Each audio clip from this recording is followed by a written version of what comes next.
All right, buddy? Yeah, a big exactly. nickel. I'm like Sean Mania. I'm available as a starter on the bullpen. Whatever you guys need. Would never move you to the bullpen, buddy. No, you're a starter. All right, there you go. Great job. Well done. You flew down there. Let's get it going. Let's get the Murph and Max. Oh, you. Wait a minute. I just stole your thunder. You're signing off, Murph, buddy. Because I'm the guy that Where's Murph tells going? Triple You're not E, physically Young here, Tony, we just got started. Shout out to Franco. I'll tell the boys to ring the bells because you are listening to KNBR AM and FM in San Francisco, the sports leader, Cumulus Media Station, and the Murph and Max Show on a Reggae Friday starts right now.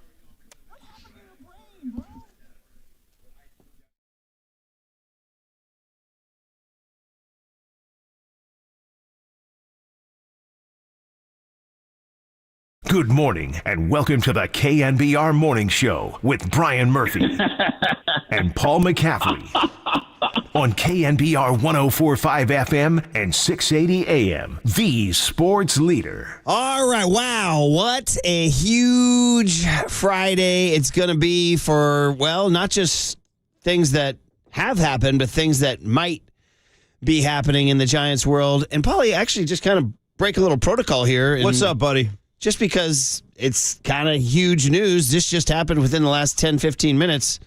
Breaking news confirmed by different sources, New York Times, San Francisco Chronicle, ABC, Yahoo, that Senator Dianne Feinstein has died at the age of 90. And I know it's very unusual for the Murph and Max Show to start like that, but hey, man, we are San Francisco, and this is a towering figure in the history of the city and county of San Francisco. Her failing health was well documented the last several months.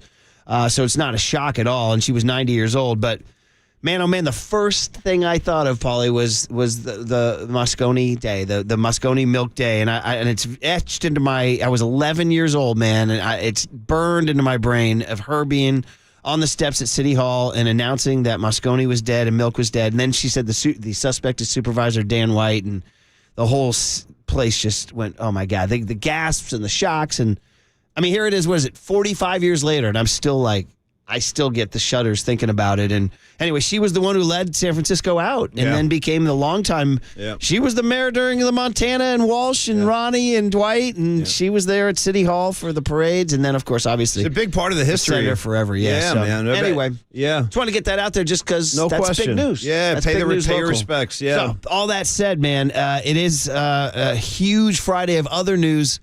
Bro. Are the Giants going to make a change at manager? What do you mean? Well, I'm just like you're just saying like my what do they call it? Your spidey sense. They're starting to tingle. That's what he would say. My spidey senses are beginning to tingle. I got to tell you, let your boy tell you about your day, my day yesterday. Yeah, it was freaking ridiculous, and in a good way, but also in an utterly exhausting way, dude. So if you see signs of me being fried today, you'll know. So I left the show yesterday, drove straight to Harding Park for the Willie McCovey golf tournament. If there's a Willie McCovey golf tournament, and I'm going. Yeah, okay, you know what I mean? I almost went. I don't even play golf. Yeah. In fact, I could jump to one of the stories right there off of that. Let's do it. Because there I was at the reception afterwards, ably hosted by the great Mitch Jurisic. Oh, nice. He was still riffing. Nice. What's up, riffing Mitch? on me drinking Guinness. That's my boy. He's like, I see Murphy drinking Guinness. He's like, he goes, hey, is that number 1 or number 7? Whoa, hey now. Whoa. What are we? Wow. By the way, who are you supposed to be? Janet Magleby?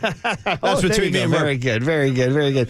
But anyway, 2 hands wrap around my chest, dude, and just in comes this familiar voice in my ear as I'm being bear hugged from behind, hearing, that's what's up. And there he was, dude. Who would say, that's what's up, dude? Oh, Sergio. Yeah. Oh, nice, dude. Great. But among the many, many things we discussed, he goes, man, we got to play. He goes, can you imagine Mac out here, man? Oh, my God. That's what he said. Yeah. What did you say? I'm not really. Yeah. So anyway, I get to the golf. Yeah. It's for the Junior Giants Community Fund. Great fundraiser. Thanks to everybody who goes out and buys tables and buys foursomes and raises money for the kids because we're renovating fields and we're giving them great experiences and all that stuff. So anyway, I get there, and dude, I get paired with Ellis Burks, by the way. Dude, I was like, Ellie Burks, you're one of the great sluggers in Giants history. Let me just take a guess and predict he still looks awesome. Dude, 28-inch waist, 42-inch chest. And I bet you he can still hit 30 bombs. And funny as and a fun, DH. And also Steve Soderstrom. Soderstrom, who was a first-round draft pick of the Giants. He can play. He can golf his ball. He's the father of Tyler Soderstrom, too, obviously. So anyway, it was a great, great, great day on the golf course. And so we come on in, and there's Romo, and there's, Willie McCovey's daughter, Allison. His granddaughter was there. Mitch is riffing. Sergio's there. Sean Jelly was in the house. How's Sergio's golf game, by the way? Can he blast it? I don't know. I think he might be okay. Yeah. Then I got in my car to drive to and this is the big thing of the night, dude, the Mario Alioto Gala. Dude, that's the only word I can come up with it. Gala? I do like a good gala. To you, what makes a gala? Bro, this is an incredible question that you've just brought up because we had a major three-way breakdown on the term gala on the Polymath podcast a few months back. Yeah, because we had some event and we were like, what determines a gala as far as a soiree or a cocktail event? Great question about a gala. To me, a gala is a gathering of well-dressed individuals. Okay, that's check. There's generally a cocktail bar with hors d'oeuvres being served. Check. A location could have a factor in this. Like a fancy location? Yes. Check. And, Fairmont Hotel? Right, yes, right. The sun setting, a location. Check. There's a gala. Yeah. There might be even a string quartet in the corner, like playing quietly, but not obtrusively. They're just over there doing their thing. There's some quiet music in the background. That's a gala. Can I offer you not a string quartet, but there was, I had to, and by the way, I had to leave before the gala was over because, dude, I said, I got to go. It was like, you got to stay. I'm like, dude, I got to go. Murph, it's tough to walk away from a good gala. You know that. They had set up a band on stage. See, Mario plays drums. He was going to go up and jam. Are you kidding me? No. I did not know that. Mario plays drums. This is great news. Okay, now I can talk drums with him. And But he didn't. Well, I left at 9. I got to find out. He was getting ready. FP texted me at 11 o'clock said you should have stayed, dude. There's not a dry eye in the house. I said, bro, I was not going to make it. I went as long as I could, which was fabulous. But anyway, long story short is I'm driving over from Harding Park to the Fairmont, and I heard Farhan with Copes and Tolbert. Give me big takeaways. There's one takeaway, bro. I don't know if the manager's coming back. That's my takeaway. I think Gabe might get the Ziggy. Yeah. I'm not saying I know for sure, and I know I don't want to play with somebody's livelihood like this. Like somebody walking around going, hey, Murph might get the Ziggy. Totally. You know what I mean? It's like, so Gabe, I'm not doing this to be disrespectful. Next segment, we're going to take some calls. Rumors about Murph getting fired. 808 KNBR. Your thoughts? I just don't, again, I'm not trying to be disrespectful to Gabe. He's a man. He's got a livelihood. He's got a job. He's got a family. He's got mouths to feed and all that stuff. But, bro, when Copes directly asked Farhan, are you coming back? Dude, quote, the answer is, quote, right now the focus is on the next 3 games. We do have to look at our culture and our clubhouse. We have to look at everything. Dude, and then this bomb. There's a time and a place for everything. That's true. Yeah. Bro. Okay, that says a lot. Yeah. Hey, is the Murph and Mac show renewed? Well, there's a time and a place for everything. Right now we're focusing on these next 3 segments. And then he said, and then he goes, I go back to those games at Arizona where if we were prepared with a more elevated level of focus, it would be different. Dude. How about that? Wow, that's big right there. Well, here it is. He's basically saying the club wasn't focused now, in Arizona. He opens by saying Greg Johnson has said we'll both be back, but that's just a platitude to what he says after. So here it is. Here's Copes. You have it with the question? Yeah, here it is. I know I asked you a couple of weeks ago. It's been a tough couple of weeks. I mean, a 500 record might have got you guys into the playoffs, and we'd be having a different conversation. Has anything changed in terms of the intent as Gabe to return as manager next year? Yeah, I mean, obviously, I think, as I said at the time, really appreciate the support from ownership and the plan to have us both back. And, right now our focus is just kind of getting through these last 3 games, finishing strong, finishing at 500. And I think we all just have to look at, how we can improve across the board. That's the personnel on the roster. That's, our culture in the clubhouse, which, again, I think when you're playing well, certain things culturally are portrayed as like, hey, this group loves being together, they're having fun. But when you're not doing well, then those things can be seen in a negative light. And I just think we have to look at everything. And there's sort of a time and place for everything. I've been talking to a few people about how, 162 games is a grind. And, we want our players to be comfortable and, be able to wash off some of the tough losses and things like that. But, when you're in do or die games like those games in Arizona, you want them to feel different. And I think we're really going to have to ask ourselves if we were, prepared to sort of elevate our level of focus and play, for those games that really matter down the stretch. Okay. Well, this is something this is kind of something I've been waiting to hear, actually. Like, you give me read the room, tell us what's going on, and he's finally done that. Shout out to Copes for getting that out of him, and that says a lot. He said a lot right there. He did. So obviously nothing's happened yet. Where was the focus, Murph? You know what I'm saying? Where's the love, Paulie? You know what I mean? All right. Well, listen, man. I'm telling you, it's a crazy morning. Obviously, our condolences in the gigantic loss of Dianne Feinstein, who died at the age of 90. It's a big, I'm telling you, it's weird, but I get emotional thinking about that day in 78. For good reason, man. Well, I remember coming home from school and my mom was crying. Oh, no. My mom was sitting down on a chair right by we had this radio in the dining room. It was like an old hi-fi. Yeah. And she was sitting on this chair listening it was so shocking, so stunning. The whole thing. And Dianne Feinstein was the one who let everybody out. And then from 1978 to now, was basically the figure. I just got some chills. I know, right? There. Because you know what I remember, Murph? So I lived on Euclid Avenue, right off of Arguello at that time as a little kid in the city in the 70s. And I remember all the news, and it was so confusing to me being a little kid and my parents talking about it. And I also remember the aftermath of that candlelight march. Like, I remember when they all walked up Market Street. Dude, the Niners played that night. Oh, my God, you just gave me the chills again. Jeez Louise, that was the Viking game? Or the Steelers on a Monday night. Ooh. It was weird. It was weird. Mm-hmm. But anyway, Dianne Feinstein let us out of that, and it was incredible. Anyway, so a lot going on. Then the Mario Gallo was unbelievable. Do I get more Gallo stories? I'm not done with you. I'm not done with you. We said this about Mike Murphy, that nobody could ever get the wax museum of Giants like Mike Murphy did. Well, there is one guy, Mario Alioto. And the fact that both of these guys are leaving, you know what I mean? Murph and Mac, round of applause for Mario Alioto. One of the great guys. And as Pat Gallagher said, he started as a bat boy at age 12 and finishes as an executive VP at age 62, because that story's never going to happen again. No. It's never going to happen again. Yeah. Never going to be like a blue, because now it's all funneled from MIT and Yale and Harvard and all that. And now it's like, this is a kid who grew up in Portola. Don't forget. Some call it Portola, but the locals call it Portola. Good knowledge. The neighborhood down there by Candlestick Park. Nice. His dad was a laundry guy who delivered laundry to the Giants. And then they said, he goes, hey, Mike, I got a 12-year-old kid. He needs a summer job. Bring him in. They took him in. They said, tell him to grab a bat. You know what I mean? And here he is. Grab a helmet. And now we're throwing Gallus. Dude, one of the pictures up there was a picture of like 13-year-old Mario with Bob. Because he was the visiting clubhouse kid. Bob, what do you say? Bob Gibson, dude, hanging in the light blue Cardinals. Is Bob Gibson smiling or frowning? There's a story about Willie Mays showing up, and Willie Mays just wanted to play catch, but nobody was around. He goes, "Hey kid, grab a glove." Wow. And Mario was 13. He goes, "Grab a glove." He goes, well, "I'm not." He goes, "Yeah, I want to play catch." So he played catch with Willie Yes, sir, Mays Mr. Mays. Yeah. And then there he was last night, and I had to leave early, but FP said by the end there wasn't a dry eye in the house. Kruk and Kipe hosted it. I want to say there were 400 to 500 dignitaries. Okay. Including the great Tony Salvador. More applause for sure. How's my man doing? How's T Sal? Come on, man. He's the king. He's the king. He's the king. Dude, Larry Bear came over and basically was kneeling at the altar. That's two gangsters right there. So, gangster recognizes gangster. Mario came over too, because Tony doesn't get around much. He doesn't move that well right now because he's got the back injury. Yeah. But so he was sitting on a bench. Everybody came to him. Of course. Yeah.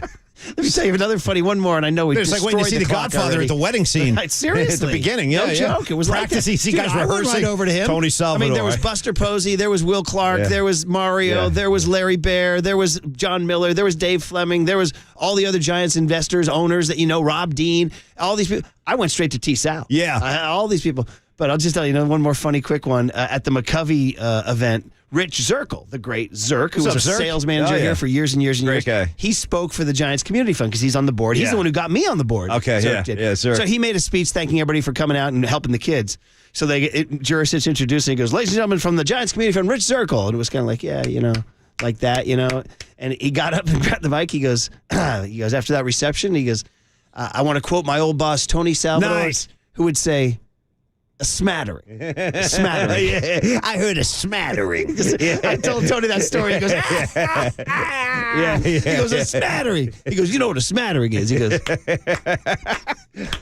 there's only one T-Sal, man. T sounds like a smattering. A smattering. I love that people were like waiting. They should be like, "Hey, Murph, come get a drink with me." I'm like, "No, I can't. I'm in line to go say hi to Tony Salvador." Yeah. Seriously. It was like that. Yeah, I love it. I love it. It was unbelievable. Well, good, man. And I'm upset at myself because the big prank from Pat Gallagher was, ladies and gentlemen, before dinner, we're going to have this delivered special from Mario. And it was all the trays came out, and then the waiters unveiled them, and we all got rubber chickens.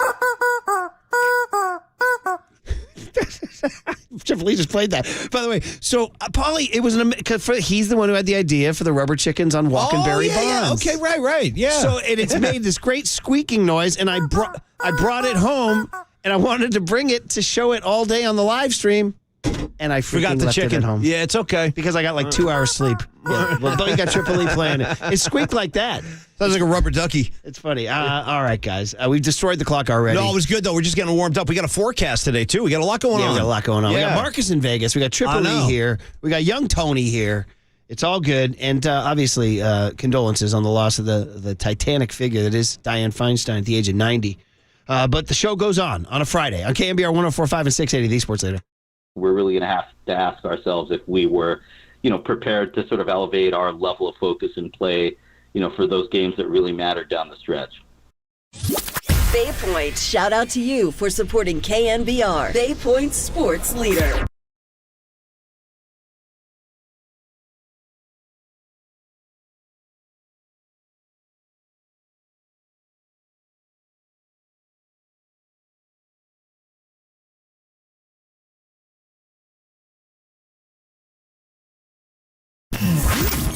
Here's what's trending now. Trending now. On KNBR.com. 49ers head coach Kyle Shanahan stopped by the afternoon show yesterday with Tolbert and Copes to talk about his contract extension with the 49ers and to preview their Week 4 matchup this weekend against the Arizona Cardinals. To hear that podcast and more, check out what's trending now on the all-new KNBR app.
Now, time for the Protect Your Assets with David Hollander Business and Technology Report.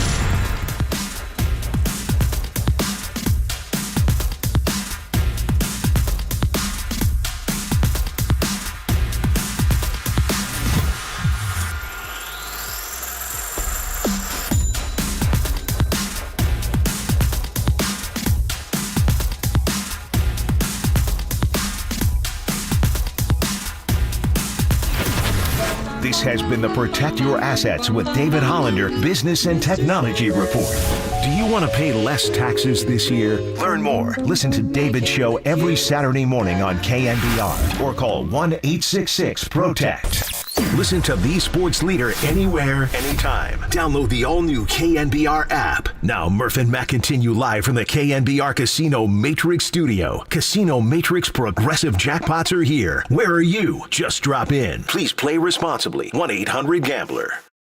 I was actually really happy to see his comments. I mean, happy maybe is the right word, but I felt good about it because you want to feel like you have standards, and we haven't met the standards of the San Francisco Giants the last 2 seasons. And, if he's calling people out, people should feel called out. I should feel called out, because I'm responsible for this team and the success of this team. And, we haven't been at the end of this year or last year where we want to be. So, I think, when he says big changes, that can come in a lot of different forms. Sure. We need to rethink how we're thinking about players, how we're thinking about putting together the roster. Our players need to think about the culture that they're fostering. Our manager and coaching staff need to think about the culture we have in our clubhouse.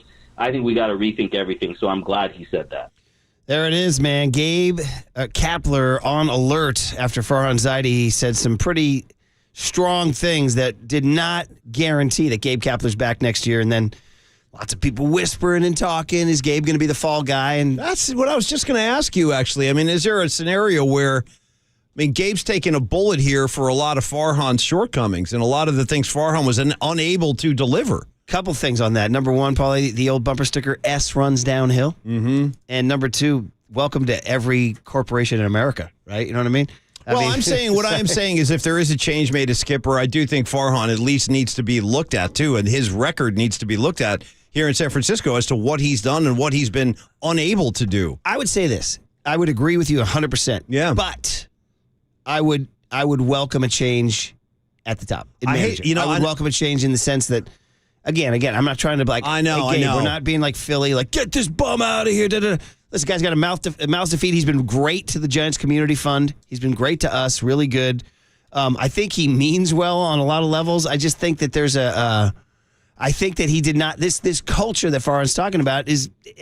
Listen, it happened in Philly and it happened here. Some guys aren't meant to be managers, dude. I'm not meant to be a national radio host, I might not even be meant to be a local radio host, but I'm not meant to be an auto mechanic. I mean, exactly. You know what I'm saying? Yeah. So, I don't know if Gabe's sort of like just chill demeanor and zen and all that hands-off stuff. And I don't know if that's zen. I don't know if that's the thing. It's with the zen. The culture, you watch the culture just kind of just peter out. I don't even think there is a culture at this point. Yeah. Exactly. Now, it's been brought up that perhaps that's because Farhan's built a roster of just a bunch of platoon guys, and he has no. That's kind of what I'm saying. Heartbeat. That's what I'm saying. So sometimes like for example, I can think of incidents that have happened in the past where things go down, and there's a fall guy, and some other guy skates off. You know what I mean? And so as Farhan skating off, I would imagine Greg Johnson and the other owners would be like, dude, you're on alert too. One of the greatest fall guys of all time. Shout out Billy Riggins on Friday Night Lights taking the fall for his brother. Actually doing some jail time so his brother didn't have to go to the can. Now that's incredible. That's a hell of a fall. Hey, how about the kid? Billy Riggins that kid I told you? I know about this kid at a distant high school, a friend of a friend. Remember the kid who I told you he stole a car and then never ratted out the other kids? See. Yeah, I told you. Snitches get stitches. Yeah. So, Marcus knows that. 831 with a good text saying, I find it ironic that Farhan cites clubhouse culture. I thought his numbers and data always trumped culture, continuity, and context. Great call. He says, I think it would be a cop-out for him to make Gabe the fall guy. That's it. So, yes, anyway, that's a good text from 831. All right, so here's the deal. People are like, wait, where's my Waterboy? Where's my Marcus? Well, we got Waterboy. He's in Las Vegas, Nevada. On location. We're in San Francisco, California. So, Vegas, Marcus, what would it be? It would be Sin City. Casino boy, not water boy. Yeah. All right, Blackjack boy. Yeah. Sportsbook boy. Yeah, buddy. yeah. How you doing, Marcus? Craps boy. What's good, my boys? I'm doing good. I'm You're out here good. live in Las Vegas. I'm sounding good. I'm feeling good. I'm feeling really good after winning a couple bets last night on the Detroit Lions. Of course Thursday you night did. Football. It feels good to It's a be nice able way to to start. walk in. Yeah. It's a nice way to start It your feels great trip. just to be able to walk into a sports book and actually lay down a bet. Are boys. you It's a wearing? fantastic feeling. I know, right? Well, look at you. Like, see, just you. Are you pushing the powers that be to legalize sports betting in California? Is that what you're doing? Yeah, I'm calling out all the people who voted against sports betting in California. What about? Tell them Are we should going to have it raise? legalized. Are we going to raise a state of degenerate kids? Is that what we're going to do? Yeah, they're already degenerates anyways. Man. What's changing? It's the Hey, whole TikTok generation anyways. Are you wearing Honolulu blue today in honor of your win last night? No, I should have thrown on some Honolulu blue. Maybe I should have thrown on that ski mask that C.J. Gardner-Johnson was wearing a Nice. couple There you weeks go, ago. Marcus. In my pool, I took the Lions too. And that man, oh man, hey, Lions are showing up this year. if this Niner team does what we think and gets to January, What are we hosting the Lions now? are you looking at some Honolulu blue? Actually, it's brother? not that far-fetched. Maybe. And You look at that division, it what is do you not mean? that far-fetched. Oh, I think it's completely fetched. Yeah. It's definitely fetched. No, it's fetched. I'd say right now, Yeah. the teams that are steaming towards the playoffs are the Eagles, the Niners, and the Lions, and so you can play these guys. Now, I noticed you didn't mention the Dallas Cowboys Fetch. Accident or intentional? Cowboys, you got. I mean, accident. okay. So yeah, it's fetched, Waterboy. All right. Fetch. I like how you guys are trying to make Fetch happen. Shout out the movie Mean Girls. Dude, Fetch is not all gonna over. happen, You know boys. what? Shout out is Mean that Girls. right? That's a hell I of a didn't know flick. that. My I'm a bad. Mean Stop Girls trying to make fan. Fetch happen. It's Yeah. not going to happen. My bad, fan. my bad. Hey, Yeah, Triple E knows what I'm talking he about. did. He was doing a knowing smile back You're so there. fetch. Yeah, I can see you boys on camera this morning. You I'm still can? watching you guys. Oh, you can take a look. I'm watching on the live KNBR stream. You guys look How we fantastic. looking? Murph is not blue today. You guys are looking fantastic. That's the idea. I'd look better if I was squeezing the rubber chicken I left on the counter. Dude, Damn I it. heard those rubber chicken sound drops that Triple E was playing, and He I did. looked up I went to the live stream immediately. I was like, I got to see this rubber chicken. Murph, you dropped the ball there. You dropped the I rubber did chicken. drop the rubber chicken. Darn it! It was, and I wanted to pay tribute to Mario with it too. But anyway, we'll talk about it more as it goes on. Hey, how about? I know. Well, you know, my brain is like, dude. That was an exhausting day yesterday, man. But it was a great day. It was a great day. Two things, Waterboy. Number one, Lions fans invaded Lambeau last night. Bro, Did you guys see this? yeah. Would Lions fans invade Levi's? Ooh. I'm gonna say yes. I'd say it's on the table. I'm gonna say yes. I mean, if you can get into Lambeau, you can probably get I'm into gonna say, Levi's. there's nothing more. There's few more powerful forces in the world than a sports fan base whose time has come. Oh my God! Know what You I mean? talk about pent up frustration. I mean, these guys are ready to pop. So yeah, good these call. were- Yeah. These were guys that were front row last night, inviting the Lions to do the Lambeau Leap. Who was it? David Montgomery Why jumped not? up, and then the Packers fans started pouring beer all over him. I mean, I loved it. I mean, the Packers have been kicking the Lions' ass for the last 25 years. Let I the mean, guy do a yeah. leap. They've been down for 100 That's what I'm years. saying. Exactly. Let them do one leap. jump and wear ski mat. Do whatever you guys want to do. You got Jared Goff out there, local I mean, boy. there's no real equivalent. This would be like if the Colorado Rockies, all of a sudden became dominant in the West and clinched the West in San Francisco and were part. It's like, See, I'm saying no to that because they've been to the World Series. Like the Lions have they got nothing. Nothing. I mean, let them have their thing. Yeah. The other thing, Waterboys, I need your take on the Copes Farhan interview, bro. I think things might be happening. Listen. Things might be happening. Yeah, I mean, that was a very interesting interview I listened to this morning. I was walking over from the New York over to the MGM, and he was pretty honest, I think, especially about Logan Webb calling him out and pretty much calling out the entire clubhouse culture. I don't know, boys. Are we reading the tea leaves? Are we thinking there's a move coming maybe as soon as this weekend or next week? I don't know. It seems like everything's on the table after that Farhan interview yesterday. I would say that I would be on red. I don't think they're doing anything this weekend. It's Willie Mack Day, and that's important. We got to remember that. Ellie Burks is in town because he was a Willie Mack winner. I love it. It was great. Somebody who was it? Jack Bear. We were on the second tee box. Jack Bear from the Giants, the great Giants legal counsel who does such great work. He goes, Ellie. He goes, you won a Willie Mack? Burks is sticking his tee in the ground. He's like, yeah. I was like, yeah, yes, you did. You're freaking Ellie Burks. But speaking of, by the way, and I know because he likes to come generally for these ceremonies. Was Jack Clark there? You know what's funny? Funny story. He was not seen, but did I tell you who was at the Fairmont? Dude, Daryl Blanken Evans.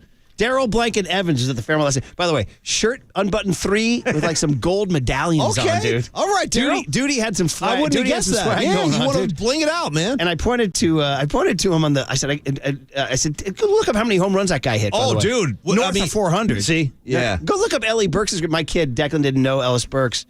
I said, look him up. He's like, I don't know him. I said, look him up. I said, your dad played golf with this guy today. Yeah, and go was check some riffing numbers.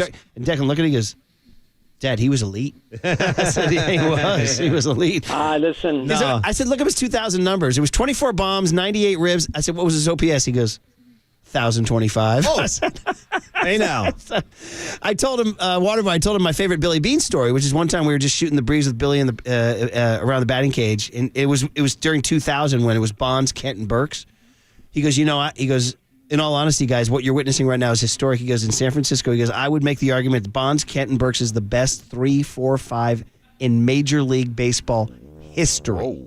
History. Whoa. And it's like, it sounds crazy. Look at the numbers, Do though. the deep dive. First of all, it starts with Barry Bonds, arguably the greatest hitter of all time.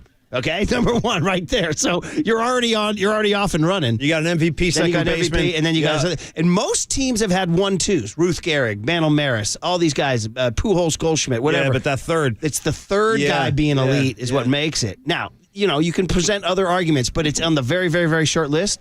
And I told that to Ellie Burks. We were on the 8th tee. We had a little stoppage in play because there was a par 3 and there was a taco stand there. He was making a taco. Nice. And I told him that. He goes, damn. He said that? I go, yeah. And he nodded and he goes, yeah, we were pretty effing good, man. Did he? Yeah, nice. He was a really, really, really likable guy. Was Bonds there? Bonds was at the event, the I went gala. and talked to him. Yeah. I said, hey, Barry. How'd it go? I said, I said, I see you now. You're near me in Mill Valley. He goes, I'm on that bicycle, man. On that You bicycle. know what you should have said? You should have walked up to him and be like, hey, Barry, how you doing, man? Brian Murphy, KNBR. By the way, do you know where you can get a good outdoor grill? Also, I walked in with Will and his son, Trey, and somebody was like, Will, you got to go on. Somebody said something to Will about, hey, Will, you're on with Murph and KNBR or whatever. And he goes, well, they had me. He goes, but you got to talk to Lee Hammer about because of the money, right? Yeah. I said, hey, we got the Gator story out of you last year. He goes, yes, you did. Yes, you did. Will's the man. I know. He had a big Love smile Will. on his face. So, man, it was awesome. The whole gala was incredible. And it was, to be honest, guys, almost really sad because it shows you what the Giants had as a culture. And Pat Gallagher said this. He said, all those ceremonies, all those amazing ceremonies that you see that the Giants represent their past so well, that's all Mario. And he said, now that Mario's gone, Giants, don't let this stop. Listen. Pat Gallagher fired a warning shot. Don't let this stop. Yeah. Who's going to be the next Mario to do this? Great call. Yeah, someone's got to step in. Yeah. All right. Anyway, Waterboy, so you anticipating Gabe to get the Ziggy? I don't know, because I think it's a tough decision, especially if the Giants want to keep Farhan, because if you let Farhan go out and pick the next manager, if this does play out where Gabe Kapler leaves the team eventually, then how much more time are you going to give Farhan? And that's kind of been the thing to me, because I think we've talked about this a million times. We look at these guys as a duo. Yeah. So it seems like if one of them's going to go, the other one would go. Obviously, if it's a swap at a GM, he's going to bring in his new coach anyways. But I think it would be interesting to see if Giants ownership gives Farhan a second shot to go out and find a different manager if they're not going to continue with Gabe. Yeah, I think maybe what we're learning is that they're not a duo. I think we're learning is that And Murph, I would ask this question because I don't know the answer, but if there is going to be a new skipper here in San Francisco, who's part of that process with the hiring? I think I was standing next to this very handsome and clean-cut guy last night at the Fairmont, Buster Posey. Okay, good. Buster's back, That's a good man. answer. Okay. I mean, Good. That's what I'm saying. I want another The guy one thing I'd involved say in is this. that if it is Mark, if indeed they do give Gabe the Ziggy and they hire Mark Hallberg, and listen, we had him on in Scottsdale when you were there. So Hallberg is Buster's college roommate. He's the third base coach.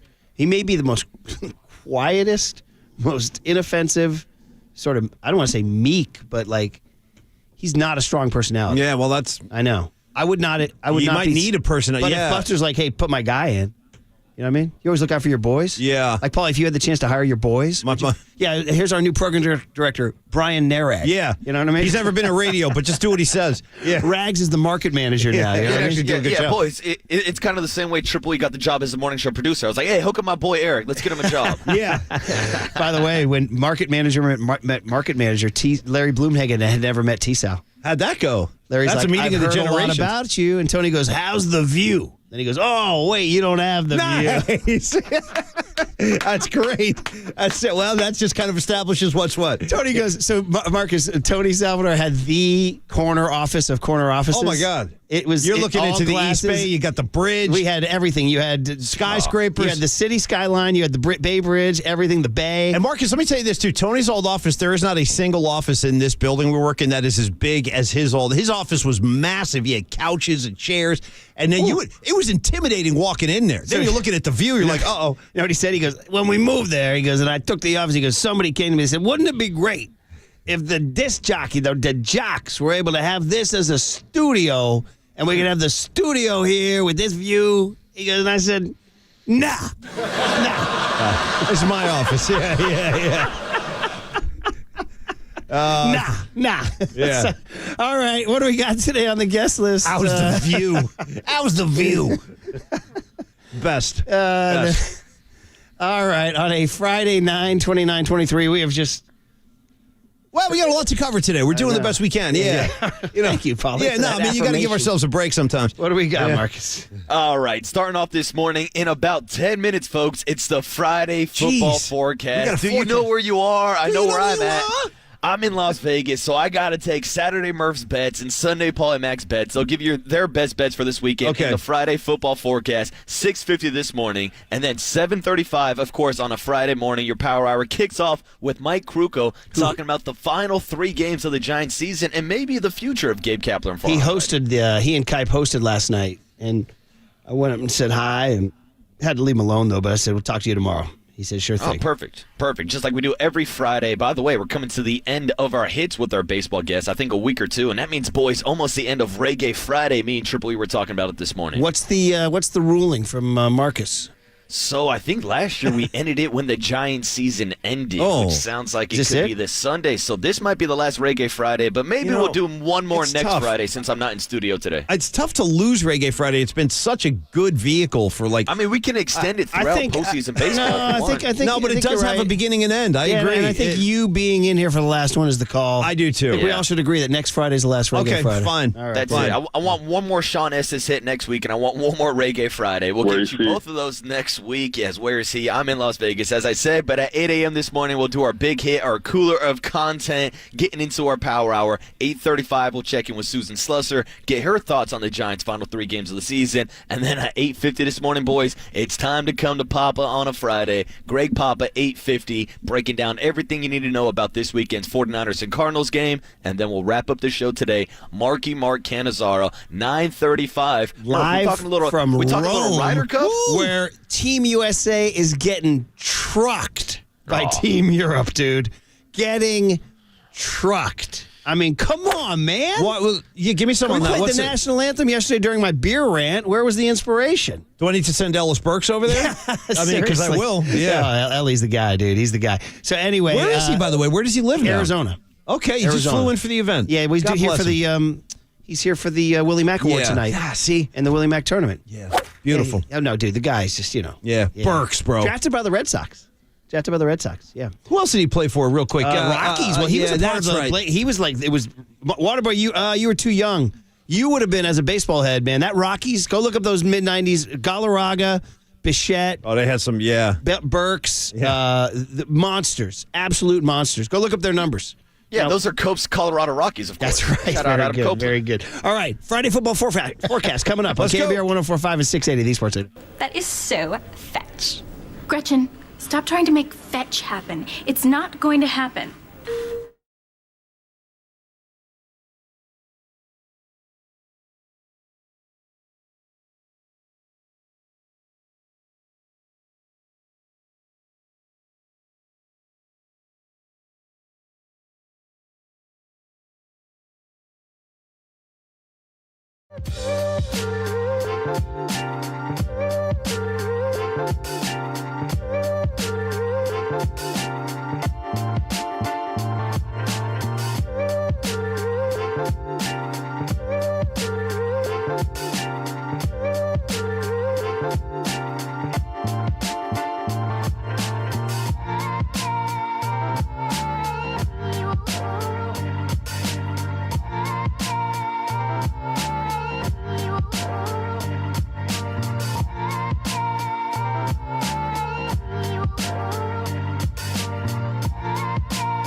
Follow the leader on Twitter at KNBR. For once again, we are the sports leader. KNBR 104.5 and 680.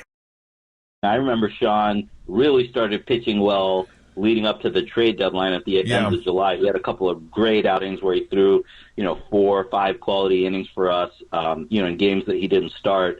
And there could have been an opportunity to move him into the rotation sooner. And so I think the critique is fair. Is that something we should have moved more quickly on rather than feeling like, hey, if it ain't broke, don't fix it? I mean, around the time that he was pitching well, August 3rd, we're 12 games over 500, so it felt like things were going well. Mm-hmm. And, maybe sometimes when things are going well, you do get into that mode like you talked about, Tom, of if it ain't broke, don't fix it. But, there's maybe got to be a little bit more sensitivity to the roles guys want, the roles they're most comfortable in, and figuring out the right way to reward guys, when they iron out the kinks and get them back to what they're most comfortable doing.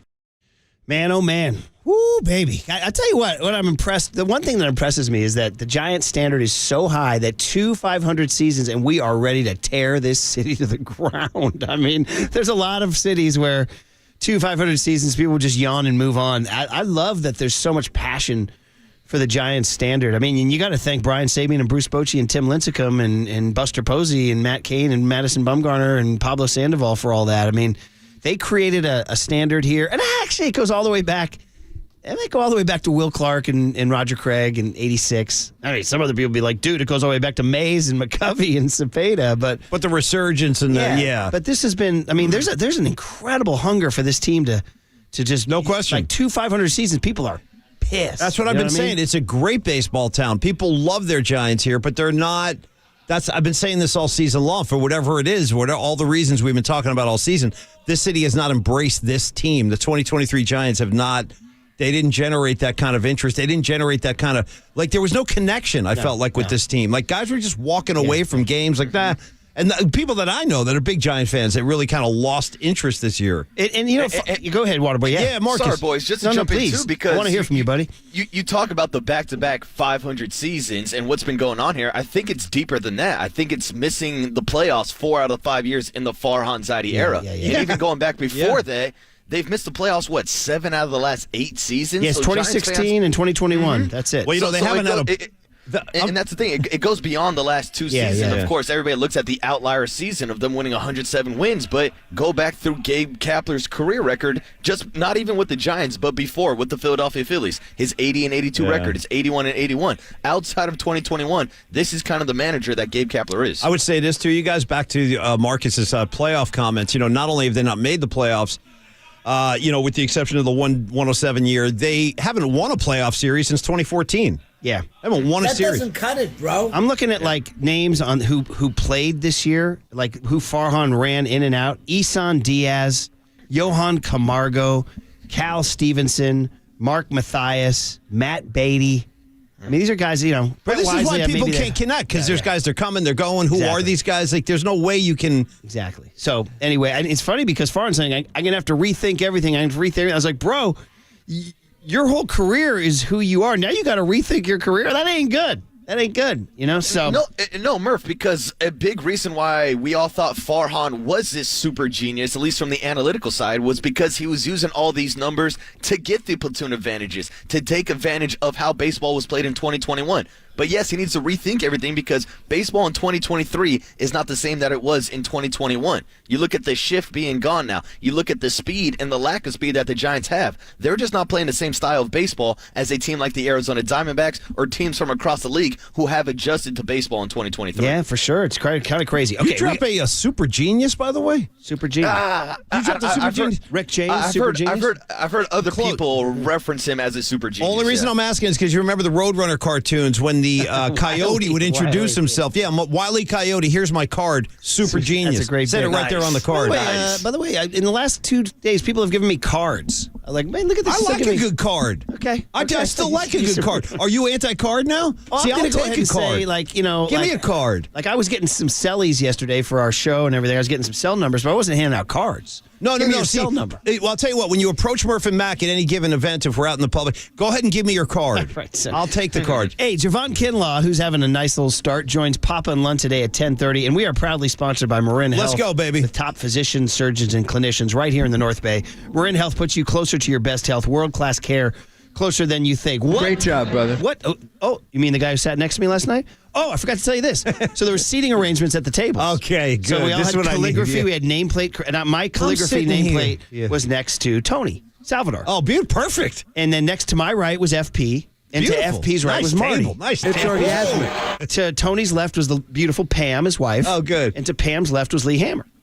Great lineup. right, so- Great lineup. So I sit down, I put my wine down, I go over to say hi to Kruk or Kipe or Will Clark or whoever, and I come back. There he is. And my nameplate has been switched. Oh yeah, dude. and yeah. Marty is I'm sitting here Marty now. is sitting in my chair. He is just. And he I mean, switched the nameplate. Wow. And he's sitting next to Tony. No, I and think- now I'm sitting to FP's right. And What if you wanted to talk to I said, Tony? wait, he goes, I don't spend enough time with him. I'm going to spend some time Oh, like with him. Murph does? When do we see him? We see him once a year. I'm going to spend some time with him. Okay, Marty. Yeah, whatever you say. The sea's part for Marty. It's my event now, bitches. I sit where What if I I want. made, what if I had made a scene? What if I had made a scene and just switched the nameplates back? Yeah, you should have. Marty be like, send one of your a-holes over here. I need a cocktail. Oh, man. So anyway, and then he goes, I was going through some archives. Found one I did with you in 2000 with Tom Candiotti. Okay. It was good. Oh, it was well. good. All right, guys. Here's the deal. The Friday freaking fabulous It's time. football Pull your forecast. cards over safely. You know where you are, baby. Let's go. Forecast next on the Sports Leader. You know where you are. You in the forecast, baby.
Listen to the sports leader anywhere, anytime. Download the all-new KNBR app. Now, Murph and Matt continue live from the KNBR Casino Matrix Studio. Casino Matrix Progressive Jackpots are here. Where are you? Just drop in. Please play responsibly. 1-800-GAMBLER.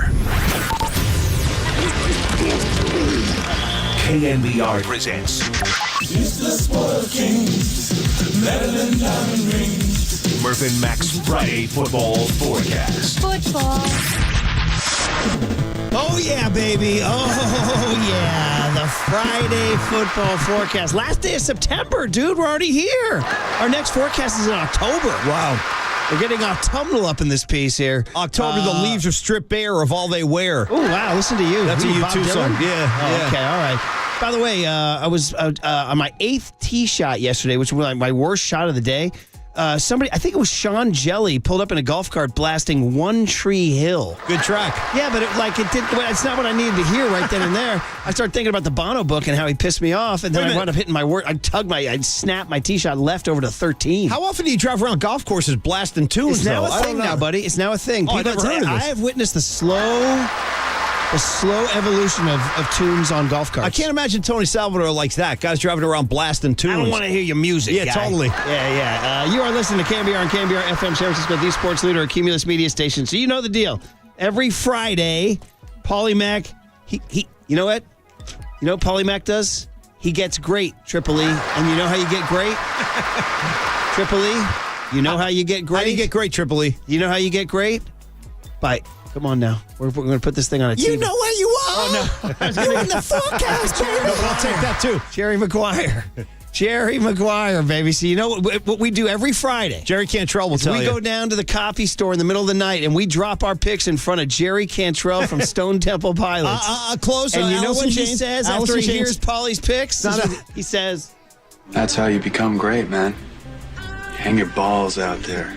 Something about the way he hits balls, too. The balls. and then Triple E, keep it hot, because then I come in on the college football, and people say, man, he made those picks? That's how you become great, man. You hang your balls out there. I got to agree.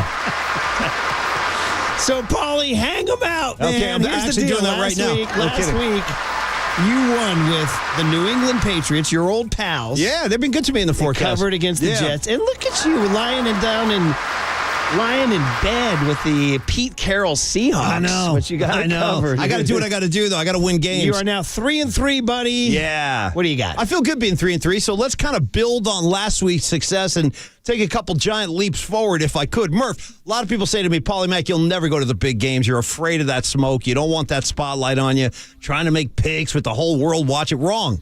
Murph, wrong. I'm walking right into the fire like the guys in Backdraft. Shout out to the FD, all you firefighters out there. Triple E, firefighters. You know who I met yesterday at the McCovey Golf Tournament? Jim on base. He's a firefighter. He's a firefighter. Yeah, firefighters have all my respect. Yes. I can promise you that. They have all my respect. So, Murph, I go to the AFC East and I say, okay, where's the big game? Well, it's right up there in Buffalo. You got the 3. Yeah, that's right. No, that's right. That's how we're going to do it today. The 3-0 Dolphins rolling up north, man, all the way upstate to Buffalo, New York. Really beautiful this time of year, actually, upstate New York. The 2-1 Buffalo Bills. This is a hell of an early season, big AFC East divisional matchup. Buffalo Bills are laying 2.5 points, so they're actually giving the Dolphins 2.5. Dolphins could score a lot of points. We know this. I do feel it's somewhat skewed, though, from the 70 they put up a couple of weeks ago. But they do have a potent offense. Robbie Chosen saying, man, I thought we should get 100. I know. I know. So they got everybody's attention. Okay, that's great. Now, the Buffalo Bills got off to a little bit of a rocky start. But listen, I'm setting this thing up where I'm seeing the Bills won last week. They started to look like the Bills finally. You got Bills Mafia. You got big Josh Allen up there. He's coming in feeling pretty good. And then you got the Miami Dolphins, kind of the new kids on the block, the upstarts. And again, listen, I'm telling you right now, the Buffalo Bills are going to make a statement in this game, Murph. Ooh, yeah. What's the Their spread? defense, the spread's 2.5. All right. And I'm thinking like not a high-powered scoring affair. I'm thinking more of like a 27-24 tight game, tightly contested, but I see Buffalo. They're keeping 70 down to 24? Yeah, because the Bills have a good defense. They do. As a matter of fact, they've only allowed 35 points through the first 3 games, so opponents are having a hard time scoring on the Bills. I'm taking the Bills at home. Woo! I'm lining up with I'm doing this, Down man. in Vegas, we have our guy, Bobby Boucher. MB, here's my question. Number one, I have Action Network up, and they have it at 3. Paul, you have ESPN at 2.5? I'm on ESPN at 2.5, yeah. What you got, Waterboy? So my book in the sports book I saw this morning also had it as a 3-point line, Murph. Because that's a big difference now. So what do you, I mean, yeah. what do you want me to do?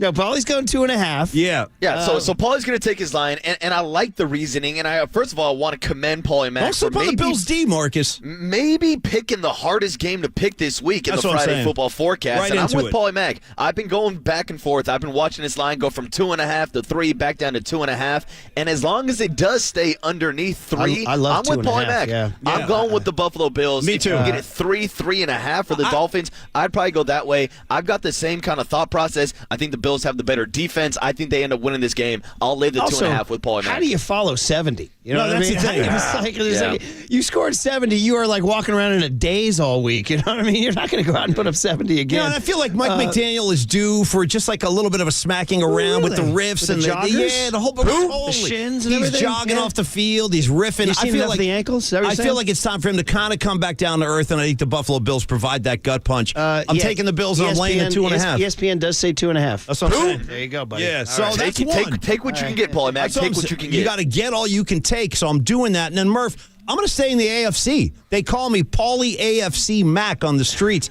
Another team I'm actually very fond of is the Cincinnati Bengals. I like these guys, and I like Joe Burrow a lot. Interesting game. Wounded Joe Burrow? Well, not so fast. Hold on there. So the Bengals are going down to Tennessee. They want to take on Mikey Holler's Tennessee Titans and see what they're made of. I can't really get a grip on the Titans. I'm not going to lie to you. I don't really know what's going on with them right now. They seem to have a hard time scoring points. Their defense is not what they thought. Where's Derrick Henry, by the way? Who's got Derrick Henry in the fantasy league? You know, it's funny. He was a second. I where is passed he? on him for Saquon. Let me check that out. I'll get you that answer. Yeah, anyway, while you do that, let me just talk about the matchup. Now, a lot of times you look at the quarterbacks and you say, like last week, I like to look at the premier things. I said, Belichick losing to Zach Wilson, don't see it. I'll take Belichick. Same kind of mentality this week. Joe Burrow. On the other side, you got Tannehill coming out. Listen, Burrow practiced this week. His teammates are very impressed with what he did last week. Not that he needed to win them over, but they went out there and they know that Burrow was hurting, and he still found a way to win. I feel good about the Bengals going down there now, building off of that win last week. National TV. Burrow did practice. He is going to play. Titans have a hard time putting points on the board, too. I think the Bengals have found their footing last week. I think they build on that. And again, by the way, the 2.5 points. They're laying 2.5. So Tennessee gets 2.5 at home. I'm actually pretty comfortable with that. I'm going to take the road Bengals going down to what do they call it? Music City, Murph? Or is They do that call it Music City, Music yeah. City. They're going to get the win in Music City thanks to the gutsy performance of Joe Burrow, and I think a pretty decent the point spread. home dog. You're just in the home dog. Yeah. By the way, it's your boy, your podcast partner who has Derrick Henry, who is off to a sluggish start. Yeah, he hasn't 63, been 80, and 21 rushing it's touchdown. Not quite Derrick Henry numbers. Yeah. Yeah, a little bit. Does that mean he's due for a breakout on your Bengals? Actually, we should kind of double up on that this weekend. Yeah, for old time's sake, because this could be Brandon Crawford's last game. Yeah, I so, know. We but should anyway, talk back about to the that. forecast. Murph, go with the Bengals. Thank you. Titans are going to have another L at the end of Waterboy, the you're day. in the belly of the beast. You're in Las Vegas, Nevada. Bugsy Siegel built it out of nowhere. It was a train stop where you could get water and gas. Now it's the gambling capital, entertainment capital of the world. What do you say, buddy? I'm taking that bet straight to the sports book this morning, boys, because that was one of my Bobby Boucher's best bets. I'm Nice. also going Me with and you, Joe buddy. Burrow and the Cincinnati Bengals. I'm with Paulie Mack. I'm not buying the Tennessee Titans. what are they I don't know doing? what they're doing What with are they Derrick doing Henry. down there? Tajay Sharp is out here out-snapping Derrick Henry. They still got Ryan Tannehill, the former wide receiver, as their quarterback. Yep. They got Malik Willis, Will Levis. They don't got nobody. DeAndre Hopkins isn't doing anything. Deshaun Watson put up 27 points on him last week. I think Joe Burrow, even being limited to the pocket, can put up Same points. here. I'm with Paulie Mack. Paulie Mack, let's ride. Bengals minus How about 2.5. this for an offensive strategy? Got a great idea, you guys. I'm going to take the best NFL running back, the greatest weapon the Titans have, and I want to kind of cut back his snaps a little bit. Let's cut his workload down, and you're seeing the result there. Good for you, All Marcus. right, Paulie. Well, you're hot. You're hot. Marcus is hot. You They're guys in the are all books. hot. They're in the books. It's funny, we go Sunday first, then we go back to Saturday. In reverse order now, Saturday time. And last week, guys, I went 1-1. I've gone 1-1 each of the 3 weeks. See? Just treading water like a water polo player, egg beating. Well, you're going to get some good abs and nice legs from doing that. I am for sure. The good news was the Oregon Ducks handled Dion primetime smack-talking Colorado, which Oregon made sure to include in that feature film they released, right? Feature film. But the Oregon State Beavers, I said I was a Jonathan Smith guy. Turns out I should have been a Washington State guy because they actually got us. So shout out. And then this is stuff we don't get into that much because we don't do too much college football other than the Friday football forecast. But last week was marked by 2 coaches calling out octogenarians. Okay. You had Ryan Day with his big speech going, I don't care what Lou Holtz says. Everybody's like, Lou Holtz said something? What are you talking about? What do you mean? And then Washington State Cougars head coach Jake Dickert called out Lee Corso. He's like, I heard what Corso said. You're like, you heard what Corso said? What if these guys are like just hanging out in their golden years? It's freaking Estelle and B. Arthur and the Golden Girls. You know what I mean? It's like, so anyway, they're using these 88-year-old guys as inspiration. Hey, maybe they're just previewing the presidential race. I don't know. That's all they do. But anyway, the point is that I went 1-1, Oregon State. Maybe I should be more of a Jake Dickert guy than I am a Jonathan Smith guy. So let's get into it, Paulie, and we start right there on the farm, on John Platsy's farm, Palo Alto. Is Cope still doing the pregame? I don't want to confirm that. I'm not sure. Do you know, Marcus? Is Cope still in Stanford? I believe he is. I think he's still going down to the farm pregame. Paul, you want to talk about a light vibe? We were talking about a light vibe. That's Stanford football. That's where you're wrong, Murph. That's where you're wrong. You want to talk light vibes? You got to go all the way back to the late 90s. If you really want light vibes, you talk about Paulie Mack, Bob Fitzgerald, and Artie Gigantino. Ready? San Jose SaberCats pregame show. That's the three of us. Go, Paulie. Sitting in the empty arena, just like feeling like, what am I doing down here? Hell yeah, That's Paulie the Mack. second Gigantino bomb of the week. Well, he deserves it. He does deserve it. One night in Tennessee, Gigantino broke down Buddy Ryan's 46 defense for me on a cocktail napkin at the hotel bar. Artie. Yeah. I was covering the Raiders Titans, and I had to write a piece on the Buddy Ryan defense. Let me show you, Mark. And I said, Artie, though, I need more X's and O's, though. I mean, I know they were good, but why were they good? He flipped over a napkin and drew out the Buddy Ryan defense. Did it make sense? Yeah, and I ran up to my hotel room and wrote the column at like midnight with about 4 pops in me. So anyway, being a pro, Paulie. You got to be a pro. But thank you, Artie, for that cocktail napkin way back when. Okay, guys, we start down on Platsy's farm where the mighty Oregon Ducks are rolling in to face the hapless Stanford Cardinal. I'm sorry, Platsy. I got excited when Stanford beat Hawaii the first game of the season. I was like, hey, maybe Troy Taylor's got something going. No, he doesn't. He has nothing going down there, okay? They're 1-3. They lost to Sacramento State. SC beat them 56-10. Now, they only lost to Arizona 21-20, so you're like, okay, maybe they got something going. They are 27.5-point underdogs to Oregon. That's a lot. I get it. That's a ton. But Stanford's really bad and really uninspired. And Oregon right now, I mean, I'm usually a believer that Oregon's kind of a choking team. And they may choke later in the season.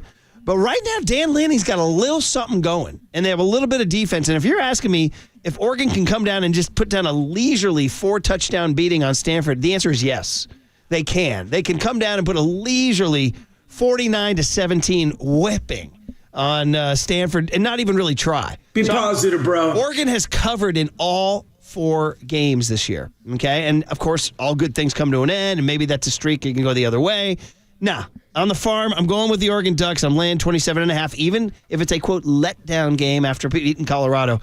I think Stanford is sort of letdown proof, as it were. So, and then I got to go to the big one, man. I got to go back to Dion. I'll tell you this about Dion. Not only has he become must-see TV and everything, he's must-bet Saturday, too. You got to everybody's got a take on how the Buffaloes are going to do against the USC Trojans. Oh, my God. Can't believe you're – well, we're going to go down this road here. SC's giving 21.5. Ooh. At Colorado at 9 a.m. Let me just say that don't forget the early game. So 9 o'clock body time. Arizona gave them a hard time. Arizona State did last week. Right. So I'm hearing the chatter. A lot of people saying bounce back weekend for Shedeur. All right. Bounce back weekend for Prime. All right. SC struggled with Arizona State. I've heard it. I've heard the chatter that Colorado will cover. I hear the chatter and I reject the chatter. I've seen Colorado's O-line. I've seen Colorado's D-line. I've seen SC. SC's offense is freaking ridiculous. They're averaging 55 points, dude. They're going to score 50. They're going to score 50, 52, 55. They're going to cover the 21.5. Oh. They're going to win by at least 24, maybe 28. For something else. Yeah. I'm going to take the USC freaking Trojans, who are only 2-2 against the spread. Yeah. I'm going to take the USC Trojans and lay the 21.5 at Prime. I'm sorry. Listen, I'm let down. The 3-0 start was exciting, but it was kind of built on gum and cardboard. I was hoping Murph was going to open the mic and say, I've seen the future of college football, and its name is the Colorado Buffaloes. Yeah. That's what I hoped you were going to say. Well, I mean, we'll get there. We'll get there. It was a great start, and we'll get there. And by the way, Paulie, the Alice in Chains army has come for me. Well, I tried to tell you. You kept going. I said, let's Alice in Chains. How about me always confusing those two bands? Well, no, now you brought a third act into it. Jane's Addiction? Yeah, there used to be the confusion between Jane's and Alice. Now you got Stone Temple Pilots involved. Forever, those three bands to me are the same band. Well, Scott, what? No, they're not even close. They have been to me like it's one big 90s jam. Yeah, not really. One big 90s jam. All right? Jane's, Alice, Stone. Totally different things. Three different cities. If you put me in a room and you said, bro, your freaking mortgage depends on this, and then you played me blasts of each tune, I would be. I think I'd have to hand over my mortage. I think I'd be renting. Disagree 100%. Yeah. I think you'd get all three. I could make this happen. Here's the one, like. See, I'm trying to sing the one song. Yeah, give it to me. What do you? I think it's Stone Temple Pilots. Okay. What's their most famous song? Annalise used to play them all the time. You know what I'm saying? I don't know what that is. Hey, Marcus, Triple E, can you help me out? No, I don't know what he's saying. I'm sorry. I can't help you, Paulie Mac. No, I like all three bands, by the way. I've seen them all, too. Do you ever touch the college game? I do, and that's why I was actually hoping you'd call me in to jump in here because, Murph, I'm riding with you this weekend. I told you I'm taking Saturday Murph's bet straight to the sportsbook also. Okay. I like that Oregon pick against Stanford. Bo Nix is now all of a sudden in the Heisman conversation. Yeah. They just have better talent. Possible letdown now. Possible letdown. It's going to be a flat atmosphere at Stanford, too. But I'm with you. Stanford really doesn't have too much on that roster this year. And then going into that USC-Colorado game, if Travis Hunter is not playing this weekend, I think it's tough for Dion and the Buffaloes. I like Caleb Williams laying the points there, too. Look at that guy. There's a little too much agreement here. We're all in agreement. Everybody's all happy now. Yeah. All right. Well, that's the picks. Those are the picks, baby. And you know what you are. You in the fucking. And if you don't go to the sports book, you're going to die. So here's the deal. The Couch Potato Guide, heavy on the NFL this week. College football not that good this week. College football not this good. So I'll put my one-star pick is that USC-Colorado game at 9 a.m. All right. And, Paul, you're not even going to believe this. Go ahead. Your boy has a free frickin' Saturday. Oh, those are precious. Are you kidding me? You almost feel like you're doing something wrong. Because you're so busy. Are you kidding me? And then when you finally have that open window, you're like, I would get away with something. I got 2 kids playing youth sports. How in God's name does this happen? Take it and run. I don't even know how this is happening. Don't mention it again. So we have take it. Going on. Oh, actually, I just looked. There's a basketball tournament. You spoke too soon. Unbelievable. I told you. Unbelievable. You got it. Yeah. Over in Alameda. No. Oh man. See, now you're crossing bridges. At 9 a.m. Yeah. Well, at least there won't be any traffic. Oh, that's man. the one thing. And that's what I'm. Triple E, cue it up. Thank you, buddy. This is the one. This is the only one I would recognize of the 3. Alice in Chains, Stone Temple Pilots, Jane's this is a great Addiction. song. Don't tell them who it is either. Well, this would be the one. You put me in a chair now. You tied me down. This is Annalisa all day. Annalisa loves these guys. I would say my mortgage rides that this is Stone Temple Pilots. 100%. You got it. I got Murph knows. You know. But that's dude. it. No. Jerry Cantrell was not in this band. No, he was not. Okay. You sure? I'm positive. Okay, all right. Yes. Scott Whelan? Yeah, man. Okay, rest in peace. Rest in peace. Sadly. Yeah. Power ranking the 3. What are you doing? Wow, Greg. Well, for me, I got to go Jane's number 1. I saw them. They blew my doors off. And Alice in Chains 2, Pilots 3. That's me, though. Even though the one band I know is Pilots. No, but I can play you Jane's. You'd know them in a second. I guarantee it. And the same goes for Alice in Chains. What are we doing with the barking dog? Ben Costilla. Say it. You know who it is. Finish the thought. Say it. Say it. One of my favorites. Go ahead. Walk right Been caught through stealing. the door. Say it. And then walk right through the door. Come on. That's all right. That's all right. Hey, all right. Yeah. What's the chorus? I don't even know. A big car stealing. Did it once when I was fun. Jane. Yeah, I told you. He knows. Murph knows. That means I know nothing by Alice in Chains. Yes, you do. No, I know nothing. Yes, you do. I know nothing by Alice in Chains. We'll get to that later. I'll prove it later. Yes. Number 1, the one-star pick, USC Colorado at 9 a.m. on Fox. I thought I could watch it. And now I just realized, I just looked at the calendar. Oh, my God. My 2-star pick. Are you ready? Waterboy, you're going to be still up. Atlanta, Jacksonville, 6:30 a.m. on Sunday morning. Because it's the Toy Story game. Let's go, Murph. How great is that?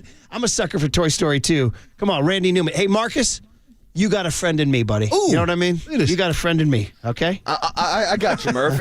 and that's why yesterday we were riffing about maybe taking some prop bets, maybe taking a Buzz Lightyear over 80 rushing yards, maybe taking a Woody for a sack or two. I don't know. I'll mess around, but you might be right. I might not go to sleep tonight. I might be watching that Sunday morning live at 6:30 a.m. Waterboy woke up with a special new friend Sunday morning, and they flipped on the freaking Toy Story thing. It's not that hard to. It's not that far-fetched. And then after watching a half of Buzz in Andy's room, they said, let's go get some breakfast. Hey, this is a young man now. This is not that far-fetched. That might happen, dude. Yeah. Anyway, that game's on ESPN Plus streaming. It's on 1050. This is a young man on his own in Vegas. Listen, you do what you got to do, Marcus. But you know what? He might meet a young gal who also has a sentimental attachment to Toy Story. Right. You know what I mean? She might be into these Joan Cusack character. But then again, she might get upset with Marcus if he spends too much time watching the movie and not enough time on her. I'm not going to be ignored. Yeah.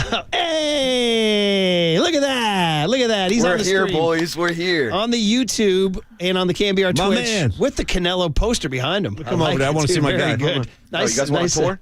Look at that. Who's else? Who you got? You got the guys from like Atlanta, Buffalo. Oh, we got an LA radio station right next to us. We got our boys coming in. The morning shows are rolling in right now. Okay, we got to get going. My 3-star pick is Paulie Tay at the Jets. That's right. Sunday Night Football, Kansas City Chiefs, 5:15 on NBC 104.5 and 680. Sunday Night Football. She's going. No, of course she's going. Did you hear the newest report that reports are she was doing shots with Brittany Mahomes? Oh, come on. How about that? They were doing Brittany Mahomes. They were doing lemon drop shots. The report was. What, did she not drink or something? Well, I'm just saying. I mean, it's like it's getting out of control. But she's now in the Chiefs' inner circle, and Brittany Mahomes is a very, very, very unpopular figure. I'm waiting for the Taylor Swift rehab stint. Did you do any shots last night? Did I do any? Yeah, I did a couple, Murph. What'd you do, buddy? I might have got less sleep than you. I heard you talking about your 2.5 hours of sleep. What were the somehow, shots some way. of choice? I ended up last night at Coyote Ugly. I'll leave it at that, and I'll tell you what I drank. Look at this kid. Okay, so the 3-star pick is Tay at the Jets. She's going to be on your TV. Get ready. Okay. My 4-star pick is Paulie Mack's game, Miami Buffalo, 10 a.m. Great game. Sunday morning on CBS on KNBR 1050. And, of course, the 5-star pick is always Brock Purdy's 49ers, 1:25 p.m. on KNBR. Actually, it's going to be on 810 The Spread and 107.7 The Bone for one more week, and then it switches back to KNBR. Let's do this. Let's call Hercules. that. Shout out to you for supporting KNBR. Hercules' sports leader. Let's shout out that, and let's shout out the forecast. And you didn't die. You lived through the forecast. And you knew where you were. You know where you are. You in the forecast, baby. You're going to live. You're going to live. Nice. All right, so there you go. Mike Krukow, after the epic 50-year Mario Alioto Gala last night at the Fairmont, and what did Farhan Zaidi say that makes us think Gabe Kapler may be losing his job? Next on KNBR 104.5 and 680, the Sports Leader.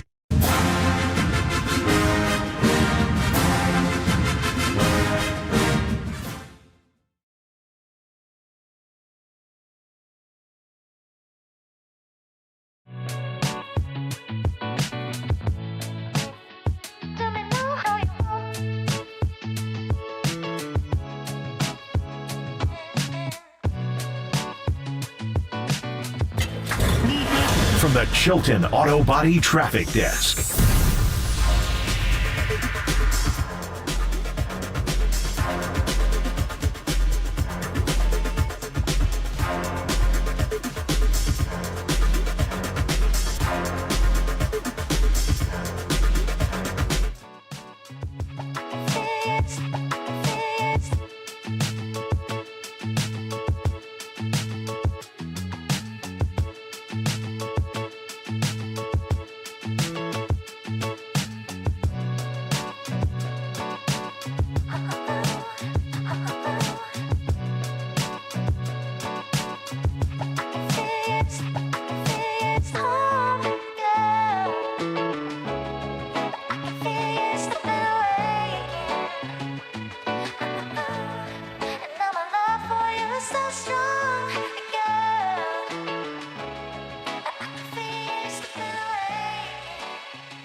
All right, everybody, it's Paulie Mack here to talk to you about Prize Picks. Listen, there's only one way to play fantasy sports, and that's over at prizepicks.com. Listen, we all like fantasy sports, right? And over at prizepicks.com, there's a variety of ways to win. You just basically bet on statistics. You pick two or more players, and then you bet on their projection and their statistics in a wide variety of categories. That's really all it is. And if you have the skills, you're a guy like Marcus, you know your football, you can turn $10 into $250 quite easily. It's easy gameplay, quick withdrawals, an enormous selection of players and stat options. All of these reasons are what make Prize Picks the #1 daily fantasy sports app. So when you are ready to test your skills, you get over there and join the Prize Picks community of over 7 million football fans who have already signed up. Right now, Prize Picks also offering a great deal for you. They'll match your first deposit up to $100.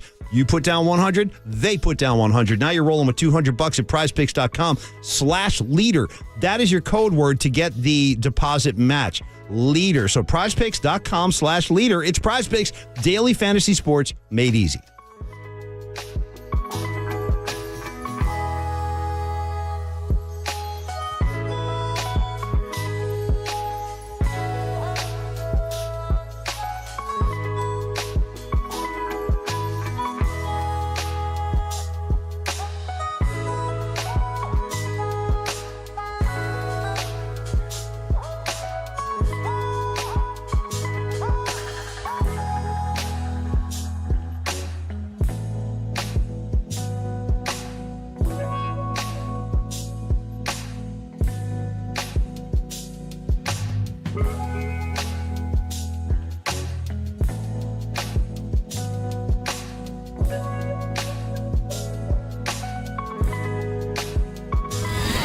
And now, time for the Protect Your Assets with David Hollander Business and Technology Report.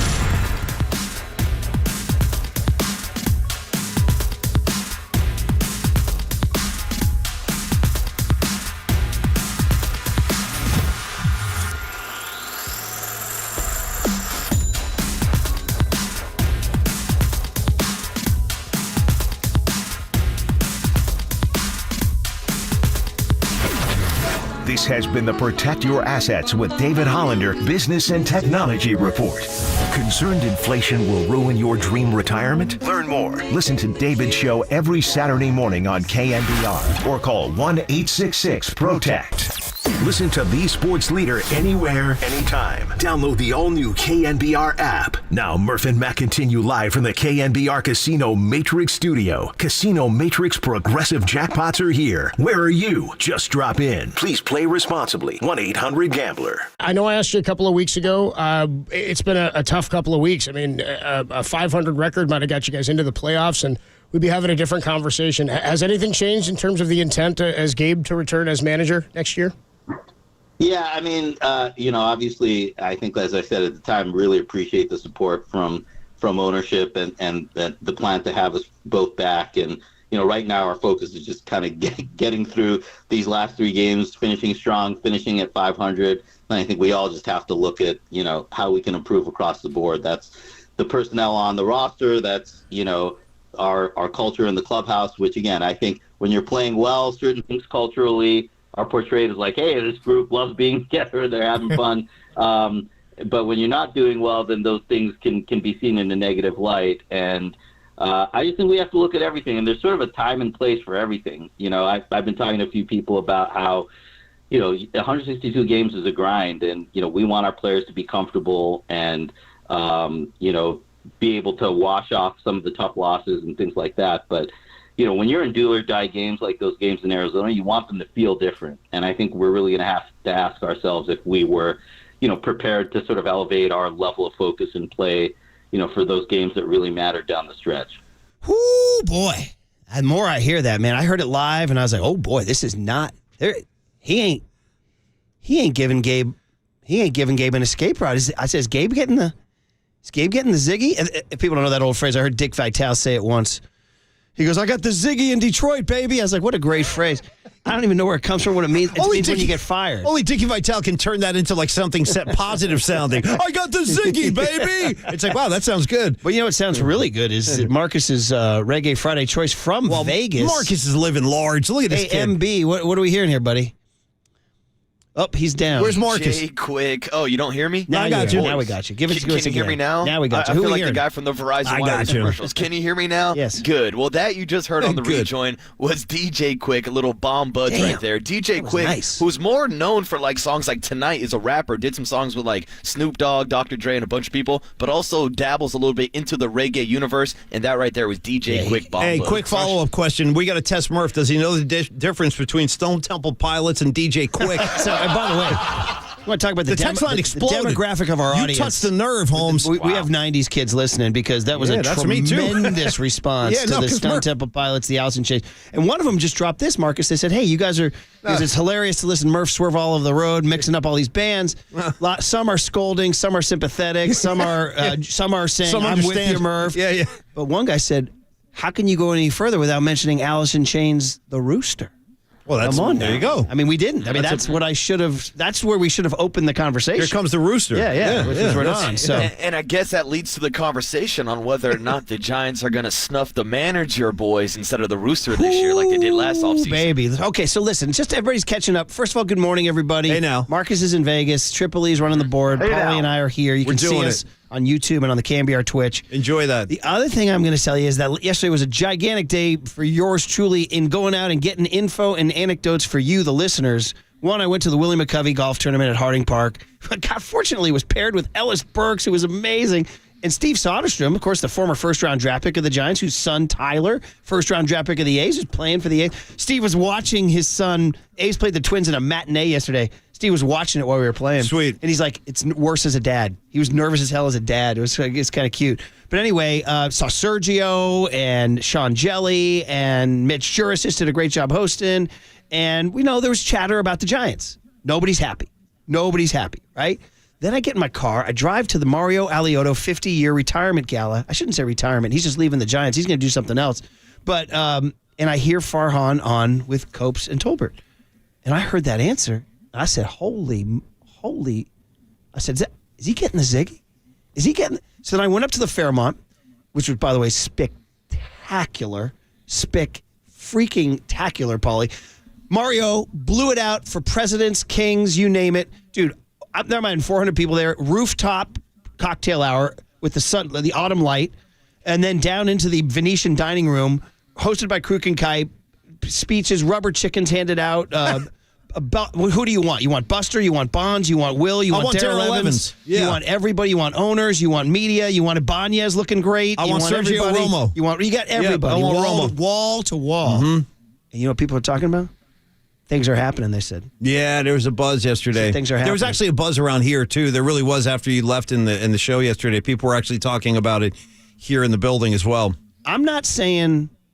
listen, it's sensitive when you talk about somebody's job. It is sensitive, no question. And so I'm not gleefully wishing for Gabe Kuiper to lose his job. But I'm saying it sounds to me like this is the direction they're going. And I could be wrong. Listen, I'm not telling you guys it's a lock. I don't have it on lockdown information. I'm just telling you there's static in the air.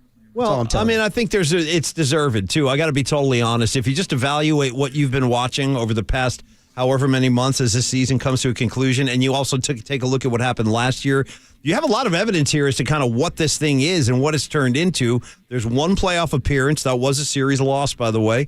And there's not really a whole lot to show for the Farhan Gabe Kapler era. Sometimes you got to make a change. This is sports, man. That's pro sports. You got to make changes. In fairness, now, would that make Gabe the fall guy for Farhan's mistake? You could make that argument very easily. That's what's kind of bothering me about this whole thing. Well, and I mean, if indeed, now listen. Because he deserves to be in the spotlight, too. Let's look at what Farhan's done now. Gabe can only work with... But there's a lot of times throughout history, blank S rolls downhill, man. Uh-huh. You know what I mean? So there's a lot of times in history that they say, change the quote-unquote culture.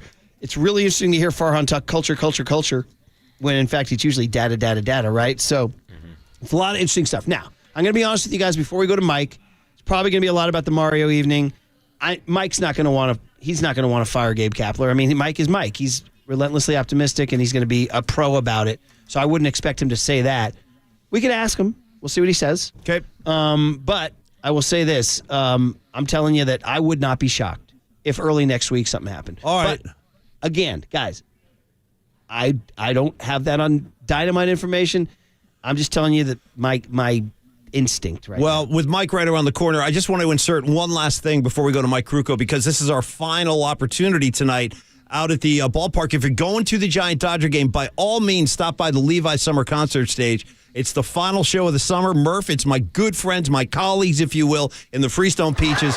They're going to be bringing 2 hours of Allman Brothers. I'm not. I'm going out of town after the show. I'm not going to be here. So Tony will be taking care of those guys, but do stop by.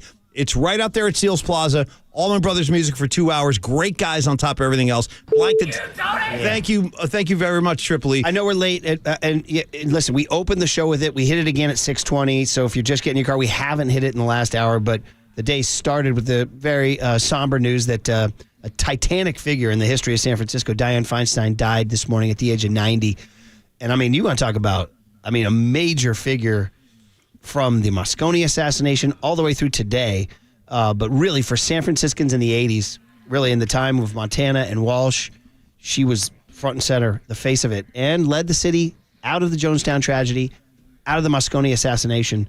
Yeah. You can say whatever you want. I know she was in the news for a lot of negative reasons in the last year, but it's a gigantic era in San Francisco history. So that is the news that happened this morning. Dianne Feinstein died at the age of 90. In her prime, she would have been the kind of person who would have been at Mario's thing last night. 100%. So anyway, guys, here's the deal. Mike Krukow and Dwayne Kuiper hosted the Mario Gala. It's a statement on an era in Giants history. Next on KNBR 104.5 and 680, the Sports Leader.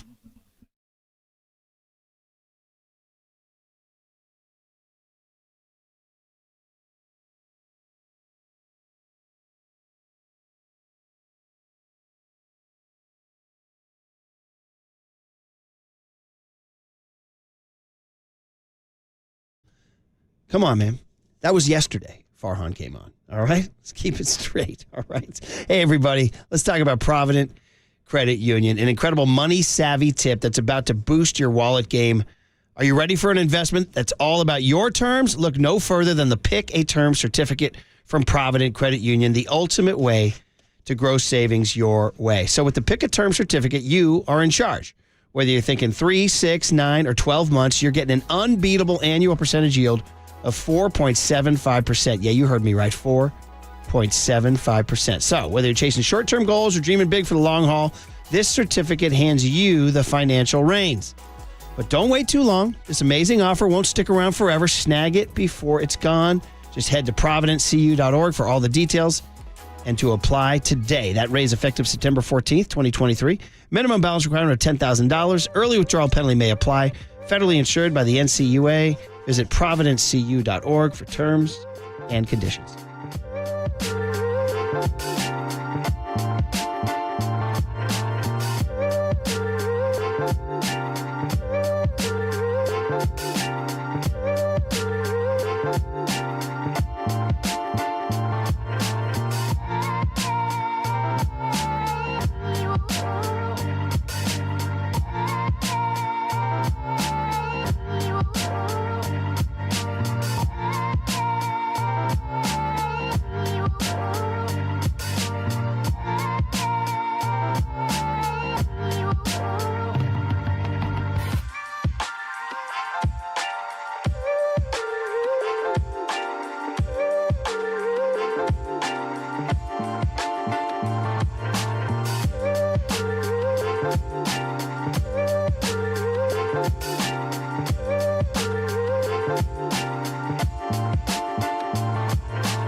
morning Bay Area. Good morning.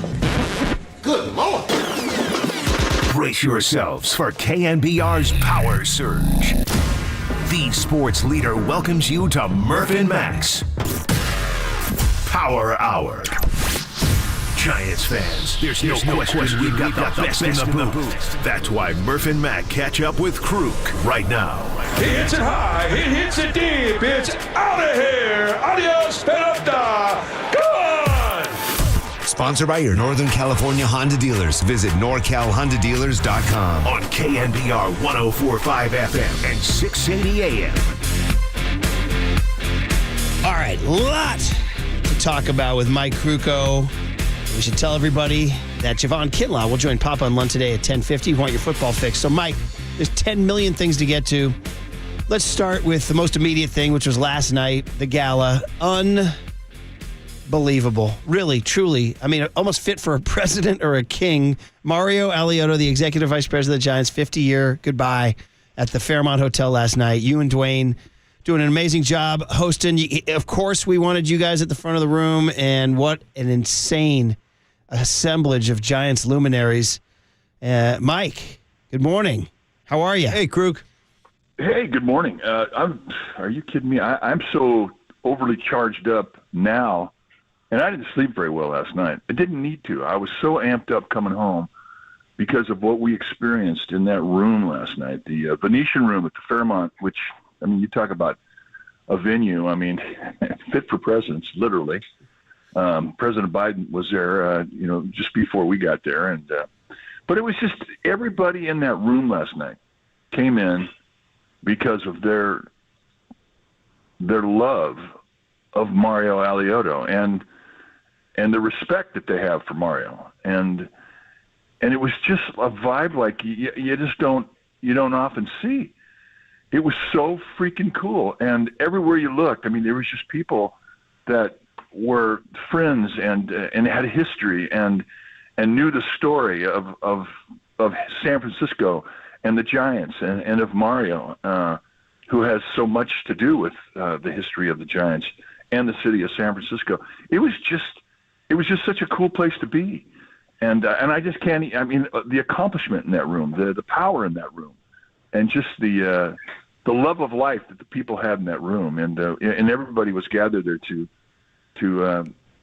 just experience the accomplishment of what Mario has done in his life, and he's retiring from the Giants, and we were all there just to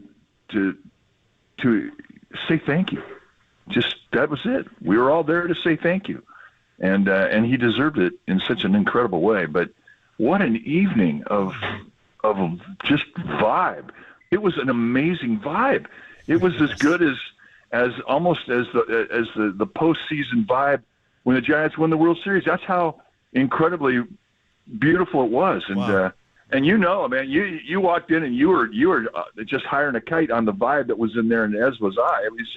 It was something else. You're 100% right. The vibe was insane. It was like, first of all, the setting.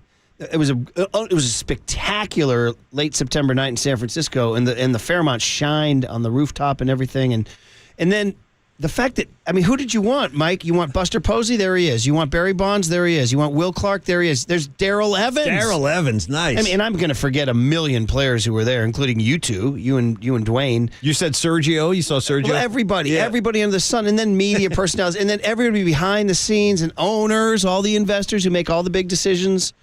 And you know what FP said to me at the table? I was at FP's table with Tony Salvador and Marty Lurie and everybody, and Lee Hammer and Larry Bloomhagen and all that. And he said, you know what? It was in the middle of one of those films we did of his career. He goes, this is what happens when you're a good person. You know, this is what happens when you're a good person. This is the legacy you leave. Well, that's right. And that's not, it's not just, in that room. But what this guy's done in his life has touched every Giants fan. And one thing that Mario was all about was, letting the fan have a good experience, letting them feel like they're a part of the history of the Giants. And if you walk into our ballpark, I mean, it's a museum, and all a player ever wants to be is remembered. And they are in that ballpark. everybody that put on the uniform is remembered in that ballpark. And every fan that walks into that ballpark and sits down and puts on the orange and black and has their glove on and sits there and watches that game, they feel the history, the accomplishment, the effort, and just the beauty of what has been the San Francisco Giants in San Francisco since 1958. And Mario has had everything to do with that, from the acknowledgement of the players' accomplishment to the celebrations on the field, and to the bobbleheads that were given out, and all the rubber chickens that were. Oh my God! I mean, geez, think about all the little things that Mario has done that the fans have loved, and that whole personality of what that and all those little things have meant to this team, which have kind of set us apart from other organizations. I mean, we're all proud to be Giants fans, and the beautiful thing about it is once you're a Giants fan, you don't change, and it has everything to do with the way that Mario has kind of put all this stuff together, and here we were in that room last night and telling story after story, and we could go on forever and talk about the things that he's done that has made it. That he's such a success in his ability to make the fan feel like a part of the family. Because that's really what Mario's all about, is family. And he has made all of us that are part of the Giants, from those in the seats to those in the front office to those in the clubhouse and on the field, to those that take care of the field and the stadium. And we all feel like we're part of it. Equally, I might add. From the guy that has the highest seat up in left field to Willie Mays, we all feel like we're equally a part of this franchise, and Mario had everything to do with that. And so last night was really a celebration, an acknowledgement, and just a heartfelt smile to him and a thank you. Everything you're saying is on point. And there are some people, maybe young kids are like, wait, who? They may not know. I mean, Mario started as a bat boy at age 12. His dad used to deliver laundry to the visiting clubhouse, and then he said, hey, I got a kid here. Can he get a gig? And next thing you know, he's a 12-year-old bat boy playing catch with Willie Mays, posing with Bob Gibson, wearing the visiting uniform. Then eventually Mike Murphy took him under his wing, and then eventually the guy winds up as executive vice president of the Giants, which, as Pat Gallagher said last night, this story's never going to happen again. And so why is it so important? All those reunions that you see, all those times that Willie Mays has come back, all those times Buster Posey's come back, all those every time Madison Bumgarner rode a horseback to raise a World Series flag. Nice. All of these things were Mario Alioto productions. And the Giants do it better than anybody else. And so my question to you, Mike, with all of that stuff, the final game at Candlestick Poly, one of your favorite days of all time. I was there, yeah. That was a Mario Alioto production. So my question, Mike, is, and Pat said this in his speech, he said, Giants, you can't stop doing this. So can we make a public plea that whoever, Yeah, no pressure, but keep this going. Yeah. They have to. Yeah, they have to keep it going. Mike? Yeah, no pressure. You can't rely on Mario now, but you have to do what Mario did. Yeah. Oh, it'll never change. I mean, that's one of the really cool things about coming here as a player. You want to be part of that. I mean, I've always said the most important thing for any player, and I get we're all professional players. We all are trying to make as much money as we can for our families, but more important than even that, the one thing that we all want to be is remembered. That's what you want to be. You want to be remembered. And the Wall of Fame, the fact that, do you remember when they brought back the 1986 Giants? Yeah. And they honored the 86 Giants? We came in third. But that was a very pivotal time because the year before, yes, we lost 100 games, and then we had all the kids. Will Clark came in, and the whole attitude changed around. It was very pivotal, and the fact that it was acknowledged, and it was and they brought everybody back to honor them. I mean, it tells you all you need to know about this franchise, and that'll never stop. I mean, this organization will always remember and always preserve the history, and it just means too much to our fans. They demand it, and they'll get it forever because they're a part of it, and they look at that ballpark. The Giants fans look at that ballpark as if it were their own, and that'll never stop. And how do you follow in the footsteps of Mario? Well, you can't. Nobody can, and that's how good he was. And but the legacy, and you heard Shane Adam last night. who said, we will do our best to carry this on. They feel it. They know the responsibility of being the caretaker of this great franchise, and it'll never stop. It won't, and that's one of the things we're most proud of. I was thinking about it when I was looking at some of the players around the room, and I was thinking they must I saw looking at Javi Lopez. I was like, he must be like, damn, man, the Giants. I'm proud to be a Giant. Like, this is pretty damn. I'm like, are the Rockies doing this? You know what I mean? I don't think the Rockies are doing this. I don't even know if the Braves or somebody like that does it. I mean, I just think the Giants, and thanks to Mario, man. Mario really created that culture. He did, and it's he's great, man. He's a young man. He's only 62. Yeah. He's got a lot of life to live. He looks younger than that too. Yeah, so get him going here, man. Yeah, Mike, it's just incredible. Was there just a quick answer, like anybody favorite that you saw last night? Like for me, the one that kind of knocked my side was Darrell Evans. I haven't seen him in forever. So was there anybody you saw that, or do you see him all the time? No, it was really great because we had a lot of people from the front office when we first got to the Giants organization. Jennifer and I came into it in 1983, and there were a lot of people in the front office there that they were working with probably a third of the number of people that they have in the front office now. But it was one of the things when I came over from the Cubs and the Phillies. When you got into San Francisco, you were a part of the front office. You knew them. I mean, they you had a relationship with the front office. That didn't always happen in Chicago or Philadelphia. They just had a different path than you did. But that wasn't in San Francisco. You got to know the people in the front office, and then you got to see a lot of friends from the early front office. But it was always great to see Bob Lurie because I always felt that when we came, Bob and Connie Lurie were the owners, and they were such great owners, and they really stressed family. And that was really an eye opener for me. Just the barbecues that we had in spring training, and not just for the big leaguers, but for everybody in the organization, every minor leaguer. And I just thought, man, this is really an incredible thing. It was so powerful. And then that just carried on with the relationship that the players in the front office had. So to see a lot of those people that were in the front office, that was really a thrill for me. And everywhere you looked, there was somebody. Everywhere you looked, there was another person that had made their contribution to the Giants, and that I think was one of the really cool things about the night because everybody in there had a story about not only Mario but about the Giants and what the Giants meant to him. Right. All right, Mike. Two last things to hit. One's pretty serious, and it's about Farhan's interview on KNBR yesterday. One's much more warm and fuzzy, and that's the Willie Mack Award. Yeah. I want to end warm and fuzzy, so let's hit the news thing here first. So Farhan came on yesterday, and obviously there's a million questions. Everybody's upset. Everybody's disappointed. The Giants are out. They're 78 and 81. So Adam Copeland asked him, are you here to say that Gabe Kapler is returning as manager? And Farhan's answer was pretty interesting, we thought. I would love you to hear it, Mike, and tell me what you think. We're going to play it for you right here. I know I asked you a couple of weeks ago. It's been a tough couple of weeks. I mean, a 500 record might have got you guys into the playoffs, and we'd be having a different conversation. Has anything changed in terms of the intent as Gabe to return as manager next year?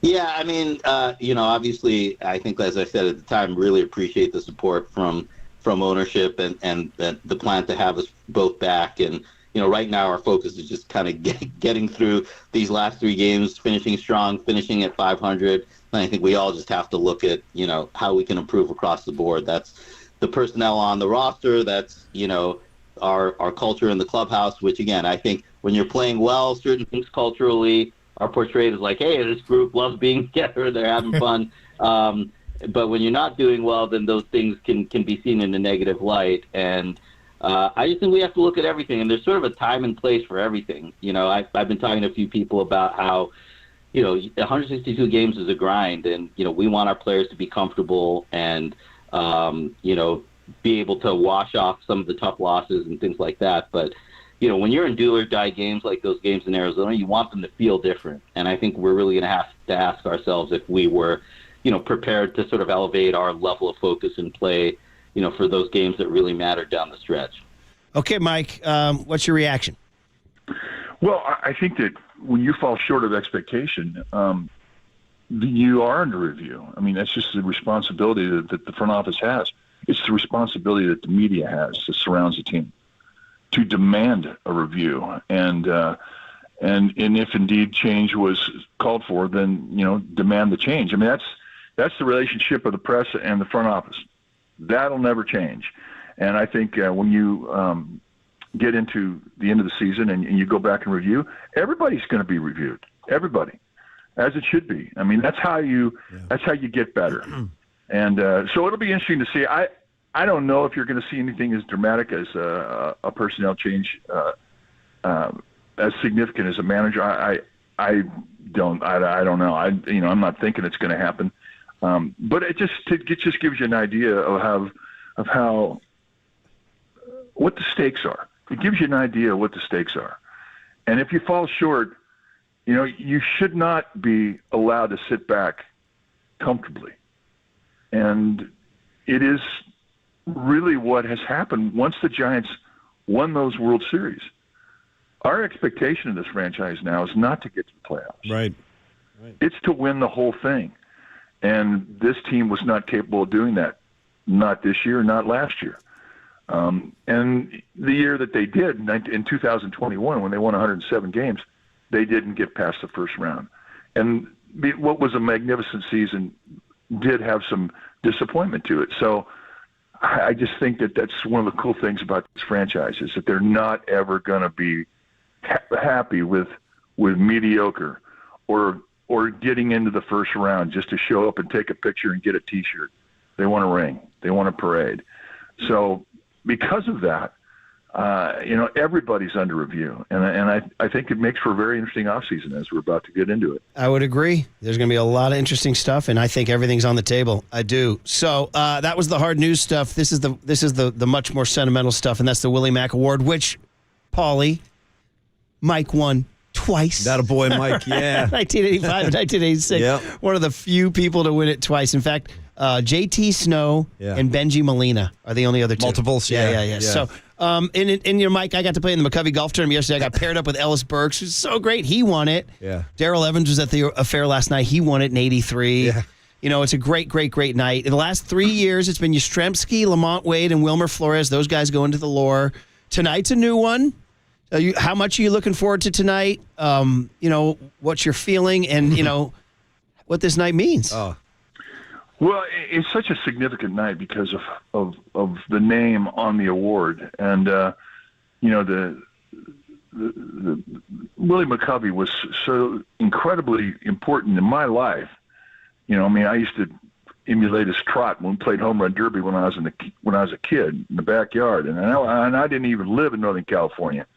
But McCovey had just had so much class and coolness about his home run trot. I mean, if I was going to be a big leaguer, if I was going to hit a home run, I was going to take a trot like Willie McCovey. When I hit my first big league home run, when I was around the bags, I actually thought about that. I mean, that's how cool he was. And, and then I got to, play against him, and then I got to know him. And so because of the name that's on that trophy, that award, it's a significant, big-time significance of any Giant. And even in a disappointing year, there's effort behind that season. And when you're chosen by your teammates and your coaching staff and the fans to receive that Willie Mack Award, you feel the weight of that award. You feel it. I mean, you talk about an adrenaline surge when somebody tells you that you're a winner. It's incredible. And there are some really deserving people that have a chance to win that award tonight. Wilmer Flores could win it again. Tyro Estrada, he could be the guy. Logan Webb could be the guy. I mean, Camilo Duvall could be the guy. I mean, we don't know. But when it happens, you always get that feeling and that sense that, man, they got it right. This feels so like I'm looking forward to it. This feels like a Logan Webb. I agree with you, Murph. Because what he did in putting up with all that lack of run support, everything he did. And then the leadership statements at the end of the year. Yes. No, I think it's his time. Tyro's a great runner-up, but I'll give it to Logan Webb. That's me. He put in some work this year. We only have 2.5 minutes before John Lynch joins us, and this is a gigantic thing, but Dianne Feinstein died at the age of 90, and you were playing for the Giants when she was the mayor. And she's a titanic figure in the history of San Francisco from the Moscone milk assassination through today. I don't know. You must have had encounters with her through the years. I loved her. in 1985, she was the mayor of San Francisco, and we were at the Chamber of Commerce luncheon, and they had a dais of speakers. Hank Greenwald and Ron Fairley, we were really, really good speakers, were there, and they had a number of other dignitaries that came up and spoke and whatnot, and then she got up and spoke. And her dynamic blew everybody out of the water. And I sat there watching her speak, and I thought to myself, my God, I want to be just like that. I want to be able to take over a room, and I want to be able to have the presence that she has. And I followed her politically all the way through her career. When the very first time that, when the very first year, when Washington became a part of the league, we went from Philadelphia to Washington, and we were going to go see Washington, and Jennifer and I had most of our kids. We had 4 of the 5, and one of the things that we got to do was go to her office, and she was just bigger than life to me, and I just applauded her career and her class. She was so dignified, and she was very special in so many ways, but she made me want to be like her, just because of how she could come into a room and take it over and do it in a way that embraced everybody in that room. It was she was unique, and I'm gonna toast her, and I'm gonna miss her. She's just a gigantic figure for 50 plus years or almost 50 years in San Francisco, and through some of the most important times.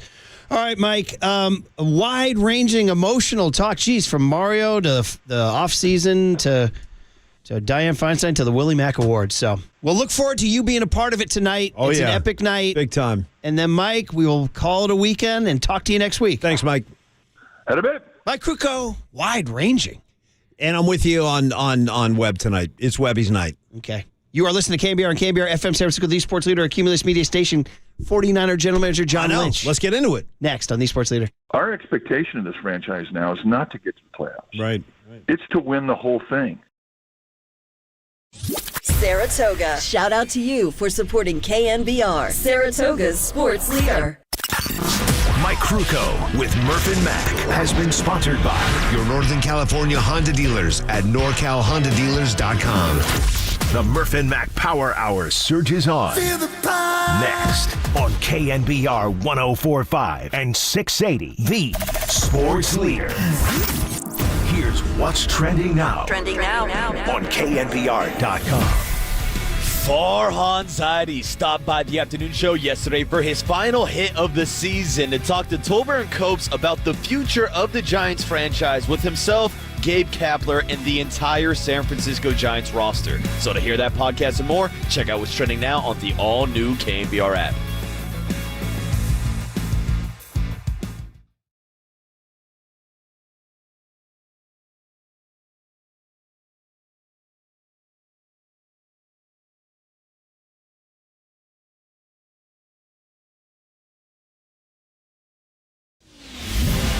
He's humble.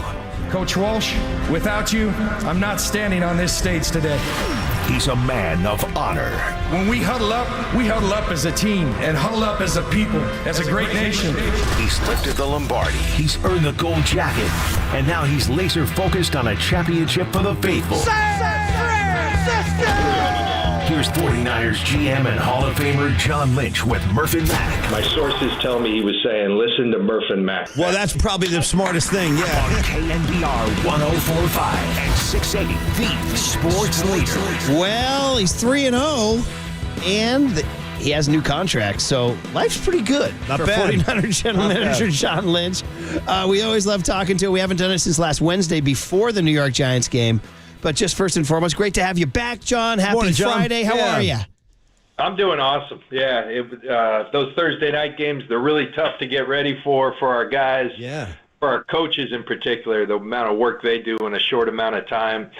But they are sure nice when you win on one of them because you kind of get a mini bye in there and got to get away. We've got 4 kids. Our third one is down at TCU, and it was Parents Weekend, so it worked out perfect. Got to go down to Parents Weekend at Fort Worth, Texas. It was a little hot, but it was a lot of fun seeing our daughter and have some great family time after a nice win. So that's fantastic. That's worked out beautifully. Awesome. All right, good. So good vibes all around, and congratulations in the cutthroat world of the NFL, and particularly a cutthroat job like being a general manager. You have been rewarded with a contract extension, and Kyle extended also. He spoke to it on Wednesday. I'd love to get your thoughts, John. There was a rumor a couple years ago that you were going to leave for broadcasting, and instead you're now extended through, we believe, 2027. So first, congratulations. Congrats, Second of all, John. It's awesome. Tell us about getting that deal, what it means to you and your career. I think Kyle, yesterday I heard him use the term grateful, and I think I would tell you this: the Lynch family, myself, I've got a ton of gratitude for the York family. They've been very good to us. We've enjoyed kind of growing this thing, and while we've fallen short of our ultimate objective, what we all do this for, to win championships, I think we've given ourselves on a perennial basis an opportunity to be that team. And, I think I've talked about it before, but a reason why I'm still here and not broadcasting for as nice as this contract is, a lot more money, is that, I'm driven by that. Yeah. And I love our situation as it's we've got an ownership who trusts us to do what we think's in the best interest of the team, but yet they're involved. They give us support. I love working with Kyle. I think I've told you guys before, I think the world of him as a tactician. I think he's as good as it gets, and as a leader, and then the staffs we've put together, and we've kind of survived the brain drain of losing a lot of good people who have interest in what we're doing here, and I think that speaks to the culture we have. So it's really cool. It's fun, and we're having a blast, and I'm very appreciative of the York family for coming to us and saying, "Hey, let's take this out a little bit longer and keep this thing together." So that's great. So when they say that, you're like, "Heck yeah, I'm digging this." I mean, how's the pressure and the grind? Like we said, broadcasting. Gosh, you can just fly into a hotel, meet with Belichick for 45 minutes, go get dinner. Hey, coach. Yeah. I mean, are you okay? Is the pressure and the intensity and the work? Yeah, all the you're embracing that. Yeah, it is a lot. But I think I go back to when I started this. I say, with Jed, with Kyle, and just that, look at my family I've got 4 kids. I've got a unbelievable wife who's been with me every step. They're going to be a part of this, and as long as that ever is understood, then I'm good. And they want me to do what I love, and they want me to work hard and all those things, and that couldn't be more true to this day. I mean, they've been tremendously supportive. Kyle's the same way. He works his tail off, but his family comes first, and and is very much a part of it. I think that's what we've tried to do, is make our families a part of this. And so you'll see him around the facility. We take our wives on the road sometimes when we travel, and so I think it works, and it works because everyone's involved and invested, and man, it's a blessing to be here, and we're having a lot of fun. Now we just got to keep focusing on winning the day. We've got the Arizona Cardinals coming in, and they're playing really good ball, so it's a big challenge for us to try to get to 4-0. It is, and 3-0 sounding pretty good there. A little reflection. You mentioned that Thursday night game being a difficult game, and switching from the big picture of your contract to sort of the micro of that game. As an old D-back yourself, were you, as that game was going on in the first half, and Wink Martindale kept running bodies at Brock Purdy? That was crazy. When you were in the booth, what was your reaction to how your young quarterback was? He threw a couple of non-perfect balls early on, and the blitz pressure was real. Were you inconsistent taking note of that? Yeah, but I have so much confidence in Brock. I think our whole team, what I was saying is keep bringing it, because I think with Brock, you just know he's going to get the ball the right place eventually, and he's going to make you pay. Blitzing, it's high risk, high reward. And early on, they had some success, and I like you said, Brock probably wasn't on point as much with his accuracy early in that game, but I knew the time was going to come where they were going to come and they were going to pay for it. And because Brock that's just what he's shown to do on a consistent basis. He's going to get the ball where it should go. We've got fabulous weapons, and he does it in a way that's really impressive with people in his face, and ultimately he made some of those throws. And the cool thing about Brock in this game, albeit a little bit off, I think a lot of that goes to a Thursday game against that type of defense that gives a lot of exotic looks with a lot of pressure. Yeah. And one thing with Kyle, a lot of coaches simplify on a short week. I think Kyle throws in more because he doesn't know how the game's going to unfold, so he wants everything in there. So that's a lot to handle for a quarterback. You essentially do walkthroughs, so maybe your timing's not as good on a Thursday. You don't go out and practice full speed. So I think my point is, it was like keep bringing that pressure because Brock's going to make you pay, and eventually he did. We cracked it. You know, John, also I thought that the offensive line performed really well. In fact, all year, there was talk, but even before the Steeler game, how's McKivitz going to do against T.J. Watt and everything, and so far it looks to me, John, like the pass protection's been pretty solid, and there are holes there for McCaffrey in the ground game. And just wonder if you could speak to the offensive line and their performance so far this season. Yeah, I think if you start at the left tackle, Trent Williams is as good as anybody in football. Everyone should really, if you don't focus on his play, just kind of isolate on him because you're watching a Hall of Famer. I don't like saying that about a lot of players because you never know where that's going. I know that with Trent. He is a Hall of Fame player, Hall of Fame talent. But to watch the guy improve each week, it's unreal. His love for the game is, he's a great teammate. So Trent's playing incredible. Aaron Banks has been phenomenal this year. Really made big strides throughout this offseason. He got out on that 3rd and 19 screen to Debo and blocked 2 people in 1 block. He's doing stuff like that weekend. He's 335 pounds, and he gets out there and will run extremely well. So that's a unique skill set. Brindell's really become, high-level starter in our league, and really proud of Jake. And Burford is immensely talented and still has some consistency issues, but that comes with playing. And I think Spencer's working through that and finding a way to get better. And then the right tackle, McKivitz, we saw him have a hard week in week 1 against T.J. Watt, but who doesn't? Kyle left him out there one-on-one a lot, and Colton, a lot of people were questioning, but we had a lot of confidence in Colton, and sure enough, he's responded and playing at a really high level. And so I think collectively the group's playing really well. They're run blocking extremely well. I think the pass protection's been solid. There's still room for improvement, but we're really high on the group.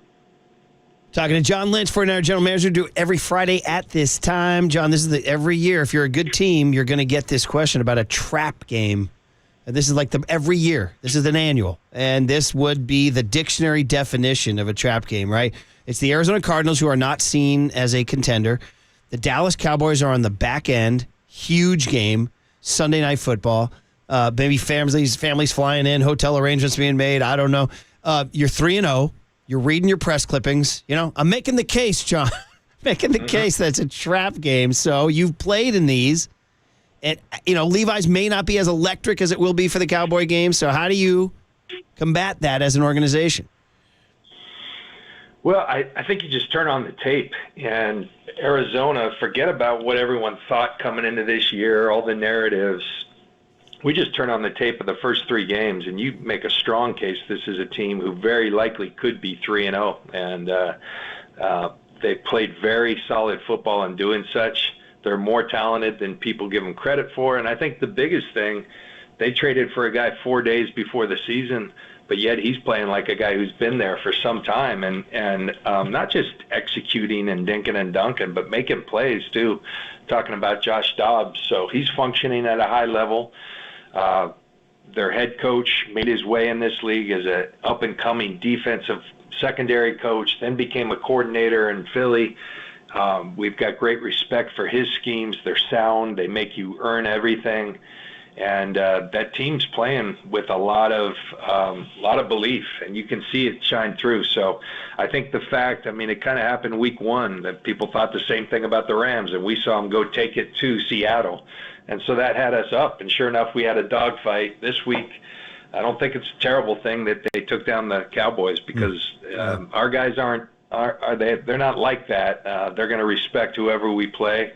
But Arizona made it easy to do such, and we're expecting a good football team and having to earn a victory. But here's the one thing I disagree. I think Levi's is going to be cranking. I think people are feeling it and having a ton of fun. Yes, the Cowboys, that's a huge deal, but I think our fans are going to show up, and we got a 3-0 team and trying to get to 4-0, and we need them. We need the energy in that place. All right, we'll see for sure. Sunday, 125 on KG or 810 The Spread and 107.7 The Bone.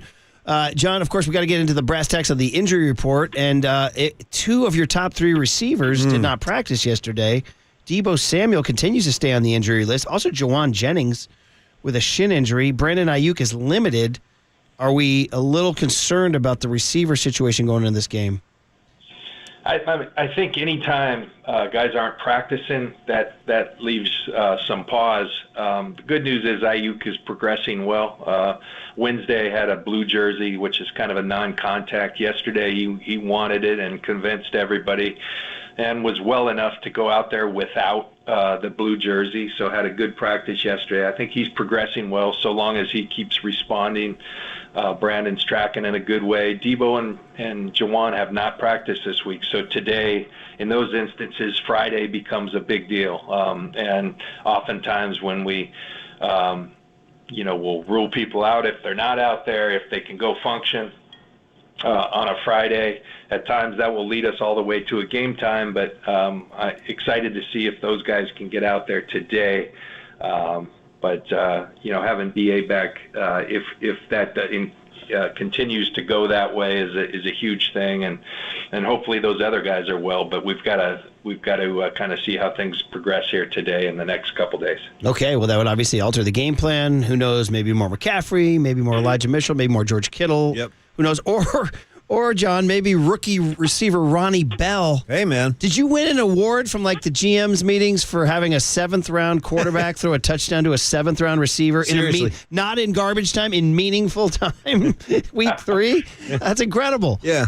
I didn't even think of that, but that is pretty cool. That is cool. I will tell you, Ronnie has impressed from day one around here. OTAs, the guy caught as many balls. He just kind of, right away, you said this kid's got kind of a poise and a wisdom to the way he plays that's beyond his years. I know that group, Deebo, Ayuk, early on, and once we got in training camp, they were giving him a hard time, and it wasn't that he wasn't willing to block. It was he didn't know how to block, and so they were giving him a hard time, but he takes on every challenge, and now he's one of our best blockers out there on the perimeter, and that's a must for our receivers. And Ronnie's just kind of passed every test, and he's earned every opportunity he's gotten. It's tough. Kyle makes rookies earn those. He's not just going to give them to them, especially with the talent in our group. And Ronnie just keeps passing every test. You got to keep doing it. As proud as we were for him for the way he played on offense, he made a key special teams player. So Ronnie's he's earning more opportunities. We're really, really excited for the young man, and he plays with the passion that we like our guys to have. He loves football. Well, great news on that. But it's a couple things. I know you guys are pros, and the picks are important, but I would imagine it's human nature that when you get to the 7th round, you're not as intense as you are in the 1st round, but I guess that's a reminder. Purdy to Bell is a reminder. You guys got to take the 7th round as seriously as the 1st round. Yeah, we talk about those things. Every year I put up in the draft, fellas at the beginning of the 2nd and 3rd day, here's the players we've gotten in these rounds. So if we're not taking this serious, let's pick each other up, and really it's the accumulation of so much work and preparation that you never take those lightly. And we've learned from experience, man, right down to the very last one, they can be crucial to your success, and we're fortunate to have guys like that. Incredible. There's going to be a 30 for 30 one day when Brock continues and brings you a Super Bowl and everything. It's got to be a 30 for 30 on the 15 minutes before the Brock Purdy pick. Like what?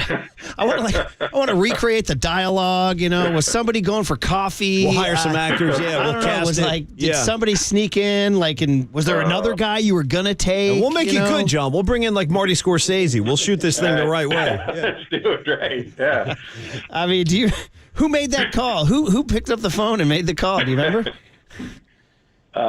Typically, I make the first call, and then I'll talk to them, let them know they've been drafted. Kyle will get on the call. Greasy probably got on with them. I forget where that was, but how that was. But I'm sure we've got the film to go back and document it. So, look at the security footage on that one. Yeah. Hey, and then last one, John. We know you. Listen, you are among the many things you do, and you said this in your Hall of Fame speech. You're a big believer in the United States of America, what the ideals are, what we strive for as a country. And, whether it's left, right, blue, red, Democrat, whatever, it doesn't matter. Dianne Feinstein was a towering figure in really San Francisco history, and she died this morning at the age of 90. I mean, obviously she was in failing health. That was obvious. But, John, I mean, I know you were in San Diego as a young man, but, man, oh, man, when Moscone and Milk got assassinated and she was the one to deliver the news, I get emotional just recounting it. I was 11 years old, and it's seared in my brain. She led the city out of that. When the Niners won all those Super Bowls, guess who was there with Bill Walsh at the city hall and the parade and the limo? And anyway, and then she became a senator for years and years. I would imagine you would have had a thought on that. Yeah, no, I appreciate you letting me know. First of all, I did not know. Oh, yeah. Okay, yeah, just this morning. That just happened. Yeah. So I'm sorry, and thoughts and prayers to her family. I think so often now we see our politicians and we see,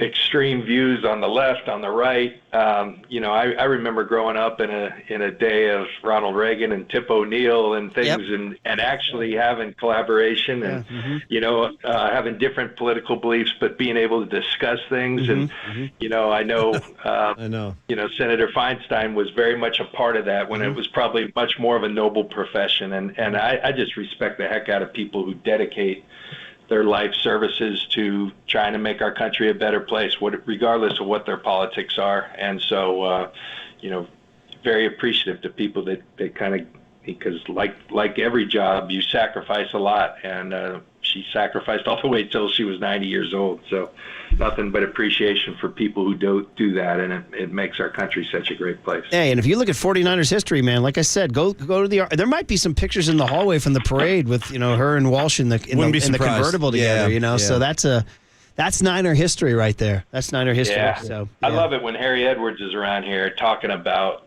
not just the championships, but what the championships meant to the city at the time. It's really John, it was, wow. That's gold when you hear from a guy like that talking about the impact that it had on this place. I mean, it's been documented a lot, and in the book Season of the Witch, of what, the Jonestown, Guyana tragedy. It was a dark time. Moscone and Milk were within 2 weeks of each other, and then she had to take the reins. And, and then a lot of people credit Montana and Walsh with, leading us out of the darkness. For real. And, now you get to, John. That's right. You get to lead us out of the darkness. Hey. I'll leave it with this. This is you guys talked about the extension. This is a true story. It was blazing hot. We're in the, so we're at TCU, SMU. I want to be out there with the rest of this, so the school said, hey, we'll take care of you, put you in a suite. I said, no, I'm out there with my daughter and all her friends. And so we're out there. And my family all left me at one point, and I start to get recognized by all these SMU and TCU fraternity guys, and the news that just said, had just been announced about our extensions, and one of these kids from TCU says, "Hey, Lynch," and I'm all alone, like my family left me, and I'm like getting outed, and he goes, "Congratulations on the extension," and that's not the most natural thing to have a crowd of people on the extension. I mean, people, the lady behind me, what are we talking about? She had no idea who I was. You talk about it awkward. I was like, get me out of here. That's hilarious. Yeah, it's like, hey, you were getting married, or hey, congrats on your extension. Right. It could be a lot of things. It really could, John. I know. Maybe you said extension. Oh my God! Right. got you. I got you. I texted my family. I said, "Get back here in a hurry." Hurry up. Get me to the suite. Well, we'll echo the SMU fraternity dude. Congrats on the extension, John. All right. Always a pleasure. Yeah, and thank you, John. Always. Enjoy Sunday. Go get him. Thank you. All right. Thank you. There he is, John Lynch. I'm telling you, this Paulie, guy's solid gold, man. I'm telling you. Solid brick of gold right there. There was a change in the schedule where Shanahan wanted to do afternoons and Lynch mornings. I was like, cha-ching. Don't tell anybody. I mean, that's nothing against Kyle. He's great. No, Kyle rules. But he's up against, But I got John Lynch out here. I mean, listen, talking extensions, and he's just great. No, he really is. And you know what's great about John Lynch is you can take him for his word, which is not the case with everybody. That's very true. John Lynch, he says it, you can believe it. Waterboy's in Vegas. Marcus Boucher, he's there for the fight. I can see you. Marcus You're still there, buddy. You're hanging in. What'd you think of Lynch? I'm back, boys. What'd you think of Lynch was fantastic. I mean, he's great every Friday. Yeah. Hey, true or false, Triple E told me during the John Lynch piece you ran out to go buy some U2 paraphernalia because they're opening the Sphere tonight. Do you have your new U2 shirt and box set and everything? You ready to go? Freaking bomb. You know, actually, over the night, I woke up this morning and I found out the new YouTube album was actually downloaded on my iPhone. I don't know how it's back, boys, but here it is. I guess that means I got to go to the Sphere. In his book, he dedicates a few pages to that, and he's like, at the end, he goes, "Mea culpa, man, my bad." Like he's like apologizing to you now, Waterboy. I don't know if Good, too little, too late, right? Get that off my iPhone. See what I mean? All right, cooler of content, and then Susan Slusser, guys, in the morning where we're wondering if Gabe Kapler stays as Giants manager after the Farhan interview. And things. I was at the Mario Aliotta thing last night. A lot of people were talking, man. A lot of people are talking. Who knows? Giants might make a move. Mike Krukow, when I asked, and Mike is, you know, Mike's Mr. Positive, Mr. Optimistic. He did not commit. Nope. He said, I don't know. We'll see. So, we'll see. Cooler content next on KNBR 104.5 and 680, the Sports Leader. You know what I mean, Mike?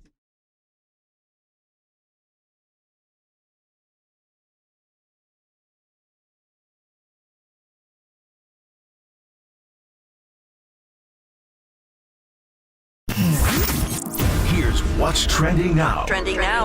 On KNBR.com. The one and only T-Rock, Tim Ryan, stopped by the Papa and Lunch Show for a full hour to participate in the weekly Bull Rush to break down the 49ers Week 4 matchup against the Arizona Cardinals. To hear the entire hour on our podcast page, check out that podcast and more, trending now on the all-new KNBR app.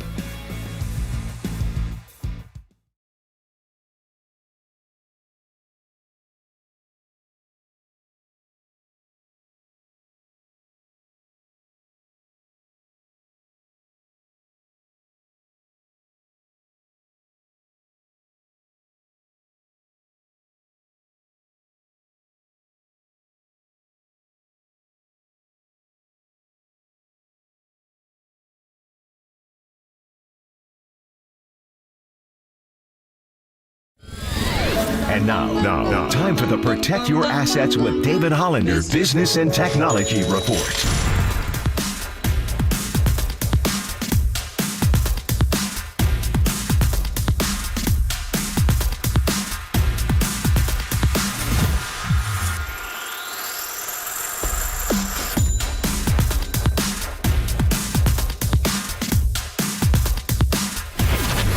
This has been the Protect Your Assets with David Hollander Business and Technology Report. Do you want to pay less taxes this year? Learn more. Listen to David's show every Saturday morning on KNBR or call 1-866-PROTECT. Crank up Murph and Max Power Hour. All right, everyone, chill. This is the cooler. You are not sending me to the cooler of content.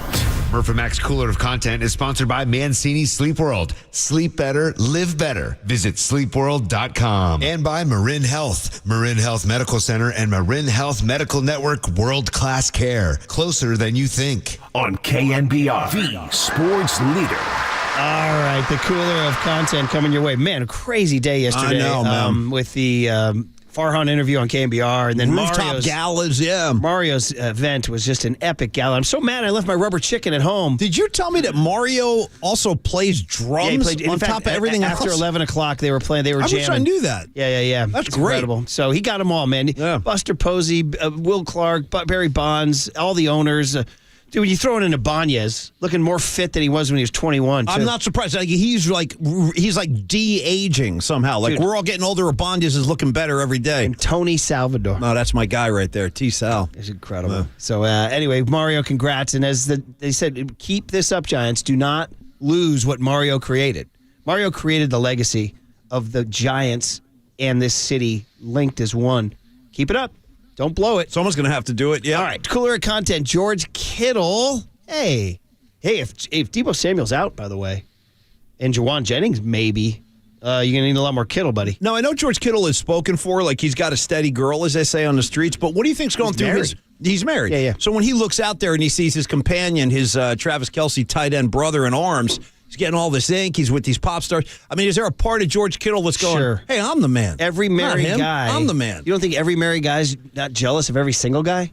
Like Marcus I didn't even mean like Marcus that. is in Vegas. No, I didn't even actually. I didn't actually even mean it like that. I just meant in the sense that as far as like tight ends go, and he invented tight end day. Marcus, who's better, Kelce or Kittle? Let's get into it. Or are we talking from a fantasy football perspective or a real football perspective? Either way, real we're talking about fantasy. real football. If we're talking about real life the football. actual It's games, George yeah. Kittle. Yeah, because I like the actual games, and I love the way that George Kittle blocks in the rushing game. There you because go. Travis Kelce, as great as a wide receiver that he is, he doesn't block anybody. George Kittle impacts this game from all aspects, whether it's catching the ball, the yards after the catch, or just pancaking fools left and right. Good answer. George Kittle is a complete tight end. However, fantasy, it's a no-brainer. Fantasy, you go Travis Kelce. Yeah, there you go. He's essentially a wide receiver that you're drafting. That's why he goes in the first round. Yeah, so here he is, mic'd up during that game against the New York Giants. We finally got the audio, him playing that rock, paper, scissors here. Yeah. I love the Niners. This is really fun.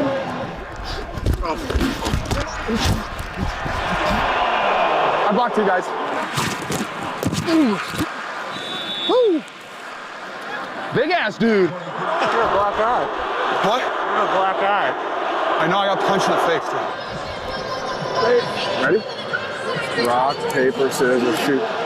Snip. Bye-bye. There he is. He got punched. He did have that shiner, so he got punched in the face. That's another day at the office for George Kittle. How about that? I love the Niners bite. We want to keep that one around. That's the thing. You were talking yesterday about how physical Deebo Samuel is after the catch, and he takes on DBs and linebackers. Whoever's in his way, Deebo will take him on. Kittle's the same way. Kittle runs a lot of times like right into the contact. I love the Niners. This is really fun. What do you guys think of adding that to the victory montage on Mondays? Yeah. Ooh, we might have to throw it into the package, Murph. That's a good call. I think so. Like that. I think we add that one. Keep that around, Triple E. All right, Mark Cuban's chiming in. Who wants to hear from him? He's chiming in on Taylor Swift. I'm good. Nobody? Really? No, none of us do. He really. made the cooler content. Hey, How you how's it doing? going? And yep, there it is. That's a great soundbite, by the way. The Taylor Swift walking by the cameras with Kelce. Hey, How you how's it doing? going? I like that one. There's a little intrigue there. Yeah. Where she's like, yeah. By the way, he hopped into a getaway car. Yeah, the whole thing is... Anyway, here's Cuban checking in on Taylor and Kelce. Taylor, if you're listening, sorry, Travis, break up with him. I got a bunch of good-looking single guys that play for the Dallas Mavericks. Oh my God. I got you. I got you. We're just like farming her out now. Everybody's going to get a little What piece is of she, that. like a piece of Come on. Yeah, now. everybody wants to get close to the big star now. Come on, Mark Cuban. Yeah, Come on. Bad look for Cuban. We shouldn't have put that in the cooler. Why don't you worry about putting a winning team on the court? Is there like a PG-13 joke here from the Braves broadcast? Should we do this? Well, I don't know what's the I didn't got kids in the car, huh? What's the subject matter? You already opened the door, Murph. We got to play. Yeah, We door's gotta open. play Now I'm curious. You're being warned. This I is wanna know. PG-13. All right, Braves broadcast here. So the Braves will go from Johnson to Hand, and the batter will be Mastroboni. And that's probably a good thing Jeff Francoeur's in the other booth. Shout out to Hand Jive, Marcus from Greece. Hand Jive. Now Paulie can Mac. you hand jive, Is there baby? something about Francoeur? Does he mix up names or something? Or he would probably go there, they're saying. He would go there. Yeah, Frenchie is a character, especially on the broadcast. He'll make some of those jokes. Right. He'll go Forever into Giant. it. Forever Giant. And Murph knows That's as well right. as I do, there's only one hand that really matters at the end of the day. That's Mr. Hand. I told you, Teaching American history. Our friend in San Diego down in Encinitas is in a band called Mr. We saw him. It's appropriate, Saw too. him. I see the globe right there. At the Encinitas American Legion. This is dude. U.S. history. They have big American flags and cheap drinks. All right? Go see bands at the American Legion. This is U.S. history. Jimmy Butler is upset about gas prices. So am I. My God. Yeah, Jimmy Butler can afford it, though. Here's Jimmy Butler. Okay. This is high-rate robbery. Man, I'm trying to get some of this gas back. Hey, you think if I go in there and tell them that I put the wrong gas in here, they'll give me a refund? This is crazy. I'm going electric. Okay, so the reason why this is he's going electric, is Tripoli wants everybody to know he has charged, this guy makes coffee and charges $100 for a cup of coffee. Big Face Coffee, boys. Big Face Coffee is Jimmy Butler's brand. And he charges $100? Oh, I think so. The story was it started during the pandemic season when everybody was in the bubble down in Miami, and he was selling cups of coffee for $20 each, and now he's selling them for $100 a cup. He can afford gas prices. Today is National Coffee Day. Did you know that? It is. Take a sip right now to honor that. Or do you want to hit something? I definitely do. Let's make sure I all get a our couple drops. First of all, let me take a sip. Hold on. Yeah. Well, I'm out right now, actually. I'm kind all of right, I'm geared up, jonesing. and now I want to share a little coffee with all our friends out there who like to support the show. Murph, where do we begin? Let's go Joe Pesci. Come on, make that coffee to go. Let's go. Let's go Spike Lee. I mean, my bad and all, my bad, but don't make me get violent early in the morning. Really, I ain't had my coffee. You know what We I'm got the last weekend of Giant Baseball at the Yard. Let's do some Giant voices. Just made a pot. I'm about a cup deep. Shout out Mike 100 Krukow? pence. Of course. You got to have good coffee. All right, we got to get going. I want to play the Toy Story game preview, though. 1 minute, just because it's a big deal. 6:30 tomorrow morning on ESPN Plus, Disney Plus, ABC Plus. Come on, 90s kids. Here you are. To infinity and beyond. The first Toy Story Fun Day Football is coming to Disney Plus and ESPN Plus. It's the NFL like you've never seen it before. Coming in Week 4. The Falcons and Jaguars matchup live from London will also be in Andy's room as both teams transform into the world of Pixar's Toy Story. Oh, it's a very real game, but Toy Story themed. Every run, pass, and score, live and unpredictable. Plus a special halftime show featuring Duke Kaboom performing an incredible motorcycle jump. Buzz, Woody, and all their friends at Disney, Pixar, ESPN, and the NFL invite you to watch Toy Story Fun Day Football between the Falcons and Jaguars, Sunday, October 1st at 9:30 a.m. Eastern on Disney Plus and ESPN Plus. There you go. We just had to get everybody their Toy Story fix, man. Come on. I got to tell you, those London games are like the great unknown to me. Like, because every time you wake up on the weekend, the game's already been played. You don't know what's going on. I totally agree. Except for I want to try to catch some of that Toy Story. Waterboy, you'll be up watching it, like I said, Marcus won't maybe even with a special new friend. You're Who not knows? going to bed, Yeah, that's Marcus. the thing. I don't think I'm going to sleep Saturday night. I'll just roll straight into the Toy Story game, 6:30 a.m. Sunday morning. If you do go to sleep, I'll actually be disappointed. Can you imagine how if Marcus is absolutely blotto coming out of the club and he sees Andy and Buzz and Woody, is he like, what the hell's going on here, man? What's going on? All right, there's your cooler and content. Susan Slusser on the Farhan Zaidi Gabe Kapler situation next on the Sports Leader. I love the Niners. This is really fun.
Listen to the sports leader anywhere, anytime. Download the all-new KNBR app. Now, Murph and Matt continue live from the KNBR Casino Matrix Studio. Casino Matrix Progressive Jackpots are here. Where are you? Just drop in. Please play responsibly. 1-800-GAMBLER.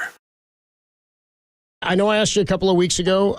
It's been a tough couple of weeks. I mean, a 500 record might have got you guys into the playoffs, and we'd be having a different conversation. Has anything changed in terms of the intent as Gabe to return as manager next year? Yeah, I mean, obviously, I think, as I said at the time, really appreciate the support from ownership and the plan to have us both back. And, right now our focus is just kind of getting through these last 3 games, finishing strong, finishing at 500. And I think we all just have to look at, how we can improve across the board. That's the personnel on the roster. That's, our culture in the clubhouse, which, again, I think when you're playing well, certain things culturally are portrayed as like, hey, this group loves being together, they're having fun. But when you're not doing well, then those things can be seen in a negative light. And I just think we have to look at everything. And there's sort of a time and place for everything. I've been talking to a few people about how, 162 games is a grind. And, we want our players to be comfortable and, be able to wash off some of the tough losses and things like that. But, when you're in do or die games like those games in Arizona, you want them to feel different. And I think we're really going to have to ask ourselves if we were, prepared to sort of elevate our level of focus and play, for those games that really matter down the stretch. Ask ourselves if we were really prepared to play those games down the stretch. Wow. And no commitment to bringing back Gabe. I mean, the token answer at the start about, Greg Johnson said this, but I'm interpreting a lot differently. We asked Mike Krukow, and he left the door open that Gabe Kapler may not return. And seems to be the static in the air, man. I was at the Mario Alito thing last night. People were talking about it. I don't know. He might come back. He might not. But it certainly seems to me a lot more likely that he might not after that. Let's ask Susan Slusser, who is kind enough to hop on every Friday. Here we are last weekend. Willie Mack Award tonight. Dodger Stadium. The Dodgers are in town at Oracle Park, and the Giants will hand out that award. But this will be the story, of course, of the weekend. Susan, good morning. How are you? And what's your interpretation of what you heard from Farhan? Well, it's interesting because obviously I'm the one that talked to Greg Johnson a couple of weeks ago, and he was pretty firm. They're both coming back. Firmer about Farhan at the time, I have to say. And I've kind of checked back with those in the know along the way, and it sounds like that's been the thinking at the ownership level throughout. So this sounds very much like this is Farhan kind of looking at everything, and I suspect if there's a move here, maybe this is Farhan's move to make, rather than ownership. But I honestly could go either way. I think Zaidi and Kapler have had a good working relationship. I think they get along really well. Maybe they are. This is part of maybe everybody just doing all this soul searching. We've all heard or seen some of the things Kapler said in recent days, kind of taking the same sort of thing, taking a look at everything and like looking at their processes and the way they, deal with different groups and talk to players and all sorts of stuff. So soul searching maybe. Changes afoot, maybe. I'm kind of with Kruk. I've got to say that those comments are a little stronger than I maybe would have expected. Yeah, I agree. And, it's interesting. I mean, that brings us to the question, Susan, of package deal. Are Farhan and Gabe a package deal? And I guess the answer would be no, I'm thinking, right? I mean, it's not, I don't know. Are they? No, I mean, it's not like they were hired at the same time. Right. If Kapler is Zaidi's guy, he's backed him very strongly. He was something of a controversial hire at the time, and he delineated really clearly why Kapler was the guy for him. So he stood by him through, that was not maybe the easiest hire. He picked a guy who I think he knew people were going to have some issues with. So, this is all fascinating, but I don't think that makes them a package deal any more than any other GM who hires a manager or coach at any level. And there are guys who sort of fit that same mold who he could turn to, including people on the staff, or if he is making a change, maybe do something completely different. I don't know if I see that. I think they very much want somebody in the analytics kind of cutting edge thinking mode. But if that's the case, Kapler still seems like he's kind of the embodiment of all of that. So, yeah, in that sense, Maybe. I mean, there's a lot of noise, so much noise, and you guys had the famous Logan Webb interview. Big changes need to happen. Yastrzemski said similar stuff a week or two earlier, not as pointed, but yeah, we have to change this culture. I mean, so I'm thinking if you're Farhan or you're, I don't know, whoever else is in that front office from Greg Johnson to Buster Posey on down, they're kind of telling you. They're kind of telling you that whatever we created was too casual or too hands-off or not demanding enough doesn't it feel that way? Yeah. Yes. Is this a situation where you go like, yeah, we need to make X, Y, and Z changes. We can do with that with the personnel in place, maybe with a few tweaks. Or we need to start afresh, including with internal leadership. It's unclear on which way they might go. But if you're talking about, clubhouse culture, some of that is personnel. And the personnel is very much Deity's area, If you're talking, maybe there's a player or two who doesn't have that focus that he's talking about in specific games, or, maybe is taking things a little too lightly after losses. That's a personnel thing, and that's not necessarily Kapler. So I think soul searching in all areas, including internally for everyone, which is very much what it sounded like. Anytime you talk to any player or anyone with a staff, it's an awful lot of what could we do better, what could I do better from all people. Frequently in the history of baseball, that means the manager gets the ziggy. Like that's like whether it's fair or not, or if some people would, let's say Farhan did fire Gabe Kapler, which sounds like it's a real possibility, maybe as soon as next week. I don't know. But people would say, oh, well, that's Farhan making him the fall guy. But Susan, you've covered enough baseball to know that's what happens, right? I mean, fall guys are created. It is. I'd be a little surprised with the timing, because here's how things often work. As you guys know, you kind of start with some of the coaching staff, and there are some areas that are pretty easy to point at that were real disappointment areas this year.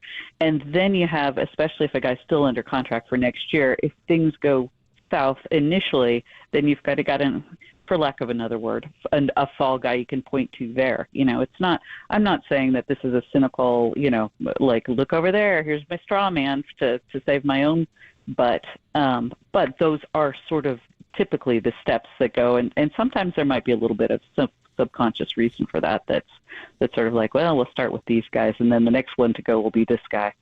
A guy you covered for many, many, many years, was written about by Tim Kawakami, and a lot of people speculating also outside of Kawakami, like, wow, Bob Melvin and the Padres seem to be not getting along. Bruce Bochy once left the Padres and came to the Giants. There's a theory that, hey, if the Padres part with Bob Melvin, that would be an amazing fit for all the reasons. Bay Area guy, all the time in Oakland, was a hum baby himself. That's it. I don't know. What is it? How does your radar? What is your radar reaction to that? Mm-hmm. Well, it's interesting because obviously he's got a really good team now, very good contract now. He went there knowing AJ Preller is much like Heidi, kind of I'm going to use all the analytics. I'm going to do it my way. But of course, Bob worked for Billy Beane and David Forrest, and that's how things are run there. He knows Farhan very well, going back for basically when Farhan was very young in the game. So certainly it's something that, if the Giants have an opening and if Bob is allowed to leave or decides to leave somehow, I could see it happening. He's from Menlo Park. He went to Cal. He played for the Giants. He's managed the A's. Like every kind of ticks a lot of boxes. But does he want to keep doing the cutting edge? Here's the list of analytics that you're looking at for tonight. Right. I don't know. If that's really been rubbing him the wrong way in San Diego, I don't know if this is necessarily the fit for him. Did you know anything about Farhan and Bob Melvin's personal relationship in Oakland? Oh, yeah. I mean, Farhan got along great with they both got along great with basically everybody. There's always manager differences with front offices, especially these days, all the time. But Farhan, when he was with the A's once, I think I called him the friendly face of the A's front office, and that was very much how he was seen. He was always number 3, which everyone gets along with the number 3 guy, especially when it's Farhan. He's funny, he's smiling, he's chit-chatting. You guys saw with the team meeting that was called, That was Farhan. I mean, he's a people person. Yeah. So, I don't think that would be an issue at all. I think they've probably gotten along very well over the years. I certainly never saw anything that would suggest otherwise. There's a much heavier conversation for this brief time window to ask.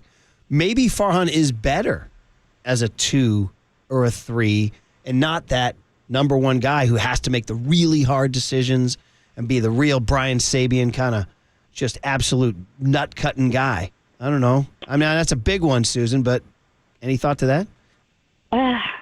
It's hard to say. I mean, it's still actually fairly early in the tenure, right? I would say, and obviously massive success. Just 2 years ago, everything broke completely right that year. There were a lot of reasons that season went so well. There are a lot of reasons last year and then this year especially didn't. I'm not sure necessarily, if they went after the big free agents, there's only a handful of them. Not everyone gets them. I'm not sure you can necessarily say it's something that Farhan is doing or didn't do that caused any of that. But sure, there's definitely personnel things and roster decisions you can look at and say, maybe this didn't work, or maybe this whole philosophy doesn't work here. I think some of that's front office. I think some of that might be, surely from the analytics side. So it's going to be it's all very interesting. But yeah, I think it's too early to say he's better as a 2 or a 3. I think he'd be happy to throw a lot of money at one of the big free agents if he could. Fair answer. Listen, very, very intriguing weekend awaits. Hey, listen, if Kapler somehow is removed, if there is a move, and it sounds like this is a real possibility, Susan, I'm going to say it was when he started doing those post games in the dugout. That's when it was. Oh, we're going back to that, Susan. You remember that was? I'm still the one that didn't. I had no problem with that. I did. You guys are going to have another fight. Here we go. He's so much better inside the office. Yeah. All right. Listen, hey, so we'll end it on this, Susan. You are taking Farhan's comments on KNBR pretty seriously, and your radar is up? I mean, yeah. I mean, he's the president of baseball operations. Anything he says, you got to consider pretty, especially, he's very careful with his words. Mm-hmm. So, yeah, absolutely. Okay, great stuff, Susan. I don't know what it means. I know, but I'm taking whatever it means seriously. Well, whatever's going to happen, you're going to sniff it out because you're Scoop Brady. You're going to get it. So, Sluss, go get the story, all right? You guys know I'm leaving for London on Monday night, so I'm washing the hands of all of this. You have to break that from a Paul Weller gig in Birmingham? Yeah, get over there, Susan. I love it. Hey, man. I got mid-year at Royal Albert Hall on Wednesday. Okay, well, listen, guess what? Nice. You have Wi-Fi over there. Your fingers work. You can tweet the story. Royal Albert Hall, man. Right? That's awesome. Right. I want you to tweet the story from London, all right? All right. All right. Deal. Hey, Kate. Okay. Via con Dios, kid. All right? Thank you, Susan. You're the best. Susan Slusser. Royal Albert Hall, damn. Well, she's just... she jets around the world. There's Anglophiles, and then there's Susan Slusser. I mean, this is like she is the Union Jack. Like, she literally is a walking flag. Royal Albert Hall. That is Tim Ryan with Tolbert and Copes today at 4:30 on KNBR 104.5 and 680. But it's time to come to Papa on a Friday. Time to come to Papa on a Friday. On the Sports Leader.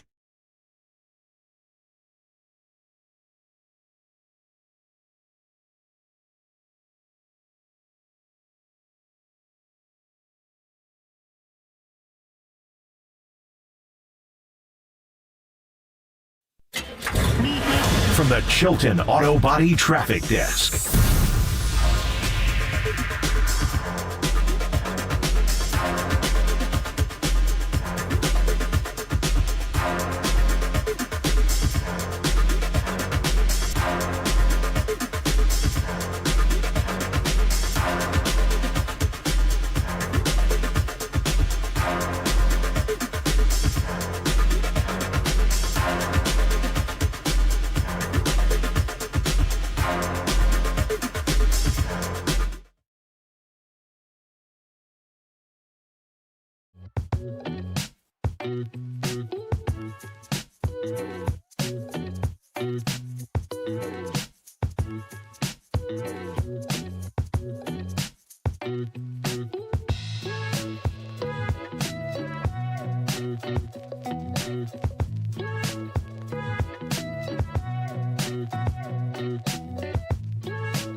Hey, Murph and Mac, time to come to Papa. Come to Papa. We now prepare you for game day with the voice of 49ers football. Touchdown, San Francisco! Greg Papa. Sponsored by Friedman's Appliance, proudly serving all of Northern California with a wide selection of luxury appliances. Visit them in Pleasant Hill to see the Friedman's difference. And by River Islands. Come home to River Islands in Lathrop and discover the San Joaquin River lifestyle and its lakes, parks, and schools. Start your tour today at riverislands.com. On KNBR 104.5 and 680, the sports leader. I don't like calling you water boy, by the way. Maybe on their show you are, on my show you're a starter. Oh, thanks, Paul. And you play heavy minutes. See what happens? That's it. Now we got stirring strife. it up. Now we got Just strife. John Lunn show. Yeah, Sorry, Just misspoke. stirring John it up. Lunn You're show. listening to KNBR and KNBR FM San Francisco. The Why is he sports called leader, Waterboy? a Cumulus Why media is he station. We It can goes a explain long this. story. We can explain. No, it's not that long. So it's an Adam Sandler movie name. No, we were looking for Yeah. a nickname for him, and I was calling him Soul. He had a soul patch at the time. And I was calling him Soul Man or Soul Patch. Soul and it was Patch. not working. No, it didn't take. Everyone's Flavor dude, Saver? It didn't take. But that's the kid's name in the movie The Waterboy. And no, so Sandler's what I name. said- so what happened You look was- kind of like him, is what you're So saying? then what happened was we were like, damn, we don't have a nickname for him. And Waterboy, I think himself said, well, Bobby Boucher in the movie The Waterboy, I have the Simple as same that. last name. And we go, well, then that's it. We'll go with it. Hey, Simple it was as never that. meant to be derogatory or denigrating at all. Yeah, it wasn't like supposed to be a reference to It was the never movie. a comment on like his status. And, I know. and it was, he's I clearly, wasn't sure. I didn't know. No, he's a rock star. clearly a starter. Boucher. Boucher is a good one too. Bushi. I mean, Murph, Mac are easy. And Bushi. Right. Boucher's a great name. Hey, G Pop, are we allowed to, on a Friday of a 49er Cardinal game, ask you about Farhan's interview yesterday? I was waiting for you. Come on, man. Let's get into this. Let's roll up our sleeves. You are waiting. Honestly, should we do a Danny's big poll?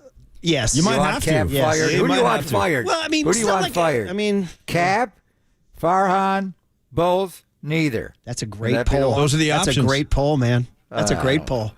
Hey, line it up. 10 A lot a.m. of people get fired. A lot of people get fired. You've been around a long time. You've seen people I get know. fired. Come and go. Yeah. I just we could talk about that if you want. You want to talk Niners? Just for a minute. Let's talk some Niners, of course. Why don't you tease the 10-2 Papa take? The thing that bothers me about Cap is I think the fan base and the members of the media have made it personal, where they just don't like him for whatever reason. This is true. To me, he's the most quintessential San Franciscan. I mean, with just everything about him. He's smart. He comes off like he should be. Maybe he should be in the South Bay more than the West Bay. I don't know. The tats, everything. It's his lifestyle, the way he is. He's so uniquely himself. Why don't people like him? It's a great question. That's what bothers me a little bit. There's a lot of it is he doesn't wear a uniform, his stuff on social media. Don't make it personal. He's not Bochy. Farhan's not Sabes. Why is it personal? Why don't we like him? He seems like a San Franciscan to me. I know more than anybody else. Walsh did back then. Walsh was clearly San Francisco back then. Yeah. Why aren't we embracing Cap's intellect? You have great points, Greg, and you're right. He does kind of personify a lot of what San Francisco offers and what San Francisco is. But this is just me just looking at this whole situation. But I think first of all, they don't like the style that he's kind of implemented in San Francisco. That's Farhan. When you hired Farhan, you were signing up for that. But Gabe is the face, and Gabe is the guy who's like pulling the strings and making the calls. So different, the platooning and all that. He's the front man. He's the front man. But to me, it's also there's an element of condescension there that I think doesn't. A little bit. And that doesn't really work for a lot of people. So it's a bad match when you're presenting a style of baseball that a lot of people are having trouble embracing, and when you do it in a sort of a distant and condondesing manner, it's a miss. It's a 0 plus 0. He's talking down to the audience. Yeah, I think there's some of that, Greg. I do. I feel that. Like I feel that. Yeah. So we'll see where he goes. I think honestly, with the exception of a couple of games, I think he's managed every game the way it should be managed. The players just didn't perform. I didn't like, and I know Cobb was going for a no-hitter, but once he gave up and Montos had the misplay on the ball, the bad angle, and once he gave up the no-hitter and the shutout, get him out of the game immediately. Yeah. Don't let him throw to 131 on that bad hip. Why are you using Kyle Harrison differently than you used him all year? Some of the stuff just didn't jive, but I think they wanted to push more late in the year. But outside of that, I mean, the way he ran the game in 21, that was no fluke. I think there's a difference between, Greg, between his game management and I think what now is being outed by Yastrzemski and Logan Webb as are the they culture management. What are they saying? What is that him? Because he let them run their own clubhouse. Yeah, pretty much. They didn't run it properly. That is correct. Kind of there was a lack. Right, I guess the word rudderless. There was no rudder. So if you don't fire him, wait till when you go to train with spring training next February. Wait till you see what Cap you get now. I know, right? Which is why meet him in the weight room. Which is why you have to get a new guy. And it's sure there's also just or let him be more authoritative. Can he not be that way? See, I don't think you think Bob Melvin runs his clubhouse that way? Bob lets the players run the clubhouse. Yeah, with a different. So I don't know. I just to me, if you want to make a baseball point about him, we can do that. To me, it's a little bit personal with him. That's all. But sometimes personal matters. It does, but not. I mean, to the guys in the clubhouse, it does, and maybe to the fan base, it does as well. Put it this way, Greg. Let's not make it. I mean, personal as far as the interaction and how his personality conveys a message. Yes, but we look at him. He's a free spirit.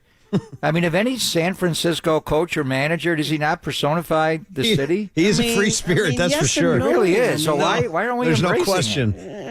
First of all, the Giants are more than just San Francisco. But okay, here's the thing. Like, Greg, I don't know if we want that in our baseball manager. So the Giants Bruce Bochy came from San Diego, fishing from San Diego and from Florida, and the city loved the bejesus out of him. So you don't have to be the Mission District. No, you don't have to be a hipster at all. I don't think San Francisco baseball has to be San Francisco woke. Hey, Greg, and I got to throw this in. So the other thing with Gabe, does it not have to be? Why? It's apparently not working because a lot of people are turned off, and there's a greater Bay Area too. You know what I mean? I get it. So, Greg, listen, the Giants being as streaky as they were, right? If they lost 5 games in a row, and then the first thing you hear from Gabe Kapler is like his comments on the latte he just had. It's like, you know what? I don't know if I want to hear about that. I think obviously, Greg, it comes down to winning, right? Obviously, I mean, if they're winning, then nobody cares, right? No one's talking about this at all. So then when you lose, it's like then you start looking for the flaws. For example, like if we let's say like all of us hosts and our producers were giving interviews to the Chronicle or whatever, and they're like, yeah, some big changes need to be made with these hosts, you know? I mean, that's what Logan Webb is saying. You're like, wait a minute, what am I doing? You know, so... Well, I don't know. What does he mean by big changes? That's what I mean. Talking about that's what I'm... Kapler, there we go. I don't know what he's talking about. The fact that it's rolled out there is not good. Doesn't speak well for the manager. He's frustrated because they've lost. They lost the last 2 years. They barely got to 500, and unless they sweep this weekend, they're not going to get to 500. I get it. As we segue over to the Niners. So listen, last point about Kyle can be a little prickly. Oh, He's definitely. not warm and fuzzy Without when he question. walks in there. I remember, when Trey Lance got hurt last year, that was tense. Yeah. Going back to when they were 3-5 and 21, and we are playing the Arizona Cardinals this week. Remember that game, the 5th loss when James Conner came in and trampled them? Yeah. Ran all over them, and it looked like what's going on here, and there was some tension there. And so at that point, if you had a consensus of the Bay Area, a lot of it is based on their personality. Maybe we like our football coach to be a little more gruff, grizzly, and, contentious, little pushback, and we like our baseball manager to be more like Boch, crossing his leg. Got to get these bats going. Yeah. And we love that. I just sense the one little pushback I think Cap is smart. He runs the game impeccably. You just don't like the way they run the game, but that's the way the roster was built. The openers. It's been going on, go back and watch Moneyball. And I know it's 20 years ago, and you were there, Murph. I mean, it's just the way they run the game.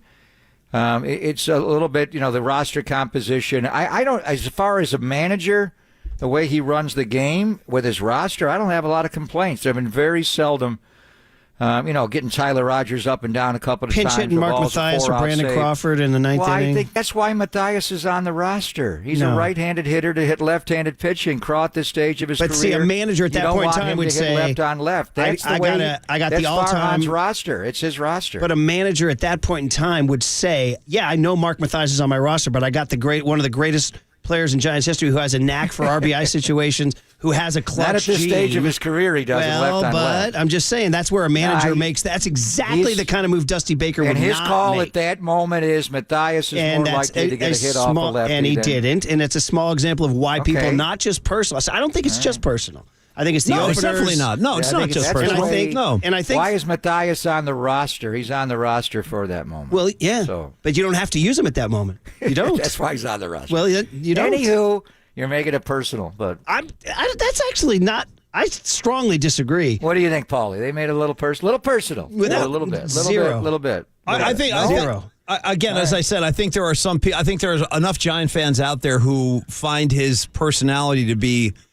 I don't know. I mean, it's not that he's unlikable, but it's hard. Why doesn't he wear a uniform? He never wears a uniform. That bothers me, Greg. I've commented on that. Like, I would, Kapler, throw a jersey on, man. Did Bochy always wear a uniform at night? Yeah, he wears jersey. He's going to work. He's a skipper, Yeah. Well, I mean, first of all, I don't think that's the driving force behind it all. I think to me, it's the culture and how it got so lax and how Baggerly and Slusser explained to you in great detail of how the culture was not championship culture. That is my number one complaint. Yeah. When you have from disgruntled players in the clubhouse. Yeah, and yet that's a problem. Like when it's disgruntled and the culture's lax, you got to make a change.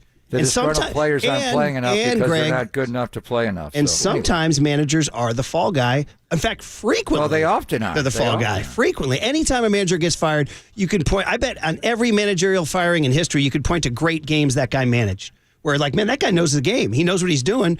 But things go sideways. Culture goes sideways. Losses pile up. Injuries happen. Guys don't sign. All those things. So I think every manager firing can definitely be debated. And I think this one can be debated.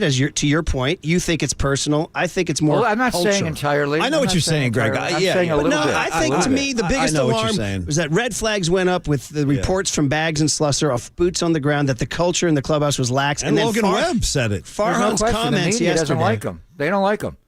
Why don't you give us our starting pitcher, the day before? Because he doesn't want the other team to know the Well, the fans don't like that either. Fans do not. Kyle does the same thing. He doesn't tell you what's going on with injuries. He doesn't want the other team to know. Well, there's an NFL rule about injury reports, right? I mean, you have to. You're obligated. But anyway, no, Ryder Cup. Ryder Cup. Sorry, I was looking at the TV. Oh, G-Puff. Starting pitching thing turns off the fans big time. Big time. Yeah, John Shea just wrote that piece about the 10 things he would change, and he's like, announce your freaking I really starting would, too, pitchers. because you're more likely to buy a ticket to a game if you know Logan Webb's pitching. You're like, oh, we can go Friday, Logan Webb's pitching, or Harrison, or whatever the case might be. But when you open up the Ross paper... Stripling is pitching tomorrow afternoon. Oh, worse than that is TBD across the board. He's taking on, I think he's just taking on a more of a football mentality. He doesn't want the other side to know who they're So pitching. listen, Art Howe got fired, Ken Maka got fired. If we were having these conversations about that, would it be game management? Would it be personal? Gabe Kapler is a far better game manager than I love Art Howe. I love him. What a great guy. Not a good game manager. How often when you get a guy up in the bullpen, it'd be like 1-0 on the batter, and he'd have somebody pop up and try to make a pitching change. He wasn't on top of it, and that's ultimately why he got traded to the New York Mets. And then, Maka pushed back on Billy. He told him, he's the one guy that would stand up to him, and that didn't go well. So, remember at the end, Maka won at the end. And what were the reports? Jason Kendall and the leak, I think to Susan then, was that he's lost the clubhouse and they don't like him and he's this and that. And that's ultimately, and Mock won at that time. So it is complicated. The one thing that I'd be interested, if they decide to keep him, they may ask him to let a lot of his coaches go. Yeah. And how does he handle that? Do you just fire the coaches to save your job? Do you think it's the right thing to do? These guys were cutting edge in 2021. They were doing things I never saw. Kai Correa. I mean, the infield stuff that he did with tennis balls and multiple balls in the air. I'm like, what are they doing? Yeah. I've never seen this before. And they were not a very athletic and, infield defense at that time, and they were very good defensively. Why can't Kai Correa be the next Mike McDaniel? I thought he was heading that way in baseball a little bit. He just didn't get a chance, and then ultimately the players didn't perform. But I think what you're looking at, where they're saying big changes, would be on the coaching staff. And is Cap does he believe those are the changes that should be made? Or does he stand up for his guys and he doesn't fire them and then fire us all if you want to get rid of the coaches? Well, I mean, again, so we're at that point now where I think I disagree with your point that it's mostly personal. I didn't say mostly. I misinterpreted what you're saying. A little bit personal. I didn't say mostly. I think the first thing you said right out of the gate was it's personal. You're making it personal. It's a little. That's what you said. Let me make it clear now. I am not saying mostly personal. I did not say that. Okay. I say to some degree. I don't understand why we haven't embraced him more. Is my point. He seems like the quintessential I think he's hard to embrace. San Franciscan. And that's another debate. You're making it personal right there. I know. You don't like the guy. I know what you like mean. The guy. But Murph's right. He's just hard to. Kyle's not easy to embrace. No. I mean, I've never had any warm, fuzzy encounters with Kyle. It's different. They're different. Dusty. You know what? I'll tell you something. For as much as everybody loves Dusty Baker, I never had any great encounters with Dusty. Like I didn't. I wasn't like Dusty wasn't my guy. Dusty I know everybody cool. loves Dusty, but I didn't have a great relationship with Dusty Baker. So it's nothing like, to me, it was the red flags down the stretch of the culture, the lax, the Filipino card game, the Logan Webb, all the things that were written about, all the anonymous disgruntled players. Listen, and again, like we said, manager firings aren't always fair, ever. They're never fair. Like, it's like firing the hitting coach, right? When a team's in a slump, we're firing the hitting coach, right? Yeah, that'll do it. Yeah. But, there are times you gotta make a change. You just gotta make a change. And I think this is that time. Okay. I don't know. I don't know if we sorted it out, Greg, but we, I don't know. Yeah. You didn't hang out with Dusty Baker? No, I did Dusty not. with John Lee Hooker and smoking joints. I like that. See, you were under his spell. Cool. You were under his spell. Me too. Count me in for that scenario. And there were some things about Dusty as a game manager. I would say Cap's a better game manager than Dusty. It's just a different game you're managing now. So, Greg, if you were making the call, you would keep Gabe Kapler. You would retain him.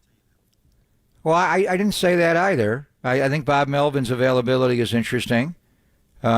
I think the bigger problem is just selling it to the fan base. Yeah. Is going to be the issue. They're just down on this guy. They have turned. I mean, this guy won 107 games systematically 2 years ago. It was the most impressive baseball season I've ever seen. And I saw Tony in his first years with the A's. And Tony did a lot of this stuff. Tony was smarter than everybody with his law degree and the way he used the bullpen with Honeycutt and Nelson going to Eck, and he used Eck only in the ninth. And Tony just managed differently. And it was, but it changed baseball. And to some degree, I'm not going to say the Giants changed baseball, but they took it to I thought they won a lot of games just based off their coaching and their preparation. So if I'm Greg Johnson, I want to know exactly what you're talking about, that we're not prepared for games? How did that happen? It seemed like we were more prepared than anybody. Good call. Yeah. And then what's you can't accept losing. I don't care if it's Marley or whoever. You can't play music after a loss. The losing is not acceptable in any level or professional sports level in any sport. You have to make it uncomfortable. Yep. You cannot just roll losses and cash your paychecks. That's not accepted. So how did that allow to happen? So it's a complicated issue, but I think ultimately the media wants him gone. I don't remember hear one member of the media, Marty on the weekends, Lasky, they're all, it's all out there. And then you got to sell it to your fan base. And this is how are you going to change the roster dramatically if you don't get Shohei this offseason? So they may be forced into it, but I'm not sure I didn't think he did anything to mismanage the team, is my point. I think he's a very credible manager. Ultimately, what he might be better suited to do because of the personality, and I don't know why that turns people off, but to some people it does, is maybe he should go back to doing what he did with the Dodgers. Yes. And that is run your farm system. I agree. And listening to him talk about players and their skills, I mean, he really, he's more of a scout's eye and a GM type. I'm not saying he'll be a GM, but more of a developer of young talent in the minors, maybe his ultimate calling, but he was a broadcaster for a long time, so if there's one thing he could learn from it, maybe just the message would be don't talk down to people, talk to people more. I don't know, but who's available, how would they do it? And then if you get rid of him, Cap, and you keep Farhan's got 1 year left on his contract. Yeah. So how does the timeline coordinate with is he hiring? No one's coming here on a 1 year contract. Maybe Dusty would if you wanted to bring him back, or I don't know what Bob wants to do. Bob would be terrific here because people like him. So I think it's a complicated issue. As far as the managing of the baseball team, no, I didn't think he did anything to mismanage the team. I think he was, I can't think of more than a handful of instances where you even debate what he did. A few here and there, maybe more lately because of the results of the players, but it's more the popularity of the manager. And maybe it's just, hell, how do you follow Boch? And I think it all started to turn, honestly, when Bochy came back. You might be right about that, actually. You might be right. That's an interesting point. Things got tense. I hadn't even thought about that. Hot on Cap, wasn't it? And it coincided with the losing, too. Yeah, that's interesting. Coincided totally. Yeah, well, they actually started to lose right before that. Yeah. When they went to Oakland and Anaheim. God, that was a weekend. But right when Bochy rolled in, and it's Bochy. Bad timing, yeah. And then they lost in Oakland. They almost got swept, and the whole thing. What happened? You lost a couple in Oakland. Just all of a sudden, him going out to take the ball, right? Yeah. And he got booed. You were there, Murph, that He got Sunday. booed coming and going. The thing that got me, that's the thing that got me. Greg, they got him both ways. I was surprised when I heard it coming and going. That's what I was like. Usually one will do it. Let's get them both times. Maybe it's just ultimately why the hell did I you know what, Greg? Bochy? You know what? You think about John Wooden. Like Gene Barton. Like who follow? I'm not saying Bochy was Wooden, but I'm saying following a guy. You better be George Seifert. Gene Bartow was a great coach. Wow, he took him to the Final Four, and it's like they're like, get his ass out of here. That's what I'm saying, Greg. It's only George Seifert can pull that off because he won a Super Bowl right after. And then Walsh eventually left. they got him. But they got George in the long run. They got him. George. Yeah, they sent him to Carolina. They did. They got him. He's the he's the winningest coach in Niner history. They went and chopped his head off. 98 wins, right? Well, you lose to the Packers. But Greg, no, one more thing, though, about Cap, because you just said it a couple of minutes ago about the clubhouse and that you shouldn't be playing Bob Marley after a loss. Losses. But that's why the other night people objected so strongly to the whole, like, little cat and mouse thing with the ball on the mound and Kapler. Like, those laughs are not in accordance with the kind of baseball these guys what you want have him been to playing. do? Just choke Get the ball and go back, man. Let's just get this. But Brebby, you did it. Cap didn't initiate that. Oh, he was howling, though, like he was in a nightclub watching Chappelle. What do you want him to do there? Do what he did with Zach Littell? I would rather just do a normal exchange. Get this guy out of here. Give me a new pitcher. Let's move on. Man. So we're blaming Cap for now that. we're fighting. See, but now we're fighting each other, Greg. See what happened? Kapler's turned us on each other. You're making it personal. No Niner talk. We haven't mentioned an offensive lineman. Corleone. It's nothing personal, Greg. It's strictly business. Just business. Strictly business. Okay. It's only business. Greg, you know how it is. I don't know. Why don't they like this guy? Why don't they like him? Well, I don't know. Rides his bike to the ballpark? A debate for another day. And obviously winning. Because his biceps are bigger than ours. And I'm Win jealous. 107 every year and you're good. Yeah. All right. You like our football coaches to be built like him and not our baseball? Hey, did they like Tom Sula? Did they like Chip Kelly? These are the questions, Well, they didn't win. Exactly. This guy won a little Exactly. Well, 81-81. If you go back to Philly, too, That was a very unique hit with Greg we just pulled off. We didn't know We didn't talk football at all. We didn't mention Debo. Nothing. Who the 49ers play? I don't even know. It's a trap. We just Josh made, Dobbs. we just made it more of a trap game by not talking about it. See what happens, Greg? See? I'm You know blaming what's Kaplan. stalling? The Arizona Diamondbacks are going to make the playoffs and not the Giants? Yeah. We had our guy Gambo on talking about it, too. Yeah, Gambo from Arizona guy Radio. Gambo, yeah. You know Gambo, Greg?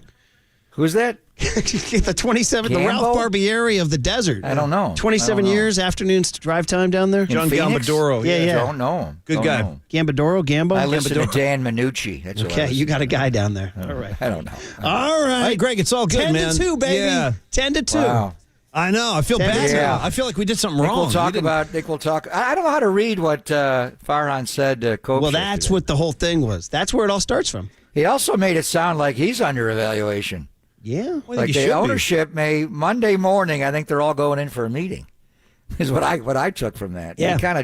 He immediately deflected it to all of them. So who knows? They may all get it. I don't know. May you live in interesting times. All right. Hired David Forst and Bob Melvin. Clean house. Okay. We'll talk Niners next week, Greg. 10 to 2. Pop. Well, they're playing the Cowboys. I would Danny's hope. poll. You guys are overlooking this Arizona game. No, right? no, My I'm entire not chat at all. blog was about the trap game. Yeah, I'm not at all. Not at all. You watched them beat the Cowboys? I'm on red alert.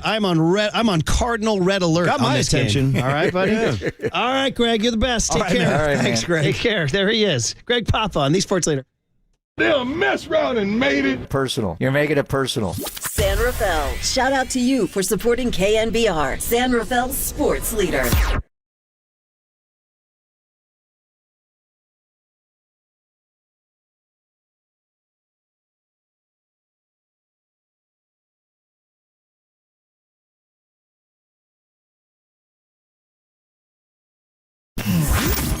Here's what's trending now Trending now.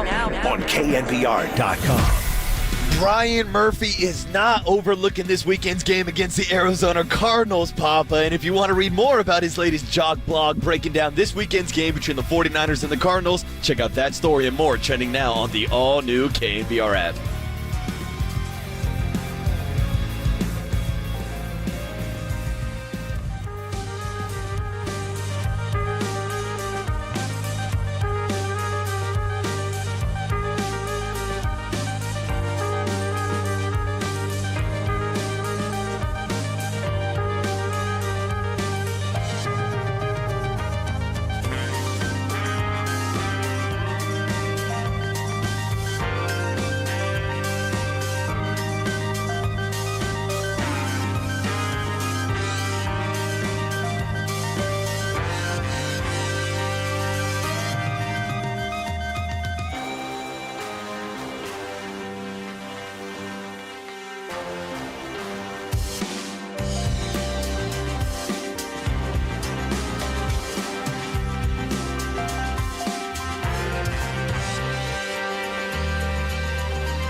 And now, time for the Protect Your Assets with David Hollander Business and Technology Report.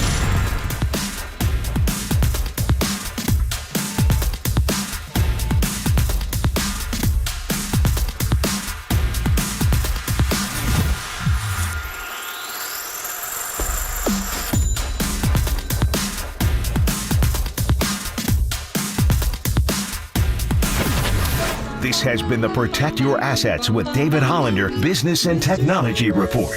Concerned inflation will ruin your dream retirement? Learn more. Listen to David's show every Saturday morning on KNBR or call 1-866-PROTECT. Listen to the sports leader anywhere, anytime. Download the all-new KNBR app. Now, Murph and Matt continue live from the KNBR Casino Matrix Studio. Casino Matrix progressive jackpots are here. Where are you? Just drop in. Please play responsibly. 1-800-GAMBLER. I know I asked you a couple of weeks ago. It's been a tough couple of weeks. I mean, a 500 record might have got you guys into the playoffs, and we'd be having a different conversation. Has anything changed in terms of the intent as Gabe to return as manager next year?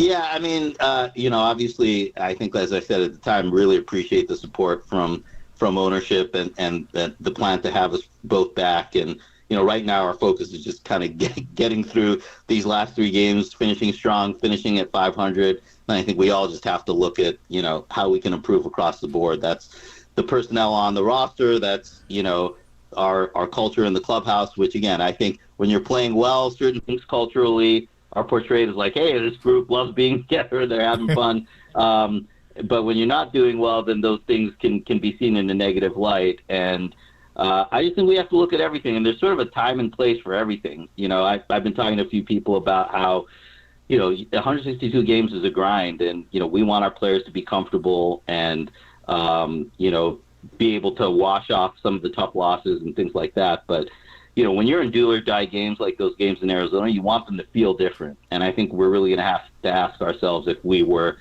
prepared to sort of elevate our level of focus and play, for those games that really matter down the stretch. Man, oh man. Copes, way to ask the question. Tolbert and Copes producing the quote that's buzzing around the bay, causing all sorts of reactions. And we see you guys on the text line. And I was at the Mario Alioto 50-year gala last night. And there's a lot of buzz about Gabe Kapler's job status. We don't know. I do not have a smoking gun. I cannot tell you whether or not he stays as manager for 2024 or not. But I can tell you this. After that Farhan interview, it's a lot less certain than it was, well, really, 24, 48, 72, 96, going back to the stories written by Susan Slusser and Gabe Kapler, Andy Bagley about Gabe Kapler's culture. So you just heard Greg Papa come on, and what we hope was entertaining. Hey, listen, radio and we all got into it. We mixed it up. We didn't talk a lick at Niner ball. It was all Giants. But do you agree with his main premise that we've made it personal about Gabe? To be fair, I know what he was saying. To be fair, we got Marcus, too. I want to hear Marcus in Vegas here. I see you, Marcus. First of all, before I answer, Marcus, you were just sitting back getting your popcorn out there, or what? Yeah. How'd you enjoy it? I felt like I was like watching my drunk uncles at a dysfunctional family reunion. Very nice. At the barbecue. Like what was that movie, Daddy's Home, with Mark Wahlberg and Will Ferrell? Good flick. Not a bad flick, With the new stepdad. That's how I felt when Murph and Papa were getting into it, because I didn't know Papa was going to go full primetime Papa. Well, Murph, you're making this personal. How about that? Well, just so long He's done messed around and made it. And Marcus. Murph done messed around and made it personal, Paulie. I'm fine with your analogy, just so long as either Murph or myself get to play the Mark Wahlberg character with the leather jacket and the bike. I don't want to be Will Ferrell in that scenario. Okay, first of all, it was a brilliant tactic by Greg, because he went on the offensive, creating something that had never happened. Not once today did we say anything about Gabe's personality. Now, have we in the years past used him in the cooler of content, the boots on the bridge, and all that stuff? Yeah, because that's ripe for riffing, because it's crazy that a big league manager is doing that. But not once in all the discussion of Farhan's thing did we talk about his personality. We talked. So Greg was brilliant in that he came in strong with a take right away, like. It's the old David. It's the old David Stern to Jim Rohn. How long has it been since you beat your wife? It's the old David Stern did that to Rome, and because Rome came at Stern saying that the NBA lottery was fixed, and he goes, "Oh, really?" He said, "How long is it? Is it true that you stopped beating your wife?" Hey, now, and then that's the old thing of like, "No, I didn't." It's like Papa came in right away. Well, that's what said, Bill Walsh used to say. You got to beat him to the punch, and he came in with that first shot. But anyway, the point is that I stand by it. Listen, do we? I guess to your question before we welcome Marcus back. Yeah. Is it true? Did we as a show? I think there's an element of it there. Yeah, there's an element. I do, but I wasn't going to end the season. If Farhan had said in that interview, "No, we're back, and I'm meeting with Gabe Monday, and we're going to figure this thing out," yeah, I would not have come on and said, "You got to go." I just sit here and listen. I wrote the Jock blog, and I actually said in the Jock blog, all right, I basically said they have a prove it year next year. It was basically how but you have to make an organization rattling trade to get something going here. So I did not call for his head. But when I heard Farhan made that answer yesterday, I was like, wow. Something's in the air. It's real now. It certainly feels that way. I started thinking, I said, it makes sense when you read, there's multiple things. One, the culture stories that came out. Papa says that's the media trying to drive a manager out. Well, welcome to the real world. This is what happens, right? I mean, people talk, managers get fired. This happens all the time. And then two is that, I was thinking, should Farhan make Gabe the fall guy? Is that fair? And I was thinking, well, ultimately, I think it comes down to that culture. And in that answer, Waterboy and Paulie, yes, the one that we haven't talked about, he said, I'm all for washing off tough losses. And then he said, but that was to me speaking to that whole point about how they were way too relaxed. Yeah, a little too relaxed, That's a little too comfortable with it. So Papa's points about his strategy is on point all the time, which you can argue with. You can argue about how he used pitchers and how he didn't use pitches. We like lose that. 6 straight. It ain't party time. It shouldn't be party time in the clubhouse. But to me, that you go big culture. It's like clearly there's a lack of urgency. And of course there's people say, well, they don't have the players. They don't have the stars. And like I said, anytime a manager gets fired, you can say he didn't have the players, or this happened, or this injury happened, or that guy didn't sign. But when managers get fired, there's always going to be somebody who says it's not his fault.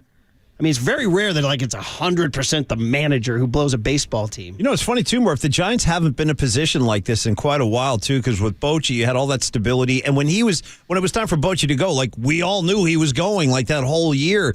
This is different. This is there's a lot of anticipation. There is something in the air. Farhan's answer, as you said, I mean, I can't recall a time like this in quite a while where we're trying to figure out who the skipper's going to be, and there's all this uncertainty.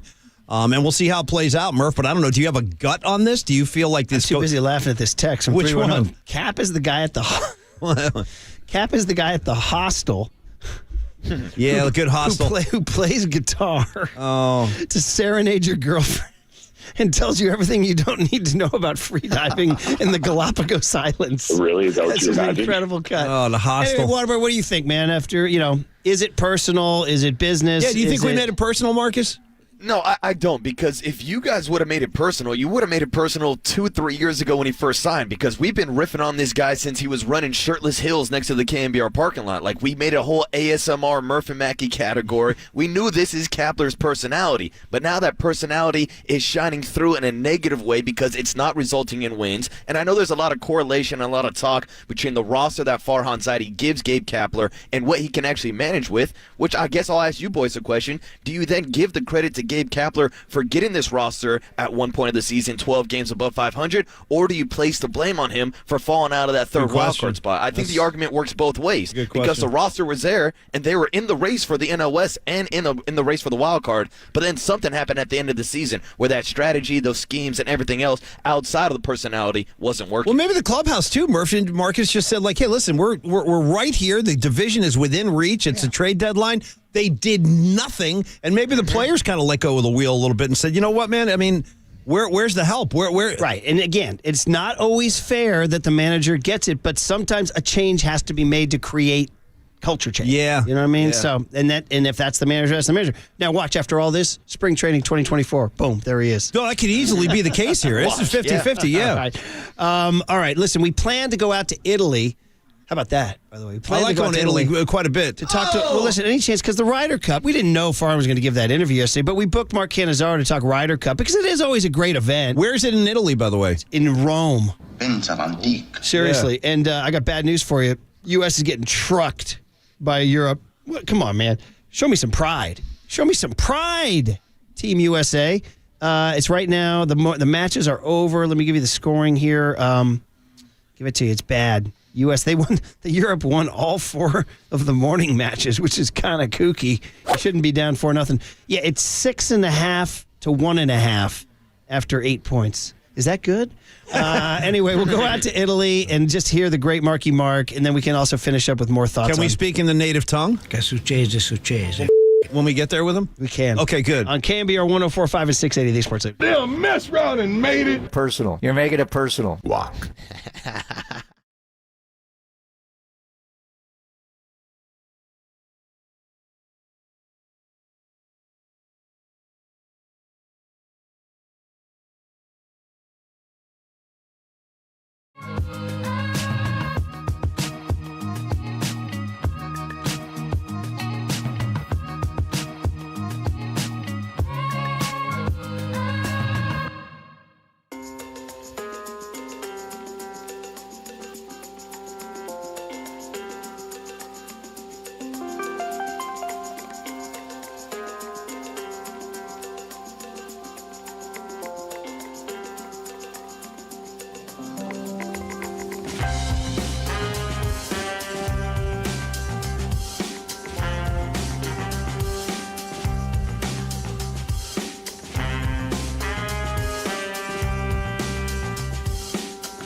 KNBR heads, fill your feed by following the sports leader on Facebook. This is KNBR 104.5 FM and 680 AM.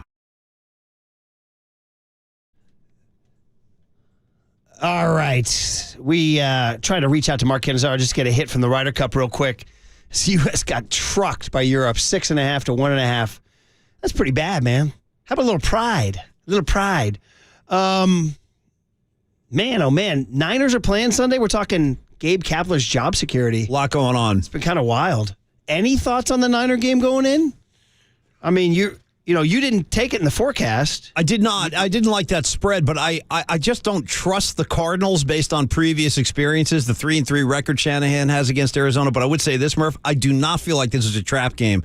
I think this team is very focused. I think they're determined to not repeat the mistakes of last year, giving games away. If they do just absolutely systematically beat the Cardinals, I'm going to be very impressed. It might not be a beat down, but I think they win the game. Okay, that's all right. Cannizzaro canceled for me. That's all right. We'll talk Niners and Giants. Oh. Waterboy, is he? We lost Marcus? He's no longer on the video stream? No, he's going thumbs up. I don't know what that means. He's not on the video stream. Thumbs up that he's here or not? Did you, Bobby Boucher, did you take the Niner game?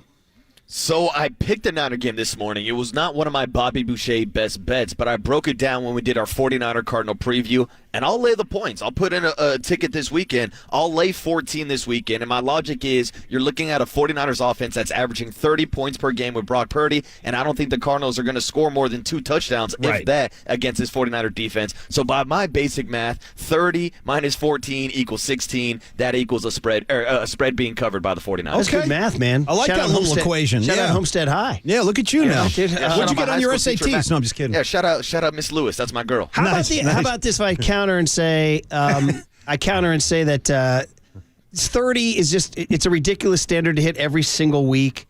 Purdy for 30. Maybe there's a brief lull and they score 27. I was going to say we can go down to 27, but that's it. But against this Cardinals defense? Yeah, 27 and just kind of like, because there's maybe no Debo. Maybe if it is Debo, he's hurt. Maybe no Juwan. And then I'm just offering you. Put up 30 without Ayuk. I'm offering you a counter narrative here. 27. 27 is still really good, by the way. It's not bad. Hey, Marcus, you notice how? And then Arizona just kind of bored, scores like a late touchdown to make it 14. 27-14, you cover. I think Murph is being disagreeable. He's been influenced by Greg Papa. I'm making it personal. And the hit we had. I'm kidding, Greg. We're just messing around, man. He's making these bets personal, boy. Man. No, totally. I hate not taking the Niners to cover, but I'm in that That's money a big pool spread, every though. week. Don't feel bad. That's a lot. I think I'm going to take the Cardinals in 14. Speaking of spreads, if I could, Marcus, only because 30 to 17. How's that? That's fine. That's a good guess. I don't think the Cardinals put up 17 on this defense, though. I'd be surprised if they even put up double digits. What if the defense is slightly bored, though?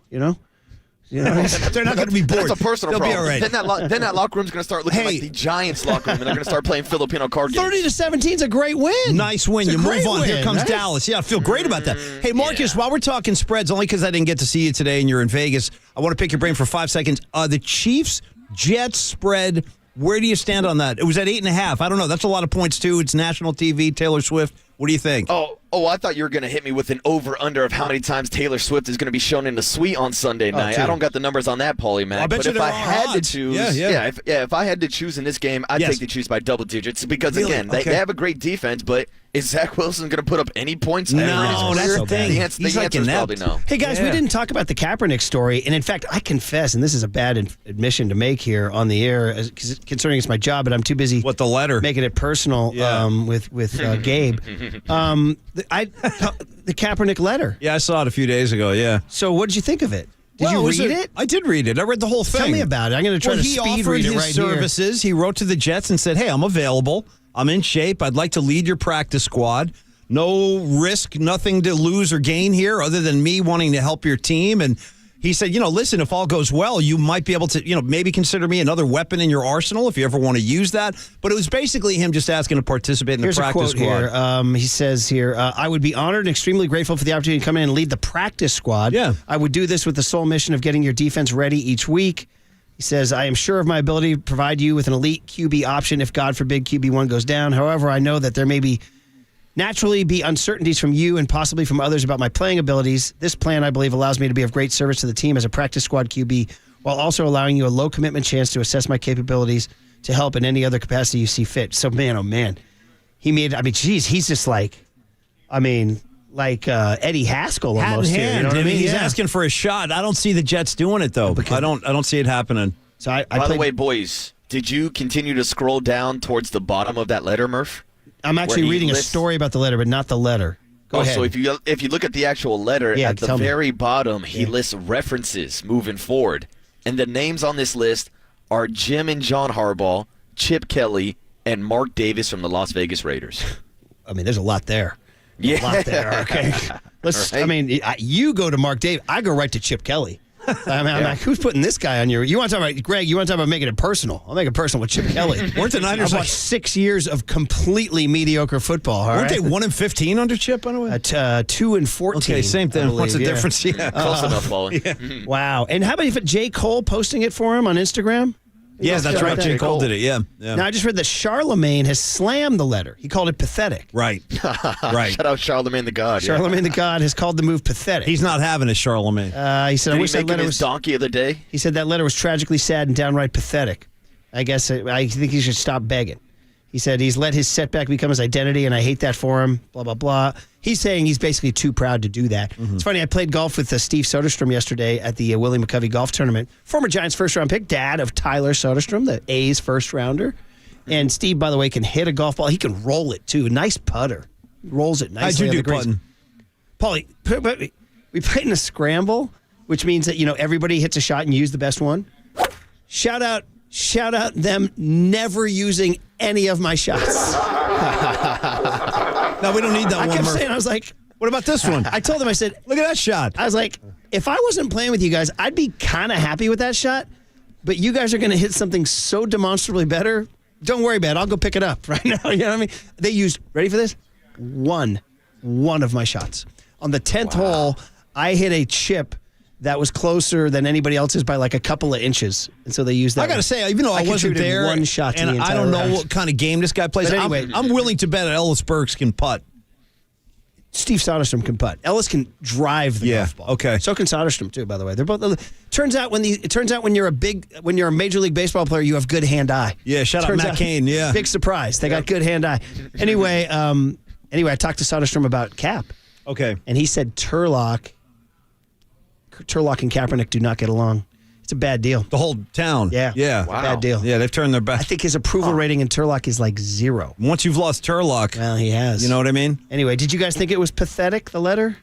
No, not pathetic. I mean, that's a pretty strong word to use. I wouldn't say it was pathetic. I would say it's a guy trying to crack a door open any way he can, Marcus. I mean, the guy's tried every other avenue. This is just another one, but I sadly, I don't think it's going to work out for him. Yeah, I don't think it's pathetic. I just think it's unrealistic. I think that ship has sailed. He's had an opportunity to work out for other teams, whether or not you believe he was given a fair opportunity or not. I think that the ship has kind of sailed on the Colin Kaepernick NFL quarterback. And the sad part is no one's going to do it because of the distraction. That's it. Yeah. It's as simple as that. And it's really bad. It's really sad. And you can legitimately say, you're talking about making it personal. They kind of made it personal. They're like, we don't want any part with him around here. We don't want this guy around. And it's really sad because he was definitely good enough to play. Definitely good enough and to play. And I got to say, too, New York in the aftermath of 9/11, all these years later, like they take honoring the flag very seriously back there. They really do. So you were saying, by the way, Paulie, we should bring this up, circling back to Kapler. Yes. You think the national anthem thing plays a role in everything? I can only speak for myself in that one, and I do enjoy a good protest, Marcus. I really do, just so long as nobody gets hurt. I think everybody has the right to voice their own opinion regarding any matter, political or otherwise. But all that being said, I don't like the fact that Gabe and I'd say a majority of the team does not come out for the national anthem anymore. That was a turnoff for me. I think you do have to honor the flag. That's important to me. Interesting. Yeah. Interesting. I'll say this, too. To Greg's point, and credit to Greg for making lively radio. That was great. And you guys listen 10 to 2. That's why he's G-Pop. But when he said that that Cap represents San Francisco more than any other manager ever. That he was big on that. Yeah. That was his big thing. He said, why is he disliked if he's so San Francisco? And we were all talking over each other and at each other. And hopefully it was entertaining, at least getting through. But my counter to that is that that's true to a degree. There is an element of San Francisco that is socially justice-oriented, woke, for lack of a better word. Shout out Shannon Kaler. But definitely not all of San Francisco. You're making it personal. Definitely not. In fact, there are large swaths of San Francisco that are not like that. And that's so it's not going to be, I mean, yeah, if you go to the Mission or the Haight, you're going to get that. But if you definitely go out to the Richmond or the Sunset, you're going to get a whole different story. And that's a large part of San Francisco. So just to your point, like it's not all, I mean, it is easy to say. And also don't be fooled by the progressive politicians who control City Hall do not represent all of San Francisco. In fact, we can get into that. I mean, listen, that's the thing. The whole district supervisor thing is a real blight. Like they need to go to ranked voting and get away from the district thing because now you're getting weird disproportionate voices of the woke progressive element, which exists and has some good things to say. I'm not slagging them. They have some good things to say, but there should be a counterbalance. And I think San Francisco's counterbalance voice is not represented at City Hall. So you can't say, well, look at City Hall. Look at how Mayor Breed is or how the supervisors are. That's an element of San Francisco. It's definitely not all. So Gabe appeals to that element, but there's a large element that is not like that. Shout out to San Francisco politics, always challenging. Yeah. And we should say while we have this, just we opened the show with it, we mentioned it a couple times. Yeah. Just a titanic figure in the history of San Francisco. Dianne Feinstein dead at the age of 90 this morning. And, whatever. Again, setting aside politics, that's a major figure in the city and county of San Francisco's history who stood on the steps of City Hall and told us the unbelievable news that Mayor Moscone and Supervisor Milk had been killed. And she's the one who said the suspect is Supervisor Dan White. It was, I'm getting emotional again. He said, thinking about it, it was so tough for everybody. Tough is like an understatement. It was just so traumatic. Jonestown had just happened 10 days earlier. And then Dianne Feinstein took the keys, took the ship, and guided San Francisco out of it. God bless her. She was very steady. Yeah, she was very steady in City Hall. Yeah. And then along comes Bill Walsh and Joe Montana. Next thing you know, she's riding down Market in a convertible with Bill Walsh. Okay? Multiple times, too, Paulie. City needed that bad. I'm getting emotional now, too. No, so she's a gigantic figure in the history of the city. So rest in peace, Senator Feinstein. All right, we'll hand it over to Papa Lund. I feel like we got to keep going. There's too many important things we need to address here. Should one last thing be that Angel Hernandez should have his driver's license taken away? Bryce Harper, man. Waterboy, as a baseball guy. Bryce Harper wasn't having it. This has gone too far. Yeah, right? This is unacceptable. Seriously, Angel Hernandez is going to be the reason why there's going to be robot umpires. It's as simple as that. Angel Hernandez has ruined the reputation of umpires. Last night was an embarrassment to the entire sport of baseball. People don't know he rung up Bryce Harper from third base on a check swing that was so not a swing. I mean, Wilmer Flores basically took a full-fledged Mark McGwire hack compared to what Bryce Harper did. The helmet fell off his head. Yeah.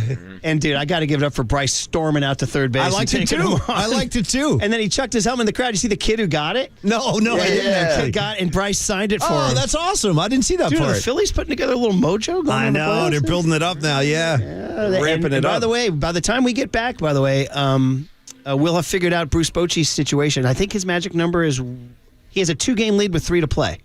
So make me a bad guy if I'm pulling for Boch in the Well, you're making it personal. Well, no. All right, you're making it personal. Yeah, sorry, Pops. Marcus, dude, here's your situation. It's 9.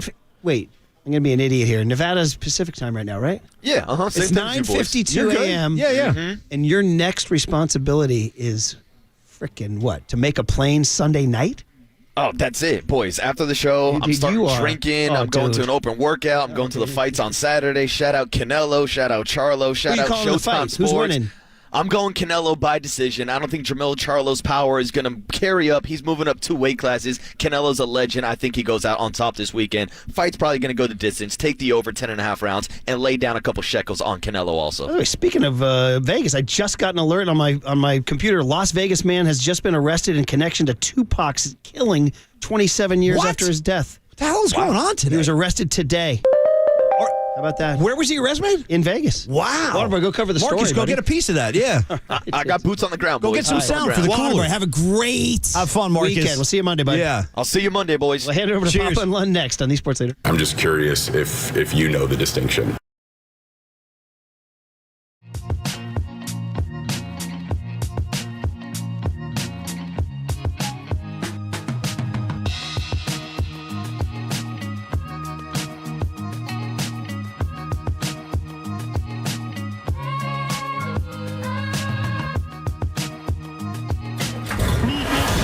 Chilton Auto Body Traffic Desk.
Listen to the sports leader anywhere, anytime. Download the all-new KNBR app. Now, Murph and Matt continue live from the KNBR Casino Matrix Studio. Casino Matrix Progressive Jackpots are here. Where are you? Just drop in. Please play responsibly. 1-800-GAMBLER. You're making it personal. Yeah, here's what I want to make personal is that I want to shout out Mario Alioto one more time. Love Last you, Mario. night was an incredible night that will never, we said it when Mike Murphy said goodbye. You'll never get an assemblage like that again. Well, you did with Mario, and that's about it. Just a huge, huge part of Giants history walking out that door. So what do you want? Buster Posey, Will Clark, Barry Bonds, Darrell Evans, Kruk, Kipe, all the owners, all the media. It's an incredible, incredible sight. And Fairmont Hotel shining there. So, all right, boys. Papa, Lund, you guys ready? Yes? G-Pop? Johnny Lund? There we go. Let's go. You guys. I'm ready. Let's go. How we doing, John? You good over there? Never better. We had a lively chat with Greg today, man. There's a ton to go. There's a ton going on today. My God, man. G-Pop, thoughts on Mario Alioto? Love him. His kids grew up with my kids out in the East Bay. Got to know him and his wife well. Nice. Great people. What's he going to do now? He's young. He retired at age 12, 13. He's a little older than me or my age. What's he going to do now? You know what he said? Mysteriously, he said, I think I have another move in me. I'm like, what's the move? Well, he opened a restaurant. He did. U.S. restaurant for a while. Down the Embarcadero, right? It was North Beach, but I think the pandemic caused a kink in that hose there. A lot of people. Closed. It's not open Not totally anymore. Positive, but you know what the message was, though? Pat Gallagher said it. Shane Nadam said it. Mario created that culture of all the nostalgia and alumni and all that. Yeah. Even though he's gone, they can't let that go. They can't let it go. Big part of the Giant putting experience. Mario on the Wall of Fame. 100%. Why not? Good call. Let's do it, baby. Let's do it. All right. Without a doubt. Let's look forward to the Have a good poll. show, boys. Cheers. Papa and Lund, Niners Cardinals Sunday. We'll hear the call. We'll be back Monday. Paulie, Tripoli, Marcus, be good. Cheers, y'all. Thanks to young Tony. Also, hey, when it's time for a change, think Speedy Oil Change and Auto Service, your trusted oil change, tune-up, and brake experts. You are listening to KNBR and KNBR FM San Francisco, the sports leader, a Cumulus media station. To infinity and beyond.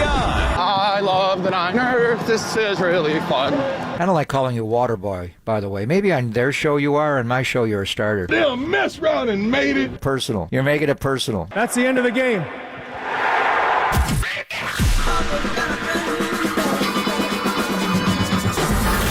Ladies and gentlemen, Prepare yourself. prepare yourselves I love it when you call me Big Pop.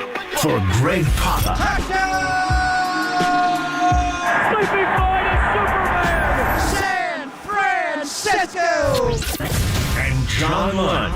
It's 10 o'clock. Let's hit it. This is Papa and Lund That's right. We're getting it going.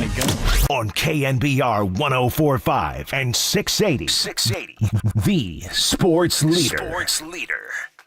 Yeah, obviously, I think, as I said at the time, really appreciate the support from ownership and the plan to have us both back. And, right now our focus is just kind of getting through these last three games, finishing strong, finishing at 500. And I think we all just have to look at, how we can improve across the board. That's the personnel on the roster. That's, our culture in the clubhouse, which, again, I think when you're playing well, certain things culturally are portrayed as like, hey, this group loves being together, they're having fun. But when you're not doing well, then those things can be seen in a negative light. And I just think we have to look at everything. And there's sort of a time and place for everything. I've been talking to a few people about how, 162 games is a grind. And, we want our players to be comfortable and, be able to wash off some of the tough losses and things like that. But, when you're in do or die games like those games in Arizona, you want them to feel different. And I think we're really going to have to ask ourselves if we were, prepared to sort of elevate our level of focus and play, for those games that really matter down the stretch.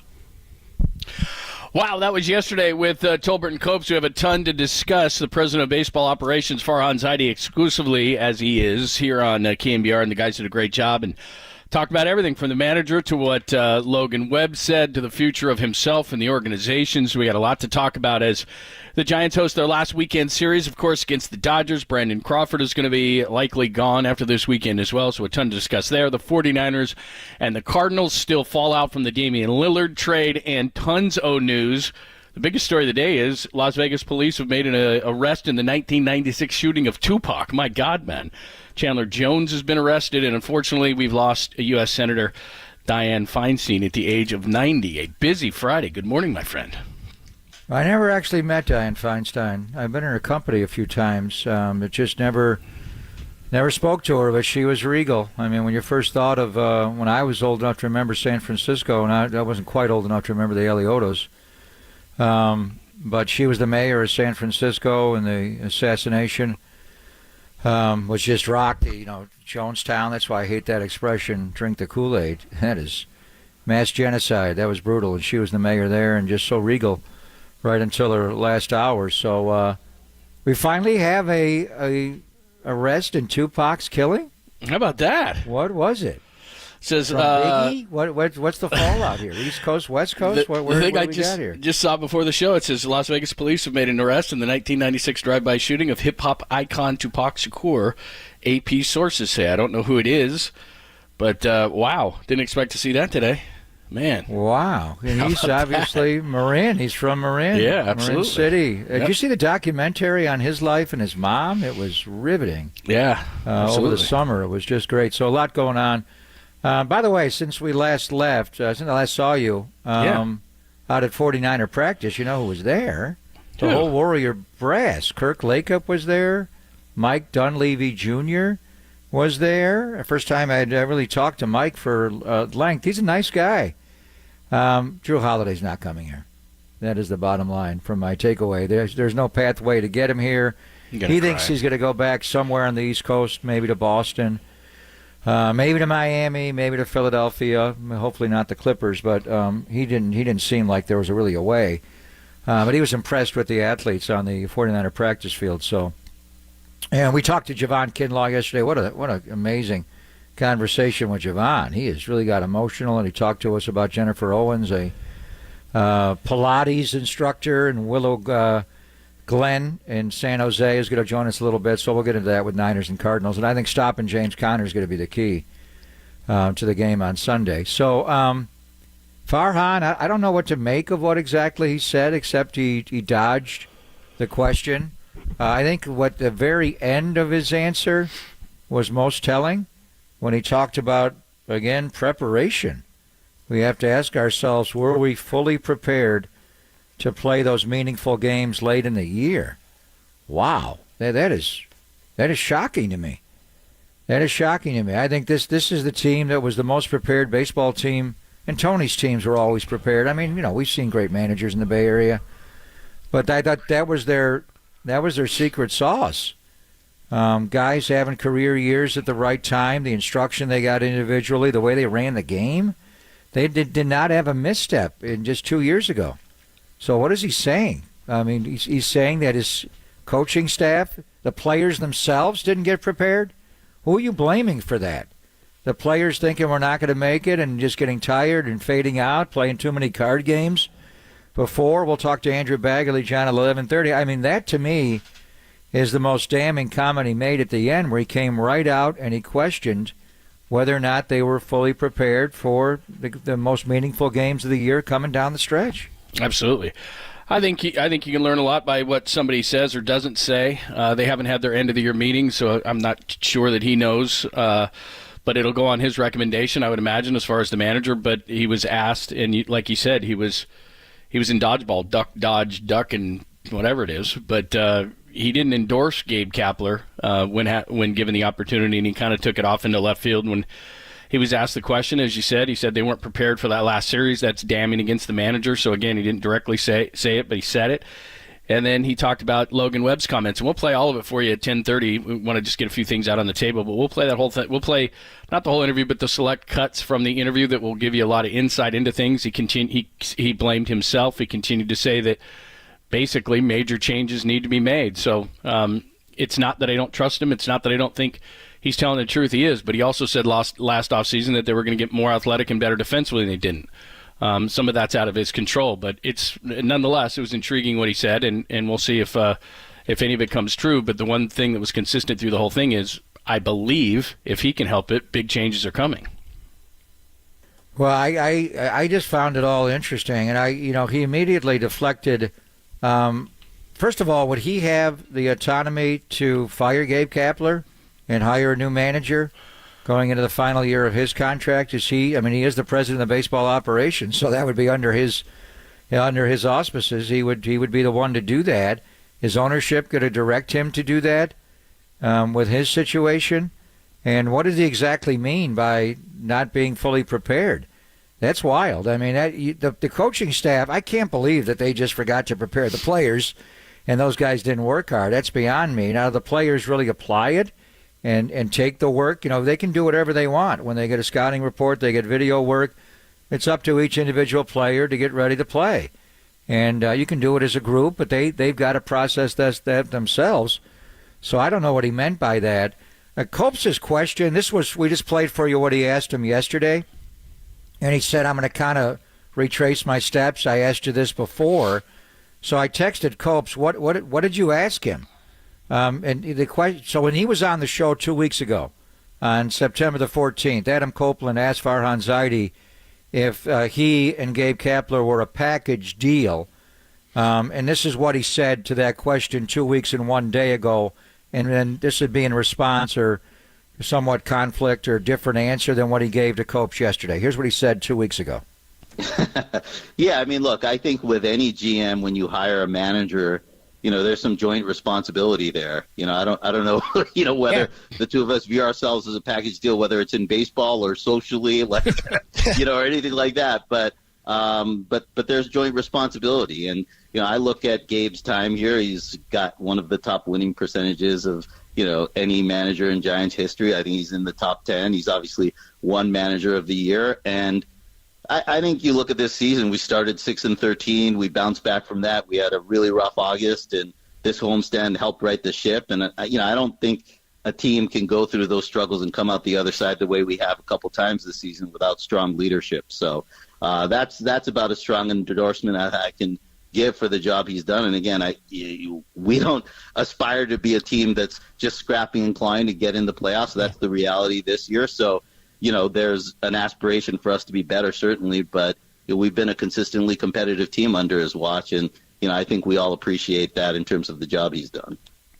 Now, do we have the cut of what he said yesterday? Because that was far different. Well, we played that to open the show. Yeah. He played that. The one piece of advice I would give him, when you start, don't say yeah to when you're starting the response, because you're making it sound like you're answering in the affirmative, which is the leading question. So don't start with yeah. It's like Ricky Henderson. Whatever you ask Ricky a question, the last 5 words of your question were Ricky's first 5 words of his answer. And you could say whatever you want. Ricky was going to spit it back out. And then that, the laugh, the cackle is always so interesting. But anyway, I think the yeah is just a starting point. He's not answering in the affirmative either answer. But that is a bit confusing. So go back, John, to what that answer we just heard was September the 14th. They had just come home off that rough road trip against the White Sox and, against the Padres where they won just 1 game. But they did right themselves. They swept Colorado. They took 2 out of 3 against Cleveland, and they looked like their streaky selves again. They had just won 5 out of 6 at home. And you look like now they're going to Colorado where they won 17 of the last 22 at 20th and Blake. They're going to be fine. It didn't go well. They had a terrible trip through Coors Field. They lost both games in Arizona. And then the Dodgers series, they won just 1. So it was a terrible road trip.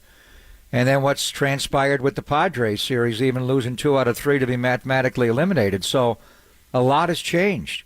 So are you telling me the way the Giants played on that road trip to Colorado, Arizona, and Dodger Stadium is going to cost Cap his job? His answer was very different. He endorsed him. He went with a top 10 winning percentage. I mean, come on.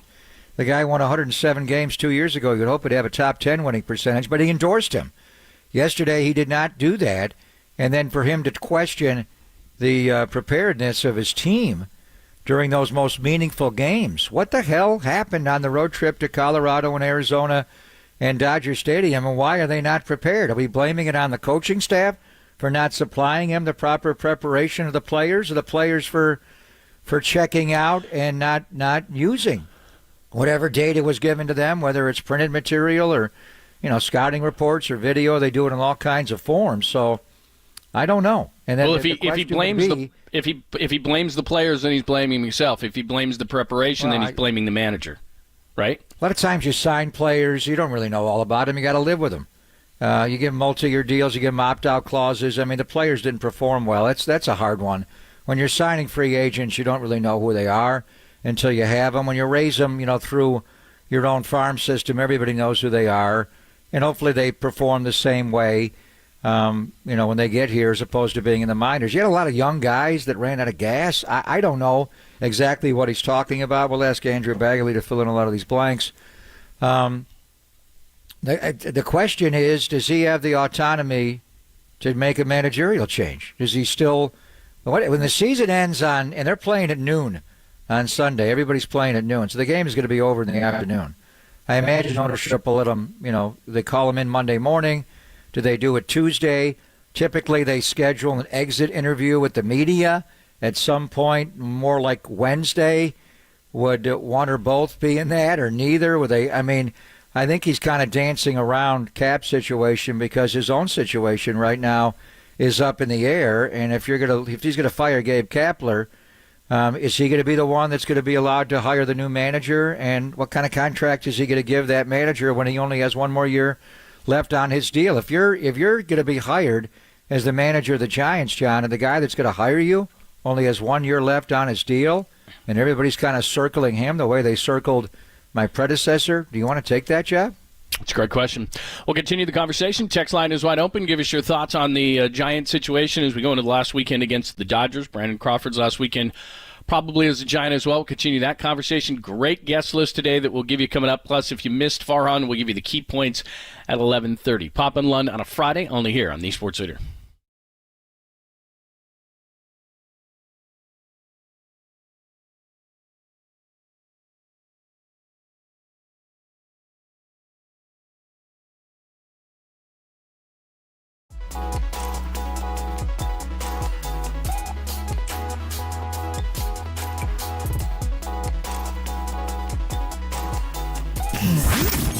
Here's what's trending now. Trending now. On KNBR.com. Will he stay or will he go? The manager of the Giants, Gabe Kapler, is. That story and more trending right now on the new KNBR app and KNBR.com.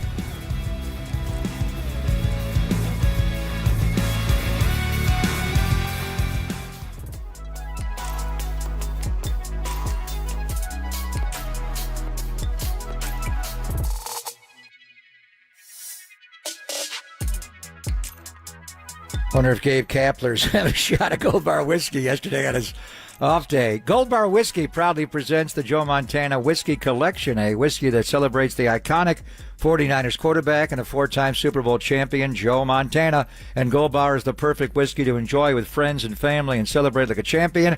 It's crafted right here in the heart of the Bay, and each bottle of the limited edition Joe Montana whiskey embodies the spirit of greatness. Aged to perfection and finished in cognac barrels, it delivers a unique taste that's as smooth as Joe's legendary passage. You can find the Joe Montana Collection in local retailers, online at goldbarwhiskey.com, or go where I went on Tuesday and check out the Gold Bar Whiskey Distillery located on Treasure Island. What a view. Delicious food, refreshing cocktails. I had the Golden Joe, which Joe actually crafted himself, came up with the mixology with his friend Monty, and you're on Treasure Island. It's the best views of San Francisco anywhere. So for more details, including location and hours, just go to goldbarwhiskey.com.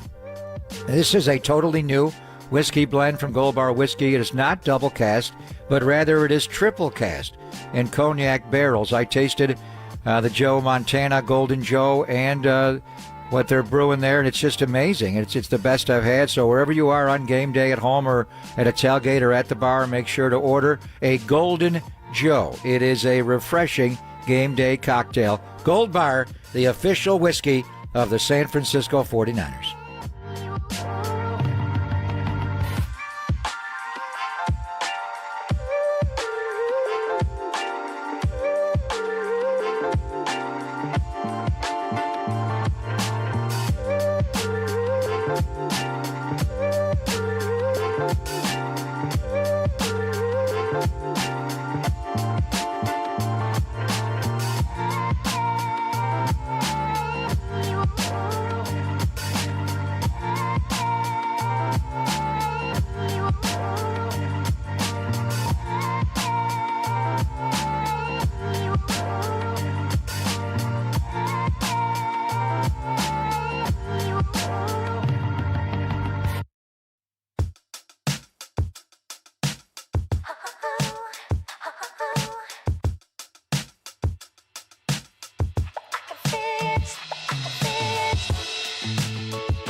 Wherever you are around the globe, stream your proud home of Giants baseball 24/7, 365 on KNBR.com. This is the sports leader. I was actually really happy to see his comments. I mean, happy maybe is the right word, but I felt good about it because you want to feel like you have standards, and we haven't met the standards of the San Francisco Giants the last 2 seasons. And, if he's calling people out, people should feel called out. I should feel called out, because I'm responsible for this team and the success of this team. And, we haven't been at the end of this year or last year where we want to be. So, I think, when he says big changes, that can come in a lot of different forms. Sure. We need to rethink how we're thinking about players, how we're thinking about putting together the roster. Our players need to think about the culture that they're fostering. Our manager and coaching staff need to think about the culture we have in our clubhouse. I think we got to rethink everything, so I'm glad he said that. Interesting. Farhan Zaidi was on with Tolbert and Coach yesterday. We'll play the key cuts for you at 10:30 and then react. By the way, guest list today is awesome. You had a chance to talk to Javon Kinlaw yesterday, who's having a great season despite the fact that he's kind of rotating in or playing on a 5-man line, depending on what they decide to do. Javon Kinlaw with you at 10:50. And then at 11:15, an interesting guest, Jennifer Owens, is going to join us. So she's helped Javon Kinlaw, Fred Warner, other guys, right? Eric Armstead. She operates a Pilates place in Willow Glen in San Jose. And Javon, when I spoke to Javon yesterday, and his play is one of the big stories of the season and the off season. He's healthy. They didn't pick up his 5th-year option, so we'll ask Matt Mayoko ultimately what they do with him. Matt Barrow seemed to think ultimately they still don't want to bring him back, and if he does play well this year, it'd be too costly. But he's a first-round draft pick who they indirectly got when they traded DeForest Buckner, and he's playing by far the best football of his career. He's gone to a 5-man line. But he got really emotional when I spoke to him yesterday about Chris Kasarik, and we'll get into it closer to the interview, John. Javon had a hard upbringing. Not a lot of people in his life supported him and loved him. Kasarik supports and loved him, and still does, and just how hard he worked. And the one thing we were talking about, his Pilates work, and when he spoke about Jennifer Owens, who's his Pilates instructor, he described her as one of his best friends, and he got real emotional with her. And he's going to get into the details. It's not just being more flexible. It's a lot of muscle toning in areas that he never got to. He still goes to her twice a week. When he gets done with practice 2 times a week, he goes to see Jennifer Owens, and just a lot of people have picked him up. So we'll talk to Javon about his play, everything, and about what Pilates has done to him. And then right after, we'll hear from Jennifer Owens, who's not only Javon's Pilates instructor, but she also works with a lot of the 49ers, including, I think Fred Warner went to her first, and then Javon and Eric Armstead rolled in there, and they're doing it religiously, not just off season but in season.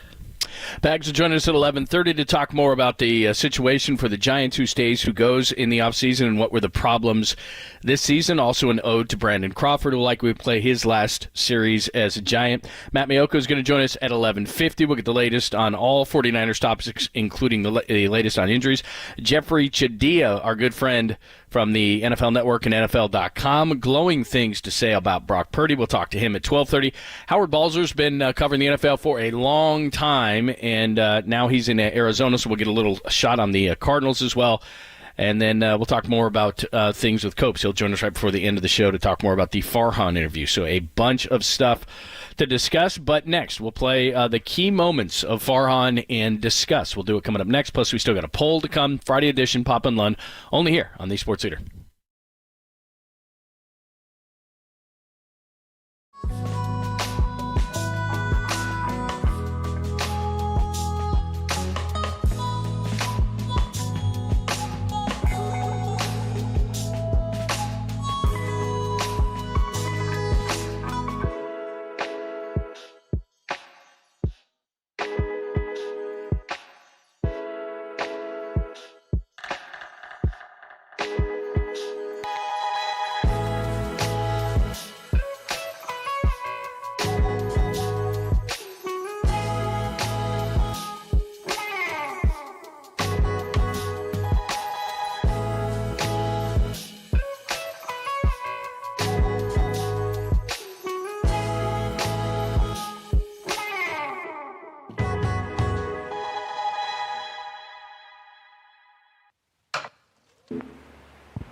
Listen to the sports leader anywhere, anytime. Download the all-new KNBR app. We are your proud home of Giants baseball. KNBR 104.5 FM and 680 AM.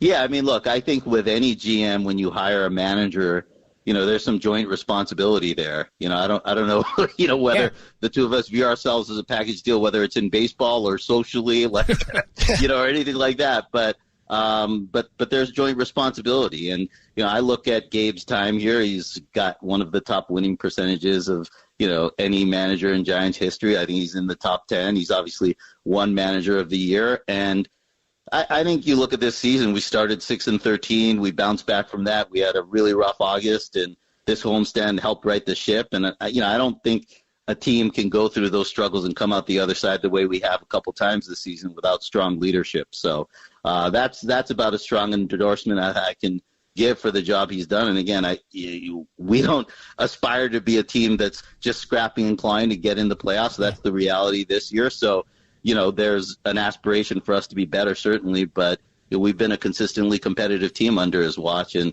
I think we all appreciate that in terms of the job he's done. All right, so that was a couple of weeks ago when Adam Copeland, he's with Tolbert and Copes every couple of weeks, that is president of baseball operations for Farhan Zaidi, asked about the future of Gabe Kapler. That's a pretty strong endorsement. We will play for you momentarily his response yesterday in just a couple of weeks' time. I consider us a joint package, so to speak. Yeah, that's what I would when say. You left me for years. Well, yeah, but then I came back. I mean, it happens. It happens. Maybe a package of joints, but never a joint package. Yes, very much so. All right, so with that in mind of the endorsement of a couple of weeks ago, here is what now Farhan said yesterday when asked if Gabe would be back. Has anything changed in terms of the intent as Gabe to return as manager next year? Yeah, I mean, obviously, I think, as I said at the time, really appreciate the support from ownership and the plan to have us both back. And, right now our focus is just kind of getting through these last 3 games, finishing strong, finishing at 500. And I think we all just have to look at, how we can improve across the board. That's the personnel on the roster. That's, our culture in the clubhouse, which, again, I think when you're playing well, certain things culturally are portrayed as like, hey, this group loves being together, they're having fun. But when you're not doing well, then those things can be seen in a negative light. And I just think we have to look at everything. And there's sort of a time and place for everything. I've been talking to a few people about how, 162 games is a grind. And, we want our players to be comfortable and, be able to wash off some of the tough losses and things like that. But, when you're in do or die games like those games in Arizona, you want them to feel different. And I think we're really going to have to ask ourselves if we were,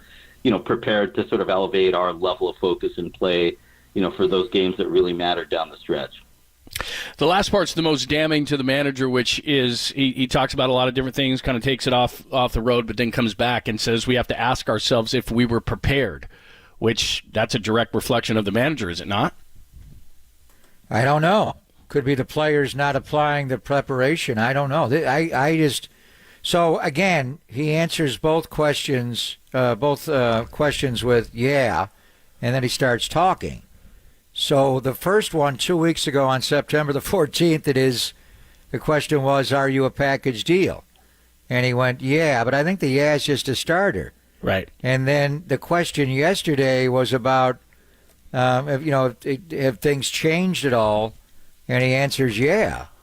So I think he obviously defended him more 2 weeks ago than he did yesterday. He may not know his own situation. There may be a meeting called for Monday morning when the season is over and they're both going in, and ownership will decide. And then the 2 week difference was where the season was lost. I still think they had a chance to make the playoffs after they had the good homestand where they swept Colorado and they took 2 out of 3 from Cleveland. When he was on September the 14th was before it all collapsed. The Colorado series at Coors, the 2 in Arizona that were the most critical, they lost them both, and then losing 3 out of 4 to the Dodgers. So you have a 2-8 road trip. It's pretty much over, and then you got eliminated this week against San Diego. So I don't know if he knows. Would he want to fire Gabe Kapler? That's a tough call. I mean, I don't know what they're going to ask him to do. They fire the manager. If Greg Johnson will fire them both. And I know he's on record as saying there was a clause in a contract, but he's also changed. We thought at one point they were going to have an extension with Farhan. He's not saying that now. Things have changed. since they went to Oakland in early August, John, it changed. I mean, they went 9-21 leading to that stretch I'm talking about. They came home and they had a good homestand against Colorado and Cleveland, went 5-1, and then it all crashed and burned again. And the season's over, and mathematically, you got to sweep the Dodgers to even, avoid a non-losing year. So I don't know. We're trying to figure it out here. I think they'll manage these 3 games over the weekend. They'll have Crawford Day. They honored Mario Alioto last night.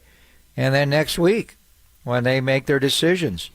And what will ownership want to do? I think, in my mind, if the team's not prepared, that's one thing. I find that difficult to believe that this coaching staff just did not go to work anymore. I don't know why they're not prepared. Are the players not applying the preparation and the data to them? You could supply all the preparation if the players are playing cards and games before the game and just not being prepared. Is that why they lost at the end? They weren't prepared? Or the players just didn't perform well? Or both? I mean, I have no way of knowing. But I find it hard to believe with that man's work ethic and all those guys. And I know, with Andrew Bailey and Kai Correa, and I know they've lost some hitting people. I find it difficult to believe with the manpower and woman power they have on that coaching staff that they're just not prepared from them. If that's what he's saying, then that's an issue. Is it the players just tuned them out or didn't work as hard at the end and thought the fate was inevitable and they're not going to make it and I'm going to cash my checks anyway? Then you got to get rid of those guys. So when a team is not prepared, and Farhan did say that is the most damning element of if we're hurt or we're just not good enough, that's one thing. To be outworked by the other side, and I find that impossible to wrap my brain around because I thought it was the other way. I thought this team was as well managed, as well prepared as any team I've ever observed. They were not the most talented team in 21, but the whole process just worked. The way they worked on the players individually, with their hitting philosophies, with Buster and both of the Brandons. They all had career years, or Buster, the second best year he had, going back to 2012. For Brandon Belt, it was his best year. For Crawford, it was. They looked like they were as prepared individually as I've ever seen a team, and then collectively with the data, the way they used everything. I mean, they were systematic. They were right there with teams that were way more talented and better. So if that's the case, what's going on there? And I'm not just going to say that. You believe that Gabe Kapler just showed up and didn't work hard anymore? No, but that's what he said. I mean, what I'm doing, and I'm interpreting it this way. He didn't say that. But he said they weren't prepared. So if they weren't prepared, that's not on the players. And if they weren't prepared, that's not on Farhan. If they weren't prepared, that's on. They could not be taking the data and not working hard. You lay the same data out to them every day in every series if they're not preparing. I think you can't make a general. You can't make a general statement about players, about a whole. I'm interpreting it one way. You could interpret it one way. Fans, listeners can interpret it one way. Farhan took a lot of responsibility in that interview, but the devil is in the details here. And when Logan Webb calls out the culture, and when Farhan Zaidi says they weren't prepared, both of those things scream manager to me. Now, I could be wrong. And in fact, let's just play the next Farhan, which is he says that the Giants came up short in a lot of ways this year. Somebody tweeted out that, there's six teams with 5 guys with 20 more homers or something like that, and they're all playoff teams other than one. And I remember us at the beginning of the year talking about how we felt we had 5, 6, 7 guys who had 20 homer potential. And you look at our, home run leaderboard, and we've got a lot of guys in that 15, 17, 18 range. And I think that's a little bit of the story. We just kind of came up a little short, to your point. We stopped hitting at a time of year when, a run here or a run there could have made a lot of difference. But, I think we've got a lot of, assessments to make as an organization on things we can do better. But again, that 20 homer mark and where we thought we would be at the end of the year and where we really are, I think that's just an example of how we've just come up short in a number of dimensions. Okay. That's one of many. But he did talk about the 20 home run, which is supposedly, what do the Braves have? My God, it's unbelievable what they've got. Well, he said that before the year. They all thought they were going to hit they were to have a lineup top to bottom and maybe not, finally have a 30 home run hitter, but they had one guy hit 20 home runs. It was Wilmer Flores. J.D. Davis hit 18. Michael Conforto has 15. Tyro Estrada, what does he have, 13 or 14? Jock Peterson, 15. Blake Sable hit damn near as many home runs as Jock Peterson this year. He had 13. Lamont Wade Jr. actually wound up, one off his career high at 21 when he was late night Lamont. He had 17. But you didn't have you didn't have the guys getting 20. Now, if each guy hits 5 or 6 more home runs, that's a lot. That's the difference between being eliminated now and maybe getting ready for next week. So that's his roster construction there. So I just want to ask you, Judge, and with Cap, it's complicated. I do think people just don't like him in this marketplace. They just don't like his personality, and they didn't like him in Philadelphia, and maybe some missteps early made lasting impressions. The first impressions there, to me, even when in 21, when he was as well prepared and as managed the game as perfectly as I've ever seen, I think people tolerated the whole thing. But really, it's the Farhan system and the analytics, and as far as what he's executing, it was amazing every day. I thought they managed baseball games like a football team, where you had a whole week to prepare. How do you do that, day game after night game? Do you honestly think that Gabe Kapler just stopped working hard at the end of the season and his coaching staff just tuned out and said, the hell with you guys, we're not going to do our jobs anymore? Do you really believe that? No, I don't believe that. And, it goes back to a chicken or the egg thing. We're hearing about culture and all these different things. Does it take winning to develop culture, or culture to develop winning? They're not winning this year. And what we do is, it's kind of like watching a movie or a long series. It's the end that everybody remembers. And so 18-8 in June, and then July was bad, and August was bad, and then September was the worst. Well, that's what we remember. What are they in September, 8-17 or something like that? So now we're looking at this whole thing, and we hear Farhan a couple of weeks ago backing his manager, and now we look at it now, and it's a complete disappointment, because it looked like in this kind of mediocrity after maybe the division winners in Philadelphia, you had this group of teams that are all vastly flawed, to be honest. The Cubs and the Marlins are fighting for the last one. Arizona has kind of jumped up a little bit, but you looked at those teams versus the Giants, especially the way they were playing at times, and you went, well, this team's better. So now we all have the feeling that they underachieved. To be honest with you, if we're going to be honest about this, the guy who should be on the hotter seat is Farhan to me, because he doesn't have the players, didn't get the players, had a bad offseason. We've chronicled it a million times, and Gabe could only cook the food that he was given. But somebody's got to be a fall guy here, and it doesn't sound like it's going to be Farhan, at least from the interview yesterday, because he falls on the sword quite a bit. There's Logan Webb, which we'll play for you at some point too, talks about culture. That's manager. Farhan talks about preparedness. That's manager. So all the signs to me are pointing towards Gabe being the fall guy, even though to me, I don't know that they were a talented enough team to even make the playoffs. Yeah, I think they played poorly because they have poor players. Bottom line, they just did not. They thought these guys could reinvent themselves, Haniger and Conforto, and Haniger never got going, and then he fractured his forearm. Conforto looked good for a while, but a lot of it was just injury-related, coming back off the shoulder. It goes on and on. It's just the roster was not there. After they swung and missed on Aaron Judge and flunked Carlos Correa, they tried to buy in bulk. Yeah. They went more, volume than greatness, and it just didn't work out. When he put the roster together, they thought they would be among the leaders in home runs, and it just didn't turn out that way. The other part of it is, you have to have some pride here. If you ask Farhan to fire Gabe, does he really think that's what they should do? Is that really what he thinks? And then do you just, you could move on and go somewhere else? Do you want to save your job? And then for Cap, are they asking him? And, going back to a lot of changes, what Susan thought they were going to do all along was make a lot of changes on the coaching staff. Cap is the one who hired these coaches. You're going to go to him and say, these guys, you got the manager of the year 2 years ago, but it really was your whole staff. Now we're asking you to fire all these people and all the lives. Is that really what you want to do? Do you feel good about that? Cap comes off to me as a highly principled man. He may push back on that and not want to do that and go down with all of them? I don't know. And then conversely, Farhan stuck his neck out to hire him.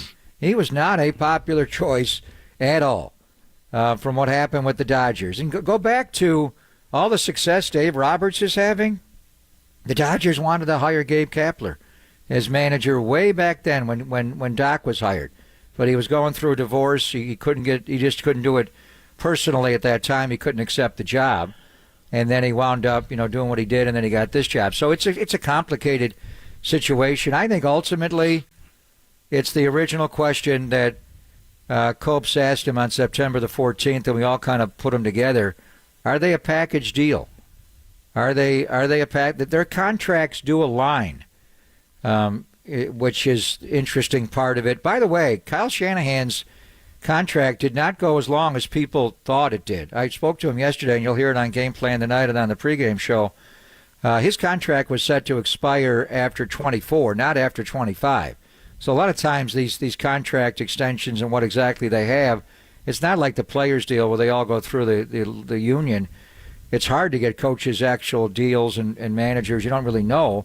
But we assume that those two contracts are lined up because the ownership said that they're under contract for just next year. But, I mean, if you're going to ask Farhan to fire Cap, he's the one that hired Cap. That may be a difficult assignment for him. So I don't know how he was answering yesterday. He dodged it all. But at the end, he did bring up his team's lack of preparation. And that is damaging on all levels. And who's the one who's most responsible? Who are the people? I just can't believe this coaching staff stopped working. And if that's the case, then they should lose their jobs. The check's still cashed. I mean, you probably just can't believe, as hardworking of an individual as Gabe Kapler is and the people on that coaching staff, that would be the case. But I have no idea. I'll tell you one thing that I looked up this morning, too, is that we know it's a critical time, but next year, the 2024 commitments, this is a huge offseason because the only guys you have that are making any money, remember, a bunch of young guys, a bunch of pre-ARB guys, Henniger's at 17, Stripling's at 12.5, DeSclafani's at 12, Taylor Rogers 12, Cobb's got a team option at 10, Webb's at 8, Luke Jackson 6.5, Flores 6.5. That's only $84 million.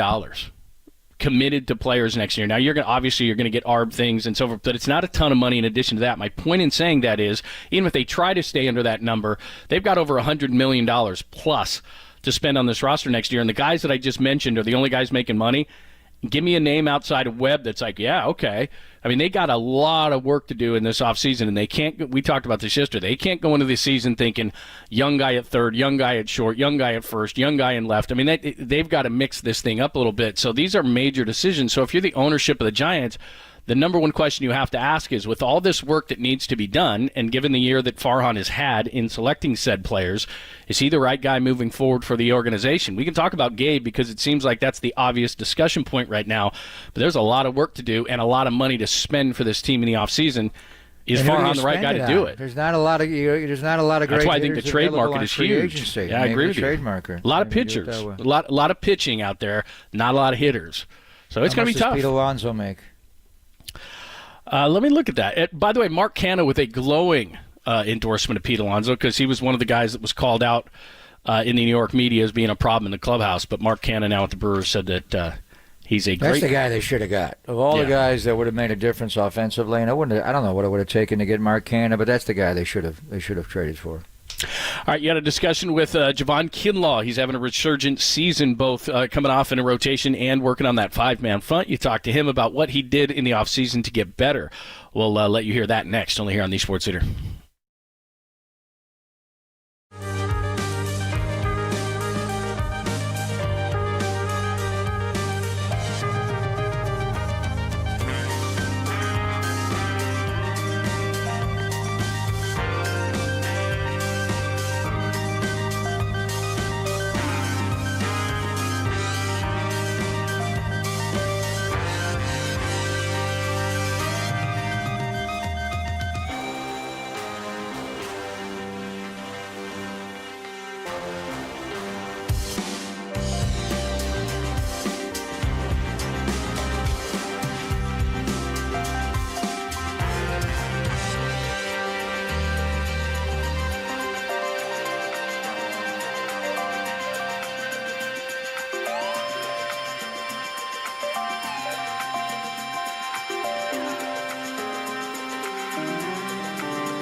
Listen to the sports leader anywhere, anytime. Download the all-new KNBR app. Now back to Papa and Lund live from the KNBR Casino Matrix Studio. Casino Matrix Progressive Jackpots are here. Where are you? Just drop in. Please play responsibly. 1-800-GAMBLER.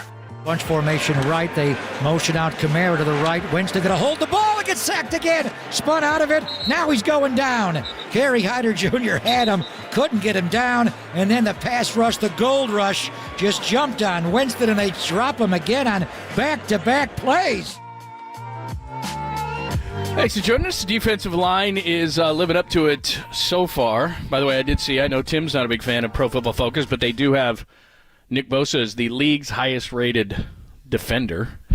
And the interior defensive line, tons of pressures on the quarterbacks, including Javon Kinlaw, who has 10, and he's playing either in a rotation or in that vaunted five-man front. You had an opportunity to catch up with him yesterday. Yeah, it's the first time I really sat down and spoke to him at length, and he got really emotional on a lot of topics. And so that sack we heard was during his first year. He was the 14th overall pick in 2020. That was the year that they traded DeForest Buckner to the Indianapolis Colts. They moved around, and they wound up taking Kinlaw. And he had, issues with his knee at South Carolina. But he started to play well, and then late that year, that pandemic year, when the 49ers went to Arlington to play the Cowboys, nobody there. Well, actually, Texas opened up a little bit. Anyway, he sacked Andy Dalton on a play, John, and forced a fumble, and when he landed, that was it. The ACL tear on the knee, and he's been working really hard, but he just could not get over that. And it's not a great knee. It's bone on bone, but he's been able to work really hard at it. And 49ers didn't pick up his fifth-year option. At this stage of his career going into year 4.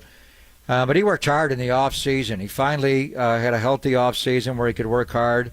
He's stacking days, as he said. He got in the weight room, did not miss a day, did not take any time off at all. And the result is he's playing the best football of his career right now. You were citing the pressure numbers. He's playing behind Javon Hargrave and Eric Armstead with Kevin Givens in that second group. And he's also mixing in where he's going to a five-man line a little bit, something he's been advocating. They did it a lot against the New York Giants. They did it some in the second half against the Rams in week 2, and they did it early in the game in Pittsburgh in the opener. So here's a wide-ranging interview with Javon Kinlaw, and it starts out talking about the 49ers using a five-man line, and then he's the fifth defensive lineman there, and they're taking, Dre Greenlaw off the field, interesting at linebacker, but the five-man line has been a way to get Javon Kinlaw on the field more with Eric Armstead and Javon Hargrave. Well, Javon Kinlaw, take me back to Pittsburgh. Second series, you jump in, they go to a five-man front. Fred Warner winds up getting the tackle for loss on Najee Harris, but you took out a couple of blockers. Mm-hmm. I know it's a little bit different than the five-man front we've seen later in the year, but just tell me overall. I know you've been advocating going to this five-man front, and when they go to the five-man front, you're in the mix. It was a hell of a play from Fred. My job right there was to just, get off the ball, try to penetrate, make something happen, and the guard ended up sticking on me, so Fred came off scot-free and did his thing, so. Tell me about the concept of the five-man fronts, and we saw it a little bit with D'Amico, but on certain situations, but you've been advocating a little bit. You want to go get those 5 one-on-ones and let's party. So what are your thoughts? Why do you like the five-man front so much? Well, first off, clearly we have 2 dominant interior rushes with Eric Armstead and Javon Hargrave, but I've started to show that I can play at that level as well. So they've just threw me in the mix, and I'm just making the most of my opportunities being out there with those guys. So.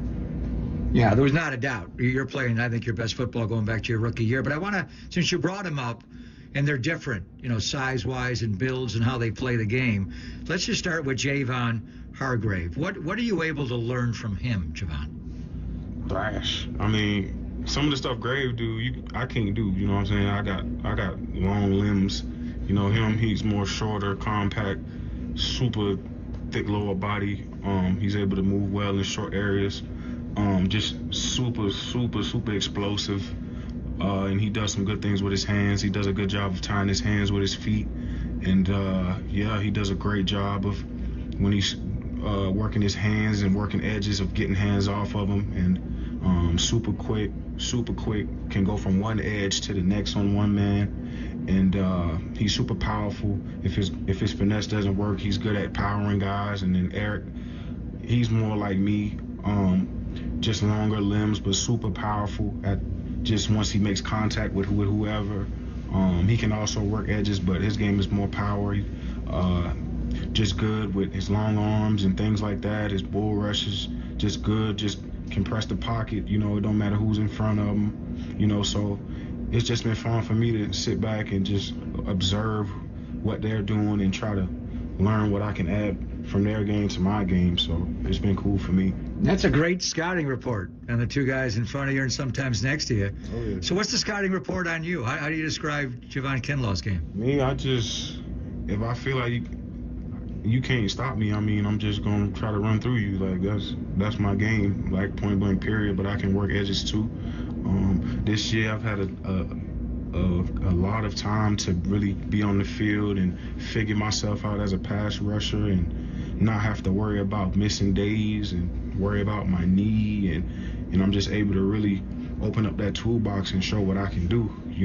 I have a lot of things that I haven't done yet that people is going to see more and more and more, but yeah, I'm a power rusher first and foremost, but I can also slice people up too, and I take pride in that, but for the record, I love to play the run more than the pass.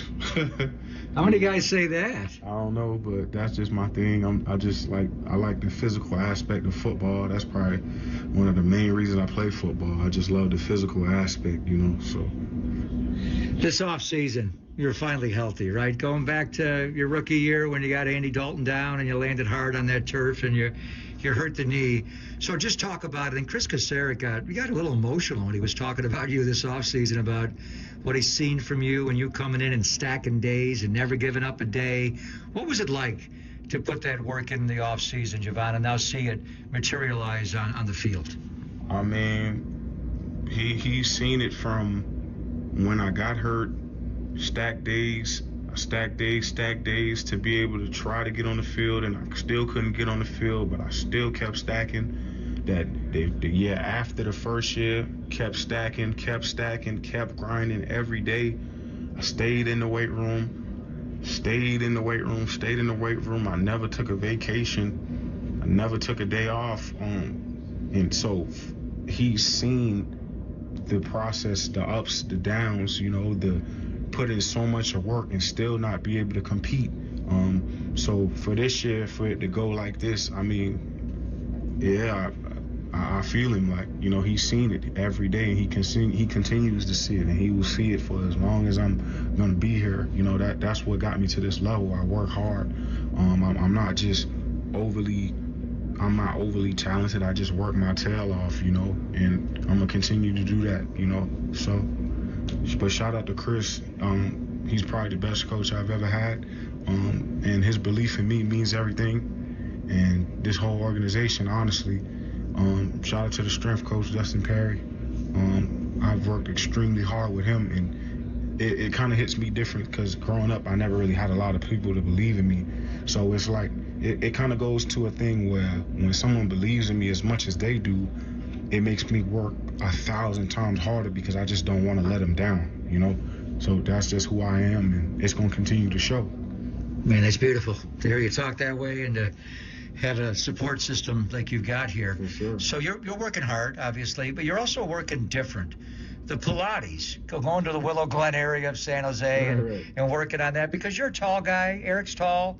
DeForest Buckner, before he got here, tall. Sometimes they're, the pad level. Did Pilates help you? I could see it right away in camp. Yeah. You're getting down lower. Sure. What was the idea to do the Pilates, and what has that done for you? Well, me and Eric, we just went over there one day, and Fred was over there. I think I just kind of was talking to Fred about it, and he said I should give it a try. So I ended up going, and I just kind of just been going for like a year and a half now, just staying consistent on it. But it definitely helped me in way more than pad level, just having another layer of muscles that I can tap into that most people don't have, and it's just been paying off for me. I go twice a week still in season. Probably at the end of the day, Everybody going home, I'm going to Pilates. That's kind of what's got me at this level right now, just the hard work. But shout out to Jennifer Owens. She runs the studio over there, and she's like one of my best friends. She's like somebody I vent to, and so it's more than, again, I go back to not wanting to let people down. You know, people that really get that close to me, I can't let them down. You know, so I've been staying super consistent with that, and it's all paying off, man. That's just what I do. Great stuff. Are you said, and I don't think I've heard too many D linemen, maybe interior guys say you like to play the run more than playing the pass and getting a sack. So this game against Arizona, this back, James Conner, and he's a little bit different because he stands upright, so you have a little surface area to get him down, but he's powerful. Tell me about the challenge of getting number 6 down, Javon. He's definitely playing some great football right now. Looks different than last year and the year before. So shout out to him, man, and shout out to Cardinals. They're definitely playing hard. It's going to be a tough opponent. They're going to look to come in here and run the ball, you know, but we got to do what we got to do, you know. And I look forward to it. This is going to be probably the first team that's probably going to stick with the plan and run the ball, you know, so I look forward to it. I just love the physicality, you know. I take pride in it.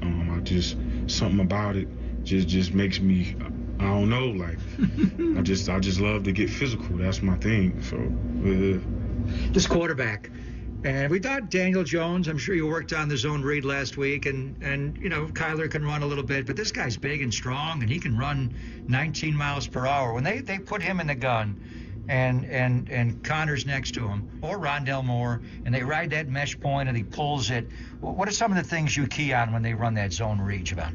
I mean, that ain't really my responsibility. Yeah, I figured. You're more of an inside guy. But Dobbs is definitely an athletic guy. So shout out to him for playing some good football right now. But my job is to just go in there and thrash, point blank period. That's just my job. Yeah. Good to see you smiling, my friend. Good luck to you, man. Stay healthy. Stay healthy, please. Yes, sir. Appreciate that. Thank you, man. All right, there's your conversation yesterday with Javon Kinlaw. We're going to talk to who he was talking about there. Jennifer Owens. Yeah, Jennifer Owens, which I'm looking at her Encore Pilates studio. I'm looking at her website right now. Right on Lincoln Avenue in Willow Glen. Great area. He's so interesting, and that conversation you had was so interesting with him because I remember him when he was first drafted, and everybody wrote the stories about how he lived in a car and how the upbringing and everything, and he was kind of quiet, and he was this big guy. And you know, to hear him describe on the field and off the field, but on the field, to hear him describe things now that I don't know that he could before, and to understand what his role is and all those things. So there's a football side that I think he's gotten a lot more intelligent about. And then to talk about the things that he does and how emotional he gets. And I think that maybe it was just too much too fast and trying to replace Buckner, and it's a lot of pressure, and I don't know that he responded well to it. And then he had the injuries, and then he had the doubts about himself. And to now be in a situation where he's rotating in, it's not that it's not expected, it's just I don't know as much weight is on his shoulders, and he's on the 5-man fronts and all those things. And now I think he's able to relax and gain confidence. And I just hear a totally different guy than the guy who came in and we all said, okay, this big monster is going to replace Buckner, go. It's just on the field, off the field, he sounds completely different. Well, first of all, he is a humongous human being. I mean, he is one of the biggest guys on the team. And Trent Williams is big. They got a lot of big guys. Javon Hargrave is big, Eric Armstead. But this guy is just, he's different.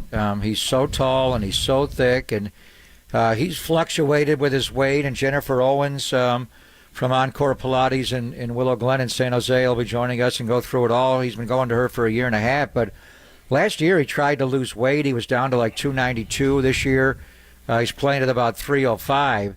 I think the bottom line with him, he's finally healthy, at least healthier than he's been. I know he battles the knee all the while, but he had issues at South Carolina with his knee, and he got hurt right away. He was playing well his rookie year. And I remember the play vividly. He chased Andy Dalton from behind in Arlington, and they got him on the ground, and there was a forced fumble involved, and I don't think they gave him the fumble. And anyway, he landed hard on that field turf in Arlington, AT&T Stadium, the home of the Cowboys, and that was it. It turned it around. It was December the 20th of 2020, and he just has not been healthy since. This one off season, he finally was able to get healthier, and he was so healthy that he did not have to rehab from an injury. And by doing that, he was able to get in the weight room and really work hard. And Kasarik got emotional talking about him. He said it's the greatest thing that he's seen in sports is this guy showing up to work every single day and working as hard as he has worked. And then, you heard Javon, he loves that guy. So the whole thing is just really interesting. And he got emotional talking about Jennifer Owens as well. And Jennifer's going to join us a little bit. Said she's one of his best friends, someone he vents to. I mean, he's an emotional guy. And he's playing the best. The reason they went to this five-man front, John, is he's playing well enough to be the fifth guy on the front. You put him next to Armstead and Hargrave, and you got Drake Jackson out there, and you got Nick on the other side. It's hard to take Drake Greenlaw off the field. Tell me when that's brought up. Why do we want to do that? Well, they're doing it mainly in the nickel. They're not in the base, so Isaiah Oliver's out there, and you're going to a 5-1-5 defense with Fred behind this monster line, and it allows them. When Kinlaw struggled, and we go back to the NFC Championship game, what happened? They double-teamed him. They ran a duo scheme, and they used to do that against DeForest Buckner because you're tall, and they lift you right up, and they just put you on roller skates. You have a five-man defensive line, and they block five. They don't have extra guys in there. They can't double. Everybody's getting single block, so it makes a lot of sense that way. But if he wasn't playing well enough, they wouldn't have gone to it, and he kind of advocated it. So it's a great story. I mean, to see a guy that big, and when you sit next to him, it's like, wow. Do you see what I just sent you from the Encore Pilates Center? It's Javon Kinlaw on one of those Pilates machines. Look how big he is in that thing. He's a huge man, and Jennifer Owens will get into it. And when you think of Pilates, and we'll find out more about her studio there. I got a great deli I go to in Willow Glen, right across the street there. And I'll get a sandwich and watch. And the Via. By the way, this sandwich place is killer. Anyway, and they're huge Niner fans. Anyway, Jennifer will get into it, and just the flexibility. But he said it's way more than that. There's muscles, another layer of muscle that he never tapped into. But what I see, it's tapping into his flexibility. He needs to bend. And they have this drill when they start in training camp every day. It's called the over-under, where they got that bar, that low bar they get into. And a lot of guys just kind of dip their shoulders to go under it. I saw Javon Kinlaw right away in training camp bend his knees and get down to get low on that low bar. If he plays low and gets his pad level down, and sometimes still some snaps he's too high, but when he gets his pad level down, and what did he say? Thrash guys or bash guys? I'm not sure. He kind of mixed those in. And how many defensive linemen say they want to play the run and not the pass? This guy, he likes the physicality. So as long as he's healthy, right now he's in the best framework, just physically, mentally, spiritually, that he's ever been. And now what do they do with him? Now they didn't pick up his fifth-year option. How long do you keep Kinlaw on this team? Pop and Lund, sponsored by Pacific Coast Termite. Pacific Coast Termite, the trusted company, rated A+ by the Better Business Bureau. Call Pacific Coast Termite, 1-800-PACIFIC. That's 1-800-PACIFIC. We'll talk to his Pilates instructor, and then, bottom of the hour, Andrew Bagley is going to join us about the whole Giants situation, and Greg Johnson has weighed in, so we've got more information for you. We'll do that at 11:30. Don't miss it. Pop and Lund, only here on the Sports Leader.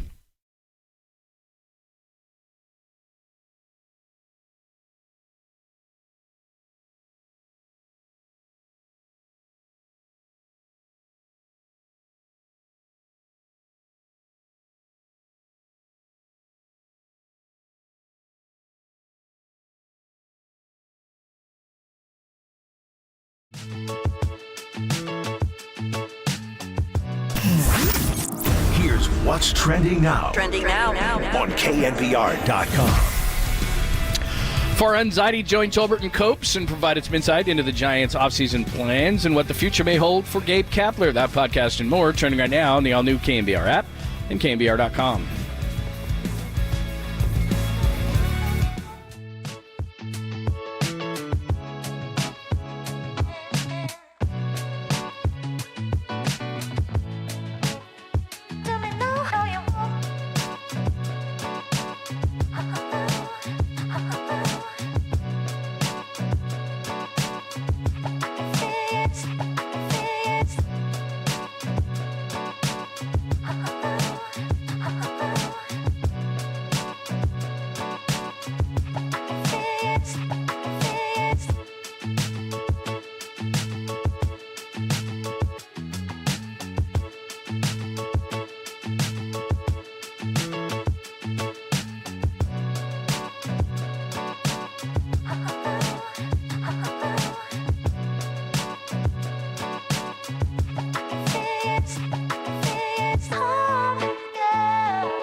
Faithful, there's a party happening on our podcast page. Hear every interview from every show on demand at knbr.com/podcast. Now on with the show on the sports leader. Been going for like a year and a half now, just staying consistent on it, but it definitely helped me in way more than pad level, just having another layer of muscles that I can tap into that most people don't have, you know, and it's just been paying off for me. You know, I go twice a week still in season, probably at the end of the day, when everybody going home, I'm going to Pilates. That's kind of what's got me at this level right now, just the hard work. But shout out to Jennifer Owens. She runs the studio over there, and she's like one of my best friends. She's like somebody I vent to, and so it's more than. Again, I go back to not wanting to let people down. You know, people that really get that close to me, I can't let them down. You know, so I've been staying super consistent with that, and it's all paying off, man. That's just what I do. That's Javon Kinlaw from your conversation with him pop yesterday, and we were just talking about his offseason, what he's doing in season. It's Encore Pilates Center, as he said. The founder is Jennifer Owens, EncorePilatesCenter.com. You can check it out. I'm looking on Twitter right now. I didn't know they made the machines that big because I'm looking at Javon Kinlaw on one of the machines, and he is massive. Jennifer joins us courtesy of the UMA guest line. Hi, Jennifer. How are you? I'm doing well. Thanks so much for having me. So first and foremost, give us the story here. I don't know that you often hear about NFL players in Pilates, but we just heard from Javon Kinlaw, and Greg just talked to him. He swears by it. So what's the story behind it? I mean, it just taps. They use their more dominant muscles. They work really hard in the gym, and we just tap into those little stabilizers that we get them to relax, to deactivate the muscles they're used to using and get comfortable working their body as a whole. And it just creates an amazing balance, especially with the statures that these guys have. Yeah, I've been meaning to reach out to you, Jen, for a long time. I know exactly where your studio is. I kind of peer there when I go over to La Via Berticelli's to get my Italian gourmet sandwiches, and other guys in Debo go over there. But across the street is your Pilates studio. I want to get more into Javon and everything, because he referred to you as one of his best friends, and he vents to you. He's an amazing person and everything he's overcome. But he really is. Javon went there because with Eric Armstead. Fred Warner went there initially. How many 49ers come to Encore Pilates Center on Lincoln Avenue? Well, consistently, we have 3. Fred, Javon, and Sam Womack. We've worked with Armstead and Alex Barrett in the past. But it really all started with Sydney. I prepped Sydney she put her trust in me, in us, to get her ready for the wedding. And she hadn't been coming very long at all. And Fred expressed an interest in joining, and that's how it started. And with Pilates, it's so different than everything else that these guys, when they really commit to it, it pays off quickly. So I was just fortunate that Fred was willing to share the word, and that's how it started. Very cool. Jennifer Owens is the founder of Encore Pilates Center, and we just heard from Javon Kinlaw, gives her a lot of credit. So, he's an interesting guy, too, because not only on the physical side, but as Greg said, he called you one of his best friends. Talk about the relationship with Javon and kind of how it's evolved. We're very similar in the way we think, our values, and so anybody who comes to the studio that is just ready to hear what I have to say and, lock in on my unique approach.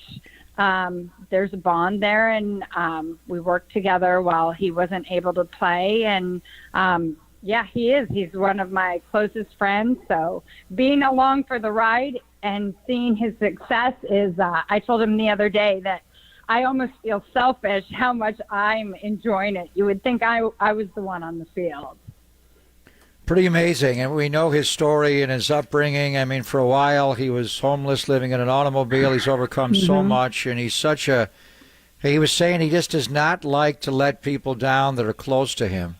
And you're obviously one that he's closest to, Jen, and he says he vents to you. I mean, the world of being a professional athlete and social media can be really harsh. And tell about, a little bit about that. And what Pilates does on your website, you say Pilates unites the mind, body, and soul in a way that eases tension.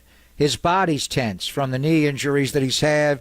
His mind and his body and his soul are tense from the outside world. So to just speak to everything that Pilates has helped him overcome. Well, I think for one, it was so different than everything that they do and they have done, throughout college and as they enter into the NFL, that it gives hope for somebody that's injured. And I can't explain it, but I definitely believed in him out of the gates. And I think the combination of a new modality, a new way to work your body, and then, the support. The studio here is amazing. There's so much support. And I think it was just a little bit of a combination of everything. People think Pilates is about the core. And of course, the focus is the core, the abdominals, lower back, and buttocks. But it's really just about thinking about what part of your body you want to work and going at it in a very precise, relaxed approach. I'm surprised the machines fit him. I'm looking at him on your Instagram page right now.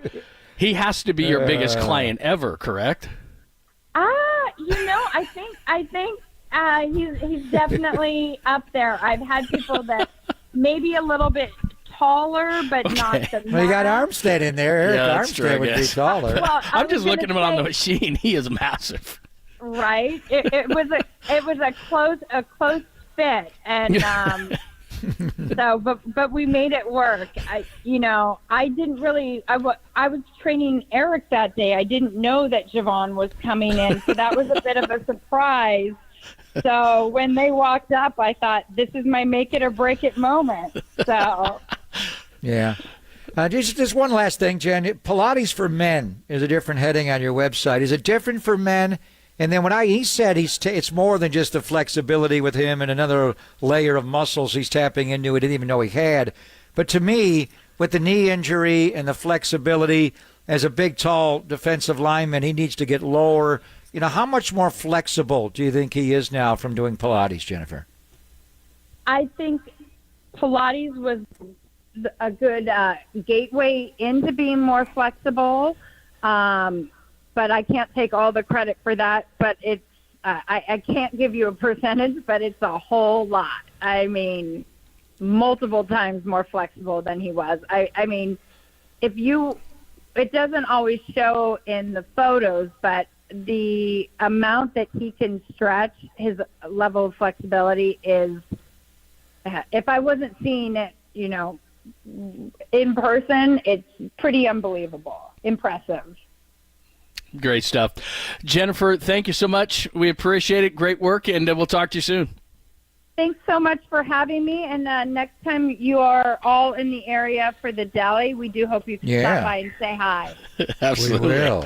Yes. Word at Shelly's is killer. Yeah, it is a good spot. Mayoko has his Marucci's in the East Bay. You want to go to? I mean, this gourmet Italian deli in Willow Glen, John, is unbelievable, and they love the 49ers there. All right, thanks to Jennifer Owens, Encore Pilates Center. Check her out. Coming up next, Greg Johnson actually has spoken about the comments from Farhan Zaidi yesterday with Tolbert and Copes. We'll tell you about that. And Andrew Baggerly, how he assesses everything right now and what changes could be made ahead of the last series of the year against the Dodgers over at Oracle Park this weekend. And, of course, Brandon Crawford, probably his last series. We'll talk about him as well. Bags joins us next, only here on the Sports Leader.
bases are bigger, but our bags stays the same. Andrew Baggerly covers the Giants for The Athletic, and he's on with Papa and Lund.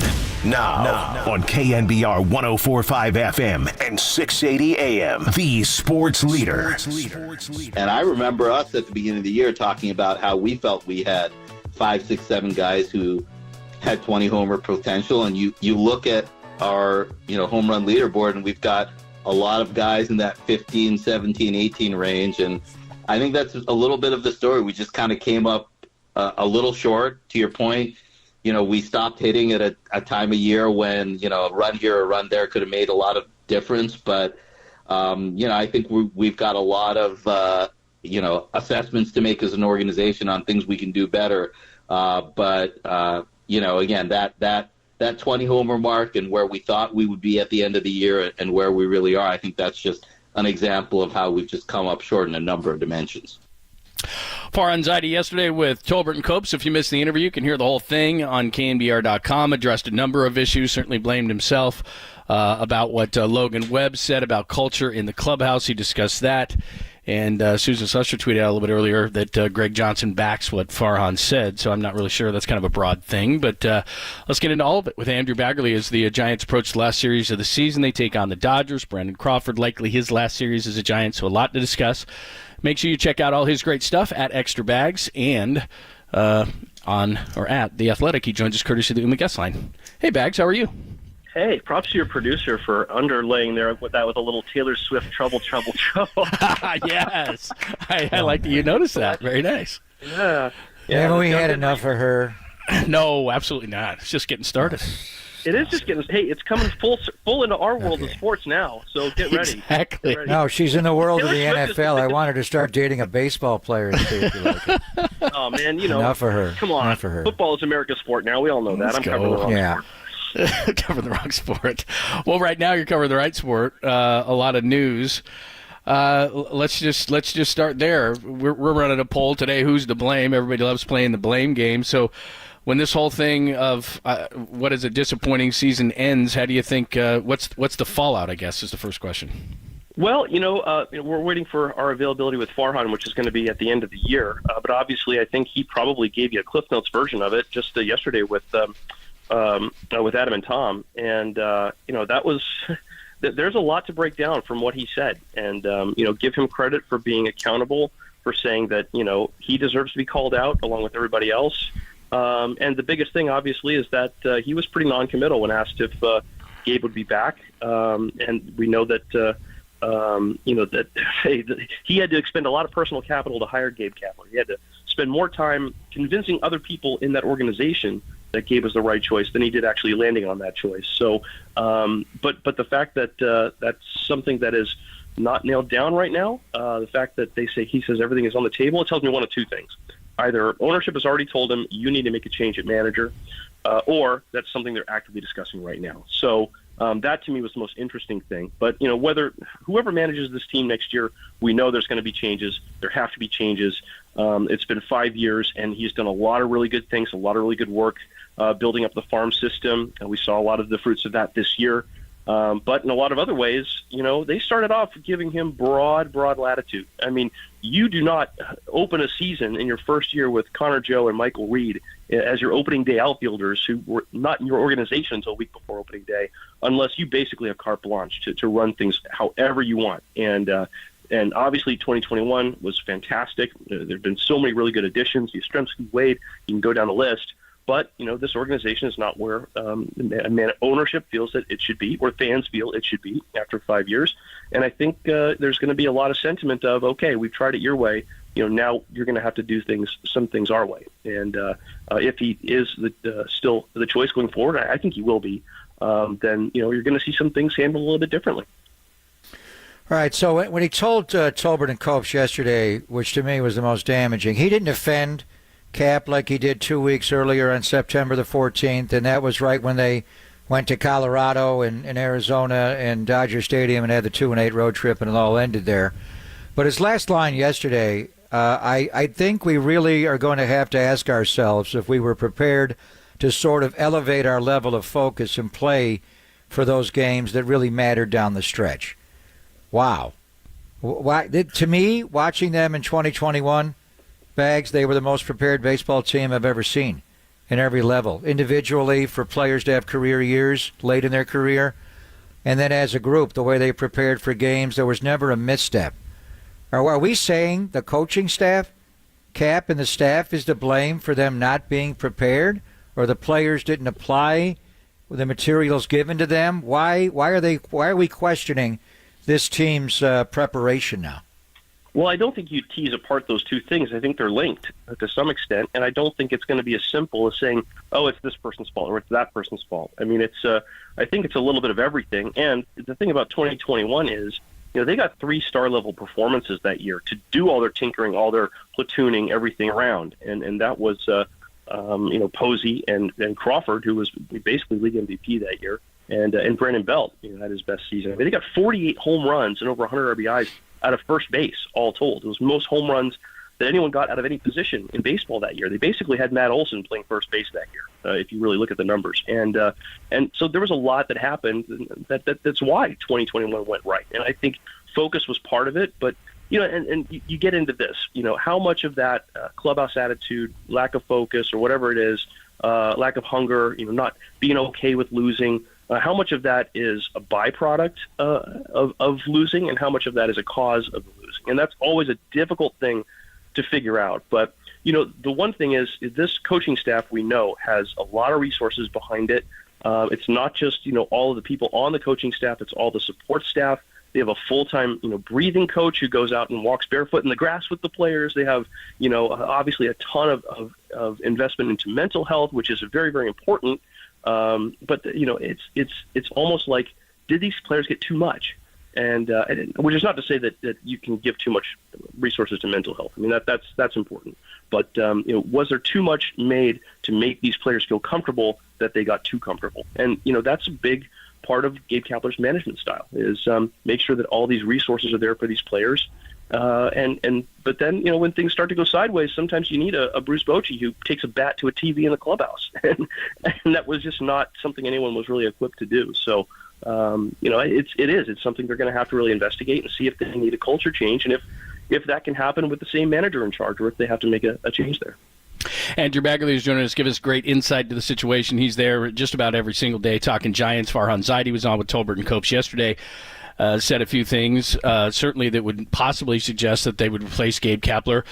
Tim Kawakami wrote, we talked to him yesterday at The Athletic, that it just so happens that maybe Bay Area guy and former A's manager Bob Melvin, who knows Farhan Zaidi, could potentially be available after a disappointing season with the Padres. And fans a lot of times say, fire this guy, fire this guy, fire this guy, but they don't know that someone is better.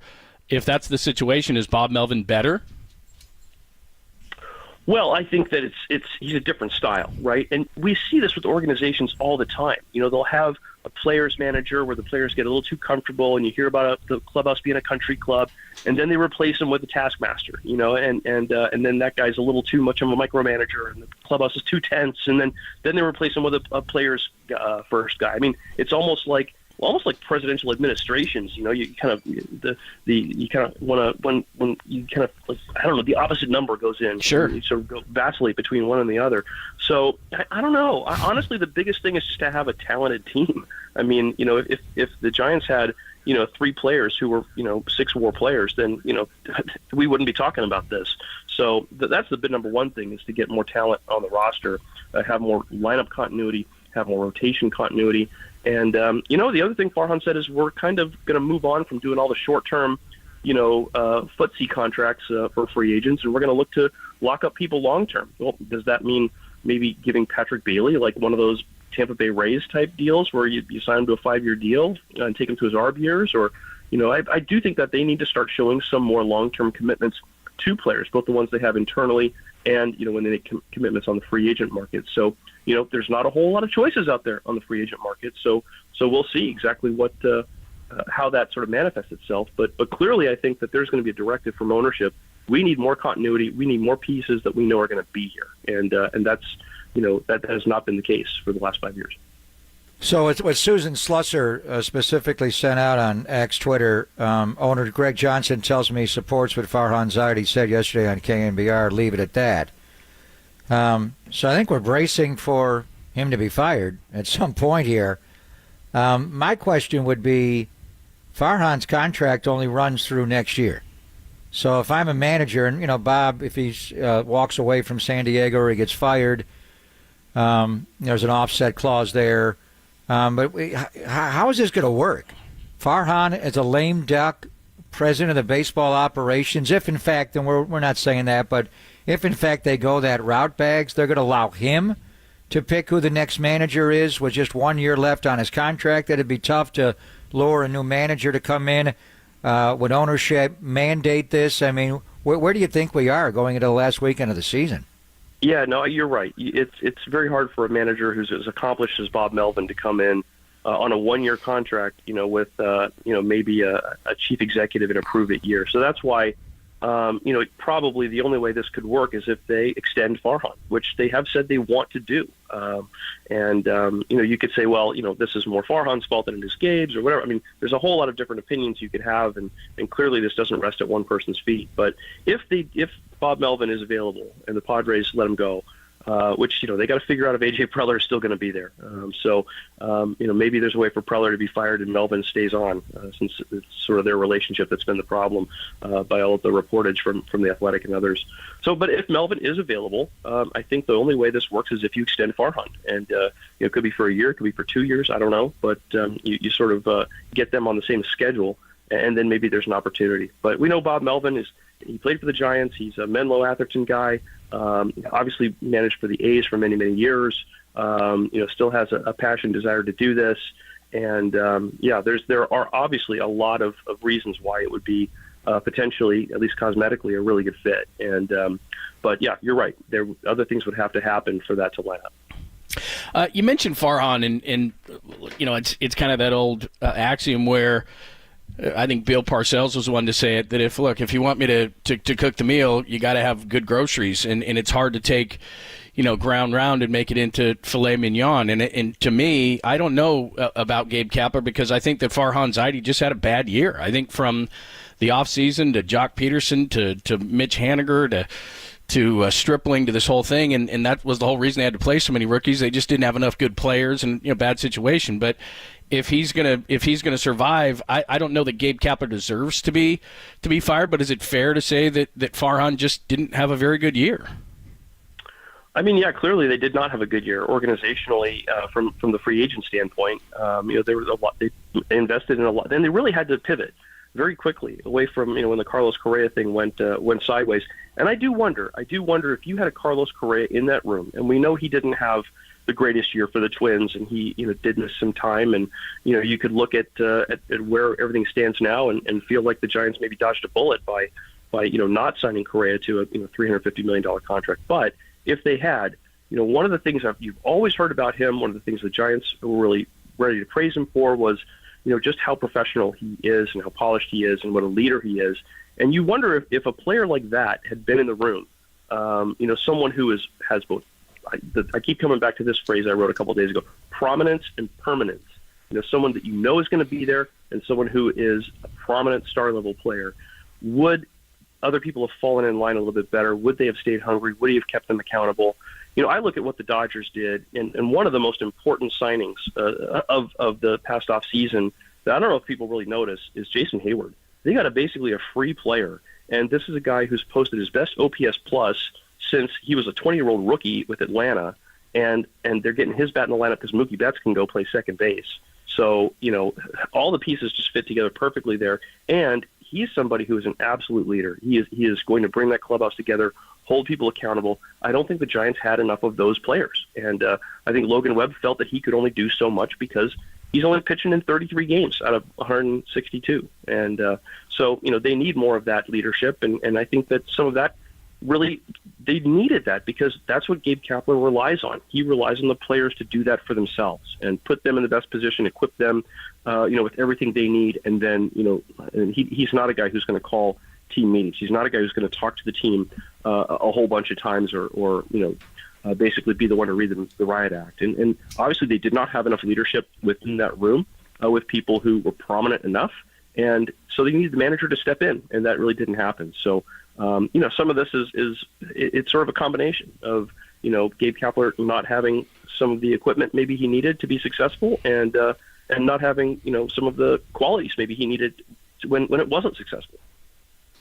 Well, a lot's changed in 2 years, to be sure, and they've lost prominent leaders since that 107-win team of 21. Buster Posey, that offseason, and then this past offseason, Evan Longoria, Brandon Belt. And now you're going to lose Brandon Crawford, we think. I mean, so exactly what's going to go down this weekend? They're going to activate him Sunday morning at some time, and he's going to play. Gresh says he's good. It's a hamstring injury. Hopefully he doesn't do something more to it. But and then he's just going to play the game. Is there going to be a video tribute for him? What are we looking at on Sunday, and what we believe to be Brandon Crawford's last game as a San Francisco Giant, Bags? Yeah, I mean, it's a little bit similar to, Bumgarner's last game, where everyone kind of knew it was going to be the last one, but you didn't know for sure. I think it's I even told him, I said, hey, look, Bumgarner pinch hit in his last game, so maybe we get you on the mound. And he's like, that would be awesome, but I don't think that's going to happen. It could be something as very, very simple as, JT Snow, where he gets introduced to the position, gets an ovation, gets taken out before the first pitch. I don't think so. I think he's actually going to play shortstop, and that's really the most appropriate thing. Is no matter what else happens, he's going to have to log at least an inning, I think, as a shortstop, because that's sort of his legacy. Most games at shortstop in franchise history.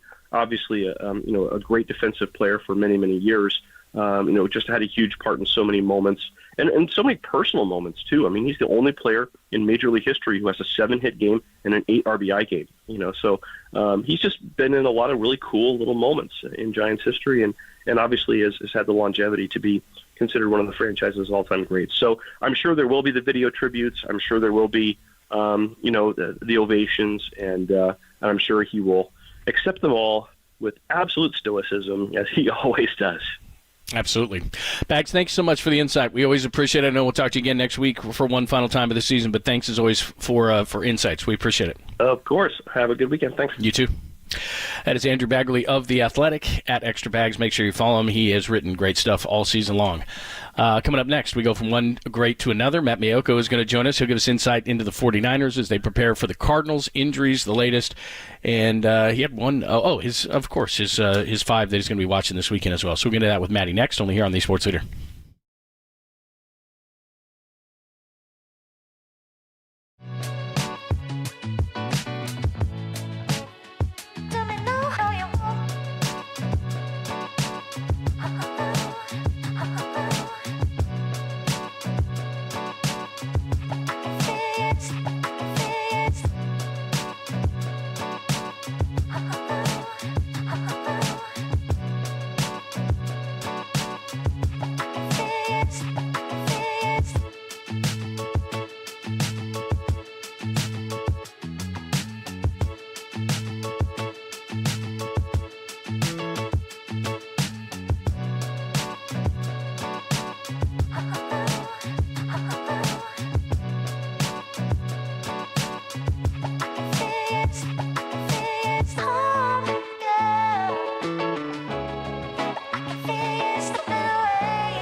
Sure, KNBR's got you covered on game day with Greg in the booth and John hosting pre and post. But NBC Sports Bay Area's Matt Mayoko has your Niners news all week long.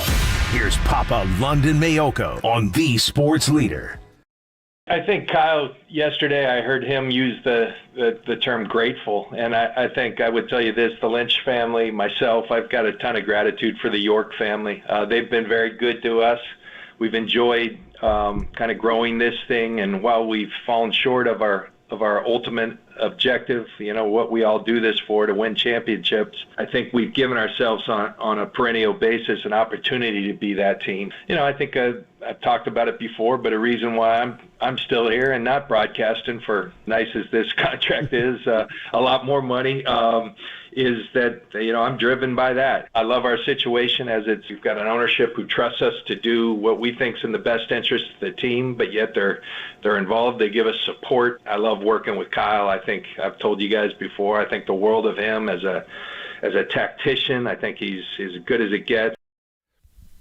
That was John Lynch this morning with Murph and Mac, basically telling you that when they win a championship, he is out of here for more money on Prime, on Amazon. Thanks for joining us, Matt Mayoko. A ton of stuff we need to talk about. By the way, he had Kyle Juszczyk on the 49ers Talk podcast, which we need to talk about Nick Bosa news, injury news, all sorts of stuff. And he joins us courtesy of the Uma guest line, by the way, at Mayoko MBCS and the aforementioned 49ers Talk podcast. How are you?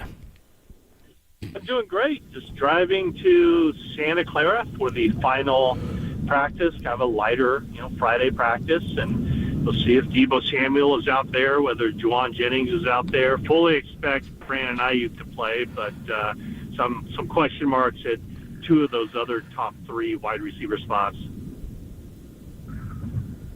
Yeah, last time we spoke to you last Friday, you were driving as well and near railroad tracks and spent the weekend drinking beer, and then literally like a half hour later, we got the news of the John Lynch and Kyle Shanahan extensions, and you heard John talking this morning to Murph and Mac about the extension I spoke to Kyle about it yesterday, and it was, when they gave him the extensions previously after they went to the Super Bowl in 19, there was reported that Kyle's was going to run through 25, and John's was 1 year shorter at 24. Kyle made it clear to me that his contract, that the one that they just extended, so it's obsolete now, was going to expire next year. So he was only under contract for 23 this year and 24. So we don't really, the details on coaches' contracts and GMs are not like players that have to go to the league office and we all see them, and the players' union. Do we know much more about this contract extension for Kyle and John they got last Friday, Matty? No, we don't. It's interesting that Kyle said that, because that is something I did not know, and I forget how word got out. I know I'd been reporting that they weren't the same year. I know teams sometimes don't like to have, general manager and head coach such as these two attached at the hip as far as having the same number of years on extensions, because then that kind of allows both sides to leverage.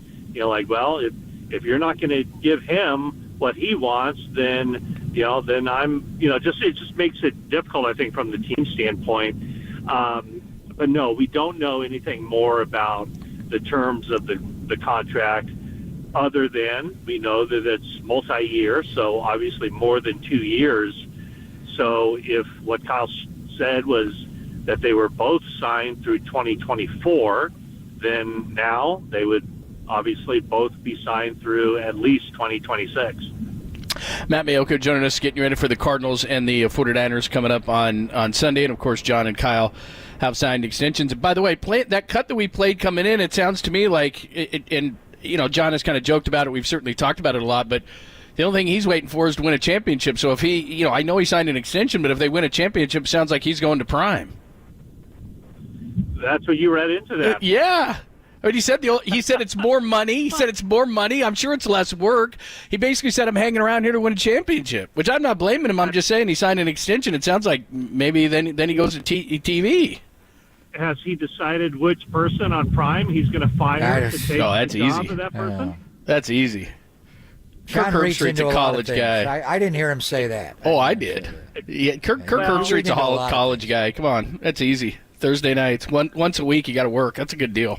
Yeah, I mean, John was quite, he was, he made it known. I think that was after I forget, my years are running together. It wasn't this off season. Was it last off season? Yes. Because Prime exactly. Yeah, exactly. Yeah, so Prime came after him and offered him a boatload of money.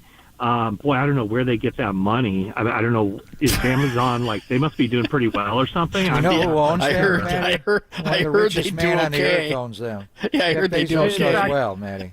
In fact, I think the Maiocco family is paying for all those contracts, because every time I look outside my freaking window, there's an Amazon driver coming up and dropping something on my porch, and I have to who ordered this? What is this? Oh my God, you live at my house. Yeah. Okay. Anyway, Amazon guy lives at my house literally, and he just walks out to his van and gives us stuff. It's ridiculous how much money that guy makes. Anyway, okay. So I don't think it's the Amazon driver who's making the money. Yeah, but correct. Anyway, yeah, exactly. You're right. I do think that. Hey, I mean, John being a Pro Football Hall of Famer as a hard-hitting safety, and as much as he is into football and cares about his legacy, who doesn't? But I mean, that would be a huge thing for him to be able to deliver a championship as an executive. So does that mean that the moment the 49ers hoist the Lombardi, if they hoist the Lombardi, he says, all right, Adam Peters, it's your job now. I'm going to go live in San Diego and enjoy the good life. I mean, it might, but I think that's for whenever that time comes, if it comes. Yeah, in the meantime, they got to play the Arizona Cardinals on Sunday, and the concern right now is the health of the wide receiver room. Juwan Jennings with a shin injury played the entire game 8 nights ago against the New York Giants, and that developed. And then Deebo Samuel, we knew about the rib injury when he fell on the ball right before his back shoulder touchdown put the game away. But he's got a knee injury on top of that. They did not do much this week. Brandon Ayuk is fully back and ready to go. How do you think they handle today when Kyle talks? I know you're driving there now to hear Kyle. That would be terrible if they declare both of them out for the game, or we'll see. But what do you think about Jennings and Deebo? And let's just say neither one play. Obviously, Conley's up. Ronnie Bell plays more. Ray, are they going to have to bring up another wide receiver? What do they do if they lose their Z and their F for Sunday? Yeah, I mean, they might. If they don't have those two guys, then they do probably bring up Conley and Willie Snead, and have those guys mix in with Ray McLeod and Ronnie Bell and Brandon Ayuk. It appears like Ayuk is trending in a very positive direction. But, I'm not sure it's the worst thing in the world to hold those two guys out, considering they held out Brandon Ayuk on Thursday and got him much closer to game-ready condition. And if they can, I'm not downplaying the Arizona Cardinals, but they're not a great team. They've played very well in their first 3 games. They upset the Dallas Cowboys. But the 49ers should be able to win this game regardless of who they put out there at the wide receiver position. So if they can get by this game, beating the Cardinals decisively, and then you get all those guys back next week to face the Dallas Cowboys, that to me is kind of the perfect scenario for how this would line up for the 49ers. But yeah, no, I don't think they should be concerned about, if Deebo doesn't play, the Cardinals are going to win this game. I mean, the 49ers are good enough and deep enough and talented enough in a lot of different areas that they should be able to win this game regardless of who they trot out there on Sunday. Talking Niners with Matt Mayoko, Cardinals and 49ers, which we will have for you one final time on 810 The Spread this weekend. Of course, Greg and Tim on the call, and Adam Copeland and I will have the pre- and the post-game for you, and Matt will be jumping on that as well. This was good. You wrote earlier this week that Nick Bosa's kind of declared himself as back, and I don't know how much you buy into Pro Football Focus numbers, but they have him as the number 1 defensive lineman in the league, and that's with not having any training camp. So what can we expect from Nick now that he says he's good to go and feels like himself? I was surprised to see that the PFF has him as the number 1 defensive lineman in the league from their grading system, not because I don't think he's playing horribly. He's not playing horribly. He just doesn't have the numbers that some of these other guys have, and so that surprised me.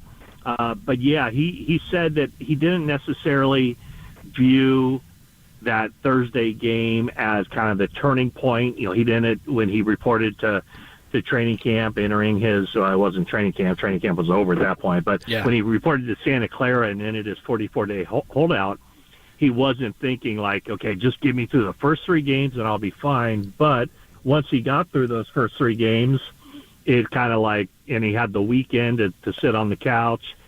He probably doesn't do a whole lot of sitting on the couch. He's probably doing like some leg lifts or something. He's building those Quadzilla. He's lifting the couch. He's not sitting on it. He probably is. He's squatting the couch. There you go. Once he got through that, then he felt like, okay, he's ready to roll now. So, body-wise, by the way, I have all these women who are friends of mine who freaking love Bosa, and I asked him about his body, and these women are like reaching out to me saying, thank you for asking about his body. I've always wanted to ask him about his body. I mean, wow. Come on, people. Hey, now, you went to a level that we go to. I can't believe I'm listening to Mayoko. Hey, no, it's, the NFL and Taylor Swift, man. You get a lot more fans. It's happening. Absolutely. Telling you. So anyway, I think that he is back where he wants to be physically. And, whether the stats follow, I don't know. I mean, as much as teams paid attention to him last year, and he still managed 18.5 sacks, which is crazy, I think it's going to be even more so this year, and I think it even has been more so through 3 games. So I don't know what his sack numbers are going to be, but he just has to be out there, and he has an impact on the game by the double teams and how much teams pay attention to him. My recommendation for teams that face the 49ers is do what the Rams did as far as the short passing game, getting the ball out quickly when Bosa is on the field. And for those 20% of snaps when he's not on the field, that's when you take the 5 and 7 step drops and try to fire it, make big plays against the 49ers outside corners. When you look at the pass rush win percentage, Bosa's at 24%. Javon Hargrave inside is even higher at 24.8, and Eric Armstead at 18.5. But the guy who wins, and he's not playing the same amount of snaps, the highest percentage of anybody on the D-line is Javon Kinlaw at 33%. Yeah. And we just did a long interview with him, and he said he doesn't even like rushing the passer. He likes playing the run way better. He was playing well his rookie year, and then he got hurt, in Arlington trying to tackle Andy Dalton, and the knee injury started. He's just in a different frame of mind. He's physically, emotionally, spiritually playing the best. But they had to make a call on the offseason with, 2 of those guys, Ayuk and Kinlaw, and they picked up Ayuk's fifth-year option, obviously. They did not pick up Kinlaw's. And now, he's playing great football. So what do you think?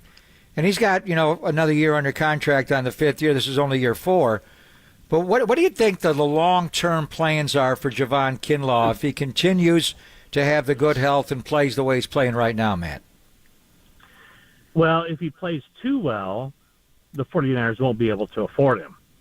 If he plays at a level, it's kind of a fine line where, how much will teams take into account his injury history? And even though he hasn't even missed a practice through off-season program, through training camp, and now through the start of the regular season, are teams going to be willing to give him a multi-year deal until they see him stay healthy 2 years in a row? So, he has certainly put himself on the radar for the 49ers as someone that they'd love to keep around. But as with all these guys, they'd love to keep him around, but it has to be at the right price. So they have so much money invested in Bosa. They have so much money invested in Hargrave and in Armstead.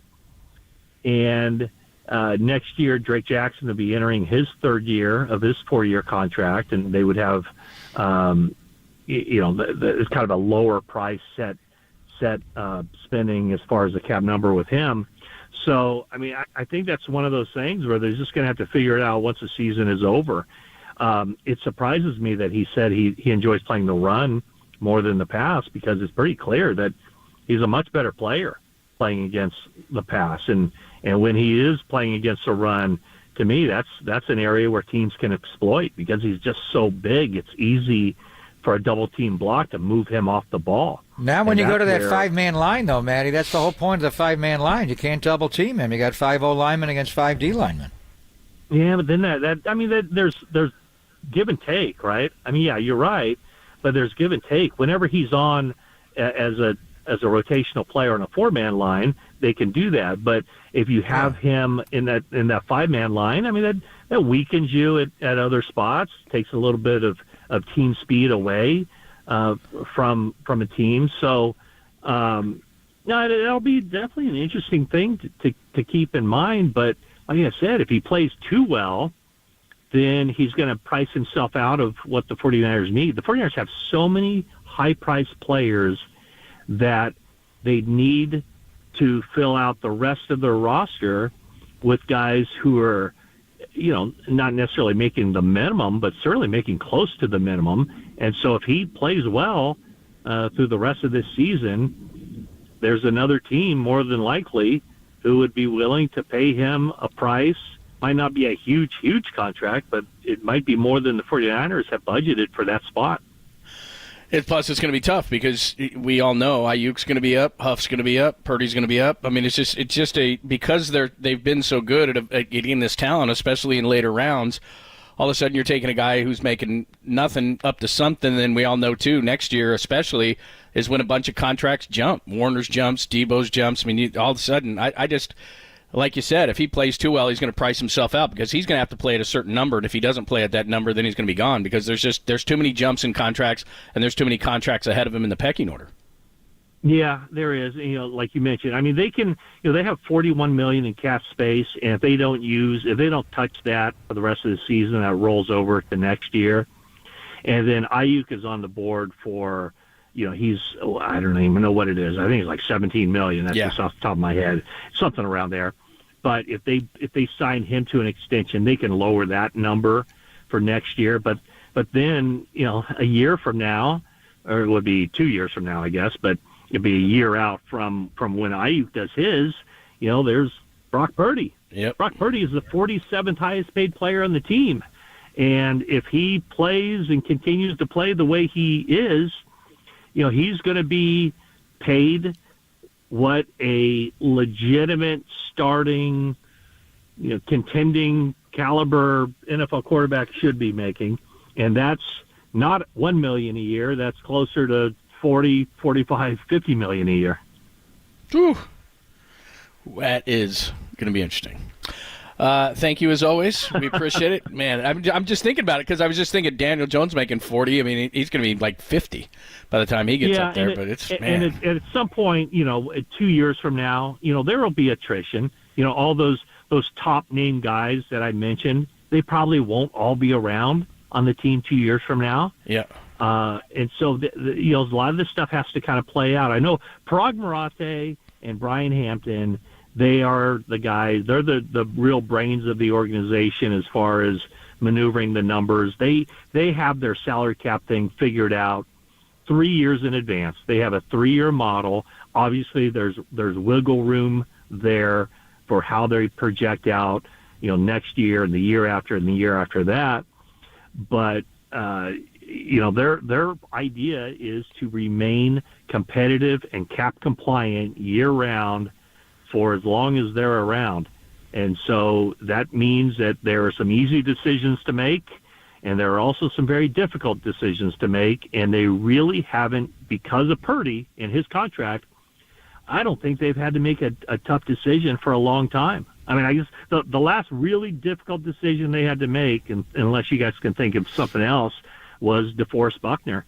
And, they figured that by moving him and getting a draft pick, they were able to get Javon Kinlaw because they moved back one spot. They got Brandon Ayuk, but also that offseason they were able to sign 2 or 3 guys, Jimmy Ward, one of them, Eric Armstead, another, and some other guys that they were able to sign because they made that difficult decision to move DeForest Buckner, who is an absolute keeper, but the team decided to move on from him because they felt like that was in the best interest of the organization in the future. I think their toughest decision was Robbie Gould, and they brought in the best kicker in the universe, Jake Moody. I've always said that. I tell you, John, I contend the biggest mistake the 49ers made was not – how could you wait until pick 99 to take Jake Moody? Ridiculous. Why didn't you trade? Should have traded up. Trade up into the second round just to guarantee it? Thank you for laughing. We'll see. You guys are goofy. I said that to Tolbert and Coach I know you did. Last week, I heard you. And it was crickets. Come on, I think it's great because I've been the outspoken critic. Dante Whitner jumped off I had to stay on that ship, but now it's very difficult. I don't think there's a ship left. But anyway, we'll see you on Sunday. Thanks for the insight. Appreciate it. Sounds good. Thanks, guys. See ya. There's Matt Mayo. Bye, Matty. Making the drive down to Santa Clara.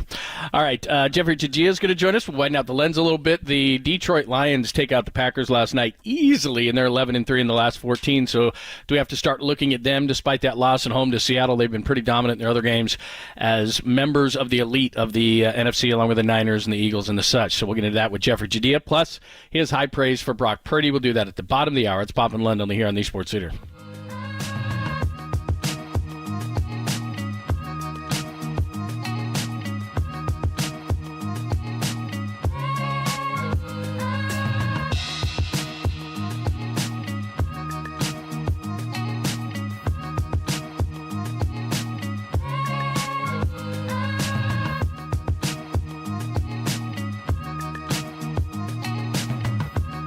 Here's what's trending now. Trending now.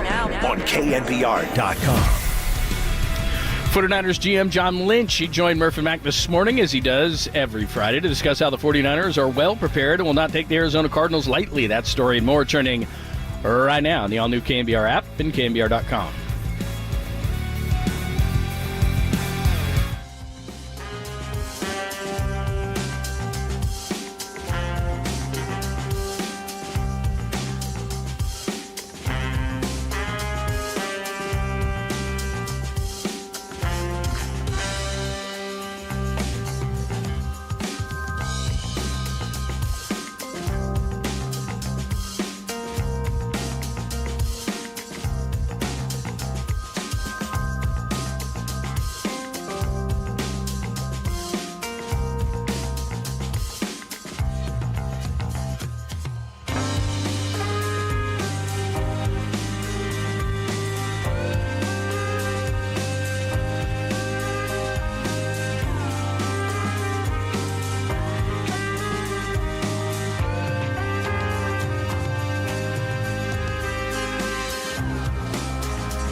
And now, time for the Protect Your Assets with David Hollander Business and Technology Report.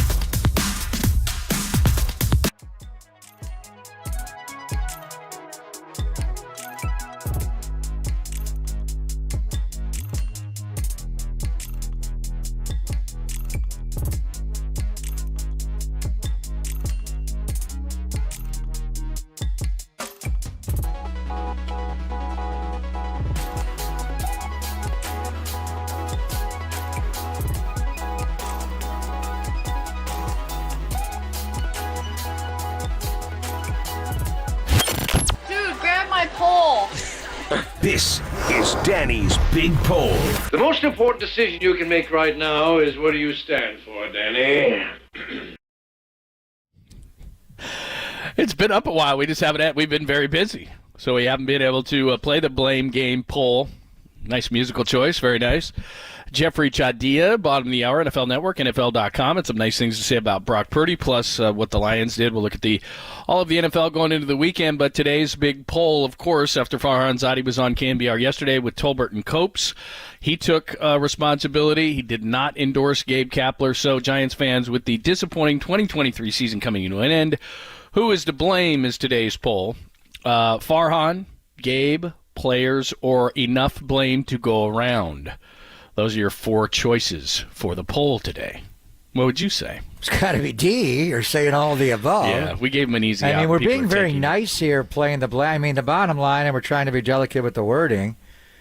I mean, what Greg Johnson and ownership has got to, figure out is, do they fire people? And that would be the tough call. So I mean, to me, the players ultimately just did not perform well. And what's the reason? Is the players you chose, or the coaching the players got? That's something you got to look internally. And I think Buster Posey's back, living in the Bay Area, out in the East Bay in Lafayette. He's around more. Is that a coincidence, or do you think because he's moving back, he's going to be more involved? No, he's moving back because he wants to live in Northern California. His wife wants to move here with the kids, is what I've been told. A lot of times you grow up in an area, and then when you go back there after a lifetime away, it's just not the same. And certainly moving to the southeast or going back there to Georgia is a different world. So for whatever reason, they want their children to grow up here and they want to live here.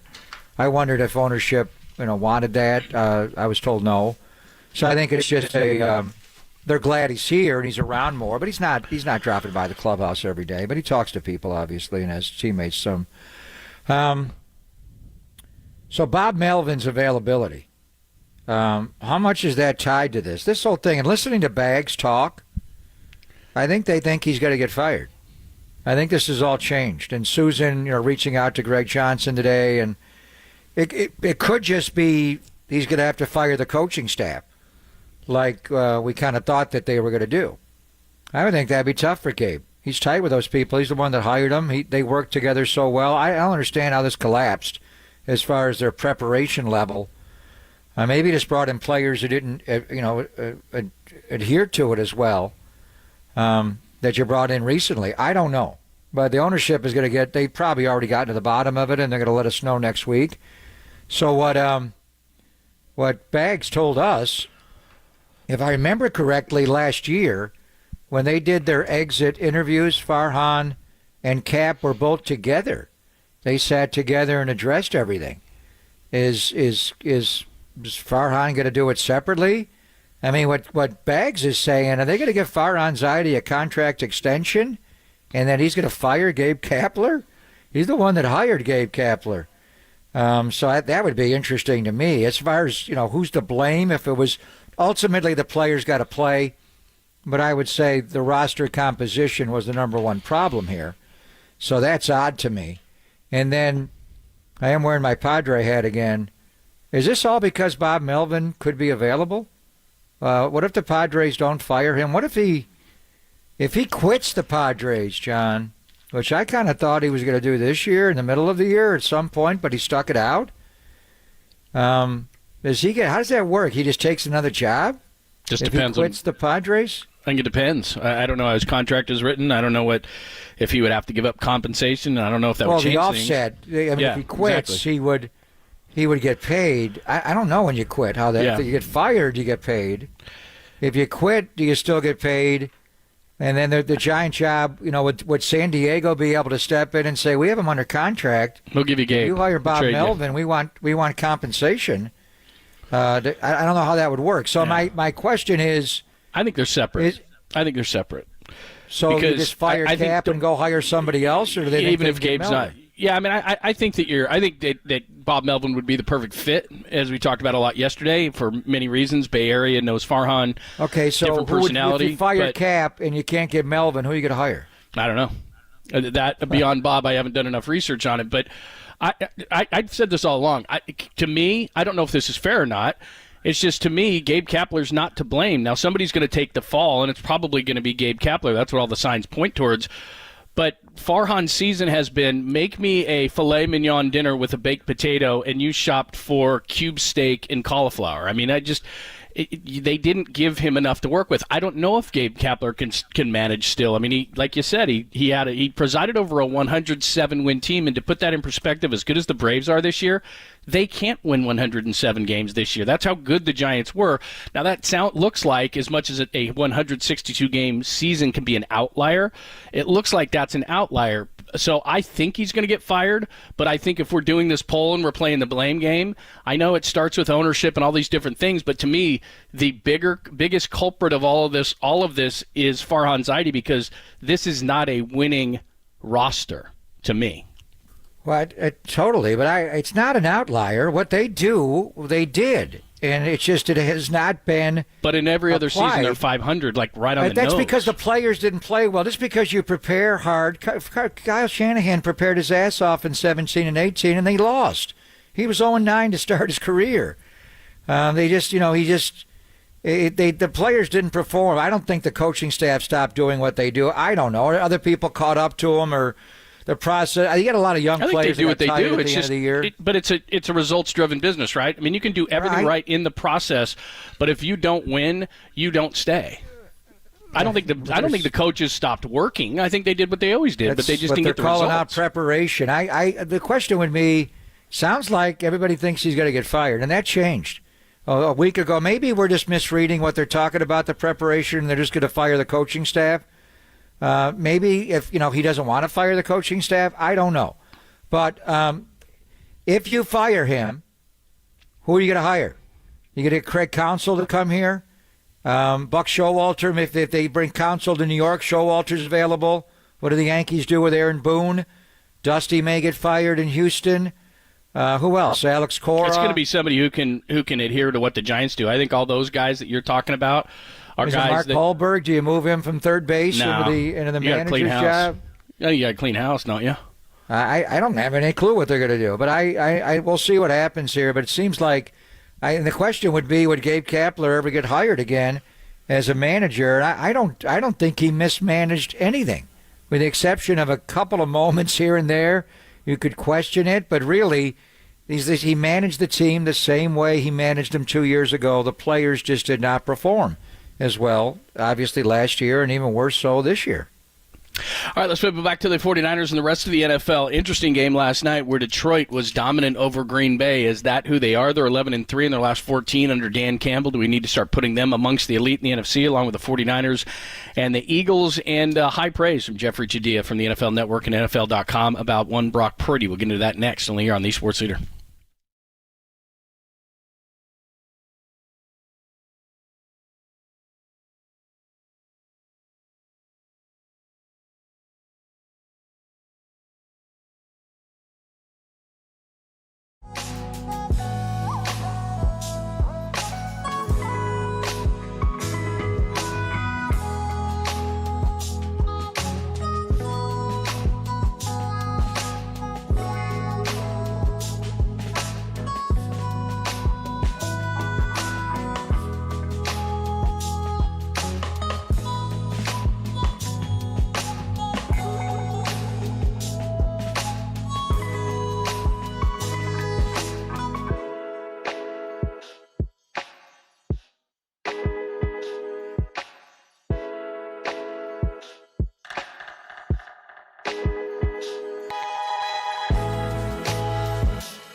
out the noise and kick it with KNBR on the gram for everything 49ers. Follow the sports leader on Instagram at KNBR. Goff, deep again, wide open, making the grab and taking it in is St. Brown. Amon-Ra St. Brown to 24 yards. So just like that, 35-24, Lambeau leaped right into the arms of some Lion fans, and Detroit takes the lead. Yeah, and then Packers fans poured beer on them. That's what happened. The Lions dominate the Packers on Thursday Night Football at Lambeau. It used to be a place they could not win. Now under Dan Campbell, they're 11-3 in their last 14. And, of course, last year they ended the Packers' playoff hopes in Aaron Rodgers' Packers career by winning there. They turn around. They win there last night. They did lose at home to Seattle, but they're 3-1. Do we need to start discussing them among the elite in the NFC? Plus Jeffrey Chadia, of course, NFL .com columnist, NFL Network. He's got the first read up, Who Deserves Respect After 3 Games, and you got a familiar name on that list, and Jeffrey joins us courtesy of the Uma Guest Line. How are you? I'm doing well. How you guys doing? Yeah, we're doing great, man. What did you make of Thursday night? Are the Lions amongst the elite in the NFC at 3-1 now? Somebody who grew up in Michigan and rooted for the Lions as a kid, it's very hard to embrace that thought. But they look the part right now. They are definitely playing at a high level, and everything that Dan Campbell had talked about creating with this team and Brad Holmes, the GM, is happening. I mean, they're a tough team. They're strong up front on both sides of the line. Jared Goff is playing at a high level, and they believe. And so, yeah, I think right now you talk about the best teams in the NFC. They have to be in that conversation. Without a doubt. And they haven't won a playoff game since Barry Sanders. How about Marshawn Lynch chopping it up with Barry on the pregame show yesterday? And then in Marshawn beast mode fashion, David Montgomery goes out and carries the ball 32 times for 121 yards, 3 rushing touchdowns, Jeff. They ran the ball 43 times. To me, in the NFC, the Lions are better than the Cowboys. And it's the 49ers, the Eagles, and the Lions because of how physical they are. And then we just got news that the young wide receiver from Alabama, Jamison Williams, just had his suspension reduced for gambling from 6 games to 4 games. They've already played 4. So he's eligible to come back next week and play. So just give me your thoughts. And then their defense, Hutchinson's a monster. Getting Gibbs, the linebacker they drafted. I mean, am I kind of a prisoner of the moment here? You think the Lions are ultimately better than the Cowboys this year? I don't think that's a stretch, especially after the Cowboys lost Trayvon Diggs and knowing that they struggle with teams that are physical. And you've seen that with the Niners when they played them in the playoffs. They've been able to get over on the Cowboys because they are a more physical team. And I agree with you. The teams you mentioned there, the Eagles, the Niners, and the Lions are the 3 most physical teams in the NFC and the 3 best teams for that reason. But going a step further, I mentioned Brad Holmes, their general manager, who came from the Rams, who was their scouting director for a long time. Done a great job building this team. And it's not just finding talented players, but players who fit the personality of what they want to be, like Amon-Ra St. Brown and Aiden Hutchinson. And you mentioned that draft class. They've quietly gotten a lot out of some people who people were being critical of. I mean, Jahmyr Gibbs is going to be a good player for them. Jack Campbell's helped their run game. Brian Branch, the safety, has been a steal. And Sam Laporta, the tight end, has been a revelation. And so they're getting a lot of great play from young players, they remind me a lot of the Niners, when they started to really get going under Shanahan and John Lynch they've got, good pass rusher, good linebacker, strong up front on both sides of the line. They're using the same blueprint, to be honest with you. Yeah, absolutely. Jeffrey Chadia joining us, NFL.com senior columnist, NFL Network as well. Speaking of prisoner of the moment, Mike McDaniel and the Dolphins go for 70. What do we read into what the Dolphins are building there? I think it's real. And I know that with that team, there's a lot about waiting for the other shoe to drop, waiting to see if Tua goes down or Tyreek Hill pulls a hamstring or, when Jalen Ramsey had offseason knee surgery, it was, okay, here we go again with this team. But watching them in the first 3-4 weeks of the season, it's been, they've been a monster. And they've played with not just the speed and the big plays, but just the hunger and the relentlessness that they're playing with, it shows you that they really believe they can win a championship with this group. And maybe there was so much talk about the Jets with Aaron Rodgers and all the other teams we usually talk about in the AFC winning a championship, the Bengals, the Bills, the Chiefs, that maybe they felt like we have to start really getting after it here. But to me, Tua is a Tua we've been waiting to see for the last 4 years. Tyreek is the player he's always been, but just the speed and just the hunger, it really stands out to me. Yeah, I mean, they're one of 3-0s left, the 49ers and Eagles in the NFC and only Miami in the AFC, but they've got the team that has won the AFC East the last 3 straight years. To me, this is undeniably the game of the weekend. I know we'll get more eyeballs and clicks on the Swifties going to New York to play the Jets on Sunday night. You're living in Kansas City, so I want to get your thoughts on what's going on there, Jeff. But this Bills-Dolphins game, without question, is the game of the weekend. I think it may be the game of the year, at least early in the year, until maybe 49ers-Cowboys the next week. But I love it on so many levels, going to Orchard Park, and the two head coaches go up against each other. It's Mike McDaniel recalling the plays for Miami, and it's Sean McDermott taking over the defensive play calling for Leslie Frazier, who said he stepped away for a year. What really is the story there? And Buffalo's defense is fast. They got those safeties, Poyer and Hyde, and obviously Milano, the linebacker. How do you see this matchup? And it's early. It's not in the late afternoon window. CBS, and they've got Jim Nantz and Tony Romo on this game. But how do you see Bills-Dolphins tomorrow morning our time, or Sunday morning? Yeah, heavyweight matchup, and you're right. A great opportunity to really get a sense of where the AFC race is going to go, and even the AFC race period. And these two teams hooked up last year, and that game said a lot about where the Dolphins were at, because it was a huge eye-opening win for them down in Miami at the time, and it was a game in which the Bills, who were a lot of people picked to win the Super Bowl, became mortal. It was when you really felt like maybe they're not as good as we thought that they were. And so now the roles have been flipped, and now we want to see, is Miami as good as we thought, and can the Bills really, maintain their own dominance? Can they prove that they're still the champion? They're still the team that everybody has to go through in that division. And I'm excited to watch it, because I feel like the first game the Bills played when they lost to the Jets was more about Josh Allen getting out of control and trying to win it all by himself. And the last 2 games, they played more like they should play, with him playing within himself and that defense playing at a high level. But again, the Dolphins, that speed, bringing it up to Orchard Park, they played 3 times last year. It's going to be fun to watch. I like the Bills just because I liked them playing at home, but it's going to be a barn burner. All right, let's bring up Taylor Swift. And I'm fascinated beyond the obvious, because I read a piece this morning about how the producers have to change things. They know that she's going to be in the building. Oh, yeah. She wouldn't let Fox use the music during the game. I mean, there's all sorts of things going on in this pretty simple thing to bring somebody to the game like that. She's going to be at the Jets game too. But I mean, what is Kansas City like right now? They're already bananas and nuts for the Chiefs, and now it's even exploded further.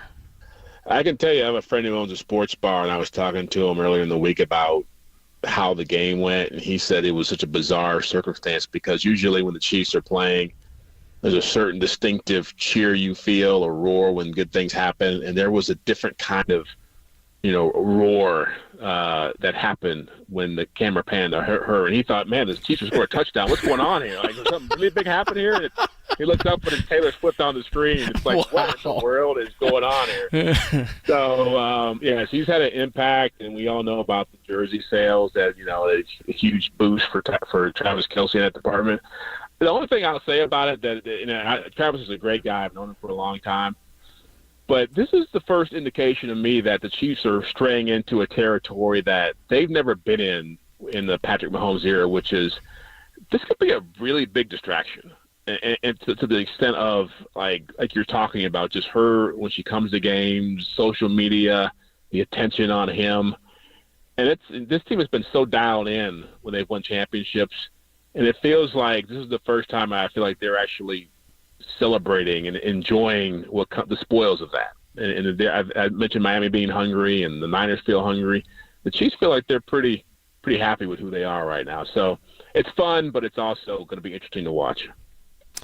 Maybe we will see them February the 11th in the home of the Raiders for Super Bowl 58, 49ers and Chiefs. So that'd be a rematch, obviously, in Miami a few years ago, Jeff. So I remember when the Brock Purdy phenomenon first started last year, you were slow your roll on this guy. Let's just see. Even when he came off the bench to beat Miami in the Tampa win, and even when he played the game in Seattle with the 2 broken ribs and won, and he won them all. You know, he beat Seattle in the playoffs and threw for over 300 and managed the game against Dallas, and then they got hurt in the championship game. So based on what you're writing early this year, are you now a Brock believer, Jeffrey? Yeah, I'm a believer. Deion Sanders asked me that question. I believe. I totally believe in what I'm seeing, and largely because last year I felt with a lot of rookie quarterbacks, there's sooner or later you hit a point where you're going to have adversity, and you're going to see how we're going to see how you respond to it. And with him, what's impressed me this year is that he still has a lot of the same strengths of last season, and that he's going to not turn the ball over. He's going to distribute it. He's going to play within himself. But he also looks like more of a playmaker now. It looks like a guy who knows when he can actually use his legs to gain an advantage, when to take a chance with the football. And it's, in a lot of ways, like he looks like the perfect quarterback for Kyle Shanahan. And I didn't see this coming last season, but I totally believe in it now because they are so well-oiled and so effective, and you can just see the confidence with him on the field with the guys around him. And so that to me is all great signs for him. Absolutely. You need to make sure that you check out the first read every week. Jeffrey Judea looks at the league, and you've got him in there under guys that deserve a little more respect. You got him number 2 in there in Brock Purdy, along with, of course, Mike McDaniel, Steve Spagnuolo, as well, is doing a great job with the Chiefs defense, and so Brock is right in there. Jeffrey, it's always our pleasure. Thank you so much. We appreciate it. We'll talk to you soon. Always a pleasure, guys. Thank you. Take care. Thank you, Jeffrey. Again, it is the first read, and he's got who deserves respect after 3 games, and he does have Brock 2 in there. He says it's impossible to doubt the guy now. Purdy has come too far, overcome too much, and continues to play as if he is the quarterback head coach Kyle Shanahan has coveted for this offense all along. So he's a believer. He's a believer. I'm a believer. Yeah. Yes, I am. He's a believer. So he's converted. Well, he's going to have a new challenge. It's Deebo Samuel not participating in practice today. He is sprinting on the side, and no sign of Juwan Jennings at all with a shin injury. So it's very possible, and Kyle will talk to the media in a little bit here coming up, John, that they're not going to have Deebo Samuel nor Juwan Jennings for the game Sunday against Arizona. Look, I'm not trying to disrespect the Cardinals, but the Cardinals aren't the Cowboys, and I think if it was the Cowboys, maybe they'd play. I don't know, but the Cardinals, they should be able to beat them. There's holes all over the place. A lot of respect for the Cardinals and what they've done in the first 3 games. Everybody said they were going to stink and maybe not even win a game, and they could be 3-0. They definitely, they beat Dallas by 12 points. I got a respect for them, but in watching them a couple of different times, I think there's a lot of ways that they can attack them. They have one way to try to attack the Niners, which is they've run the ball really, really well. But I think the Niners can run it against them. Hell, it might be a situation like a Jimmy situation. Brock maybe throws it 8 times. I think they can run all over Arizona. So we shall see. But yeah, it's not great. But wouldn't you rather have them ready for Dallas? I would. I'd rather have him play both games is what I'd rather have him play. Yeah. So we'll see. All right, 1 o'clock hour is on the way. We've got the foreplay for you. If you missed Farhan yesterday with Tolbert and Copes and some of the honest assessments he made, you are in luck. We will play those for you at 1 o'clock as part of the foreplay only here on the Sports Leader.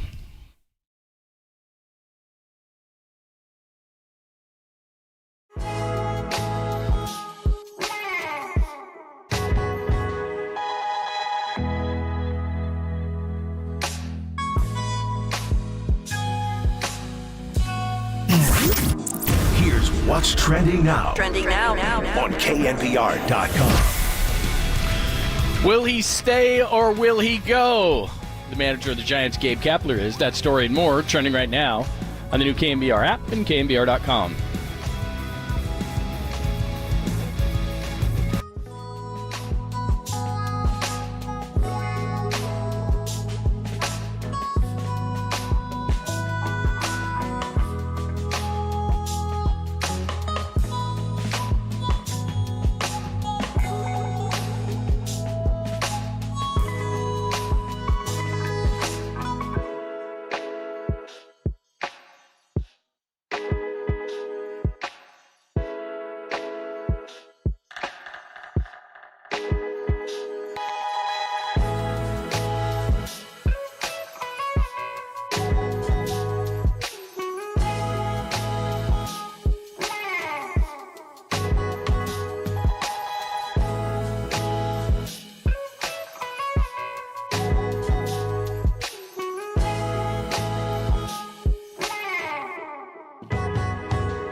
Listen to the sports leader anywhere, anytime. Download the all-new KNBR app. Now back to Papa and Lund live from the KNBR Casino Matrix Studio. Casino Matrix Progressive Jackpots are here. Where are you? Just drop in. Please play responsibly. 1-800-GAMBLER.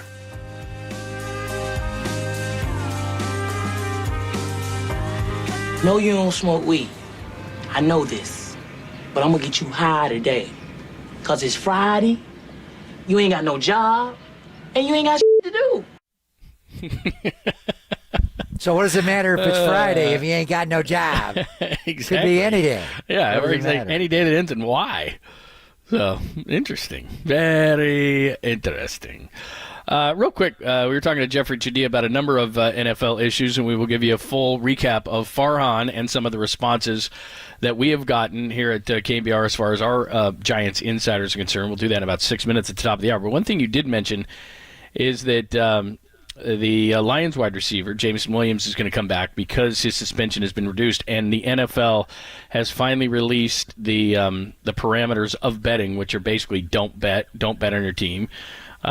So that's interesting. Why they reduced the suspension from 6 to 4? I guess they are, and this I guess find to be weird because we just came back with a liner there that talked about betting and all this kind of stuff, and I think a lot of people think it's contradictory what they do and in embracing all of this stuff and so forth, and then guys get suspended for it. And I always thought it was pretty common knowledge that you wouldn't bet on your own team, that you wouldn't bet on your sport. But they have finally come out and modified its gambling policies, as Adam Schefter says. Increased discipline for gambling on NFL games. Now a violation is 1 year, and 2 if a player bets on his own team. Any game fixing will result in banishment. And again, I would have thought that was pretty common knowledge. So first violation, 2-game suspension without pay. Second, 6-game suspension without pay. Third violation, suspension without pay for at least 1 year. Betting on non-NFL sports. From the workplace, though. From the workplace. So it sounds to me like you can't bet on football, can't bet on your team clearly, can't fix a game. Now, if you want to bet on other sports, it just can't be in the facility. So, or on a team plane or a team hotel on the road, right, or a bus or anything. So there's no guideline there for 4-game suspension. Mm-hmm. So why is his suspension? He and Titans offensive lineman Nicholas Petit-Frere they both had it reduced from 6 to 4. There's no guideline there for a 4-game suspension. So why is Jameson Williams having his reduced from 6 games to 4? I don't know. So effective immediately. Yeah, he's able to come back and play. And there's no doubt the Detroit Lions are a nasty football team. Wow, what they did to the Packers last night, and Jared Goff threw the early pick, and then after that, they just dominated them. The second quarter the first half stats were amazing. And they did it the way the Niners do it, the way Philadelphia does it. They ran the ball 43 times for 211 yards and 3 rushing touchdowns. And David Montgomery had 32 carries himself. And then Goff chipped in with Amon-Ra St. Brown and Laporta, the back, Gibbs, and Reynolds, the former Ram, and now they add this guy who's a vertical threat, John, and they're good defensively. This team, I don't know. They're right there. I mean, they're kind of doing what's scary is the 49ers for a while were yinging when everybody else was yanging, and they just beat teams up. Now, Philadelphia, what they did last year, they're tough on their interior lines, their O-line and their D-line and their running game. And the Lions, likewise, great offensive line, and their defensive line is just getting after you, and they got speed, and now they got a vertical threat to add to Goff. This team is good. The Detroit Lions are going to win their division unless they have, roster-wide injuries, but they are a good team right now. Wow, where did that come from? It's exactly what you said. And this is why when I lived there, and I was there when they had a regime change, and I thought that Matt Millen was going to do what Dan Campbell did, which is bringing all these tough guys and Matt Millen guys, and he never did. He drafted guys like Mike Williams and wide receivers after Charles Rogers and Roy Williams, and it was just the weirdest thing that he never did that. But what Dan Campbell is doing is exactly what you said, which is they're bringing in guys, they're bringing in linemen, they're getting tough in the trenches, and plus, one thing that Chaddia said is if you start looking at their recent draft history over the last few years, Penny Sewell is really good. McNeil has lost weight, the defensive lineman. Amon St. Brown was a 4th-round pick a couple years ago. Aiden Hutchinson, Jamison Williams, all of a sudden, and then you look at this year, they might have the best draft. Gibbs hasn't hit stride because, like you said, Montgomery's playing so much, but he's good. Jack Campbell, Sam Laporta, the tight end from Iowa, has been really good. Brian Branch, the kid out of Alabama, the defensive back. I mean, they do what you do, which is you draft well like the 49ers have. You hit guys in the middle rounds as well. You draft, develop, re-sign. And it's no accident they're playing well. And plus, I was looking at this morning. They're going to probably win 11, 12-plus games because they play in a bad division, and they're going to have the ability to win a bunch of games. So as we sit here, and this is why it's so important for the 49ers to continue to win no matter who they play and not fall into some sort of a weird hole or have injuries or anything like that, because not that anybody thinks that Ford Field is, going to Green Bay or something like that, but if you start looking at this whole thing, Panthers next, at Bucks, Ravens are tough, Raiders aren't good, Bears, Packers, Saints, Bears again, Broncos, Vikings who haven't won a game.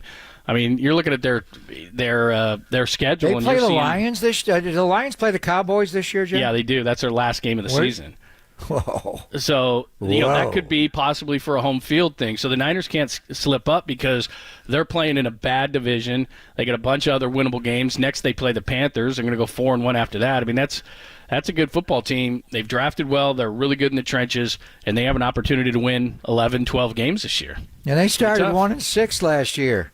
And then they closed strong, won at Lambeau again. How about their fans just taking over Lambeau last night? I was amazed when the 49ers went there for that playoff game a couple of years ago and beat them the way they took it over. But Honolulu Blue was everywhere, and they were so loud. Do you see the Amazon Prime post-game show when Jared Goff and David Montgomery came out? And Ryan Fitzpatrick on the pregame referred to Jared Goff as a poor man's Matt Ryan. And Jared Goff was all ready for the line. It was funny. At some point, he said, well, I'm not living up to your standards, but I'm not a poor man's anything, is what he said. I don't know. You see how much money Matty Ice made in his career? He made a lot of money. Did all right. Jared Goff, he threw the early pick, and then he got over it right away, and he managed the game perfectly. He even ran a little bit when they dropped into coverage with man and got down to the goal line. The Detroit Lions, we knew it in the offseason. They added Emmanuel Mosley. He hasn't even started playing for them yet. They are for real. The Detroit Lions have restored the roar. Yeah, I think offensively they're good as long as Goff can hold up. Defensively, we'll have to see. I mean, they were a terrible defense last year, and they lost Chauncey Gardner-Johnson early because they redid their whole secondary. But we'll see. But, yeah, they look for real right now. They lost to Seattle at home, but they're 3-1. They have a favorable schedule. They're probably going to be a factor in the NFC in terms of home field and such, and they look like they could win that division by default unless Minnesota gets things going. Green Bay didn't look good last night. Obviously, the Bears stink, so the Lions look good. All right, let's get it going. We got a foreplay for you featuring Farhan Zaidi and the things he said yesterday with Tolbert and Copes. It's Pop in London on KNBR AM and FM San Francisco, the sports leader, a Cumulus Media station. Let's hear it. Time for some foreplay with Papa in Lund. I'm Dirk Diggler. 4 chunks of audio that really get you going. I have a gift, and I am trying to not be selfish about it, but to use it. On KNBR 104.5 and 680, the sports leader. All right, Pop, let's start here. I think that Cope's question is in here. He asked Farhan Zaidi, president of baseball operations, yesterday on Tolbert and Copes, and if you missed any of it, go to KNBR.com, if Gabe Kapler is going to be back. Has anything changed in terms of the intent as Gabe to return as manager next year? Yeah, I mean, obviously, I think, as I said at the time, really appreciate the support from ownership and the plan to have us both back. And, right now our focus is just kind of getting through these last 3 games, finishing strong, finishing at 500. And I think we all just have to look at, how we can improve across the board. That's the personnel on the roster. That's, our culture in the clubhouse, which, again, I think when you're playing well, certain things culturally are portrayed as like, hey, this group loves being together, they're having fun. But when you're not doing well, then those things can be seen in a negative light. And I just think we have to look at everything. And there's sort of a time and place for everything. I've been talking to a few people about how, 162 games is a grind. And, we want our players to be comfortable and, be able to wash off some of the tough losses and things like that. But, when you're in do or die games like those games in Arizona, you want them to feel different. And I think we're really going to have to ask ourselves if we were, prepared to sort of elevate our level of focus and play, for those games that really matter down the stretch. That's not an endorsement for your manager. Well, again, his first word is yeah, and I think he just does that to get himself started. But the question was, have things changed since I asked you this question 2 weeks ago about Gabe remaining as manager, and he answered in the affirmative. He just does that. He's got to stop doing that. Or say yes, they've changed. Is that what he said? I don't know. He's a smart guy. But the last line about really going to have to ask ourselves so we were prepared to sort of elevate our level of focus and play for those games that really matter down the stretch. Were we prepared to sort of elevate our level of focus? Players weren't focused? Were they prepared? Who do you blame for that? I mean, this coaching staff got them the highest level of preparation we've ever seen. We marveled at it. How do you come back day game after night, every single game? You manage like it's a once-a-week football schedule. That's a major transformation from 2 weeks ago. So is it the coaching staff didn't get him prepared? I find that hard to believe, but I don't know. And the players just didn't apply it, and they weren't focused to play the games? Wow. I don't know. But we'll watch this weekend. Say goodbye to Craw on Sunday. And then what are they going to do early next week? And what's the timeline going to be? Bagg said they're going to have an exit interview with the media. Is Farhan going to do it alone? Are they going to announce they fired Gabe Kapler? What's San Diego going to do with Bob Melvin? I mean, in the NFL, it's Black Monday on Monday after the season, John. Is it going to be an orange and black Monday? What's it going to be in San Diego? How many guys are getting fired? I think a lot of baseball. What are the Yankees going to fire? I mean, look at the Yankees and the Red Sox, the seasons that they've had this year.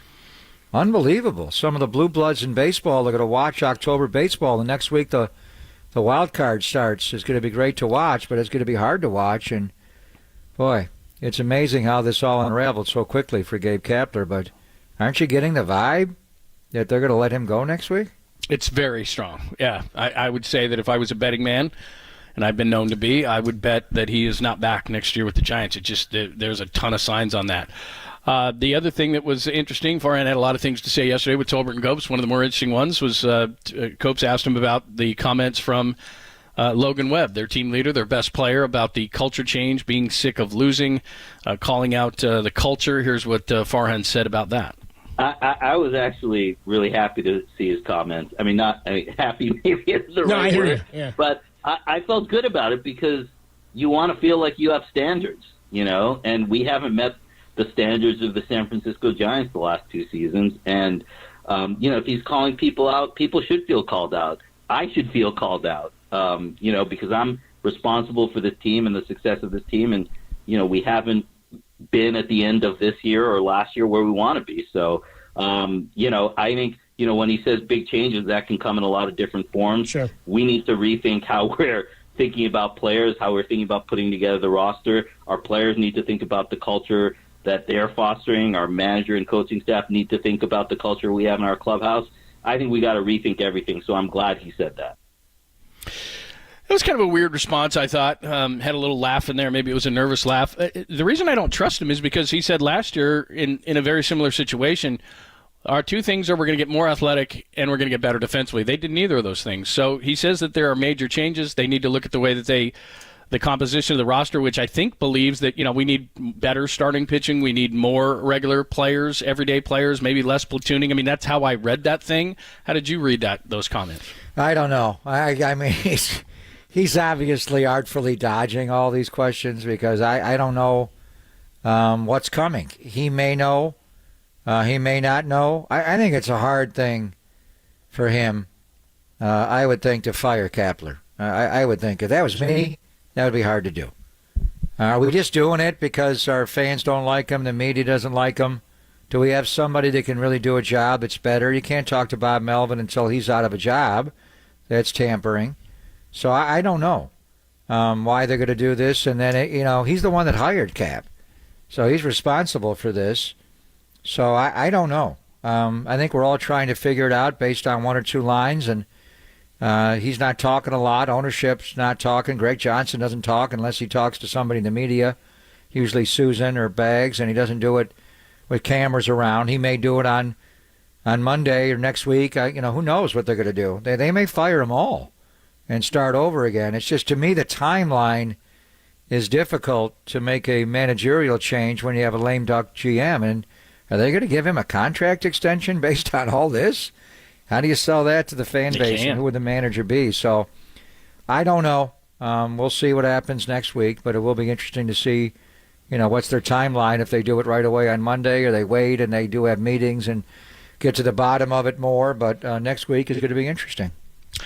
And then Susan Slusher, she was on with Murphy Mac this morning, of course. So you had those comments that we just heard from Farhan, and that was with Tolbert and Copes yesterday. And then this morning, Susan Slusser obviously heard them. She did speak with and tweeted out earlier today at Susan Slusser that Greg Johnson backed Farhan's comments. I'm not sure exactly what that means, fairly broad. But here's Susan on. You just talked about Bob Melvin. She knows Bob Melvin. She covered the A's for many years, on what Bob Melvin would be like, or even if he would be interested in a San Francisco Giants position should he leave the Padres. Well, it's interesting because obviously he's got a really good team now, very good contract now. He went there knowing AJ Preller is much like Spidey, kind of I'm going to use all the analytics. I'm going to do it my way. But of course, Bob worked for Billy Beane and David Forst, and that's how things are run there. He knows Farhan very well, going back for basically when Farhan was very young in the game. So certainly it's something that, if the Giants have an opening and if Bob is allowed to leave or decides to leave somehow, I could see it happening. He's from Menlo Park. He went to Cal. He played for the Giants. He's managed the A's. Like every kind of ticks a lot of boxes. But does he want to keep doing the cutting edge? Here's the list of analytics that you're looking at for tonight. Right. I don't know. If that's really been rubbing him the wrong way in San Diego, I don't know if this is necessarily the fit for him. That's interesting, but as you said this, the article that came out in The Athletic about what the Padres are doing and overdoing it and all those kind of things. I don't know that the Giants are the same as the Padres in that regard. No, I saw Bob Melvin in June when I went to the game. We pulled me aside and we talked for a long time, and I don't know him as well as Susan knows him, but he kind of cried on my shoulder a little bit about he embraces the analytics. I don't think he trusts the analytics that the Padre front office supplied him. He thought that they were inaccurate or insufficient, and it wasn't the same. The level of analytics he got from David Forst and Billy Beane to him were gospel, and he managed the game accordingly that way. So that's one thing. Farhan's from, the Billy David tree, being with the A's when they hired him initially. So I think who knows what analytics he's providing, but I think that would be an upgrade. And then we're questioning the Giants being prepared for games, and I don't know what that means. Bob thought that the Padres are being overly prepared, that they work too much during the day to play a night game, and it's wearing his players out. So if you're questioning a lack of focus can result in a lot of ways where you're not focused on the game, you're not prepared mentally to play the game, or you over-prepared, and now your lack of focus come game time is not there. I don't know. Let's just see what the Padres do. Do they want to fire Bob Melvin and then have him go to the Giants almost immediately? Where have we heard that story before? When Sandy Alderson fired a guy named Bruce Bochy, and he wound up going to the Giants right away. And Sandy almost drove him here. He didn't care. He wanted to move on. And who did he hire? Bud Black? I think he hired Bud Black to be his manager, right? And then, so I don't know. Bob's older, obviously. I think he's in good health. Obviously, the Giants appealed to him. He'd love to come back and work here. I don't know. If this is motivating the Giants to fire Kapler because it would open it up to hire Bob Melvin. But that would be interesting. It would be popular in the Bay Area and every level. The media would love it. The fan base would love it to have Bo Mel be the manager of the Giants, I think. That would be juicy if that's what they wind up doing. And, would Bob do it? Well, how would it all work? And then how would that help in free agency, John? Would he bring your guy, Blake Snell, here? Would they trade for one of those Padres? I don't know about Manny Machado, Fernando Tatis. Would you go get Juan Soto? So would it stop at just taking the manager of the Padres back home? Or would you bring one of his top pitchers? There's also a closer that's available there. They got a lot of guys that you could get besides the manager. Would that help to bring those players here? Is that the motivation there, partly? That's an interesting point. I don't know. Like I said, if they're having chemistry problems, clubhouse problems, culture problems like we're talking about here, I don't know if those players want to come here, but you had me at Blake Snell, I can tell you that. And Waka had a good year as well. And then, we keep hearing these names. Everybody's throwing them out because obviously the Giants are going to have to trade, I think, to get especially the hitters that they want. You hear guys like Juan Soto. I don't know if the Padres would trade him in the division. Mike Trout has been so broken down lately. There's a lot of names out there from a hitting perspective. I don't know if they do that, but like I said, Blake Snell, better defense, better pitching, timely hitting. That's always been the way that they've won in this ballpark. So, yeah, they need some more hitters, but Blake Snell at the top of the rotation, and just to go back to something that Farhan said, some of it is cryptic, there's no doubt, and he says major changes need to be made. Are those major changes trade for bats? Are those major changes let's put more into the rotation, not from a depth standpoint, but from a player standpoint, not the quantity, but the quality of the starter, and that's where I think a guy like Blake Snell comes in. But I don't know what kind of relationship he has with Bob Melvin. Does that help or hurt? No, I think he was instrumental, and Bob Melvin's a former catcher, and I think he changed his mechanics and he pitched better. I don't know. But, I mean, the way to do it would be there's a lot of good pitchers that are available free agency. You could buy pitchers. It's not just Blake Snell and then trade young pitching to go get hitters if there's not an attractive list of free agents on the market as far as hitters go, and a lot of them are tied to Boris. You could sign a hitter here and there. You could sign a starting pitcher, a member of the bullpen as well. Camilo Doval had a great year, but he's had his moments this year. And then, trade some of your young pitching for hitters. Yeah, that's what I think the direction they should go in, so we shall see. But interesting. If you missed any of the Farhan interview, just go to KNBR.com. You can hear the whole version we've played. You pretty much the meat of it. We'll talk to Copes a little bit more to get a little bit more at about 1:50 when he joins us for a little crosstalk. Bottom of the hour, Howard Balzer has been covering the NFL for years, is now in Arizona, so we'll get a little behind enemy lines at the bottom of the hour. All that coming up, Pop in London, your 1 o'clock hour on a Friday, only here on the Sports Leader.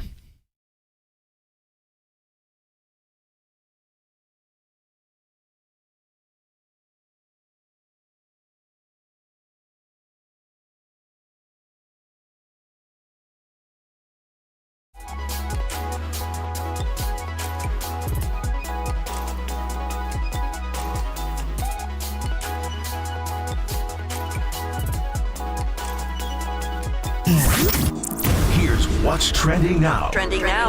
On KNBR.com. Farhan Zaidi joined Tolbert and Copes and provided some insight into the Giants' offseason plans and what the future may hold for Gabe Kapler. That podcast and more trending right now on the all-new KNBR app and KNBR.com.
And now, time for the Protect Your Assets with David Hollander Business and Technology Report.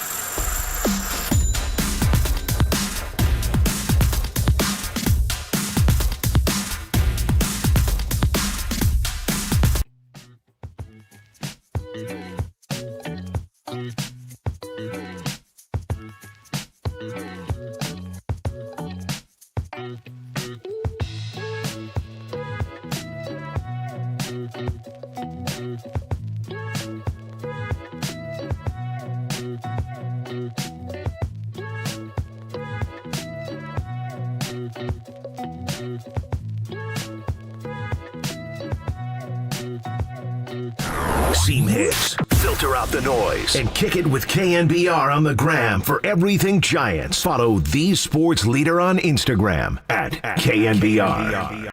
Well, I don't think you tease apart those two things. I think they're linked to some extent, and I don't think it's going to be as simple as saying, "Oh, it's this person's fault" or "it's that person's fault." I mean, I think it's a little bit of everything. And the thing about 2021 is, they got 3-star level performances that year to do all their tinkering, all their platooning, everything around, and that was Posey and Crawford, who was basically league MVP that year, and Brandon Belt had his best season. I mean, they got 48 home runs and over 100 RBIs out of first base, all told. It was the most home runs that anyone got out of any position in baseball that year. They basically had Matt Olson playing first base that year, if you really look at the numbers. And so there was a lot that happened.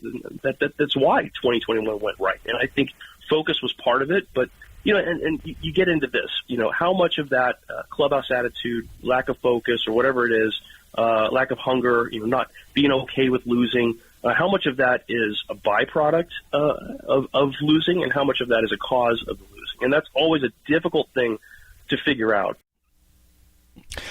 That's our good friend Andrew Bagley from The Athletic, who joins us every Friday at Extra Bags. We asked him the question that we're asking on Danny's big poll. Hello, Danny.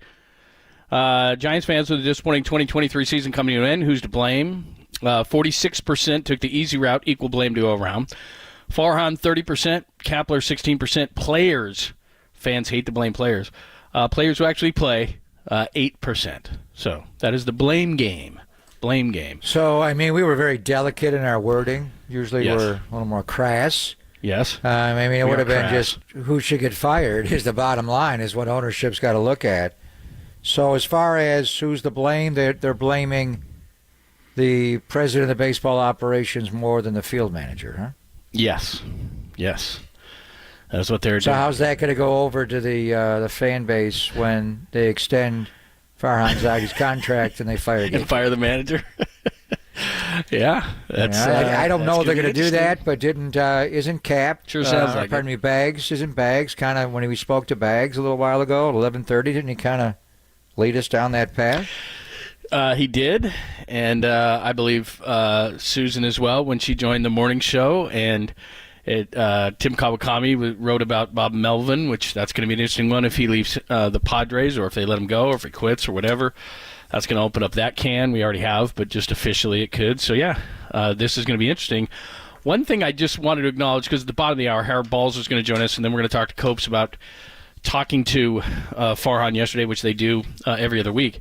Brandon Crawford is likely playing his last. I know we've got vitriol, and I understand all that, but Brandon Crawford is likely playing his last series as a Giant this weekend against the Dodgers. Last game. He's only going to play one game. Yeah, right. Last game. And so, I just from my personal experience with him, I've gotten lucky enough when we do those fan fests and everything, for some reason he's always been on either a stage inside with the fans or outside, and he's as every bit of a good guy as everybody thinks he is. He's funnier than you think. He's given me, I remember one time I said, it just showed my age, I said, which I hate to admit, but I said something to him in that fan fest about a boombox. He's like, dude, we don't have a boombox. We haven't had a boombox. I was asking about the music, being in charge of the music. He's like, dude, this isn't 1988. We don't have a boombox. I mean, he's a funny guy. He's a great guy. DJ Raheem exactly. coming in and do the but right he's just, thing. he is everything that fans think he is. And I said this the other day. He's not a top 5 of all time, and I'm just talking about it in an American Idol sense of, from here and the things he's done and everything. And I know statistically it's not going to be that, but he's one of the most beloved Giants of all time, however you want to rank him. And while the last couple of years haven't been his best, he was a hell of a player in 21. He's been a great player for the organization, both on and off the field. And I, for one, is going to miss him. What a class act he is. Well, actually, when you look at his rankings, it's pretty amazing. Because he's played so many games as far as the amount of hits and the amount of games played that he's had in his career. He ranks with, the 2 Willies and Barry. It's a short list when you look at position players because he's been here so long. So I think there's no question it's going to be very emotionally moving on Sunday because it's not just Brandon Crawford. You're also saying goodbye to Brandon Belt, which you didn't quite get a chance to do on field, to Buster Posey, which you didn't quite get a chance to do on field. It's going to be that whole era of Giant baseball, and he was not here in 2010 for the first championship, but he was here in 2012 and 2014, and he's still here in 2023. So I've seen his whole career. When he first came up, he was not a prominent offensive player. He was a bottom-of-the-order hitter. When they won in 12, he was towards the bottom of the order. So was Brandon Belt. And then as time went on, all of a sudden, the Brandons are in the middle of the order. Should they be in the middle of the order? And he got better offensively, and the guy just had a penchant for big moments, big hits, big time. After Posey shattered his ankle in 11, his grand slam in Milwaukee, his first major league game, that kind of calmed everybody down a little bit. The grand slam he hit in the playoff game in Pittsburgh. He rose to the moment, and he had some big years offensively and some big games. But his 2021 was incredible. Great offensive year. Was able to stay through it. And then just the bottom line, the last 2 years, it's been all the trips to the IL, and mainly the knee injury, and this year he's been on the IL 4 different times and the hamstring injury. So it's going to be moving. And I do wonder, I think the big question would be, will he go play somewhere else? It's pretty much a given that he's not going to be here. And I wonder, Marty's been talking about making him a member of the coaching staff. Coaches don't make the kind of money players make. Does he want to travel? I know they're going to have their 5th child coming up in the offseason. He better keep playing. I think he just hung around a long, long time, and the numbers are the numbers. When you look at the total number of hits and games played, he's in the top 5 in both categories in San Francisco Giants history. I never thought of him as a great offensive player. He was a decent offensive player, great defender with all the Gold Gloves and what he did at shortstop, and he played that position differently because he's so thick-legged. But he could get to everything, and the throwing arm, and just timely moments and leadership. I mean, we're talking about a lack of leadership in the clubhouse. What do you do now that you just lost Buster Posey, you lost Evan Longoria, you lost Brandon Belt? It goes on and on and on. And now they're going to lose Brandon Crawford? How do they replace that leadership there? No doubt. Brandon Crawford, one last game as a Giant. Coming up this weekend, let's get a look behind enemy lines. We'll look at the Cardinals, the great, and I do mean great. Howard Balzer is going to join us coming up next. He's been covering the NFL for a long time, and now he's in Phoenix covering the Cardinals and the rest of the NFL. We'll talk to him about the game coming up on Sunday next, only here on the Sports Leader.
wherever you are around the globe. Stream your faithful home of 49ers football 24/7, 365 on KNBR.com. This is the sports leader. Yo, all right, quick update. Guess what? The Cardinals, they got your boy, right? We are officially live in the team shop. Y'all take it easy on the Cardinals. I just got here a month ago, but we're official. Let's get it. Let's get you ready for the Cardinals and the 49ers, of course, coming up Sunday at Levi's Stadium. Greg Papa, of course, and Tim Ryan on the call.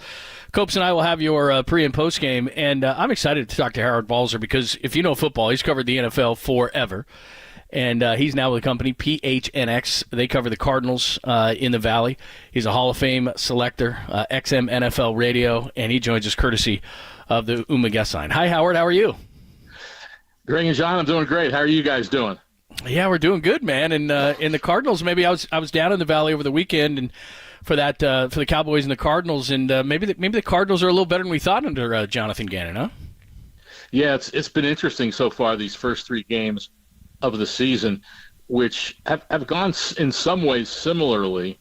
And quite honestly, I thought going into the season that this team, had a chance to be better than a lot of people thought. But I also believed that with the talent differential that they have with a lot of the teams, that I thought, they'd play teams tough for a half and maybe into the second half, and then in time, the talent would just win out. And that's somewhat happened in Washington. It somewhat happened against the Giants. And then, quite frankly, it was trending that way last week when they had a halftime lead, and all of a sudden the Cowboys mounted some drives, and the Cardinals kept them out of the end zone in the red zone, and then had a huge 69-yard play that gave them a two-score lead late. And that's the only touchdown they've scored in the fourth quarter so far this season. So, but they get out there and they battle, they fight, and they've had a bunch of injuries on defense, but they have other guys come in and step up, and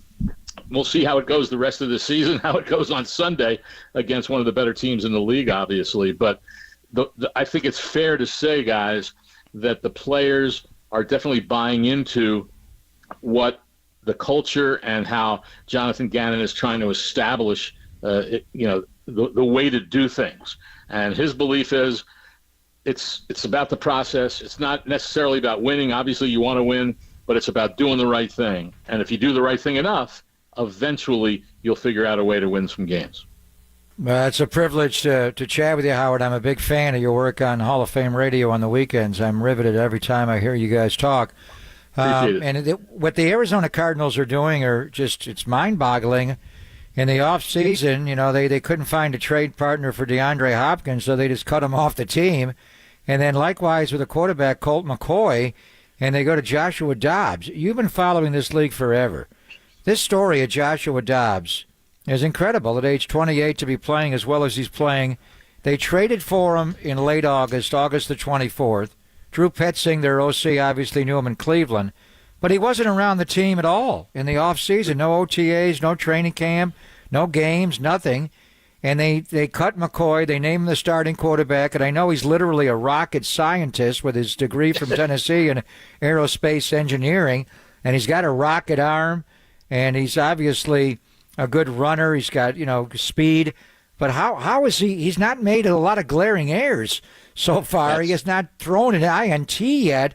I mean, where are we hearing this story where they trade for a guy? Sam Bradford went to Minnesota late, but he was a number 1 overall pick. This story of Joshua Dobbs is incredible, Howard.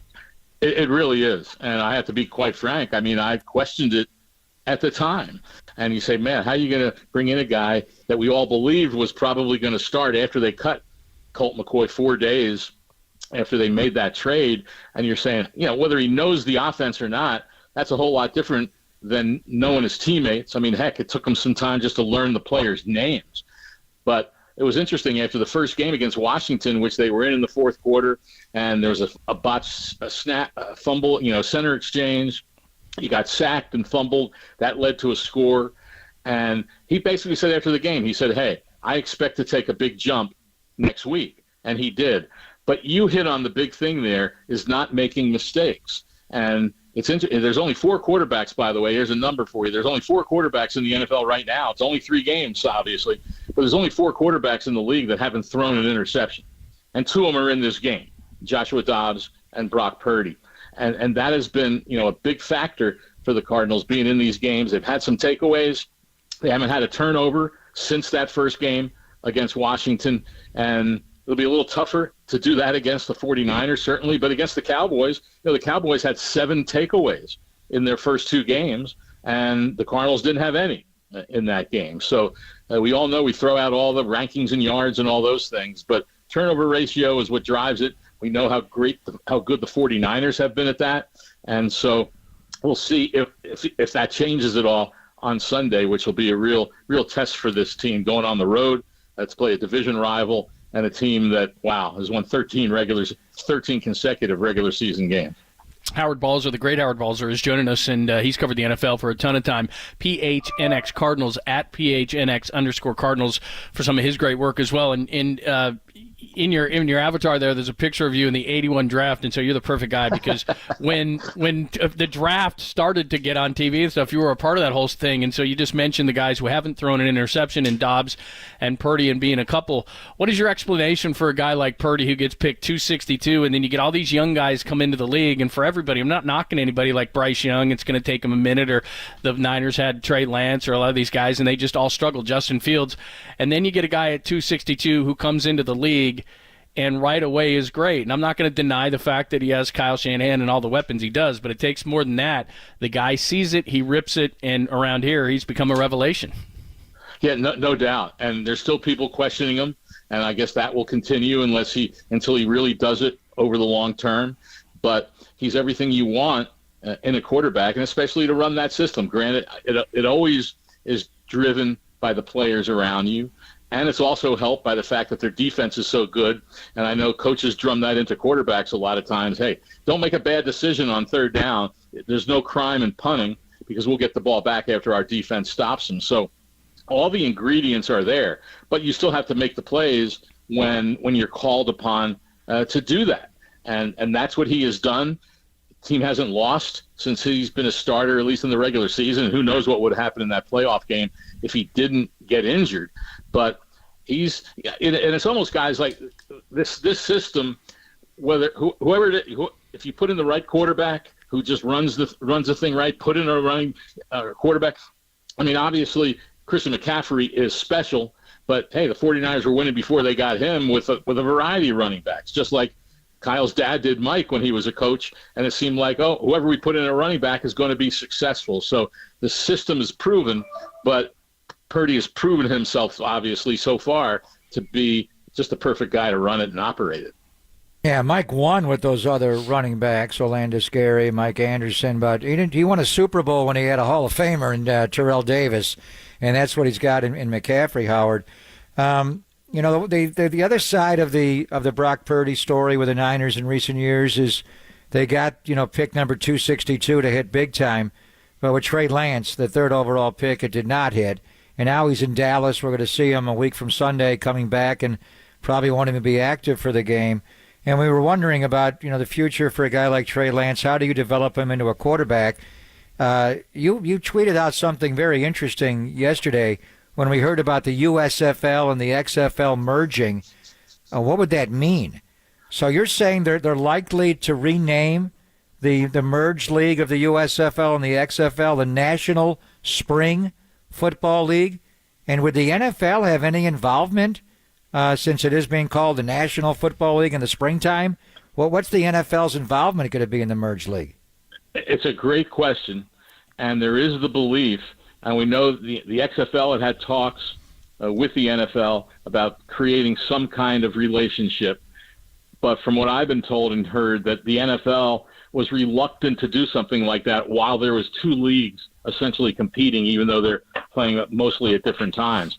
So perhaps this is the driving force between creating a relationship. And I've always felt that, especially with quarterbacks and maybe offensive linemen, and certainly all players, but especially quarterbacks, if a team has a number 3 quarterback on their roster or a 3rd quarterback on their practice squad during the NFL season who doesn't get a rep, I mean, they get some reps in practice, mostly scout team.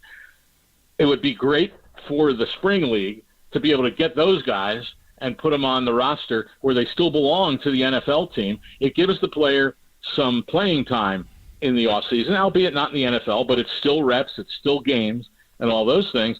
And then the spring league can then say to its fans, hey, we've got a quarterback that's on an NFL roster. And I'll tell you a quick story.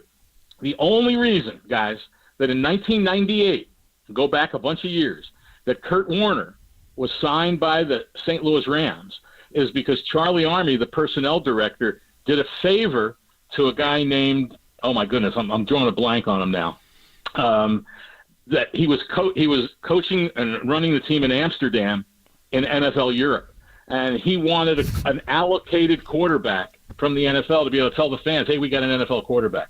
So the Rams signed Kurt Warner only for that reason. And, of course, we know what happened with Kurt Warner from there. So I think that would be a positive. It would be positive for both sides, how you work it out. Obviously, the NFLPA has to be involved with contracts and all those things. But I think that would be a tremendous plus to get. So the Spring League isn't playing only players that are just looking for the next opportunity or looking for guys that aren't on an NFL roster. If you're able to have, certainly it's not going to be everyone, but if you're certainly able to have a base of guys that have that, benefits the spring team and it benefits the NFL to get guys who just aren't getting a lot of reps. I'll tell you, that's music to our ears. We talk about it all the time. I mean, we used to talk about it a lot more when they had Trey Lance, but a guy who comes from North Dakota State, leaves when he's 20 years old, has 319 career passes. He has no way, especially on a team like the 49ers that was playing for a Super Bowl, to try to get better. And like you said, I think not only the quarterback position, but there's a lot of positions that can be developed. And you got minor leagues in the NBA, you got obviously minor leagues in baseball. I think the NFL needs something like this. No, I think it would. And there's been, Al Davis back in the day was always pushing for a developmental league, but the league, the NFL didn't want to spend the money on that. So like you said, like we're saying, I think it would be very beneficial. Of course, Trey's situation, I mean, he had opportunities there with the 49ers to play, and unfortunately he got injured. And that's one of those things that, who knows? We'll never know what happened had he not got injured last season, because, of course, that first brought back Jimmy Garoppolo and then led to Brock Purdy when, of course, shock of all shocks, Jimmy Garoppolo got hurt again. But still, the bottom line about having a working relationship, like we're saying, I think can only be beneficial on both sides. So how does this work? Is this Johnson and Johnston? Is it The Rock? Did Dwayne Johnson working with Moose Johnston? I mean, because Dwayne Rock owns part of the XFL, a big chunk of it, and Moose is we just had him on the air recently. This is fascinating that they're going to merge these two leagues, Howard. It really is. It really is. It'll be interesting. How many teams is it going to become? I'm hearing it's going to be 12, so there won't be a total of 16 as there was last year with the two leagues. So unfortunately, I guess there'll be some coaches and some people who won't have jobs. But I'm sure what they're looking at, too, is if you go with 12 and you have one league, that you can build on that. Maybe you play more than 10 games. And then maybe if it goes well, then maybe you build on that and add some teams. And then that's more teams for some of these players to go to. And, yeah, I don't know how it'll work out in the front. The Rock, I think, was obviously I don't want to say figurehead, because the guy's personality and passion just exudes everywhere. Darryl, of course, was involved, pretty directly and strongly in the football operations. So, we'll see if he becomes involved. But the one thing about those leagues, it wasn't only opportunities for players, it was opportunities for coaches also.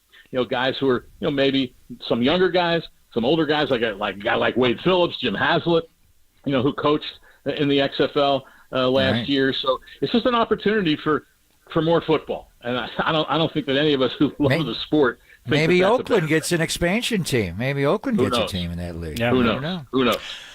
Howard, great stuff, man. It is our pleasure, as Greg said, to have you on. Been a big fan for years and listening to Sirius on the weekends. It's great stuff, and we appreciate the time. Thank you. My pleasure anytime, guys. Enjoyed coming on with you. Take care. Thank you. That's Howard Balzer, and giving you great insight. That would be great. You and I have talked about it for a long time, so hopefully that can open some doors to try to get some guys, some experienced coaches, et cetera, like Howard said.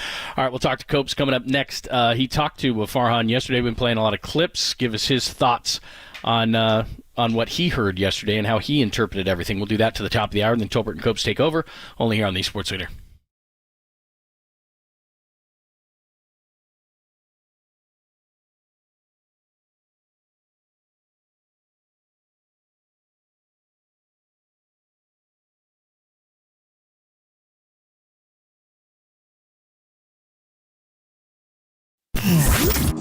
Here's what's trending now. Trending now. On KNBR.com. 49ers GM John Lynch, he joined Murphy Mack this morning, as he does every Friday, to discuss how the 49ers are well prepared and will not take the Arizona Cardinals lightly. That story and more trending right now on the all-new KNBR app and KNBR.com.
Listen to the sports leader anywhere, anytime. Download the all-new KNBR app. Now back to Papa and Lund live from the KNBR Casino Matrix Studio. Casino Matrix Progressive Jackpots are here. Where are you? Just drop in. Please play responsibly. 1-800-GAMBLER.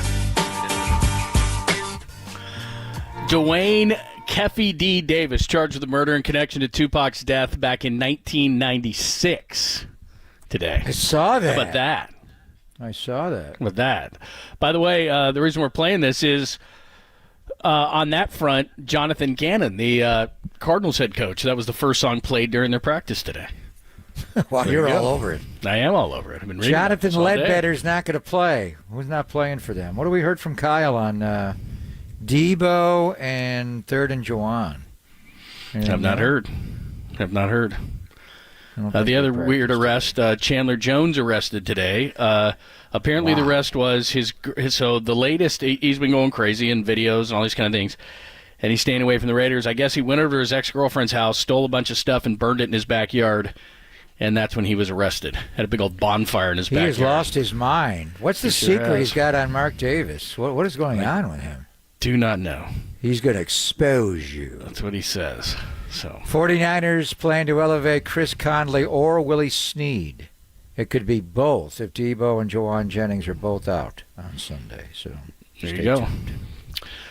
Do we have Copes in the studio? I don't know. Not yet. I saw him walking around. All right. Just checking to see. So there you go. Keefe is what they say. Keefe D. Davis. Dwayne Keefe D. Davis. Whatever. So what was the motivation in killing one of the young geniuses in our nation's history? They haven't said, but they took a bunch of stuff from his house apparently, which I certainly wouldn't enjoy if they did that. iPads, computers, phones, etc. Well, he's a murderer, so. And apparently, as most murderers do. Accused. But as most murderers do, I guess he's told the story in gruesome details, and apparently it was gruesome. And he admitted to it all? Well, there are many people apparently willing to testify that he did. So that's what they're saying here. He was arrested by police near his home on the outskirts of Las Vegas this morning after a grand jury returned an indictment against him. It's a long time ago. Says that he was the on-ground, on-site commander who ordered the death of Shakur. He didn't do it himself? He ordered it? He's Charles Manson? Don't know, but that's what it says. Not sure if he did it. So did you see the doc on Tupac? I believe it was last spring. And it got heavily into, I think it was called, Dear Mama? Mm-hmm. It was about his mother. I did see it. And her ties to the Black Panthers. It's the name of a song, boys. Yeah, Dear Mama. Mm-hmm. Yeah, and her ties to the Black Panthers.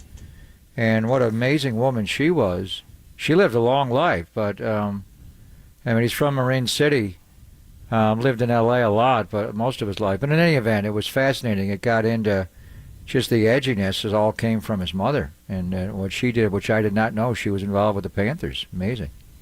Dwayne Davis, that this morning, 1996 killing. So, what's up, Copes? How are you? What's up, guys? I'm going to come with a hot take here. I was always more of a Biggie guy.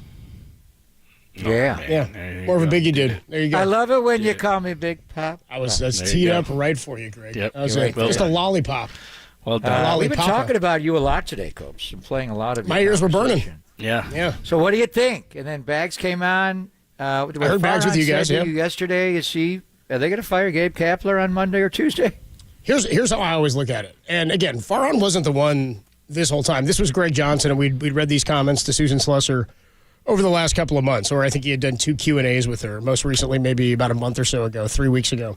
And he had kept saying Gabe and Farhan are both signed through next year. They will both be back next year. Now, the question I've always had is about how much decision-making Farhan gets. How much autonomy does he have? He was hired by Larry, and Larry's in a seemingly a somewhat different position now. Greg Johnson is the guy who's the front-facing guy for the organization, and we haven't heard a whole lot from him. So it seems the reason that you wouldn't allow Farhan to hand an extension to Gabe until he was re-signed, but he hasn't re-signed. And if the answer has always been yes, they're back, and then the answer yesterday to a yes or no wasn't either, I think it's fair to ask, whether or not they plan to bring him back next year when Farhan's saying things like, we've got to reevaluate everything. We've got to rethink how we do it. And, Greg, you know this. It's not just about the losses and how the end of the season went. It's about the noise that's coming from the clubhouse in concert with that. That when Logan Webb, the only guy under contract through 2025, it's his clubhouse. You've invested in him already. He's speaking out. You've got other guys anonymously naming players that they're unhappy with how they're going about their business.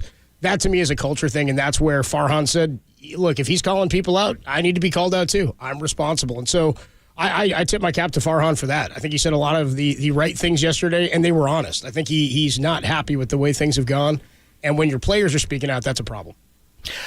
Two things that I got out of it. I think Gabe's gone, and two, I think Farhan had the worst season. And he told you guys yesterday the things that they needed to do, but he said they were going to get more athletic and play better defense and get better defense last year. He said they wanted to. But he's in charge of it. Agreed. And he couldn't didn't get do the it. right players to do it. But the right player isn't Jock Peterson, and that was the first guy he re-signed. So he had a worse year than Gabe, but what happens in these situations is to save your own butt, you fire somebody to at least buy yourself some more time, and I think that's probably what's going to happen here, is that I don't know that it's Gabe's fault. I think the groceries that were shopped for were not good enough to make a great meal, but I think that Gabe's going to be gone. I think the writing's on the wall, and I think Farhan survives. But you guys bring up a great point. Both of you said this today. You got a lame duck general manager or president of baseball operations that's going to hire a manager, and so the obvious one is Bob Melvin. Is a quality guy going to want to come and work under a lame duck president of baseball operations for a year if he doesn't get an extension, which I don't think he should? Well, do you think that he's the guy making that decision? My thought is if they're moving on from Gabe, that's an organizational decision with Farhan, of course, too, that they decide. And I wonder, too, if it's like, what if Melvin's not let go? What if he doesn't come here? Who's the right guy? What's the right move? So I think the higher-ups are going to have a say in this, too. Buster Posey's sitting up there in the ownership group. I think his voice will be heard, and I think that's going to be an important one because he's going to be here, and I think that's why he's here, right? That's why they want him to be a part of this, to be a voice not just of reason but of knowledge, of understanding of what needs to happen. Buster's a forward-thinking guy. He's not going to be caught in the past. He wants to move this organization into the next wave, too. And I don't know if it's obviously a lame duck year. It's a something to prove year. You know, it's he wants to be here and he wants to continue this. Maybe there is a medium with a guy like Bob Melvin, who the fans are happy with, who Farhan has known from his time. Was he there with the A's? Was Farhan there? No, but I mean, did they cross paths? Yeah. Okay, so there you go. So they've crossed paths there. They've got a little bit Bob of history. Guerin. That's the other name I was thinking about today. Bob Guerin. Where's he? Is he on the bench in L.A.? I'm wearing my Yankees split head. No. How about the Yankees aren't going to make it? They're going to fire Aaron Boone. Red Sox going to fire Alex Cora. Is Dusty coming back in Houston? Dusty doesn't seem like the right job. I mean, why does Dusty keep getting the axe, man? Going 97 in Washington. Well, it's the final year of his contract, right? Yeah, but if they get rid of him, why get rid of him? Who are they going to get that's better than that? Unless you're just going to go back to. I mean, they didn't. Craig Counsell? I would take if Craig not Counsell. Cap, who you take? I like Craig Counsell. He may go to the Mets. You want Buck Showalter? No, you don't. No, not really. The guy who's sort of that age that seems to me, and he's retiring. But like Terry Francona is that sort of makeup. Like as an older guy, he's had a bunch of success. If he wanted to help get an organization on its feet, but that would be one that he was tied to, I think, previously. I think he's hanging it up for now, at least for for sure. The time being. If he comes back, it'll be a boat situation. Tito is done, and it's time for us to go to Tito's. I do. Yes, I've got one here, ready to tee it up. All right, man. Good weekend, boys. We'll see you Sunday, Copes. All right, guys, I'll do it. I'll manage them. That's fine. All right. Good. I'll do it. Yeah.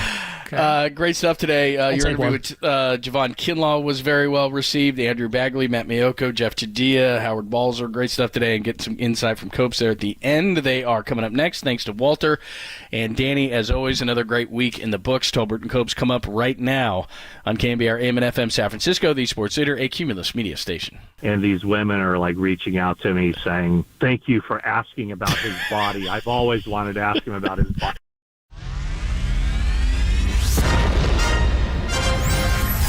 The NBA brought him to the Bay. Oh, what a move by Tolbert. Tolbert is really feeling it. While his co-host was born and raised here.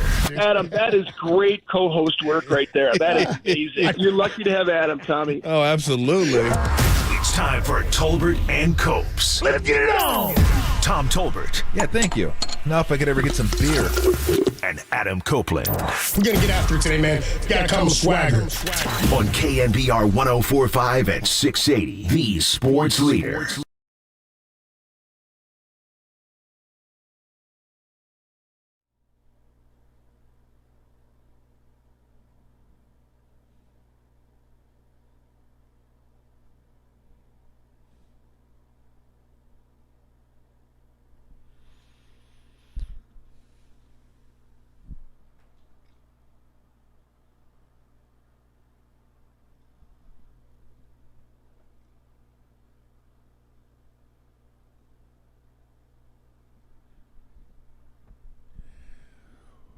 What is shaking? And what the hell was that on Papa's head? Anyway, Copes and Tolbert with you on a Friday. Joining us today to talk a little NFL football from a handicapping standpoint, Dennis Ranahan. College football from a handicapping standpoint, Dr. Bob. Marcus Thompson, 350. Tim Ryan, 430. And then we will replay the Shanahan interview from yesterday. And, of course, do not forget, Harmony will be back. I went for a walk today. I thought I was going to get a little wet outside, and I thought of Harmony. So I don't know how the picks are going to go. But it is going to get a little damp, they said, yeah. Don't tell her, moist. Don't tell her we're tied. She'll get all hot and bothered if you say she's tied to anybody. I don't want to be tied up necessarily by Harmony or anybody. So, but we are tied 2-2-1. Heading into this week, and we'll have 2 more college games, 2 pro games, and if need be, a Monday night tiebreaker. Nice. By the way, before we get into what you guys were talking about, what the hell was that on Papa's head? It was, haven't you heard of Bobby Richardson? 1962? Yeah. I don't know. Yeah, I don't know where you get a split Yankees and like I know we always reject the A's and Giants split cap. That wasn't a full-on split. It just had both logos. But I can't really reject it because I'm not even sure. I've got to process it first. I don't even know what was that what was that? Did it have like a date on it? Was it like an anniversary? I thought you got that like in a box of like cornflakes or something. Can you imagine he pulled it out of a box of cereal? This looks good. Are you sending 3 proof of purchases like you used to have for some box of the tops, cereal stuff? Yeah. Send like 10 of those in and get like a free robot or whatever the hell they gave away. It's like Pepsi. Here's I heard everything you guys were talking about, and here's what I think. And I think, maybe there's a really good chance I'm too close to this because I've interviewed Farhan for a number of years now. I just think he's really smart. Yeah. And I have the same feeling I had about Sabian in a much different way. They go about things much differently. But for those people that remember, Sabian was here for a long time before they won. And there were a lot of people that wanted to get rid of him, especially between like 02 and 10. Like it was like there was a long drought there, and they're riding out the Barry Bonds era. And a lot of people wanted to start fresh. Sabian doesn't know what he's doing. Sabian's lot, whatever. It was 05 to 08, really, Tom. It was after Finley's Grand Slam, and then they wanted somebody else. Yeah. They wanted somebody else. And I knew this guy knew what he was doing. Not just because you could tell he knew what he was doing, but I talked to him. You can tell when you talk to somebody that they know what they're doing. And then I asked around the league, like, does this guy, what do you think of, what's his reputation? It's like, yeah, guy, he gets it. He knows. And sometimes the circumstances don't work out. It's not that easy to put a team together. Now, is he at fault for some things? Of course. Look where the team's at. Of course, he's the guy that puts it together. So he's the one that's got to take the blame for it. And I know no one wants to hear it again, but he will be judged by his development achievements and failures. And we saw some of that this year.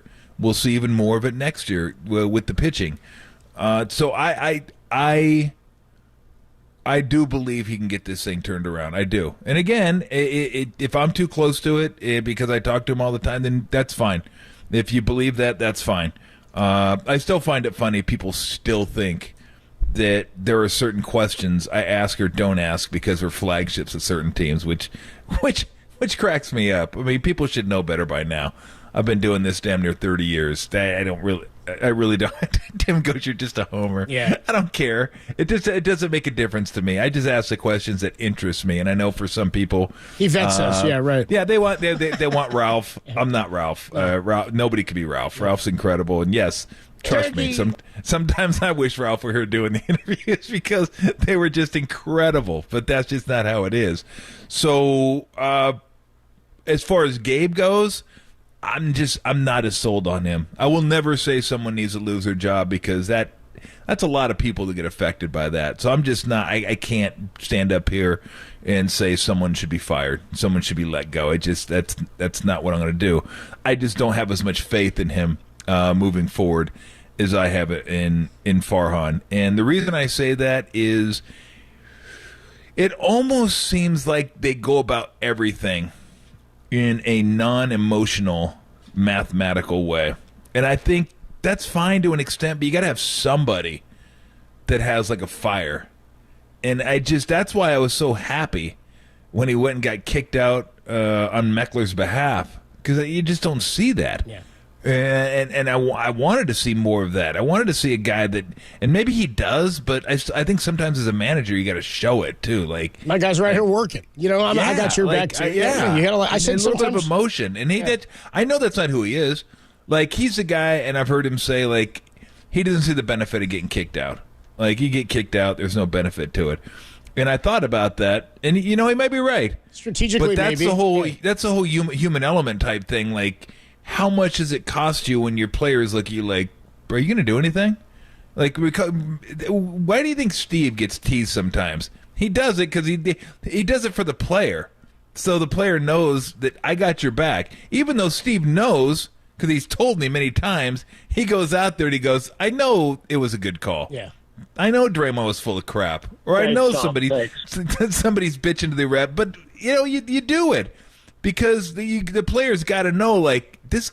He's with us, like he's with us, and I and this isn't. I don't know if it's right or wrong. It's just me watching the games, and there's sometimes I would like to see more of that. Like he's with us instead of. We could lose a 0.5% edge if I get kicked out, and so what's the benefit of that? Well, numerically, again, you're not going to argue with stats, but what's the toll mentally? Like, do you lose more than that? So that's what Bags was getting at. You may be right in replacing a righty with a lefty or a lefty with a righty. How much does that cost the player? The confidence that one may have in that, the pitchers that go 3 innings and get yanked, how much does that cost? Like, it may be the right decision. So is the right decision, I guess the bigger question is the right decision always the right decision when it comes at a human cost? Is there that human cost? And does the human cost negate the advantage you get that the numbers tell you get, which again, I'm not going to argue. Tom, I got to interrupt you real quick here. We have breaking news. We got breaking news. Breaking news here as it relates to the San Francisco Giants managerial situation. Susan Slusser of the Chronicle reporting less than a minute ago on Twitter. I'm hearing the Giants are relieving Gabe Kapler of his managerial duties. Announcement imminent. Wow.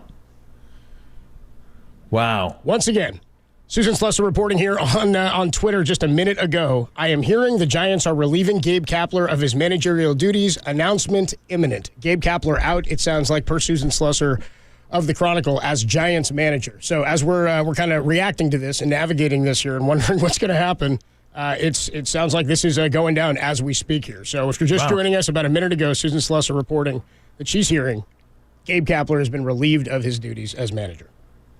There you go. And I wonder what that means, not just for, well, if it's true, and I don't doubt Susan, we know what it means for Gabe, but what does it mean for the entirety of the coaching staff? Like, do they start over again? Do they go? Because it was like, yes. I mean, they had so many guys there. Yeah, you think, everybody? I'd imagine there's a handful of people, and we'll run through this. We'll go through all of this today. Again, if you're just joining us right now, breaking news here from Susan Slusser of the Chronicle. Gabe Kapler, she's hearing, has been relieved of his managerial duties by the Giants, and an announcement could be coming at any moment here. We will keep you updated as any more information comes in. We'll take a quick break here in just a minute. We'll come back. But yes, there's a whole coaching staff here of Don't forget Jeff Samardzija. As soon as we can figure out the difference between the minor league free agents and the coaching and who the coaches are, we'll be pretty good. That's what he said his first day with Gabe Kapler. So we'll run through some of that stuff. I know Mark Hallberg is a friend of Buster Posey's. We can talk about what potential managers are out there, but breaking news here. Gabe Kapler has been relieved as Giants manager per Susan Slusser, waiting for the official announcement here, which could be coming in just a minute. We'll get your reaction to this. 808 KNBR is the phone number to call. Gabe Kapler out as Giants manager per Susan Slusser of the Chronicle. It's Tolbert and Copes. Boy, I thought it was a football Friday. It's a much different Friday now. Gabe Kapler out as Giants manager. 808 KNBR is the number to call. We'll talk more about this next on the Sports Leader. Fairfax, shout out to you for supporting KNBR, Fairfax's sports leader.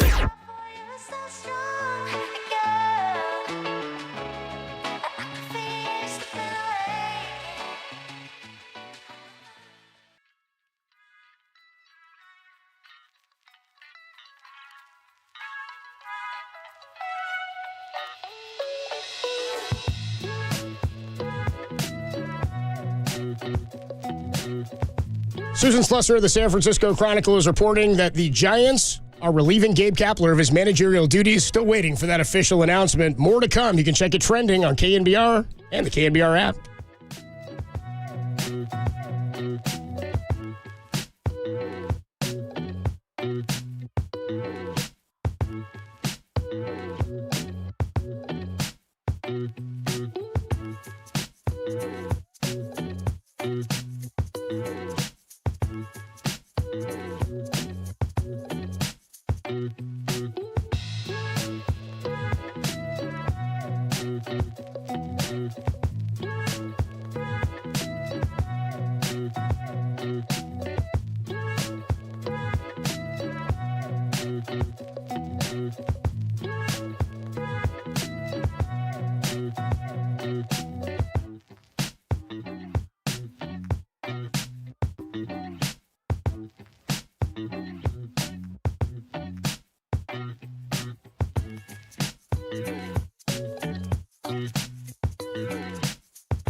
And now, time for the Protect Your Assets with David Hollander Business and Technology Report.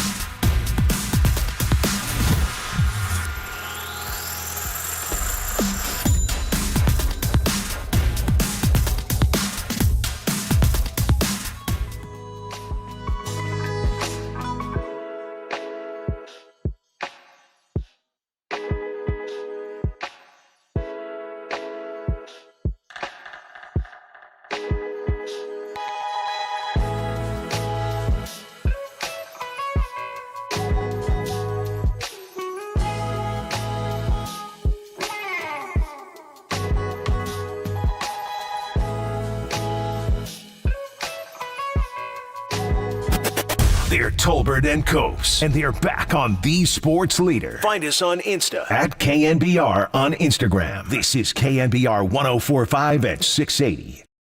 I know I asked you a couple of weeks ago.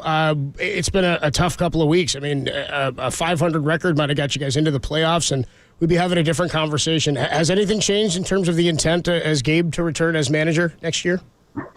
Yeah, I mean, obviously, I think, as I said at the time, really appreciate the support from ownership and the plan to have us both back. And, right now our focus is just kind of getting through these last three games, finishing strong, finishing at 500. And I think we all just have to look at, how we can improve across the board. That's the personnel on the roster. That's, our culture in the clubhouse, which, again, I think when you're playing well, certain things culturally are portrayed as like, hey, this group loves being together, they're having fun. But when you're not doing well, then those things can be seen in a negative light. And I just think we have to look at everything. And there's sort of a time and place for everything. I've been talking to a few people about how, 162 games is a grind. And, we want our players to be comfortable and, be able to wash off some of the tough losses and things like that. But, when you're in do or die games like those games in Arizona, you want them to feel different. And I think we're really going to have to ask ourselves if we were, prepared to sort of elevate our level of focus and play, for those games that really matter down the stretch. That's the voice of Giants president of baseball operations, Farhan Zaidi, with us yesterday after I asked him about whether or not the plan was to move forward with Gabe Kapler as manager in 2024. If you were just joining us, breaking news minutes ago, Susan Slusser, the first with it, now being confirmed by Jeff Passan and Alex Pavlovic of NBC Sports Bay Area. Gabe Kapler has been relieved of his duties as Giants manager. We have an official statement here from the Giants. This is a statement from Farhan Zaidi. After making this recommendation to ownership and receiving the approval, I met with Gabe today to inform him of our decision, said Giants president of baseball operations, Farhan Zaidi. In his tenure as Giants manager, Gabe led our team through an unprecedented pandemic in 2020 and a franchise record 107 wins and a postseason berth in 2021. He's been dedicated and passionate in his efforts to improve the on-field performance of the San Francisco Giants, and I have tremendous respect for him as a colleague and friend. On behalf of the Giants organization, we wish Gabe the best of luck in his future endeavors and thank him for his contributions over the last 4 years. That is from Giants president of baseball operations, Farhan Zaidi. And based on the comments that we just heard coming in there, it sounded to me yesterday like this was going to be the decision, Tom. And it sounded like it's not just about the losses here at the end of the season. It's about the noise that was coming from valued voices within the Giants clubhouse and organization, and some that felt like, when people start saying other guys' names and have problems and they're doing it anonymously to the paper, it's usually not a good sign for what's going on culture-wise in the clubhouse. Yeah, I mean, going back even a couple years, I have heard that the veterans were kind of lukewarm a little bit. Like, and look, they're not. They didn't come up in the analytics era, so to speak. They understand it. They embraced it. Some of them had great years. 2007, we all know it was Belt, Crawford, Poe. I mean, all had great years, and I'm sure they helped him in certain ways. The most interesting thing to me was when he said it's 162 games. Some games need to be different. It sounded like he was saying the Arizona game wasn't. Like, it just seemed like another normal game. They went about it in a normal way, and it didn't feel like a big game to them, where maybe it looked like it was a big game to Arizona. And maybe that's part of the, I don't know, the emotion you lose when you're so numbers driven.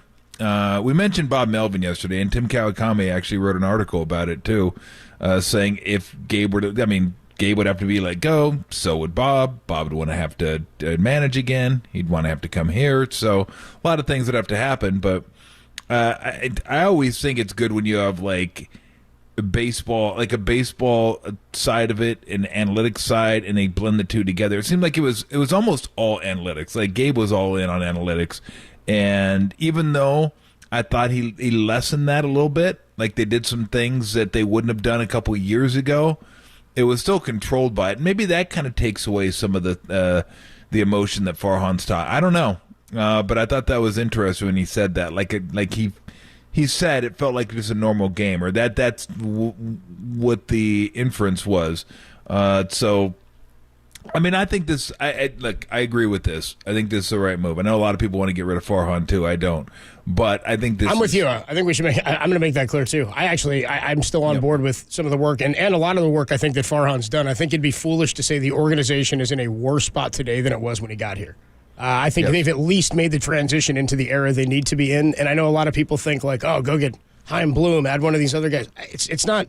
The philosophy across baseball is somewhat the same now. We talked about that with analytics, how a lot of the edge and the advantage you get is sort of mitigated now because everybody's using the same sort of logic. But I think he's proven to be an evaluator of talent. And a lot of the guys he's drafted in his window have just now started reaching the majors, which is an appropriate time for that. So your comparison to Sabian, I think, was a really, really good one. People forget that there was a Fire Sabian website in existence online the day Tim Lincecum made his big league debut. I know because I was there. Like that's how people were viewing it because you want to see things turn around. And so I'm not saying things were good. I don't think things were going well. But I think that this is an admission of that and a move towards a better direction. If you're just joining us, Gabe Kapler has been relieved of his duties as Giants manager. Gabe Kapler out as Giants manager. Giants do, by the way, play tonight, starting a 3-game series against the Dodgers to wrap up the season here. Farhan was on with us yesterday and talked about the culture, the evaluation of players, how you foster this culture of winning within the organization. Derek, can we get to the lines here? 808 KNBR is the phone number to call if you'd like to react to some of this. 808 KNBR. Roy is in San Leandro. Roy, you're on The Sports Leader. What's going on, man? Well, fellas, great work. I really enjoy listening to both of you, and I really mean that too. Hey, look, I'm a regular caller. I mostly call Bill over the weekend, but I think this is coming at the right time, and I think those coaches need to follow Gabe Kapler because this is kind of embarrassing the way that this season has went, and Giants baseball. Even when Davenport was managing, the Giants had their problems, but at least they could hit. This going weeks without scoring runs and all of that that's not in the Giant tradition. But forget that for now. What I want to mention is that, I give Farhad Zadi, credit for helping build a minor league system up, but the Giants need to go out and also look in the Caribbean. All these players got all these different guys from the Caribbean, even if it means adding more scouts and stuff like that. Yeah, I think you're right, Roy. I'm with you there, and we got to jump because we got a bunch of people calling in here. I totally hear you on that. I think there is a lot of stuff they have to do. International scouting is much different now. International signings are different than it used to be. That's something the Giants used to do really, really well, right? Orlando Cepeda coming here, and they used to do that really well. They brought a Japanese player over in the 60s, the first team, I believe, to ever do it. So that global scouting is something I think the Giants have lacked even since the Sabian era, though. You know what I mean? There have been players have come from Cuba and the Dominican. It's a great point in that we look at the World Baseball Classic almost every year, and it's not a surprise or a secret to anybody. I know now it's growing, but the most talented teams in the world, Venezuela, Puerto Rico, Dominican Republic, Korea, Japan, these are all some of the most talented players in baseball. The Rays fielded a team of all international players this year at one point, entire lineup. There's something to be said about that. If there's an issue with players wanting to come here or getting talented players in the building here in this organization, I think Farhan was saying yesterday we've got to start looking at it from a different angle. Yeah.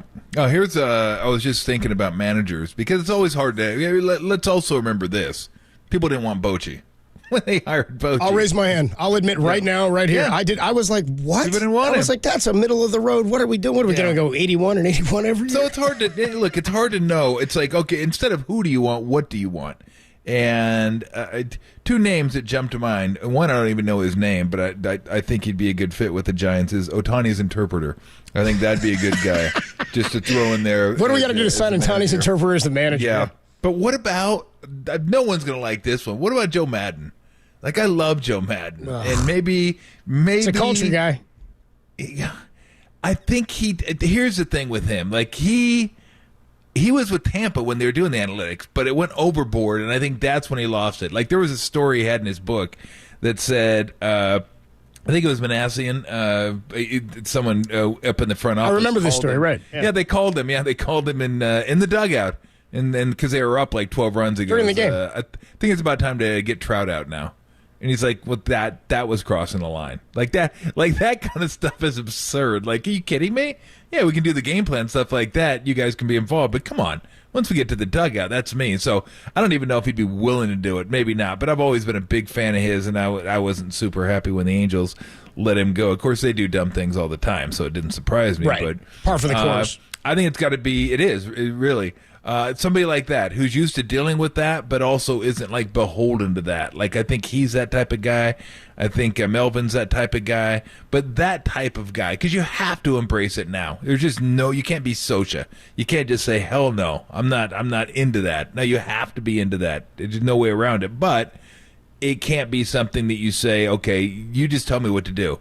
Okay, we'll talk about it once we get to the dugout. It's my game. My game, and I'll have explanations for you as to what moves I make. And to me, that's what a manager does. You're managing the team. Yes. His job is to put the team together, and they're going to have to figure out a way now to do that with a guy who's going into potentially a lame duck year here unless they sign Farhan to an extension before this next decision is made. But again, Farhan putting out the Giants putting out the statement, or Farhan quoted as saying it was his recommendation to ownership, and ownership then approved. So he recommended that they move on from Gabe Kapler. This is all per Alex Pavlovic of NBC Sports Bay Area in his piece. Jeff Passan confirming, Susan Slusser the first with it. Gabe Kapler out as Giants manager. Danny Emmerman covers the Giants for KNBR.com as a relationship with Gabe Kapler. You remember the back and forth they had just a couple of weeks ago about some of his usage of players late in games and why he made some of the decisions he did. Danny Emmerman going to join us next to talk a little bit more about this. Then we'll get more to your calls. See you guys all hanging on the phone lines. 808 KNBR is the number to call. But Danny Emmerman joins us next. Gabe Kapler out as Giants manager.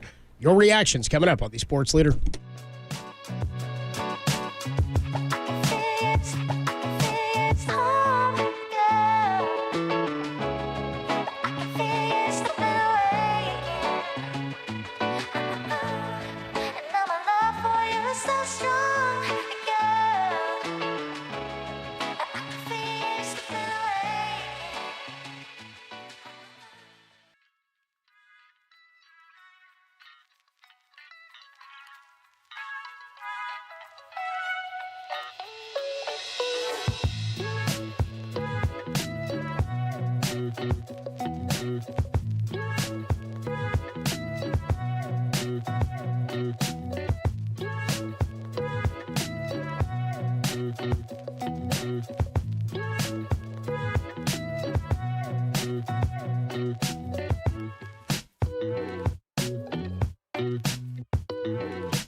Listen to the sports leader anywhere, anytime. Download the all-new KNBR app. Now, Tolbert and Copes continue live from the KNBR Casino Matrix Studio. Casino Matrix Progressive Jackpots are here. Where are you? Just drop in. Please play responsibly. 1-800-GAMBLER.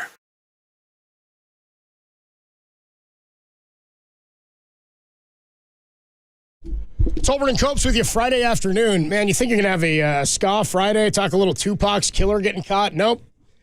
Breaking news here right at the top of the show. We find out the Giants have relieved Gabe Kapler of his managerial duties, and here to talk about it, and we've actually sort of made a big shuffle here on the show. We'll keep you updated to the updates to our schedule as they come, but we're going to talk right now to Danny Emmerman, who covers the Giants for KNBR.com. We're going to get to your calls in just a little bit. Farhan is actually going to hold a live press conference from Oracle Park at 3:30. We will take you live to that at 3:30. So Farhan speaks at 3:30.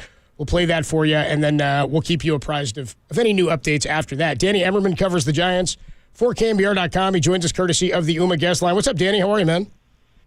I'm doing well. I'm just driving to 24 Willie Mays Plaza. Thanks a lot for having me on, guys. You're going, yeah, no problem, dude. You're going, no hands on the phone, I hope, dude. Drive safe. This is a big news day, man. How anticipated was this for you after the comments from Farhan to us yesterday? Up until yesterday, I did not think Gabe was going to be the fall guy here. I thought they would make some changes, for sure. They would have a different coaching staff. They'd have a certainly different personnel. But I thought Gabe would enter next year as the manager. And then Farhan Zaidi went on your show yesterday, and you guys did a tremendous job with that interview, might I say. And those comments, the tea leaves were not good for Gabe Kapler. And, you know, it played out kind of the way I anticipated after that.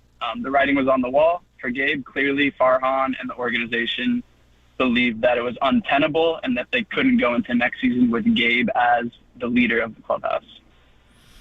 Where do you think they started to lose faith? Has it been over the last couple weeks, last month, last 2 months? Because it's almost been a slow and unfortunately steady decline. It was just like bloodletting, and they couldn't hit. Well, we don't have to get into all that, but where do you think there was a point where it's like, this is something that may need to be fixed? Yeah, I think Farhan's comments were pretty telling in terms of not being as focused or elevating the focus and competition level when the team needed it most in Arizona and in Colorado. Yeah. I think that is probably when kind of the switch flipped. And if those games went a different way, I wouldn't be shocked if they continued with Gabe as the manager and if some of those stories about the clubhouse culture didn't trickle out, because they'd still be in the race here. All they had to do was go 500. And there is a bit of a misnomer about Gabe Kapler teams in that they stumble in September and that he's had a few collapses in September with the Phillies. But they were great in September in 2021. They finished strong last year in September, but this year not so much. So I don't know how much of that is Gabe, how much of that is the roster, the players in the clubhouse. But in Major League Baseball, when something like this happens and a team collapses and they fail to meet the expectations that they've been set for them, the manager usually gets the short end of the straw, and that's what happened here. Talking to Danny Emmerman, that's a voice you hear on the UMA guest line. He covers the Giants for KNBR.com. He's heading down to 3rd and King, where we're going to hear from Farhan Zaidi live at 3:30. We will carry that for you. Danny, when this decision is made, well, let's go back to the clubhouse thing for a minute. You covered this team all year. Is this something that felt like it came on in September? Because we do that a lot in baseball where we parse it out by month, and you say, well, the calendar flipped, and sometimes it's a good thing or a bad thing. Or is this something that was maybe a possibility and was sort of brimming all season long? Is this sort of a quick decision on something bad over the last month, or was there more at stake throughout the season? In terms of the clubhouse and the behavior in the clubhouse, it's really hard to discern, if the clubhouse is bad or if they're just losing. I don't think anything happened in the clubhouse this year that was any different than last year or in 2021. Just in terms of guys playing cards, guys having wine cellars in their lockers, guys listening to music or having their own individual routines. In the second half this year, I know one example that got reported was that they were playing Bob Marley music after losses. They haven't been doing that since, I think, May or June. It hasn't been a long time since that happened. So that happened. Somebody said, we got to put a stop to this. This is not cool. And it changed. I guess so. That's one example where they probably fell a little bit short. They probably weren't taking the losing as seriously as they probably should have, and they corrected it. I don't know exactly who did that, but I don't think this clubhouse was necessarily lost. I think it was lacking in some leadership, and I think Gabe's preferred managerial style is to let the players lead themselves. And these guys they're grown-ups, they're adults in there. They have a lot of veterans in that locker room who have been on good teams and been on postseason runs. They should be able to lead themselves and be professionals. But I guess when that doesn't happen as well as it maybe should, maybe the manager needs to step in there. And I don't think that is Gabe's perhaps strength as a manager. I think he has a lot of strengths as a manager, but I'm not sure that would be one of them.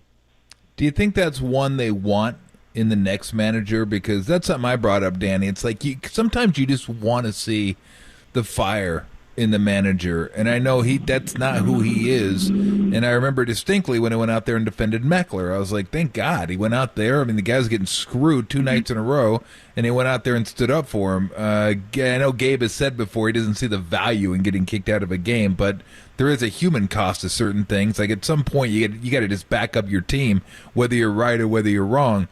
I wonder how that resonated. Is that something you think they want? Not a screamer and a yeller. I'm not asking for Lou Piniella. There's none of those guys that manage anymore. But do you think they want somebody who's a little bit more to feel comfortable standing up in front of the team and chewing him out if he has to, or doing whatever he has to do? Like, I'm not here to be your friend. I'm your manager. Yeah, I'm sure there's some to that. I think more than anything, they probably just decide that they need a new voice.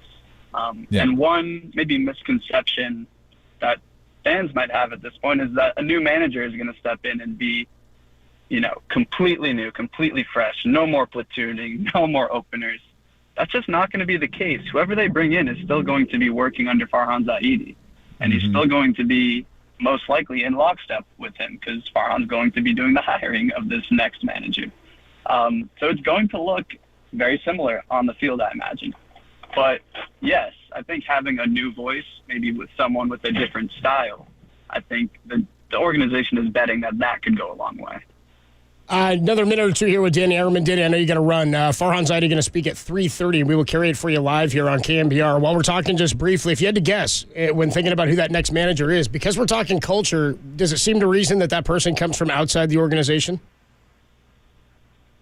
I think that's probably where they'll lean. I imagine that they're going to cast a wide net.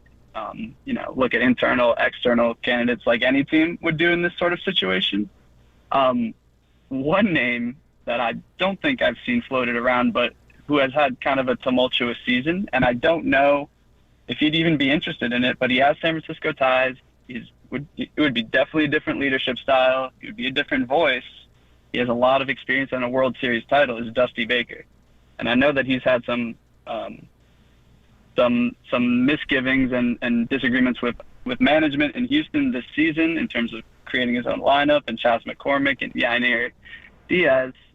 If he gets relieved somehow, I think that is the type of manager that the Giants probably should be interested in looking at. Danny Ehrman covers the Giants for KNBR.com. I'd be funny if Dusty comes and he's like, I'm only coming if you get Dubon. He's got to come with me. He's making demands. Danny, we will talk to you soon, dude. Let us know if anything big comes up. But Farhan speaking at 3:30, and you will be on hand for it, man. Thanks so much. Thanks, guys. I appreciate it. Good Danny. stuff. Danny Ehrman, great job. Does a really, really good job for KNBR.com covering the Giants. If you are just joining us or have not heard, the Giants about 45 minutes ago relieved Gabe Kapler of his managerial duties. And notable, Farhan said, after my recommendation to ownership, they approved, and then I notified Gabe that we were going to go in a different direction. I would assume that the new manager comes from outside the organization. I know that Kai Correa was a guy that Gabe had hired and selected, and he had picked a lot of the guys on the staff. So imagine Buster Posey will be involved in this decision. We can talk more about this with our very own FP Santangelo. He's going to pop on with us. Coming up next, we'll talk more about this with him. We'll get to your calls at 3:15, and then at 3:30, Farhan Zaidi speaks to the media about relieving Gabe Kapler as manager of the Giants. Tolbert and Copes, only here on the Sports Leader.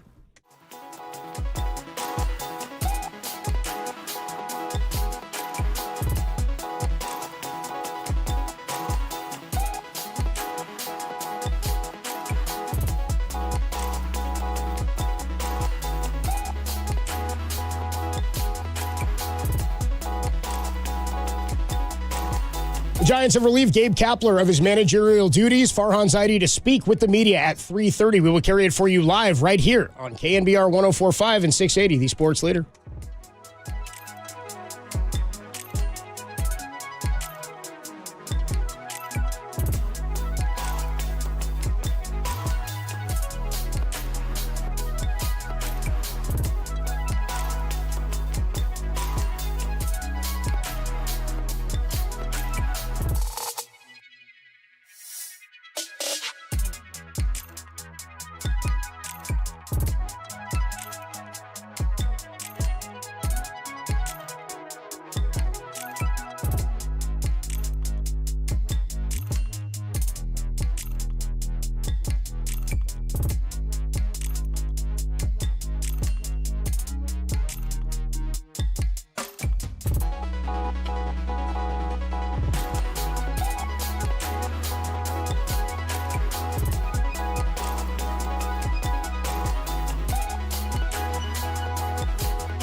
Follow KNBR on Facebook. Now back to Tom Tolbert and Adam Copeland. Tolbert and Copes on KNBR 104.5 and 680. The Sports Leader. Yeah, I mean, I really think it might be just that simple. September especially has been dreadful. The record on the road in the second half is like historically bad for Giants standards. I think what Zaidi said yesterday on the radio was for 2 seasons in a row, they have not met San Francisco Giants standards, and that's when your antenna go up. But I think, being fired with 3 days left in the season seems a little unusual, but what I've sort of gathered is there was just so much noise, so much buzz around this situation. I really think that the team wanted to focus, say, on Sunday, on Brandon Crawford's possible last game here, and also not have to have Kapler sit and answer all these questions for 3 more days. As the voice of Susan Slusser, covers the Giants for the Chronicle. She was just on MLB Network. We're trying to track her down. But if you're just joining us, the Giants have fired Gabe Kapler as manager, and we are still reacting and digesting it here. We just spoke to Danny Emmerman.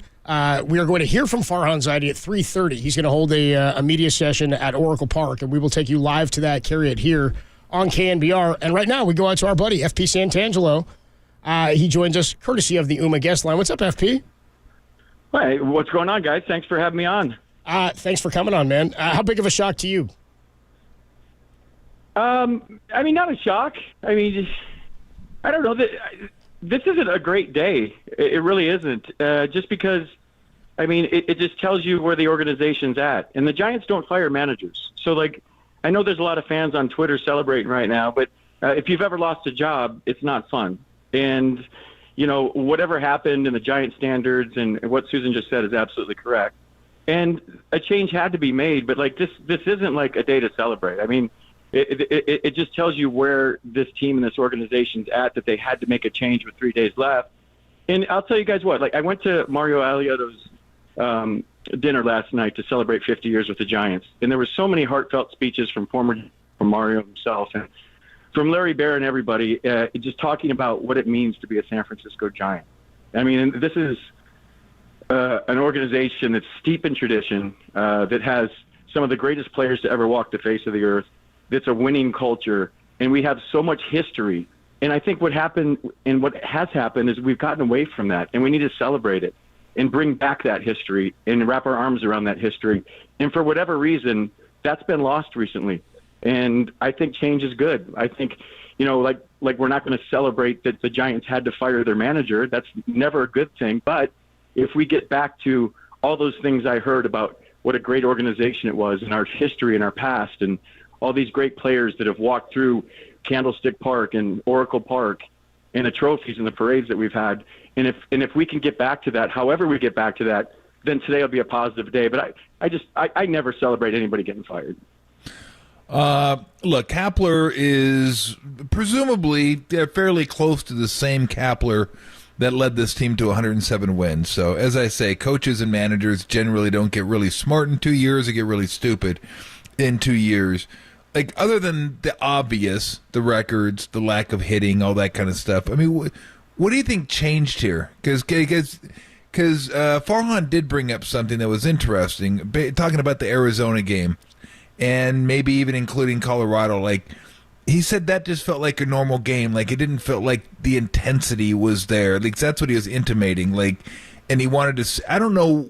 I kind of get what he's saying, but what do you think changed? Because obviously that had an impact. At the very, very end of the season had an impact on this. But is there anything else that you looked at and say, you know what, this is something that just can't go on, and this is something they need to change? I'm curious what changed aside from the obvious. Well, a team is a direct reflection of their manager. How they approach the game on a daily basis, and how hard you play, and how you go about it.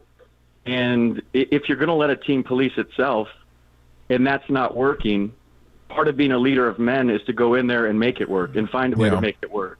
And so if you're just letting things go, and there's no accountability, and you're having a meeting here and having a meeting there, that's fine if a locker room it polices itself and a clubhouse polices itself. I've been in those, and it works. But if it's not working, then it's incumbent on the guy that stands up in front of the room that's a leader of men to take charge of that and say, look, I gave you guys a chance. This ain't working.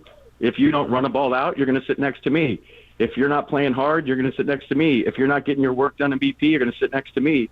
And there has to be a certain amount of accountability. And I'm not sure that there was that. There was a lot of guys that were comfortable, and you could. And Tom, you've been on teams. Once you get comfortable with losing, that's a slippery slope, man. You got to fight that. You got to fight, scrap, and claw, and never to like walk into the clubhouse after a game and be okay with that. And I wasn't in the clubhouse after a game, so I don't know if they were okay with that. But when there is a sense of urgency and you're playing meaningful games in September, and it's an honor and a privilege to play in the month of October, you do whatever you can as a player to get your foot in that door and to get in that tournament and try to play however it is. And you don't play your worst baseball of the season on the most meaningful games. And it just looked like they were checked out. It looked like their heads weren't in it. I don't know if they were or not. You can never speculate that because it's 26 different guys. But it appeared that their heads weren't in it. Yeah. 19-32 since August 2nd is the Giants' record. I'm talking to FP Santangelo. If they played 500 ball down the stretch, they're probably in the playoffs. But it's not just about the bad plays, I keep saying. It's about the culture and what you're saying, FP, the comments that are coming from the clubhouse, and some of them anonymously, some names are on them. When you hear today that this goes down, and I've been pointing out that Farhan in his statement, he said after making this recommendation to ownership and receiving their approval, Tom and I were saying we thought it would be odd for a guy to be able to hire a new manager if he himself had not signed the extension. This to me feels sort of telling that he has not complete autonomy, but he gets say in who the manager is going to be of this team, and I think there's still plans for him to be back beyond next year. Yeah, we'll see. The anonymous thing, Copes, like have some sack and put your name on something. That whole anonymous thing always pisses me off when players say, "I'll tell you something, but don't use my name." You're a grown man. You're a professional. Put your name on it. Period. Yeah. End of story. I don't know what direction they're going in, but like I said, and I'm going to repeat myself, and you guys know I do this for 4 hours every night. This is we have to get back. We have to embrace the tradition in this organization. In how awesome it is and what's happened here before. And when you get away from that, you start to get lost. And I've said on my show a lot lately that what is your identity? Like when you sit down at the table at the end of the season and you do an autopsy on this year, if you're Farhan, if you're the front office, if you're the new coaching staff or whoever, you have to decide, number one, what your identity is. And not just for 2024, but for like the next 10 or 15 years. Like what is Giants baseball? And that's why I keep getting back. Oh, you're living in the past in the World Series. No, you should embrace that. I mean, the history of this organization, there's not too many like it in baseball. So I think you have to get somebody with instant credibility, whoever the next manager is, that makes people want to come play here. That this is a destination once again, because this organization treats families like no other. They treat players like no other, maybe too well at times. But this has to be a place that people want to come play now. And then how you start with that is you have an identity, and then the players just kind of fall into place based on the identity that you decide you're going to have. You don't get this player, that player, this player, and force them into the puzzle. This is our identity. These are the kind of players we want, and they fit right in. And then you have to have a leader, a guy that can stand in front of a bunch of guys. If a manager isn't, like guys have tried before, some guys are better coaches than managers. It doesn't make them a bad person if they can't, stand in front of the room, but whoever that is has to have instant credibility. So any free agent out there goes, I want to play for that guy. And then you turn this thing around a lot quicker than you would think. What are your thoughts on Farhan? Because I could be a little too close to it because I've talked to him for, every other week for a few years now. I think he's really, really smart guy. And I think he's hopefully smart enough to figure out what he's doing and how he goes about business. Probably isn't working and needs to be either softened a little bit or re-examined altogether.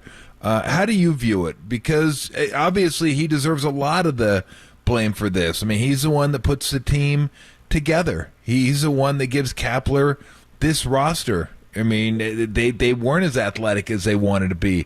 The pitching was, let's be honest, is a disaster this year, the way they went about their rotation. So that's partly him, if not mostly him. I don't know, but I think there needs to be a recalibration. I think he's smart enough to figure out that, but I don't know. How do you see it? Well, I just know as a person that I'm developing and growing and trying to become a better person every day, and you learn from failures of the past and you try not to repeat them. And anybody that's half intelligent and doesn't feel like they have it all figured out is willing to make adjustments. And I think Farhan is smart enough to know that whatever has happened here and whatever they thought would work isn't. And so he's smart enough to make those adjustments, or maybe they just said you have to make these adjustments or else. I don't know Farhan that well, but the times I've interacted with him, he's a wonderful dude. Like, he's very personable. He's fun to talk to. I think he's smart enough to realize that we need to make this a destination, and we need to make players want to come here. And we also need to have players that fans want to wrap their arms around, because Giants fans are thirsty to have their own through the farm system that have been developed do well, and they're thirsty for like the superstars. They want to come to a game and watch their favorite player, like Robbie Thompson, Will Clark, and Willie McCovey and Willie Mays, and they want to see him get 4 at-bats. They want to see him get a base hit in the 8th inning with a game on the line. They want to see Logan Webb pitch 9 innings. They want to go buy their jerseys. And then when they come to a game, they want to see these guys play the whole game, and they want to fall in love with them. And they want to get back to like the romance of baseball. And when you're so analytically driven and it's all about math, there's nothing romantic about that. And it's hard for Giants fans to fall in love with that. And on the other side of that, and I've been saying this on my show a lot, if you treat players like chess pieces, they're going to act like chess pieces. So you got to get that human element back, where it's just, I know it's a real simplistic approach. I'm probably sounding real old right now, but like, that's got to be the goal, is to get fans to fall in love with this team and get players to fall in love with this team. And then everything will be fine. I think this is a quick fix. I don't think this is going to be a long thing. No, I agree with you. And I got to ask you, since you said something that always makes me chuckle when people say every day they try to be better. What'd you do on Tuesday that made you a better person? What I do on Tuesday to make me a better person? Hell if I know. Nothing. You didn't. You're full of it. No. Yeah. You're full of crap, FP. I always knew What it. about today? Have you done it yet? Have you done it yet today? I ran 6 miles today, hungover after Mario's thing. Does that count? Does that make me a Yes, better it does. Yeah. Well, I don't know if it made you any better, It's but kinda selfish. Didn't help the world, certainly but, yeah. it's admirable. There's no doubt about that. It's self-serving, really. Forget the hangover. 6 miles is good enough on its I own. mean, the point is, unless I know unless what you're talking about. Unless you're evolving, you suck. Yes, I mean, I know what you're talking about. FP, how? I mean, you said it could be a quick fix. I'm sort of with you. I think not as important, but I think changing the culture in the clubhouse and with the fan base goes a long way. I think that's why Bob Melvin's name keeps getting mentioned, because we loved him when he was in Oakland. You're fond of him, of course, when he was a Giant. He's a tenured manager. I think there's some names out there that would inspire the organization. I think Gabe sort of had. He had a reputation when he got here, and he was playing from behind anyway. And even the 107, the manager of the year stuff, COVID, all of that start was going to make it tough for him anyway. I do think the organization's in a better place now than it was when Farhan and Gabe got here. well, I mean, I don't know that. That's what I think. That's what I think. I don't know that. I don't know that. Well, they came in with 89, 98 wins or losses, respectively. It's not about wins, Cokes. It's not about numbers. When you care about people and you love people, the numbers take care of themselves, no matter what line of work it is. When you're generally concerned about like people and like Dusty was the best at it. How's your wife? How's your kids? What's going on? Come into my office, or we go around during batting practice. He generally cared about you. Not that Gabe didn't. I'm just saying in general. That like all of that stuff follows when you like. Dusty talks about it all the time about love. When you have love in a clubhouse, the wins and all the stats, they just follow. And when you have 26 guys that generally care about each other and love each other, you can move mountains. So like, I know I'm sounding like non-analytical right now, but I'm more about the intangibles than the I'm with tangibles you in baseball, 100%. So like, if you have that in the clubhouse, then I'm playing for you. You're playing for me. We're playing for each other. I'm playing for the manager. I'm playing for the city. I'm playing for the fans. And that's my number one goal. I'm not playing for matchups. I'm not playing for stats. I'm not playing to be smarter than the other team. I'm just playing to beat your ass. I'm playing to win. I'm playing for the guy next to me. And then when you get to that, everything just kind of falls into place from there. And Barry and Ellis Burst didn't hurt, Yeah. Having those thumpers in the middle of the line, that didn't hurt either. The W's, That helps your culture. For off here, I got a good Barry story. We were in the cage the other day, and I was calling him out on what he said in the cage in front of all the players the other day. I'm like, well, you're Barry Bonds. You can say that. I would never say that. FP, it should be I think it's going to be interesting tonight. Willie Mack Award gets handed out tonight, and it's sort of it's a juxtaposing sort of situation here, but I think it sort of speaks volumes to whoever is announced as the Willie Mack Award winner. I always say, favorite in the clubhouse. Who knows? I would guess Logan Webb, especially after those comments the other day. But we'll see what happens tonight. I think it's going to speak volumes about that player. Yeah, it's either Wilmer or Logan. Yeah, or Tyrell. I don't know. One of those three. Yeah. I probably would have voted for Wilmer. I didn't have a vote just because of he had his best year ever, and he wasn't even expected to play that much. And he's just a pro. Give me 26 Wilmers, and these guys will win next year. Maybe younger Wilmers. You better get more athletic. I got some faster Wilmers too. I like some. We want to get faster. Younger, faster Wilmers. 26 Wilmers ain't going to help you, dude. All right, man. Well, we will talk to you soon. Thanks for making time and jumping on with us, dude. All right, guys. Anytime. Have a good show. We'll see you. Thanks, all right, FP. we'll catch you later. It's FP Santangelo. We're all still reacting to Gabe Kapler being released or being fired as Giants manager. He was under contract through next year. Farhan Zaidi was on with us yesterday, and we'd kind of gotten that vibe that he would not be back. And then around 2:05 today, news breaks from Susan Slusser of the Chronicle that Gabe Kapler has been fired as Giants manager. She actually has a piece out right now in the Chronicle about potential names who could be the next manager. There's internal options. There are people who are out there. There are people who are currently under contract. There's going to be a lot of managerial openings this offseason, and you wonder when you're talking culture change, do you wipe out a whole coaching staff? Is there somebody out there who's left the organization that you could bring back in that knows the organization? And do we get a extension for Farhan Zaidi? We are going to hear from Farhan in about 25 minutes, by the way. He is going to hold a media session at 3:30 at Oracle Park, and we will carry that for you live. Why don't we go out to the phone lines and get your thoughts on the firing of Gabe Kapler? We'll do that when we come on back. We'll take a quick break. Your thoughts on Gabe Kapler being fired. Who do you want next? What needs to change for this organization? Adam Copeland, Tom Tolbert, Jordan Dennis, 808 KNBR. So everybody's hanging on the line. Go ahead and give us a call. We'll get your reaction, and then we'll hear from Farhan at 3:30, only here on the Sports Leader.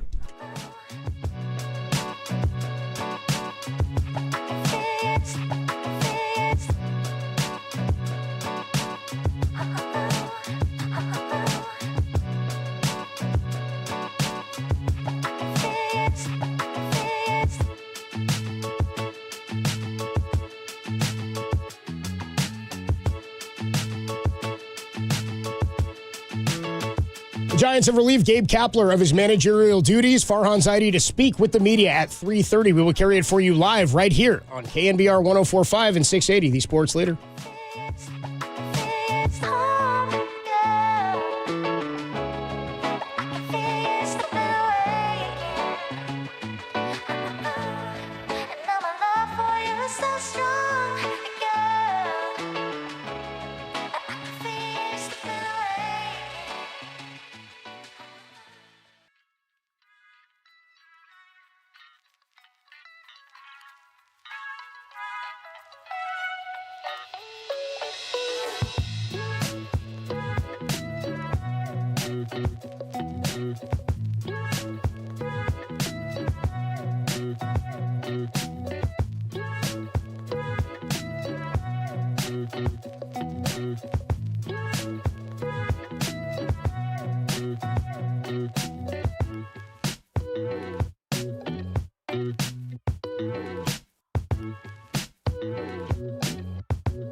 Catch KNBR at your crib on your Amazon Echo smart speaker. Now back to Tolbert and Copes on KNBR 104.5 and 680, the sports leader.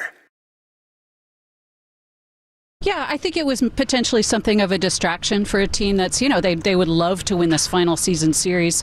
So if they have a sweep, they get back to 500. That's not what they wanted, obviously. They felt like they were a playoff team. They were in a playoff position as late as the end of August. So, this September kind of doomed Kapler. We'll see where they go from here. I think they're going to have a lot of really interesting candidates. I think there's already a lot of chatter about some possibilities, but I think they just kind of wanted to put to rest all of the criticisms and issues this week and kind of go out on a higher note, maybe. As the voice of Susan Slusser, she broke the story earlier today. Gabe Kapler fired as Giants manager, 4 years at the helm, won a Manager of the Year award in the 107-win season back in 2021. And we will get to your calls and reaction here. By the way, an update on the time. Farhan was going to speak at 3:30. It's now 3:45, but we will carry it for you live right here on the sports leader. I gotta say, I love the chase, because in baseball, it's like the only time we'll even talk about this. Not us per se, but the media. The chase for 500. Oh, stop! They get back to 500. It's like, who cares? The chase. I mean, does it really matter? I mean, does anybody care? Does anybody in the clubhouse care? Like, I don't know when this started. Like, we got to get to 81 and 81 because we finished 80 and 82. Devastating offseason. Yeah. It'll have ramifications deep into the offseason and might affect us next year. Like, doesn't matter one way whether they lose these three, win these three, go 2-1, 1-2. Who cares what they do? I mean, I love baseball. Is the only sport like they'd love to get back to 500. Yeah, really. Nobody's saying that in football. Nobody cares. Week 16, the chase for 500 continues in week 16 here. Like, you're just not going to get. Well, you can't get to 500 with 17 games now. Adam. They might be trying to get back over it. They can the race to finish over 500 at I've never heard it in basketball. No, you'll never get it. Got to get to 41 and 41. We'd love to finish 500. Well, if you're in the Eastern Conference, like a 3 seed at 41. That would get you exactly. That's what I was going to say.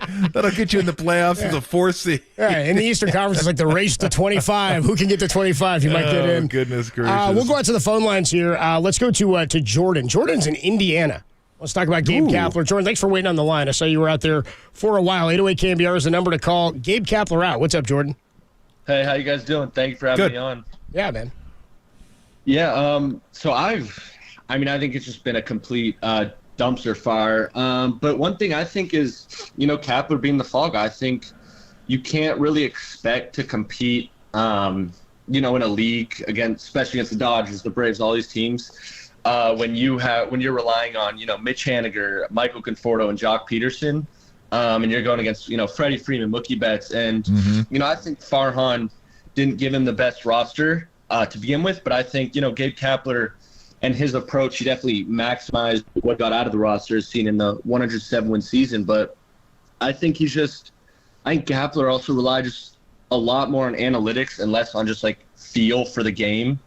In some situations when the numbers are telling him to pull a reliever, the numbers are telling him, pinch hit for somebody, and less than just going with your gut and just baseball feel. I agree with that. And look, again, Farhan doesn't escape criticism here. There's no doubt about it. The roster could have been, again, they wanted to get more athletic. They didn't. That's on him. They wanted to get better defensively. Look like they did the first couple months of the season. They didn't. I think they led the league in errors. Last check, they had like 109. And I know they have more now. They got to be closer to 115. So that's on him. They went out and got a whole bunch of pitching depth. What did it get them? A bunch of openers and piggybackers. That's basically what it got him. Because I could not believe it when I looked up who was third in starts for the Giants this year. It's DeSclafani. It's the last time that dude's pitched. Like, I don't even remember him starting a game. It's been so long ago. Like, think about that. Go back and look at the last time he started a game. Was that piano thing this year? I think it was. Yeah, it I think it was early. But, I mean, that's halfway through the season. The other half of the season, it literally, not figuratively, literally, was Webb and Cobb. Yeah. And that was it. You get sprinkled starts from like random starter du jour, and then you had 2 bullpen games or a piggyback game. Let's go Mania, Stripling, Mania, Wood, Strip. It's just like, what are we doing? Yeah. It's like, so that's on him. So, look, he's got to adapt, too. I said he's got to recalibrate this offseason. He's got to recalibrate how he does stuff. It can't just be the by the numbers, you're playing video game. It can't be that type of stuff. But he said that yesterday. He said we've got to relook at how we evaluate talent, how we foster the culture of winning in the clubhouse. So Jordan, who's in Indiana, just before we let you go, man, is this you think it's a fall guy situation for Kapler? I mean, I think it's definitely on Zaidi. I mean, I thought, we all saw what he did with Gosman, resurrecting his career, Rodon. And I think he thought he could do the same. The numbers were telling him he could do the same with Alex Wood. DeSclafani pitched great for that 1 year before. First half of the season, right? Yeah, 21. Yeah, and then, Mania, Wood, Ross Stripling especially, like they just thought, we can do the same thing we did with Gosman and Rodon, and it just completely backfired on him. Yeah, I appreciate the call, Jordan. Thanks for chiming in, dude. The fall guy thing is like that's kind of the deal you take when you're a head coach in sports or a manager. Like guys are going to make their decisions, and if they're under contract or the team believes in their decision making, then you're probably the one who's going to get the axe. Now, the next step would be if it continues to happen, then Farhan would probably be the next guy. You can't swing and miss on this twice, right? And this was your guy. It's not like people were chomping at the bit to get Gabe Kapler when the Giants hired him. They were the only team. There's some other names out there. I'll throw those out to you in just a minute here. I want to get out to Dennis. Dennis is in Mill Valley. He's been waiting for a while, and he's got a thought on who the next manager should be. Dennis, what's going on, man? You're on the Sports Leader. Hey, man, in a word, it's got to be Buster. Buster's been training for this job since he was in elementary school. We're lucky we got him to play catcher for us, but he's ready to go. Yeah, he might be sitting on the board. Why are we wasting our time even thinking? I know this is talk radio, and that's what we get to do. But yeah, right. Good call. Why are we even thinking about anybody else? What if we upset Buster and he goes and takes over the Dodgers? How's that going to feel? Has anybody asked Buster? You really think Buster wants to grind out a 162-game schedule and then his kids? I mean, I think that's one of the reasons he retired, because he wanted to get away from the daily grind. So I can't imagine that Buster would want to do that. Maybe I could be wrong, but I can't imagine that's something he'd want to come back and do, put on the uniform that much. Yeah, I mean, perhaps people said that about Steve Kerr when he came back, and no, they didn't. Trust me, Steve wanted to come back at that point. I didn't lace him up. I didn't put him on. I haven't played since I played for the Indians in 1975, and I'm talking about the Tam High Indians. So I'm not a pro. But look, man, he's the guy. We're with Kyle, Steve, and Buster. We are at the pinnacle in all three sports. The toughest part about being a Bay Area sports fan or anywhere else is how are those guys going to catch up to Steve in championships, because they both will. Look, man, it's a given. We got to go this way. And this idea that FP, I appreciate him and I respect him and all that he played, and it's his business, not mine. But the idea that it's not about numbers, that it's about being nice with your players and love and stuff. Dude, I got a therapist here in Mill Valley that could take care of all that for you. Yeah, right. We got to win. We got to win. DeRocher, man. Forget these nice guys. Give me some a-holes that can play. Appreciate the call, Dennis. Appreciate it, man. Hey, thanks, Dennis. There is something to be said about that. We said that a few weeks back. We're like, at some point, having like a Jeff Kent or somebody who will flip the spread or somebody who's just kind of chapped, like those characters mean something, right? It can't all be fluffy and sunshine and rainbows. Like, I get that. But also, the talent is a problem. Right? It's not just mentality and loving your guys. It's about you got to have talent. Hope isn't a strategy. So I'm with him on that front. I think the evaluation has got to be different. We'll see what happens. I do wonder if that's in Buster's future, because I don't think he's ready for that now. But I wouldn't put it past him doing it down the road when his kids are older. I'm saying not. I'm saying like in the next 10 years. Like I'm not talking now. Now, what happens if like Landon Shohei was like, "Ooh, I want to play for Buster." Well, there's ties there. Susan Slusser mentioned that in her piece. If ticket sales and Shohei Ohtani pursuit are considerations when it comes to a managerial change, though, Posey would fit the bill perfectly, is how she ends her article. And it's sort of a pie in the sky thing, but it's honestly, if you were to poll Giants fans who would be the number one choice and he were on the list, overwhelming. He's taking he's taking the cake. And he would be trusted. But you can't force some guy to manage against his will. No, of course not. Get in there. You like Jerry West in Winning Time, dude? Oh, yeah, you're going to do it. Yeah.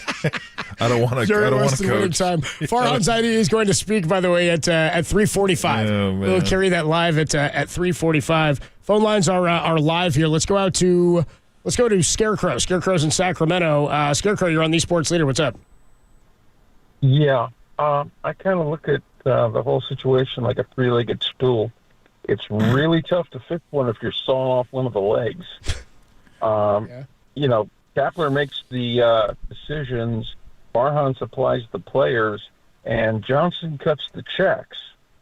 So just getting rid of a manager, you still got two-thirds that seem to be a bit of a problem. Point being... Go ahead, Scarecrow. Yeah.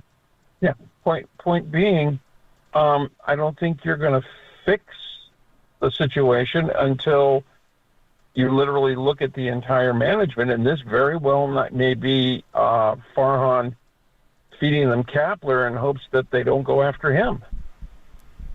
Appreciate the call, Scarecrow. There is that notion that he bought the ingredients. That's what John Lund said earlier. He's like, he bought the groceries. They just weren't good groceries. You know, there's something to be said about that. Yes. He also bought the Kapler groceries. You know what I mean? That was his selection as well. So it's all on Farhan. I think as long as everybody understands that, I'm not completely out on Farhan. I think he's done some good within the organization, and I just don't think they've found the cornerstone piece yet. Patrick Bailey is a stud. I think he's good. I don't know yet on Casey Schmidt. I think we all agree Harrison's going to be a stud, but I think the offseason in terms of approach is just going to have to look different. And I think it'll be noticeably different. If not, he may not be here much longer because that's what he's saying. I'm accountable. This is on me too. So that's what he's saying is we've got to reevaluate, and I'm all in on that mentality. You know, that's a lack of arrogance. That's awareness about what's going on. Yeah, I mean, there's no doubt. There's no doubt, and I wonder what's going to happen in terms of his. Will they let him play out next year as a lame duck vice president or president of baseball ops? Will they sign him to a 2-year? I don't know. I don't know how that's going to play itself out next year because that'll be interesting. Maybe they do. Maybe he bets. Maybe he just bets on himself, and they say let's run it, and he goes, okay, cool. And you like show me this thing is turned around. Again, I for the 999,000th time, this will come down to the young guys for the most part. He's going to have to sign some more athletic players. The pitching is supposedly going to come from the minor leagues. They're prospect guys. Harrison should be in the rotation next year. Wynn, who I believe is pitching tonight, might be in the rotation next year. Like, they're going to have some of those guys that are in the rotation next year. So they won't need to keep going out and getting guys. But they are going to need some. I mean, look, I like Conforto. I like Haniger. I like Davis. I like Wilmer. I mean, all those guys. But it's like Slater, Yaz. Okay. I don't need all 5 of them. Maybe like 2 or 3 of them. And then the young guys. And so it's mark my words. The young guys are fine. They'll be fine. Yeah. If they're not, they're going to scuffle a little bit. Well, and we'll find out soon. We'll find out fast. You'll find out next year. I mean, I don't know that anybody that came up is a superstar, but maybe Luciano is. You know what I mean? Maybe he jumps off and we see what happens. Let's go out to Armin. Armin is in New York. Armin thinks they fired the wrong guy. Armin, what's going on, man? You're on the Sports Leader. Hey, you guys, I'm angry. I've got money invested in this team. Tom, say what's on your mind. Copes. You guys show anger, and this is a garbage factory. These guys, who goes to see the opening act at Bruce Springsteen? We're paying $50 for parking and hot dogs that are $20 and chili dogs and all this and panda hats. You guys got crap on the field. You guys, if you were in New York and this happened, they'd be burning, metaphorically speaking, what's taking place. This is a garbage. I don't care they got rid of, they got rid of Kapler. Good. So one less robot. Get off your asses and say what's on your mind. Get rid of Johnson. Get rid of Farhan. This is garbage. That's a pretty good call. That's pretty good call. That was solid. I hope he was really in New York. I don't know. How do you get rid of an owner, by the way? Yeah, hey owner, get rid of you. Well, we've seen it in the NBA. I don't know how you get rid of in the NFL. I don't yeah. know. I mean, wow. All right. Well, I don't want to criticize him. He has money invested. Yeah. And by the way, I would. Anybody knows where I can get a chili dog at Oracle Park? I've never seen one. I love chili dogs. I love chili dogs. I mean, my recommendation would be, well, stop spending the money to park and go to the games then. Yeah. They just I was like, don't who's go. driving to the ballpark? I was like, what? It's been over 20 plus years. I haven't driven to the yard. That guy was amazing. That's a good call. Nice call for you, Armin. Call back anytime, dude. We might even replay that. By the way, it's That like was 6:30 on a fantastic. Friday night in New York. You know what I mean? He's a grinding KNBR and Kapler takes it. He's hot at us. Crushing it. And I wish you would say what you think, Tom. I'm gonna start doing that. I'm gonna reflect. Get off your ass and see what this you think. weekend, and then I'll come back Monday. Oh, dude, 209 on the text line. You can always check in on the Golden State Lumber Building Materials text line. 808 KNBR says, you guys haven't even used the term sacked yet. Kapler sacked. Sacked. Oh, Nice. the British term. Nice, well done. Beautiful. Yeah. 747 says, can I Murph and Mackey for a call or come from another show? That was a great call. That was amazing. That was a money You know what that call. was? Salty Balty. That was very salty-esque. Yeah. That was Salty Balty. Yeah, is one what guy that says, was. some guys, 916 says Salty would have been asking for Gabe's head in April. Really? Oh, Salty would have been all over him. Salty would have been all over Gabe in April. All over him. A lot of people are checking in. 512 goes, yeah, you're talking about the race for 500. He goes, hey, man, a lot of us are bettors and have the over 80.5 for the Giants Ooh, win is that total. what it is? You know Oh, what? well, then I refrain. I Best stand of luck to corrected you then. guys. Best of luck. Let's take Yes. down the Dodgers for you guys. Absolutely. Someone says, I Ooh. want Will Clark as a manager. That ain't happening. I'll tell you that. You don't even think of what you're saying half the time. Everybody checking in, by the way. A lot of good stuff coming out on the YouTube chat, too. I haven't been giving it the love we normally do. Gizmo, I see you. We'll come back and get some of those comments. Farhan speaking at 3:45. We will carry it for you live right here on KNBR. Gabe Kapler sacked as Giants manager. That's a great soccer term. Let's go to Derek. This isn't our Derek, right? He's not like in the bathroom calling in, is he? Derek, you're in San Mateo. You're on the Sports Leader. What's up, dude? Guys, I'm definitely not in the bathroom. I'm in the car. But I got two questions for you. One, do you think it was so bad? I mean, it was so bad that they couldn't just let him finish out the year? Like, is this a message that the Giants organization is sending, saying, all right, we're just going to clean house, not let him have the rest of the year? And number two, the more important question I need to know from you guys is, how do you guys cut these promos so fast? I already hear the promo saying, is this the right decision? Like, do you have your promo guy locked in the closet and you let him out when you need to do a breaking news thing? I need to know. It's a great question. Don't tell everybody that, okay? Yeah, Derek, we don't. It's he's not making normal wages, so we can't talk exactly about how it gets exactly. done. I appreciate the call, Derek. The first one is why fire him with 3 games to go. Is that right? Correct. That was Why did they first- get rid of him? Well, yeah. who was it that was just on with us? Danny Emmerman was on, and he said, I think it's, or maybe it was Slusser. We were playing a cut from her from MLB Network, and she was saying, I think some of this is they really don't want this to be the focal point of the next 3 days. It's not fair to Gabe. It's not fair to potentially Brandon Crawford's final at bat. It's just not how you go about things. Usually when there's a story like that, and I kind of thought that this morning, like it was catching legs. There was news about it after Farhan was on with us yesterday, and then Greg Johnson said, I fully support everything that Farhan said with us yesterday.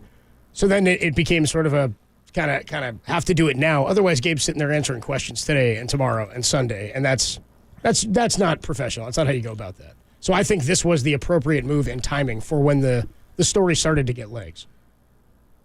That's my thought. And the other one, yeah, the guy's right. We have a guy in a box, kind of like the Gimp. Have you ever seen Pulp Fiction? Yep, we keep him in there. Take that orange ball out of his mouth. And then he goes, the sports leader.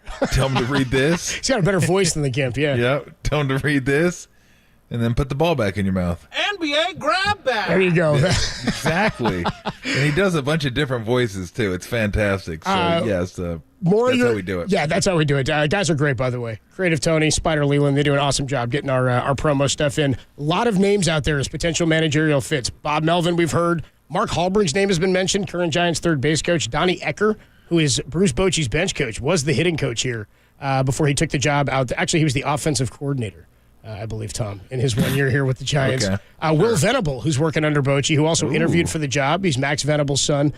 He interviewed back in 2019. Ron Wotus is around. Mark Kotze, Susan Slusser mentions. And there's a bunch of guys who could get fired. Well, Stephen Vogt is a name. The guy who wants to manage. I don't know if I'm Do willing you to go. believe in Stephen Vogt? Not right now, I don't. No. I hope Visalia does, but I don't need it in San Francisco right now. When we come on back, 808 KNBR, more of your thoughts. I see all you guys checking in here on the phone lines. We'll get to your text, and then Farhan Zaidi speaks at 3:45. That's all coming up. Tolbert and Copes reacting to the firing of Gabe Kapler. He was sacked on the Sports Leader.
San Rafael, shout out to you for supporting KNBR, San Rafael's sports leader. Wherever you are, we're streaming 24/7 at KNBR.com. This is Tolbert and Copes. Tom Tolbert and Adam Copeland on KNBR 104.5 and 680, the sports leader. Tolbert and Copes with you Friday afternoon here. The big news today is Gabe Kapler has been fired as manager of the Giants after 4 seasons. They make one playoff appearance. They lost, of course, in the division series to the Dodgers back in 2021. They've got changes they're going to make this offseason. Farhan is going to speak to the media in about 10 minutes, so we will get you out to Oracle Park live to hear what Farhan has to say at 3:45. Let's go out to the phone lines here. Let's go to Heather. Heather is in San Francisco. What's up, Heather? How are you? Hi, guys. I'm doing good. Obviously, I'm very, very sad about losing Gabe. I know a lot of people aren't, but I think there's going to be a lot of women who are very sad out there and heartbroken tonight. But I actually disagree with you on letting the timing of his being let go. I think we are going to be talking about this for the next few days, and it won't really matter about Crawford's, possible leaving in his last game with us, because I think we're going to still be talking about this. We've been talking about him and what he hasn't been doing according to everybody, old school versus new school analytics and all that kind of stuff.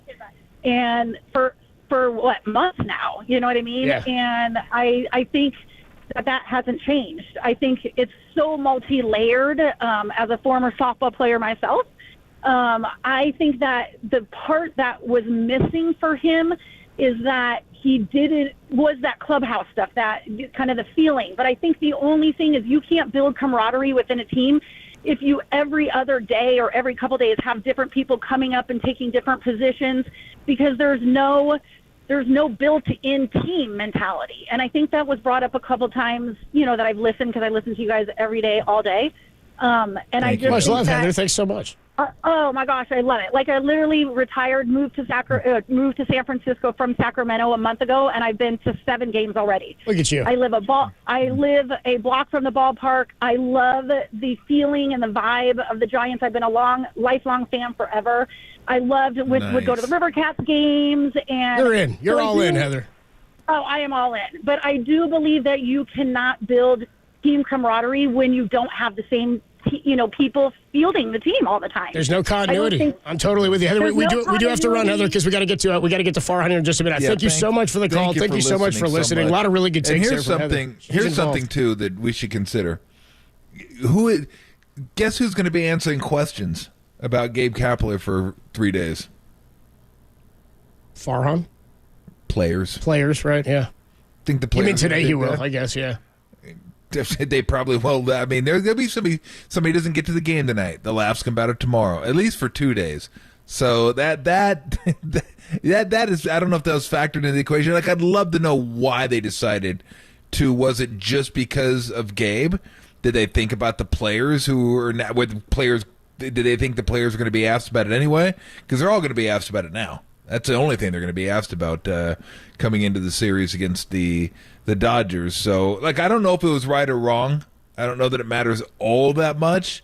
But when considering when to let him go, certainly there's got to be like a pros and cons. Like, if we let him go today, we do it, we get rid, it's over, it's done with. But this is what we have to deal with. If we don't, we can do it after the season. We don't have to announce anything now, but this is what we're going to have to deal with. So, trust me on this one.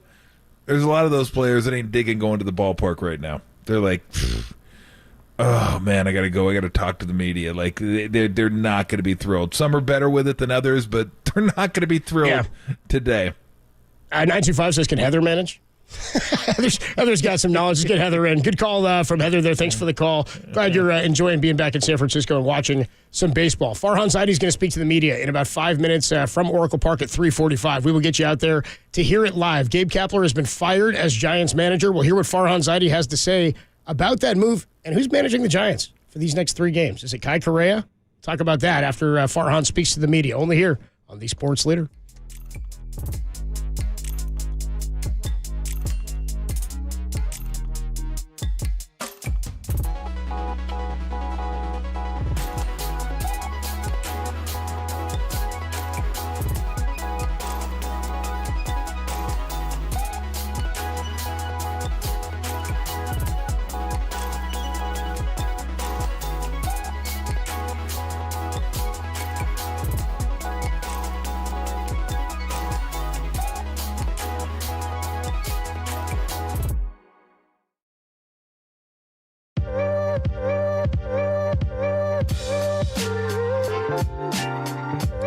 San Francisco Giants have fired manager Gabe Kapler. He spent 4 years at the helm, won 1 Manager of the Year award after the 107-win season back in 2021. Check out this developing story, trending now on KNBR.com and the KNBR app.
Listen to the sports leader anywhere, anytime. Download the all-new KNBR app. Now, Tolbert and Copes continue live from the KNBR Casino Matrix Studio. Casino Matrix Progressive Jackpots are here. Where are you? Just drop in. Please play responsibly. 1-800-GAMBLER.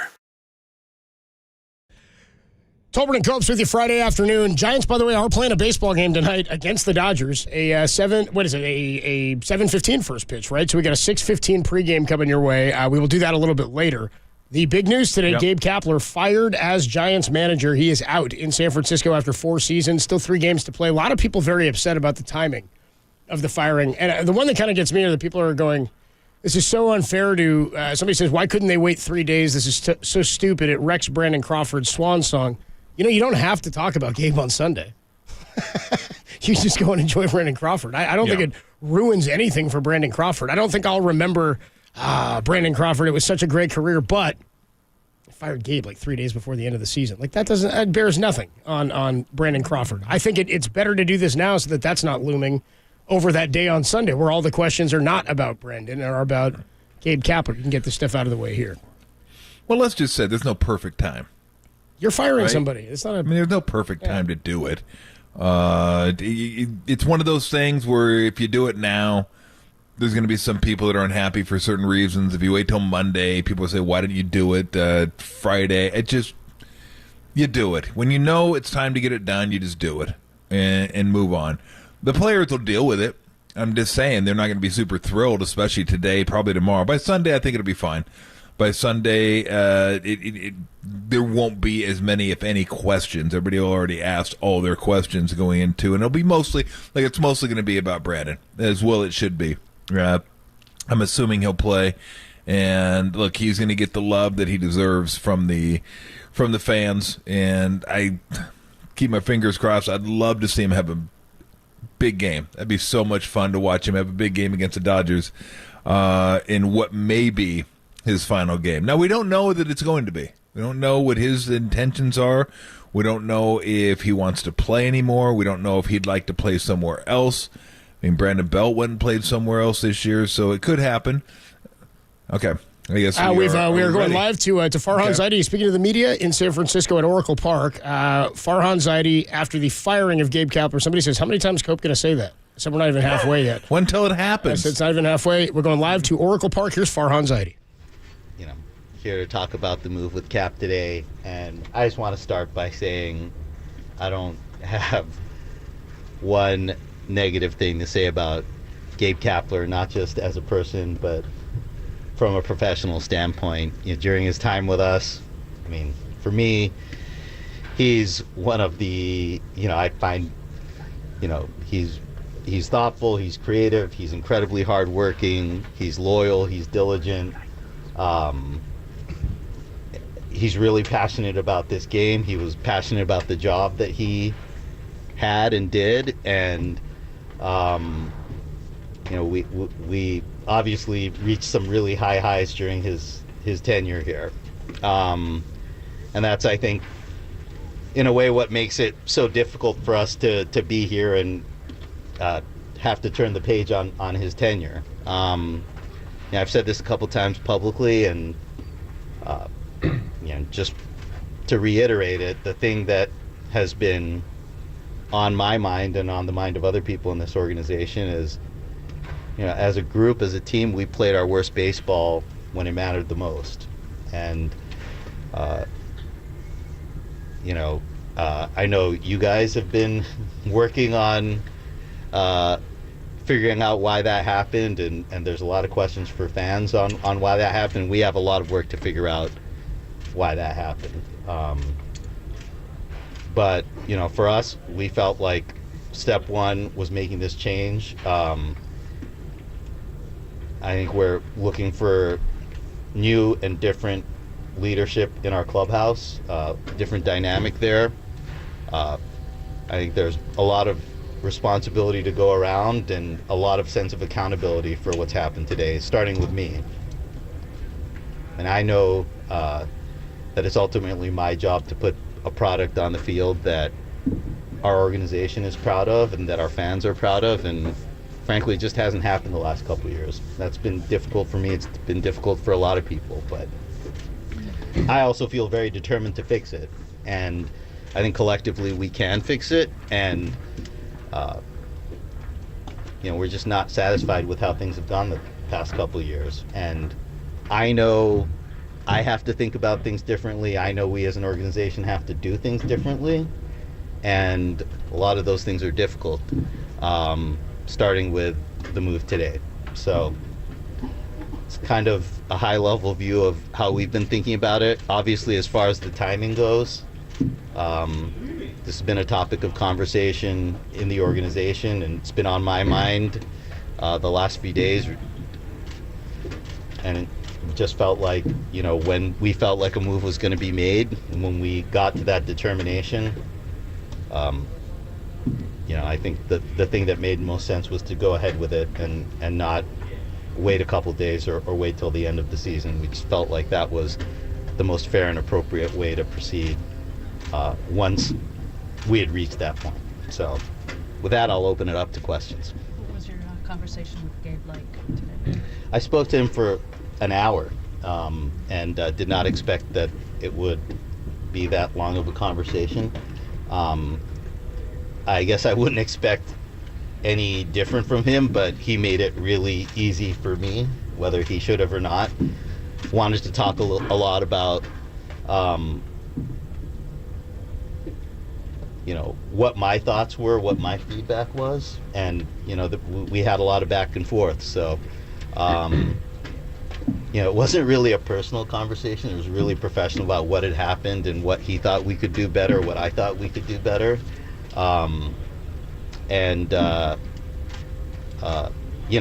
really appreciated that conversation. He's really all about the work and trying to get better, and so I don't think it surprises anyone that knows him that he was looking for feedback right away, even in a moment that had a lot of gravity to it. So, again, I thought it was a really good conversation, and he had time to talk to some people in the clubhouse and say goodbye to people, which was important. I'm sure he's going to do that in the coming weeks as well. I don't want to speak too much for him, but I will say that he was a total consummate pro. Was it your call or ownership's call? Yeah, as we said in the release, I made that recommendation based on where we were and what was in the organization's best interest in my judgment, and obviously in my position, for a move of that magnitude, I would look for their agreement, approval, and got that, and that's when we decided to move ahead. Ron, who's managing the team this week? Kai Correa is going to be the interim manager for this series. And then, as you're looking for a new manager after this season, does it complicate things knowing that you have a year on your contract and maybe a new manager may not be stepping into the most stable situation? Look, being the manager of the San Francisco Giants is, I think, one of the most attractive jobs in baseball and in professional sports. So I don't really see that as an issue. I think people know that they'd be stepping into a great situation here with a great franchise, great ownership group, a lot of really good young players that we've seen for the first time this year. And so I think we're going to cast a wide net, and I think there's going to be a lot of interest. I think this is a really, really high sought-after job, as it should be. You mentioned doing things differently. How much do you have to rethink the way you've put rosters together, and you and Gabe worked hand in hand in the way you kind of went through games, openers, platoons, things like that? I think it's a fair question, and I, talking on the radio yesterday, I sort of made the point that, on the one hand, there was this article in the LA Times about Jason Hayward yesterday talking about, a lot of the platooning and pinch hitting that the Dodgers have been doing. It's been part of a really successful season for them. At the same time, the composition of the rest of their roster is different. I guess what I would say at the end of the day is, these strategies, we don't view ourselves as a front office or as a coaching staff as being a system organization, whether it's platooning or using openers. I don't think we want to rule out any of those strategies when we think it gives us the best chance to win. But again, I was sincere in my comments yesterday. We have to look at everything, and to the extent that we, have not put our players in the best positions to succeed and haven't gotten the most out of them, that's going to be part of the assessment this offseason, which I think is not just a matter of what strategies we employ in games, but also how the roster is constituted. So I kind of stand by what I said yesterday, that we're going to have to look at all of that. Farhan, how do you evaluate having such a big coaching staff? There are a lot of positions at stake here with this staff that, has done it, a lot of committing to this way this has operated. Yeah, I think our staff has been a huge asset over the last few years. A lot has been written about it. A lot of them. They're all great baseball folks, and part of the difficulty of making a move like this is it brings into question what that looks like going forward, what the next manager is going to want in their coaching staff. But I think they've all done a great job for us. Usually in these situations, the next manager is going to have some say in how the staff gets put together, and we're going to think that's important. But I would give really a strong endorsement to our entire coaching staff. I think they've all done a great job. Ron, when you were talking to ownership, I assume it was Greg Johnson, or it could have been some. Was there any discussion, or before this, about what you're going to do? Did you have to present a plan? Was there any discussion about you continuing from ownership to you? Yeah, I mean, Greg's sort of voiced support publicly for me, and the expectation that I'll be back next year. I guess I would clarify that, that support does not constitute an endorsement of what we've done the last 2 seasons or any degree of happiness or satisfaction with the results we've had. I think Greg is pretty dissatisfied with us, being around 500 and not being in the playoffs the last couple of years, as all of us are. So, we've had a lot of conversations about how we get back to where we want to be and we need to be. We want to have a product that our fans are excited about, a product that our fans, come to the ballpark to see. And I recognize that. I think that's what ownership wants to see. And, I didn't know a lot of you all personally, and a lot of good people in this group, and you haven't had a lot of positive things to write, frankly, over the last couple seasons. And I think from the ownership standpoint, from my standpoint, it's our responsibility to change the narrative around this team. We want people to feel good about it and excited about the team, and we've had a lot of conversations about that. So, to answer your question, I know Greg's addressed it before, and I've gotten support to do what we need to do, but again, that doesn't indicate that, shouldn't suggest that the board's happy or that Greg's happy with how the team's played the last couple of years, because nobody is. We know how close you and Gabe have been back to the Dodgers days. At some point, were you resistant to feels like a scapegoating a little bit of Gabe Kapler? Did you have to think that through? Yeah, that's always difficult, I think, for anybody in this position when you make a move like this, regardless of the personal relationship. You just feel like from a professional standpoint, there's joint responsibility. So, again, I feel responsibility for the fact that we are where we are. We said at the beginning of this season that we viewed ourselves as a playoff team. We expected to be in the playoffs, and we're not going to be in the playoffs. So, again, I feel the responsibility of us coming short of what we expected this year, but I also assume and accept the responsibility of getting us to where we need to be. So, yeah, I talked to the players earlier. It was a short conversation, and I think everybody feels a degree of responsibility for us being in this position today, and nobody feels that more than I do. When looking for a new manager, what qualities do you think you'll try and kind of prioritize? Do you want to go someone more experienced, or maybe someone on the younger side, someone in between? What are you going to try and focus on when trying to look for next year's manager? Yeah, it's too early to tell. I've been involved in a handful of managerial searches, and I think you could just have different types of good candidates, and sometimes I think being as open-minded as possible is the best approach, because candidates can surprise you. Somebody that maybe just got in as the last guy on your list winds up being the person that gets the job. So I don't think we have any preconceived notions of that. There are, when you start a process like this, there are people you think of immediately, whether they're people that you've worked with before or people who have strong reputations in the game. But sometimes as you dig deeper, you wind up with names that you're really excited about and wind up being the right person for the job.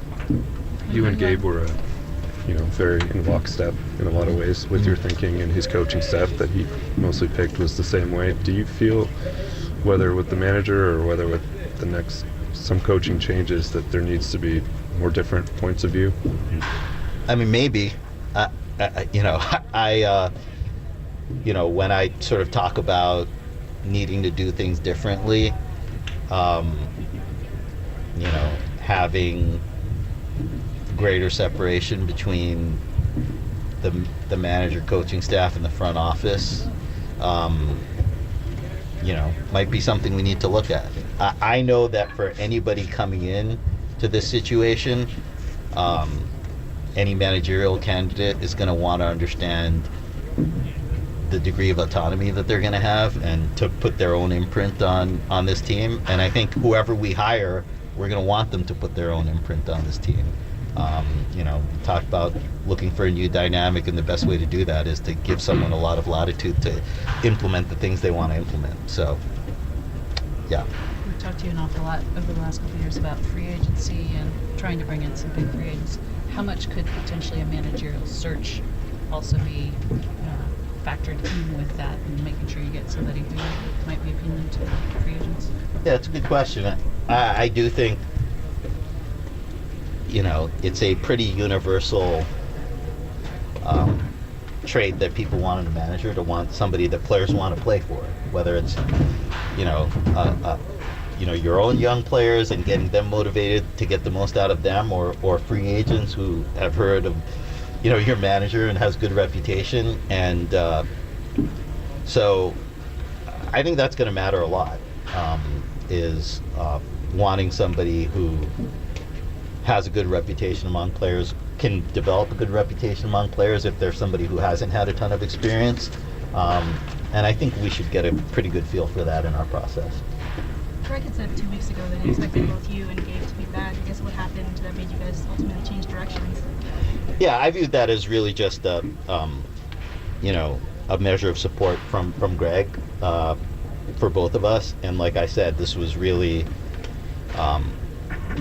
a decision and a recommendation that I reached on my own.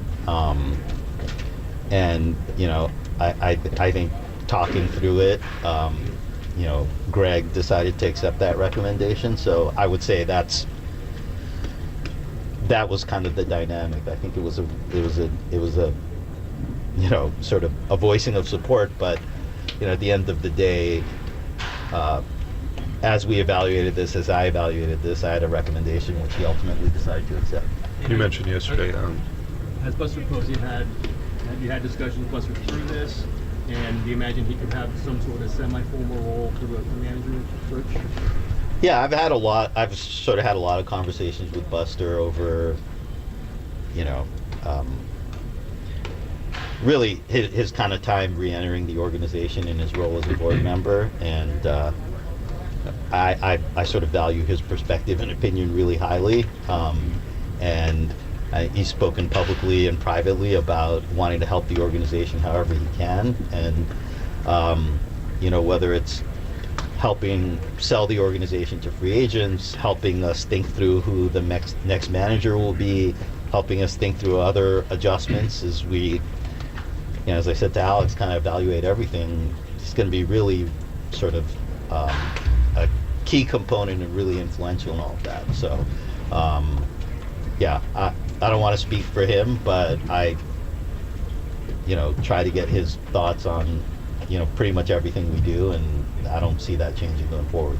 You mentioned yesterday, I think, how every game's not the same and can't be played the same. How much did the 2 games in Arizona and that road trip maybe impact your decision about where this team was? Yeah, I mean, I think I sort of started off this conversation talking about how we played our worst baseball when it mattered the most, and was that just something that happened? Were we tired? Did we have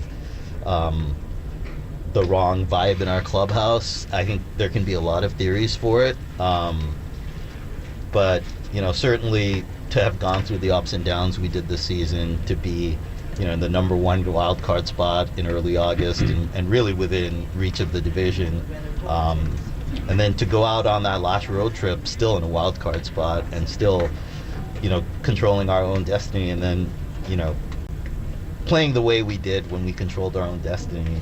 That was hard to watch for everybody. I think it was hard for the players to go through. It was hard for fans to watch. It was hard for us as an organization to watch. And again, I think that sort of really accelerated our view that we need to make difficult decisions and think about things differently. And again, I can't sort of argue against drawing a line between that road trip and how we finished the season and what we're talking about right now. Farhan, you spoke about maybe not ruling out strategies that have been ongoing this year. Could you see less platooning, fewer openers, and have you discussed this with ownership about strategy? Because a lot of fans kind of turned off with that style. Well, we're really religiously following your 10 steps to getting more fans in there. So I know those were on there, right? So I guess that answers the question. But I didn't tell you to do this with Gabe, though. Look, I mentioned we want a product that our fans are excited about and that brings them out to the ballpark. So, those strategies, like I mentioned to Alex earlier, like, we're not a system organization. These are not strategies that we implement and kind of work backwards filling out the roster. In the case of the rotation, a lot of our use of openers was us kind of doing it on the fly during the season when we had some guys get out to early struggles and figured it was the best way to right the ship. And by the way, we pitched a lot better for a stretch, and after we made some of those adjustments, the team performance improved, and we were headed in the right direction. And so the way we played the last month or two, that's brought that back into the limelight of, is this a strategy that can get you through 162 games? So again, I don't think we're, I don't think we want to rule out strategies that we think can help us win games, but we want to have the most winning team and the best, most compelling product that we can. And that's where I think if we have to evaluate pulling back on those things, I think it's got to be on the table. And as far as the rotation in particular goes, the guys we're seeing pitch this weekend, Wynn, Beck, and Harrison, one of the real positives from this season, I think, has been the development of young players that can take on more prominent roles for us going forward. And, we want to be developing starting pitchers and everyday position players, and hopefully just complement those players from outside the organization. So I think as we have a stronger foundation from our farm system, it gives us more of a chance to create that sort of stability. So in a perfect world, you would like 4 or 5 starters to go deep and a lineup full of guys who play most of the game? Yeah, well, we thought we started this year with 6 starters, so maybe that was part of the problem. I mean, for us, it was never really the plan to use openers. And again, I think we've used openers 30 times this year or something like that. It's basically one rotation spot. So I know it can often be couched as there's two starters and then it's an opener, but when you actually look at the numbers, it was probably less than one turn of the rotation. That was sort of the plan going into this year.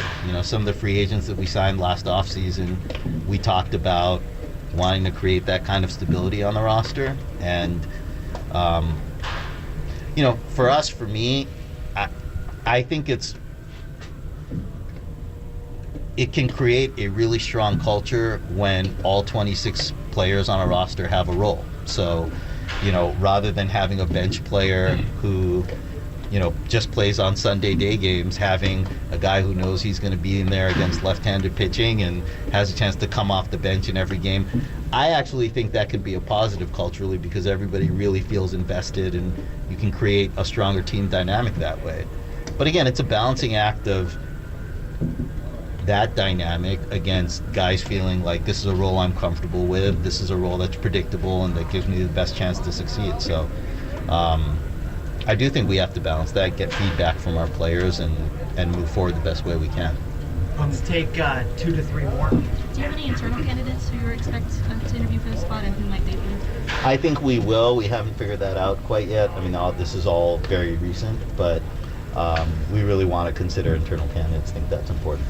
Regarding free agency, obviously there's reports about the Giants' reputation maybe being damaged in free agency. With this being such an important year for you and this organization, how do you kind of go about repairing that reputation, and what are the challenges that might come with that when you kind of have basically one guaranteed year left here with this organization? Yeah, I'm not concerned about our reputation with free agents. I don't mean that to sound arrogant or like we're out of touch.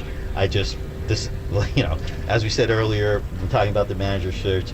This is a great ballpark. This is a great city to play in. This is a great organization. And I know a lot of players would be excited to put this uniform on. So, I have conversations with agents all the time about the players they have on this team, what might be happening over the off season, and I know we're going to get a lot of engagement from players that may be available. Very confident in that. You mentioned Buster. Would you ever ask him to throw his hat into put his name into the hat for potential candidates? Why don't you ask him that directly? Yeah, and let me know what he says. Farham Crawford was just out here, and yeah. I don't know if it's rain or mist, doing his ground balls out of the machine. just this weekend we'll focus some on him, and yeah. How do you capture what he has meant to this organization and the World Series wins and all? Yeah, I think it's going to be emotional for a lot of people on Sunday.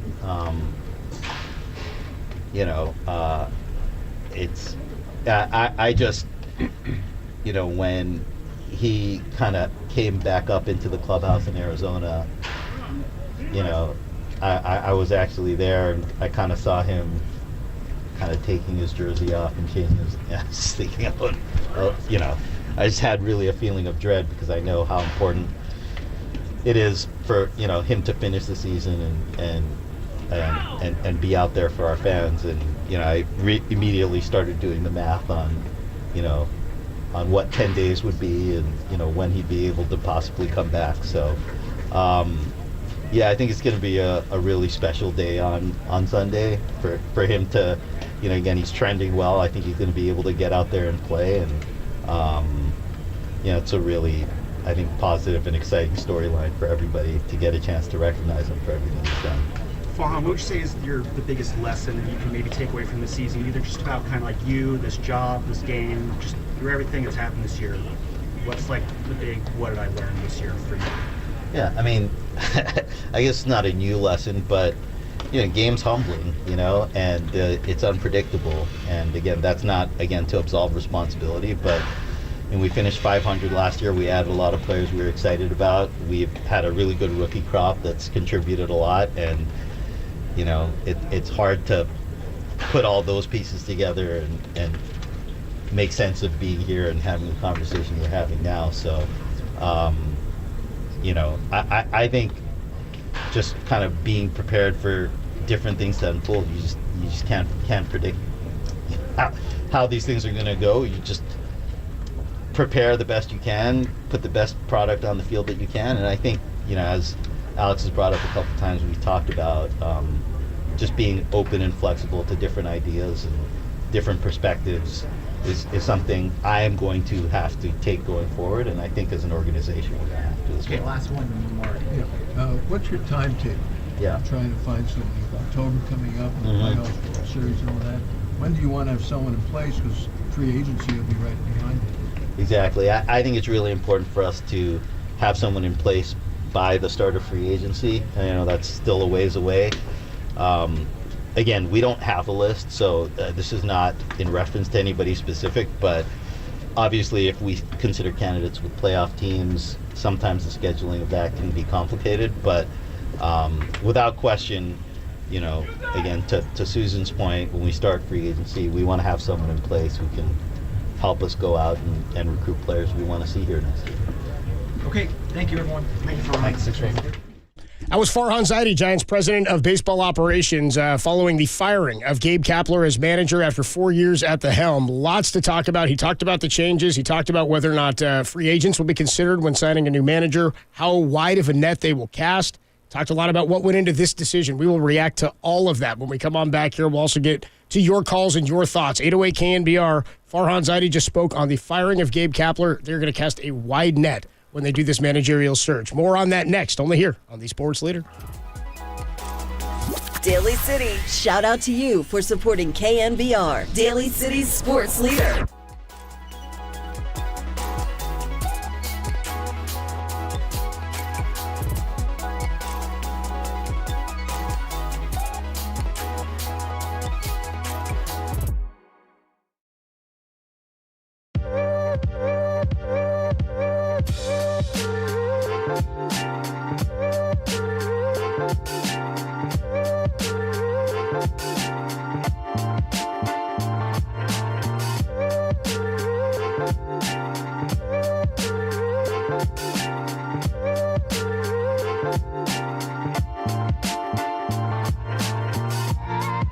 San Francisco Giants have fired manager Gabe Kapler. He spent 4 years at the helm, won one Manager of the Year award after the 107-win season back in 2021. Check out this developing story, trending now on KNBR.com and the KNBR app.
Now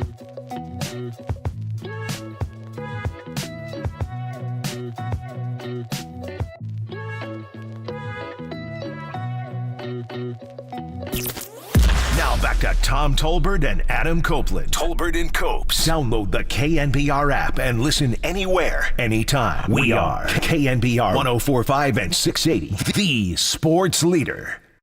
The thing that has been on my mind and on the mind of other people in this organization is, as a group, as a team, we played our worst baseball when it mattered the most. I know you guys have been working on figuring out why that happened, and there's a lot of questions for fans on why that happened. We have a lot of work to figure out why that happened. But, for us, we felt like step one was making this change. I think we're looking for new and different leadership in our clubhouse, different dynamic there. I think there's a lot of responsibility to go around and a lot of sense of accountability for what's happened today, starting with me. And I know that it's ultimately my job to put a product on the field that our organization is proud of and that our fans are proud of, and frankly, it just hasn't happened the last couple of years. I was Giants president of baseball operations, Farhan Zaidi, just minutes ago at Oracle Park. Once again, taking ownership for what's happened with the team and the lack of success over the last few years, and making them a constant and steady contender in a division where teams are passing them by. Arizona has clearly passed them by. They're going to be a really, really dangerous team, and now you may have two teams, maybe three with San Diego, depending how they bounce back, to compete with. Adam Copeland, Tom Tolbert with you. We will get to your calls, 808 KNBR, in just a few minutes here. Lots to pull apart when it comes to this conversation with Farhan. Do you have any reaction first, Tom, just in general to what it was that he had to say in that presser before we start talking about some specifics? Not really. I mean, the fact that we'll get to... Moving on. He's not the best color guy in the league for nothing. All right. I don't know that he said that Greg Johnson gave them both a vote of confidence, and then he went back and recommended to him that they get rid of Kapler. That was the one that stuck out to me, I guess. And owned that specifically, because I kept pointing that out before the presser, that comment from him where he said, after I recommended to ownership, they approved. Which tells me a lot more. I've been asking this to you basically since we've worked together. How much power does he have? How much autonomy? Seems like he's the guy. Right? If they said, we've got confidence in you guys to go do your thing, and then he comes back and says, actually, I don't. That to me is a real look in the mirror thing for Farhan. That says a lot about his character, and it says a lot about the organization's faith in him, which you may or may not like as a fan, but that's where we are right now. And it sounds like, listening to him, and I have no reason to doubt him, that they're good friends. He trusted him and still whacked him. So, look, it's not personal, it's business, as they say. And when the thing that jumped out to me more than anything is when he brought up the Arizona series talk, when he was talking to us. And that jumped out because something resonated there. And I don't know exactly what it was in his eyes. For me, it was just the athleticism. That's the thing that jumped out of that series. It wasn't so much the intensity. Yes, the Giants did seem like they were flatter. Like you shouldn't be flat at that time of the year. And they seemed they were flatter compared to the Diamondbacks. And then, Colorado kicks your ass 3 out of 4. And you blow a couple leads. So that was hard. But I'm just curious. Like, I wonder if I could ask him, like, what he saw. Like, what was it? Was it just overall malaise from a team that shouldn't be that way at the end of the season? Was it just like business as usual, and he didn't want to see business as usual when the games are that important at that time of the year? He wanted to see more intensity, wanted to see more something. And again, that's not really Gabe's not the highs and lows guy. Gabe's like keep it in the middle guy, steady as she blows. Here we go. And that's, that's who he is. So you can't blame him. But, sometimes you got to have guys that kick you in the ass a little bit. Yeah. You got to have that. And that's just not who he was. So it'd be interesting to hear from the guys in the clubhouse, like off the record, just what they thought. Like, were the younger guys, did they embrace him more? Just because some guys are totally into analytics. I think everybody's kind of bought in now to a certain extent, but some guys still kind of like the approach where, okay, I'll buy into this, but I still got to have some of the other stuff too. So And Gabe didn't really believe in that. So, but that's what jumped out to me. It was that two things. One, that series against Arizona really resonated with him. Like, I don't know. Again, he said it would be tough not to draw a direct line between that road trip and what we decided today. But he also, in what you were saying, they got to be different games. There's got to be a different intensity. And maybe for him, it's like, I'm the president of baseball ops. I'm not down there firing guys up. I didn't strap it on. And Gabe knows. Gabe was down 3-0 to the Yankees in 2004. He knows that different things mean different. You have to have different intensities. And so maybe that was just, there was not a gel there, and that's where Farhan looks at it and says, we got to go elsewhere. So where do you go? What's the thought? Is it a guy who, again, just fits his mold? Is it a completely different type of person? No, it can't be that. Well, that's what he said here. Well, he talked about what kind of person he was looking for. He was asked, what are you looking for in your next manager? And then Alex Pavlovic jumped in. This is a pretty telling answer here. Here's Farhan Zaidi. Too early to tell. I've been involved in a handful of managerial searches, and, I think you could just have different types of good candidates, and sometimes I think being as open-minded as possible is the best approach, because candidates can surprise you. Somebody that maybe just got in as the last guy on your list winds up being the person that gets the job. So I don't think we have any preconceived notions of that. There are, when you start a process like this, there are people you think of immediately, whether they're people that you've worked with before, or people who have strong reputations in the game. But sometimes as you dig deeper, you wind up with names that you're really excited about and wind up being the right person for the job. You and Gabe were, very in lockstep in a lot of ways with your thinking, and his coaching staff that he mostly picked was the same way. Do you feel, whether with the manager or whether with some coaching changes, that there needs to be more different points of view? I mean, maybe. When I sort of talk about needing to do things differently, having greater separation between the manager, coaching staff, and the front office, might be something we need to look at. That's a pretty telling answer there. That there has been, and we've known this, they don't generally, or they haven't bluntly said it, I feel like, over the last 4 years, but we knew that there was a connection between the front office, and that's closer to how things run nowadays. I mean, we just talked about the Joe Madden thing, calling down from the front office or from the booth to the dugout and telling him to take Trout out. Like, you can't do that. So for him to say, maybe there needs to be a greater separation, that I'm building the team. He didn't say this exactly, but the way I hear it is, maybe I build the team and then let them manage the team instead of deciding together how we go about this. And obviously that didn't work. All I can say as a fan is I appreciate a guy who says, we tried this, it didn't work. I'm not so arrogant that I say we're going to keep on pounding this one way to do things. If he's going to go about it a different way, that to me is growth. And I'm intrigued by what he could do in trying it a different way. Yeah, maybe get someone that you're not so in lockstep with. Yeah, that's probably a good thing. That there is a little bit of contentiousness there. What do they call it? Creative tension? Maybe that's what they need. A little bit of that. Because it sounds like they were kind of in lockstep. Like, I could see both of them finishing each other's sentences. Like they both believed in the same type of stuff. So maybe they need, again, when you lose, you tend to go opposite.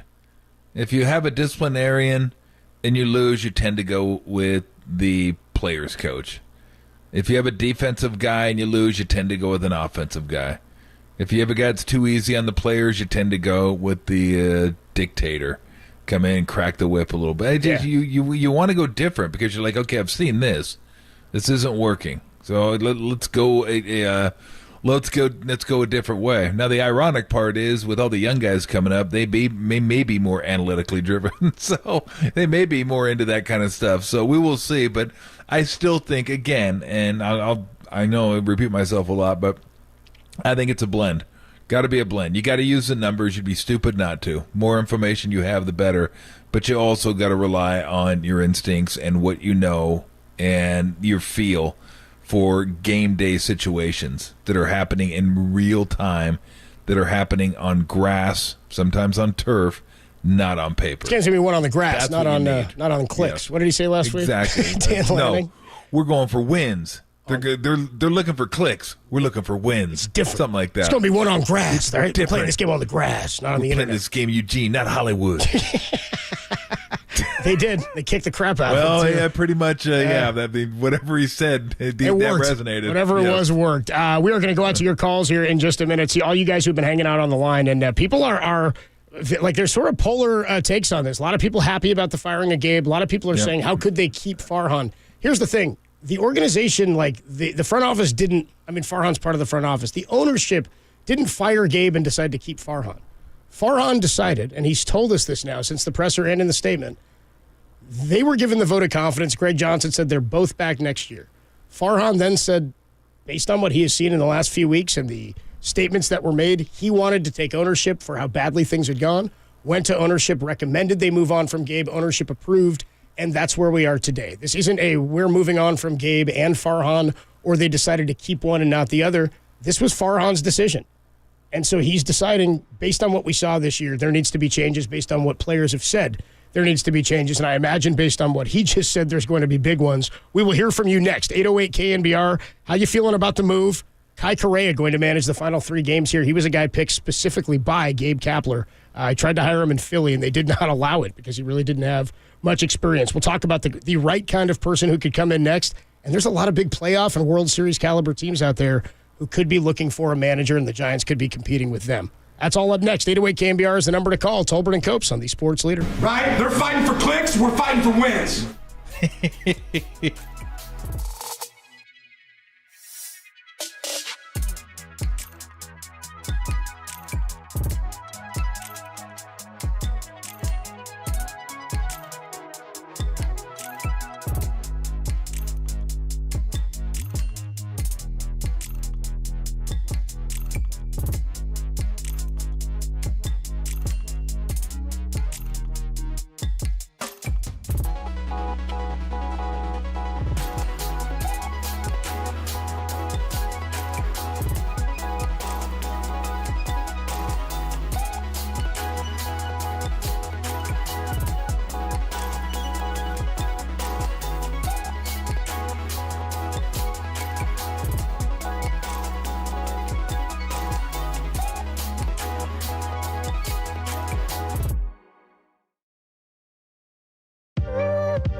Now back to Tom Tolbert and Adam Copeland. Tolbert and Copes. Download the KNBR app and listen anywhere, anytime. We are KNBR 104.5 and 680, the sports leader. Yeah, as we said in the release, I made that recommendation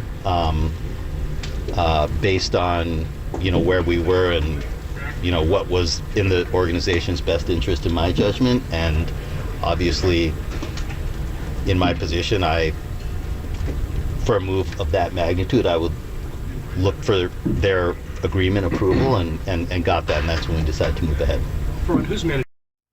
I was Farhan Zaidi talking about moving on from Gabe Kapler. As our texter earlier said, you guys aren't using the word sacked enough. Gabe Kapler sacked by the San Francisco Giants. And again, this was Farhan Zaidi's decision. I would imagine that not much has changed from the ownership standpoint in wanting to hand him an extension.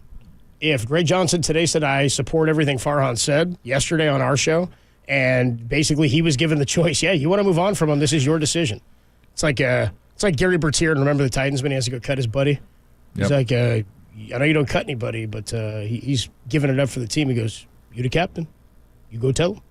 And he just goes, Denzel's like, I'm not cutting that kid, man. You want to cut him, go cut him yourself. So anyway, KNBR is the number to call and to text. We will get to a bunch of these calls and texts. A lot of people have come up with some really, really funny stuff. I just haven't had a chance to get to all of it, and it has flowed in and gotten buried. I wrote a couple down. Somebody with a great line earlier, can't remember who it was. Might have been Gearzilla on our YouTube page. Said, you think Kai Correa managing this weekend will dress completely different like somebody else for 3 days? I just thought the idea of Kai like dressing like Kapler, well, like Crawford or something, like he's got long hair for a few days would be hysterical. Let's go out to Kitty. Kitty's in Berkeley. She's been waiting for a long time. Kitty wants to talk her Giants. What's up, Kitty? How are you? Hey guys, I'm in San Francisco now. An hour later. Thanks for hanging on the line. We'll update that. Kitty, you're in San Francisco. You're on KNBR. Yeah, and I'm going to the game, of course. And you know what's kind of prophetic? Not pathetic, but prophetic? You're driving across the bridge. You can't even see the bridge. You can't see the Golden Gate Bridge. You can't see the city. You can't see the stadium. It's dark, and it's rainy. It's drizzling. And I'm like, okay, there's a little bit of prophecy there. Yeah. I was in shock. Now, do you remember the prophecy from Barry Zito when he was driving over the bridge into San Francisco for his press conference, and he said the beam of light was like shining on Oracle Park, and he's like, yeah, this is going to be good. My God. Yeah. It's going to be good. I think that's in chapter 6 of his book. Yeah, chapter 6, when he was rooting for the Braves in the first round because he wasn't on the roster. I think it was right after that. So do you like the move, Kitty? I'm not going to comment, guys. I always call in. I call in to FP. I call into Bill. I've called into, Mark Willard forever, and I saw, everybody last night. And I just, I don't go the negative route. I'm just going to say it is what it is. You're a Giants fan. Yeah, you're a Giants fan. You just don't like when bad things happen to the organization. I appreciate the call, and thanks so much for waiting and listening all afternoon across the bridge there, Kitty. I appreciate it. We got a bunch more calls. I hear that. I hear the idea that, it's just a bummer situation, and if you're not happy with Farhan, you're not thrilled. I get that too.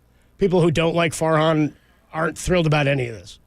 Well, let me just say this. We'll get back to the phone calls, but I will never cheer, someone getting fired unless I just think they're a bad person. Oh yeah, I'm not applauding the fire. But no. I don't feel bad. It's like, whatever. Dude's making a good living. It's guaranteed money. He's made a good living his whole life, and he made a good living managing a ball club. So, I mean, do I feel... No, I don't. I don't feel sad for guys to get fired. I feel bad for the people under him because they don't make nearly as much money. And they're the ones that got to find new jobs. And they're the ones that may have to relocate their family. That's part of the business, but that part sucks for those people. But that's what you sign up for. But the head guy that gets fired, whatever. I mean, they'll be fine. They'll be fine. He'll go on doing his burger reviews and whatever it is he wants to do, traveling in the off season. Yeah, the biggest bummer is I haven't found the best burger in this. Cable That's my biggest bummer. Trust me. So I'm not. Yeah, there are no tears here. 408 says you guys just sacked Kitty. Sorry, Kitty. We had to. She sacked herself. She sacked herself. Well, how about this? Can we get somebody on the text line that says you better queue up some Nick Bosa, dude, in terms of Gabe Kapler. Try to keep it light a little bit, Tim. That's a sackaroonie, baby. There you go. That's it, dude. Nick Bosa chimes in on the situation in San Francisco. Let's go to Ken. Ken's in Redwood City. Ken, you're in Redwood City. You are on the Sports Leader. What's going on, Ken? How are you? Thanks for taking my call. Yeah, thanks for hanging on the line, really Ken. Yeah, all good. It's been a good listen. I just wanted to comment on the timing. Upset that the announcement was made before the end of the season. Dude, put Ken back on hold. Ken was holding for like a half hour. Put him back on hold, see if we can get a better connection. I don't want to dump off of Ken totally. Let's go to Tom. Oh, dude, Tom the tractor guy. Hell yeah, dude. This is what we needed today. Tom the tractor guy. The line is yours, man. The floor is yours, Tom. What's up, dude? What's up, Coach and Tom? What's up? The only thing that's weird is the timing of it. But you know what? The fact is that, Kapler has been there for 4 seasons. Every season's been a losing season except for the time that Buster Posey was there for the season. How much did Buster have to do with that winning season, 107 games? We don't know. I mean, I just, the one thing about baseball, and I played it my whole life. My dad pitched for the Dodgers in the 40s. I was born and bred on fundamentals. Nice. Physical errors happen, but there's too many mental errors with this team. There's so many times and that's coaching. That's coaching. Throwing to the wrong base, overthrowing cutoff people, not knowing how many outs, overrunning bags. Bad shifts. I don't know. Yeah, it sucks that he's gone. That's great. Forehand, I give him a wash on it. I let him go for a little bit and see what happens. But we do need to get somebody in here. I mean, when we hired Kapler, nobody else in baseball wanted him. And I don't know. I do have a problem with the manager that spends more time on Instagram. Maybe you can go to the Food Network, have a great career. I don't know. I don't know, Coach. It's like my wife and I gave up our season tickets last year because of this stuff. We didn't go to a single game this year. And we'll see what happens. I mean, Bob Melvin might be a good choice. I don't know who's out there. Would that make you happy, though? Just before we let you go, Tom, would that make you happy? If it was Bob Melvin, if it was Bo Melvin, would you go, at least it's a Giant? I'm not sure. And then when I think about it, it could be a good choice, but I don't know. I mean, but who else is out there? I mean, that's the one thing. When you fire a manager, you better have a plan in place. That's exactly it. Yeah. Tom the tractor guy quoting Tom the radio guy. Yep. Tom, we appreciate the call, man. As always, dude, don't be a stranger. That's Tom's thing. You're going to move on from a coach or a manager. You better have a plan B. And it's not that I think this is a different situation. I don't think this is, hey, we're ready to compete. This isn't like the Niners saying, hey, we got to find somebody, or the Warriors with Steve Kerr coming in who takes them the next step.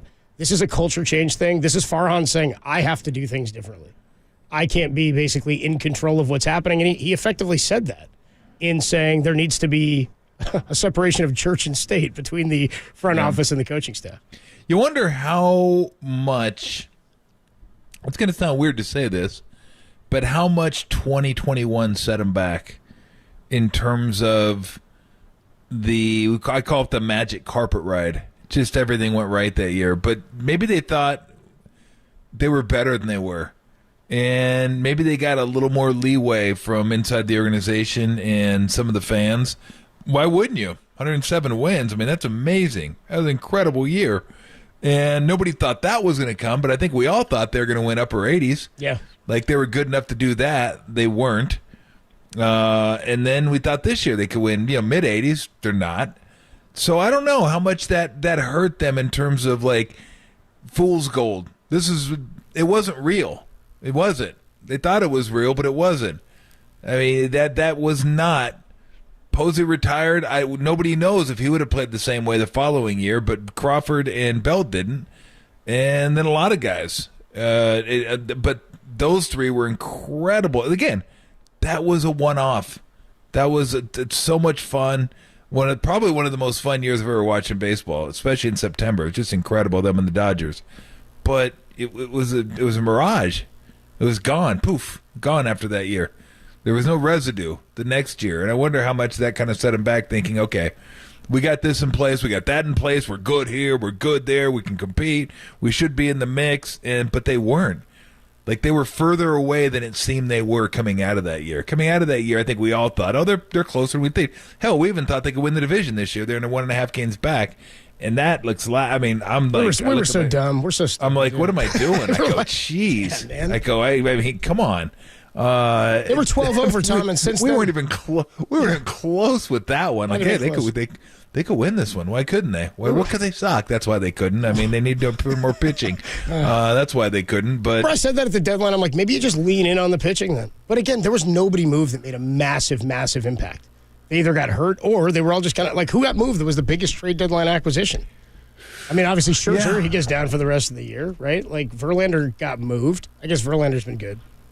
Yeah, Verlander's been, he's been good. But he got banged up even. Since August 2nd, when they were 12 games over, they're 19-32. And look, I was one that I said then, and I'll say now, because I still believe it, I wouldn't have traded the youth for a shot this year. I wouldn't have. I mean, look at this roster. Would one guy have made a difference? I mean, what do you want to? You want to give away youth to get into the playoffs, then get smacked in the first round? Is that? No, I want to get somebody that's going to help me win a championship, possibly. If I'm going to spend the last 5 years cultivating some of this talent, I am not going to play it for 30 games and trade it away if I think it's going to be if they're going to be valuable assets. Especially when I look at my team and I think they may be flawed anyway. Like everybody's like, oh man, no wonder they're bad. I mean, look, they could have added somebody, and maybe they. So what? Yeah. Do you add somebody and you make the what are you like number 7? Like so, what does that get you? I mean, if you get by the first round of the playoffs, do you get smacked by the Braves or the Dodgers, and you gave away some of your talent? So, things you've been cultivating for the last 5, that makes no sense to me. So for the people, like I know people thought they didn't get. I was like, I wouldn't have got anybody. I don't care. They weren't good enough to get somebody. They weren't good unless you just want to make the playoffs and you think that's great. Fine, but if I'm going to give up somebody like that, that's a valuable asset, I better feel like I have a chance to win. Like if I have a chance to win, like 2021, go for it.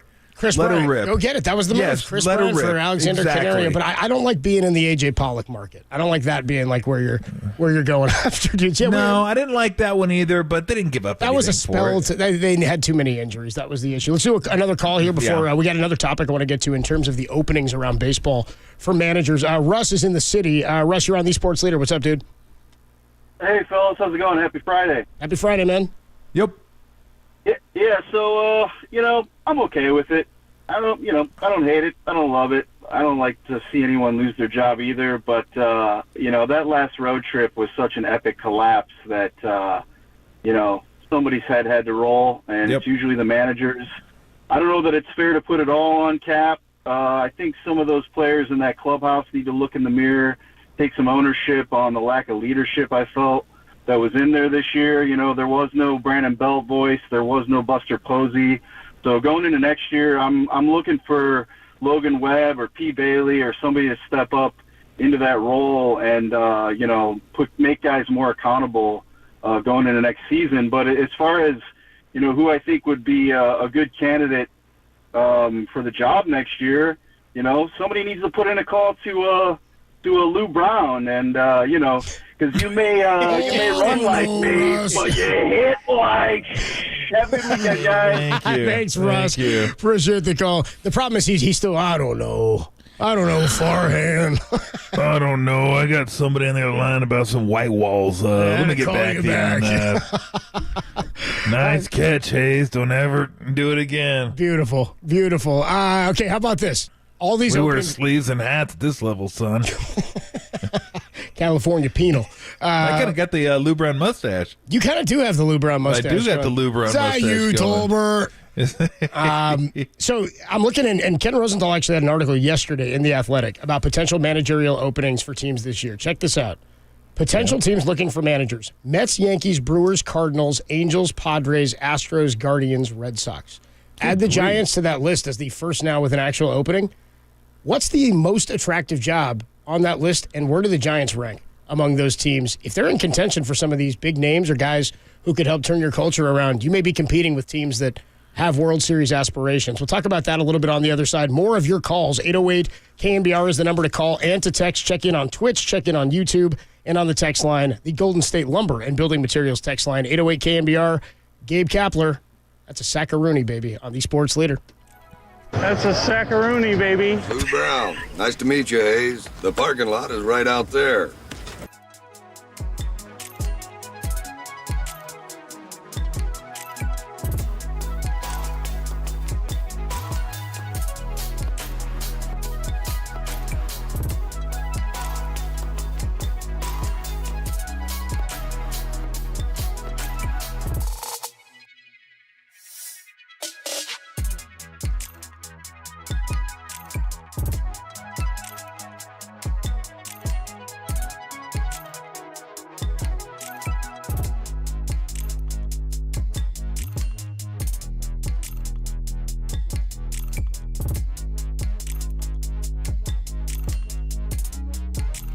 The San Francisco Giants have fired manager Gabe Kapler. He spent 4 years at the helm, won one Manager of the Year award after the 107-win season back in 2021. Check out this developing story, trending now on KNBR.com and the KNBR app.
Hey everybody, Mr. T here for Xfinity. From unexpected lead changes to sudden death overtime, the games we love to watch can get pretty unpredictable. That's why we love sports, at least part of the reason why we love sports, the unpredictability. The best reality show on television is sports. We love that unpredictability. Where we need predictability is our Wi-Fi. You don't want unpredictability there. Game-winning field goes up and frozen. You don't want that. You don't need that. And you won't get that with Xfinity 10G network. That's right. You get a reliable connection that you need to stream your favorite sports, from football to football and everything in between. Catch it all on the network made for streaming. Looking for even more entertainment? Of course you are. The Xfinity 10G network was made for streaming it all. Enjoy your favorite shows and movies like never before. So treat yourself to front row seats to all the games and get way more into all the sports you're into when you stream on the next generation Xfinity 10G network. You love sports, you love high def, you love Wi-Fi that's predictable, you will love Xfinity.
Listen to the sports leader anywhere, anytime. Download the all-new KNBR app. Now, Tolbert and Copes continue live from the KNBR Casino Matrix Studio. Casino Matrix Progressive Jackpots are here. Where are you? Just drop in. Please play responsibly. 1-800-GAMBLER. Well, it's interesting because obviously he's got a really good team now, very good contract now. He went there knowing AJ Preller is much like Spidey, kind of I'm going to use all the analytics. I'm going to do it my way. But of course, Bob worked for Billy Beane and David Forrest, and that's how things are run there. He knows Farhan very well, going back for basically when Farhan was very young in the game. So certainly it's something that if the Giants have an opening, and if Bob is allowed to leave or decides to leave somehow, I could see it happening. He's from Menlo Park. He went to Cal. He played for the Giants. He's managed the A's. Like every kind of ticks a lot of boxes. But does he want to keep doing the cutting edge? Here's the list of analytics that you're looking at for tonight. Right. I don't know. If that's really been rubbing him the wrong way in San Diego, I don't know if this is necessarily the fit for him.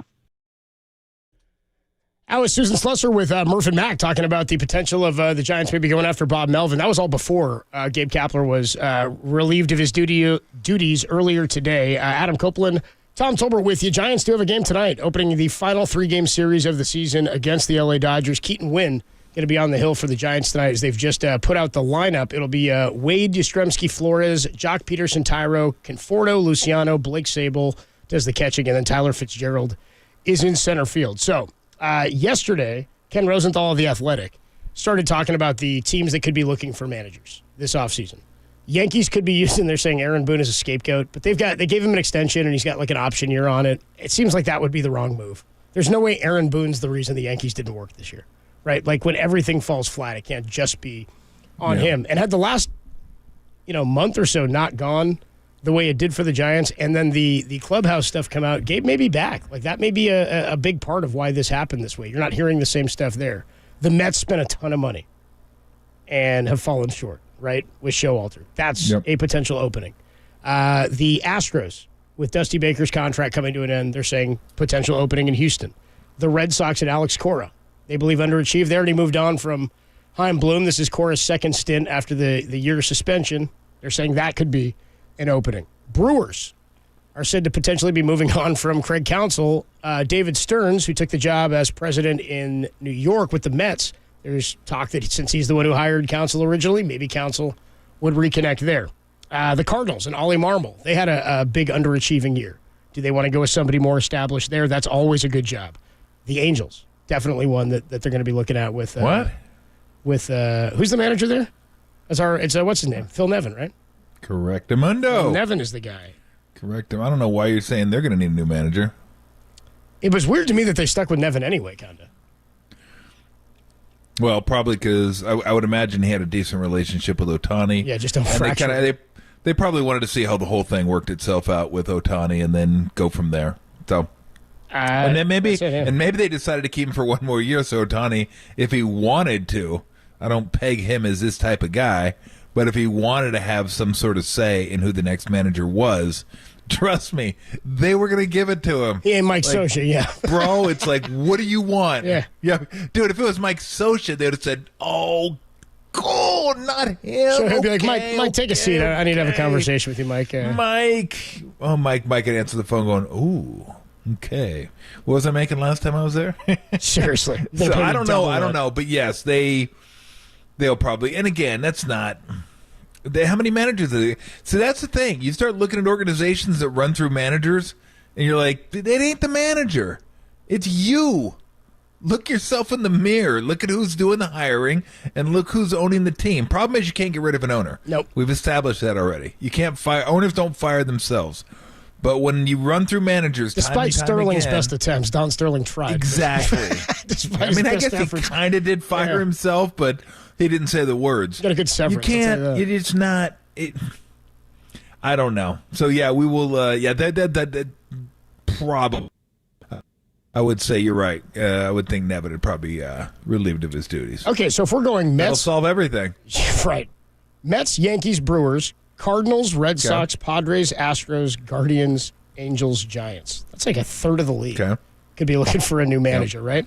Who's the best? What's the best job on that list? Half these teams we expected to be in the playoffs this year. Cardinals. Cardinals is probably the best overall job. Because Cardinals always have a good farm system. Yep. They got good enough players, although their pitching was a little thin this year. But the fans are awesome there. I mean, I from what I've read, I mean, what I see is they're always there. They love their baseball team. It's like a baseball town, and it seems like they're pretty positive there. So I think that's probably I'm with you there. A fantastic job. I would say. Are Astros Padres a good job? Padres. I mean, I think that's a good job. I would have never said that, but I mean, what depends on what the clubhouse is like.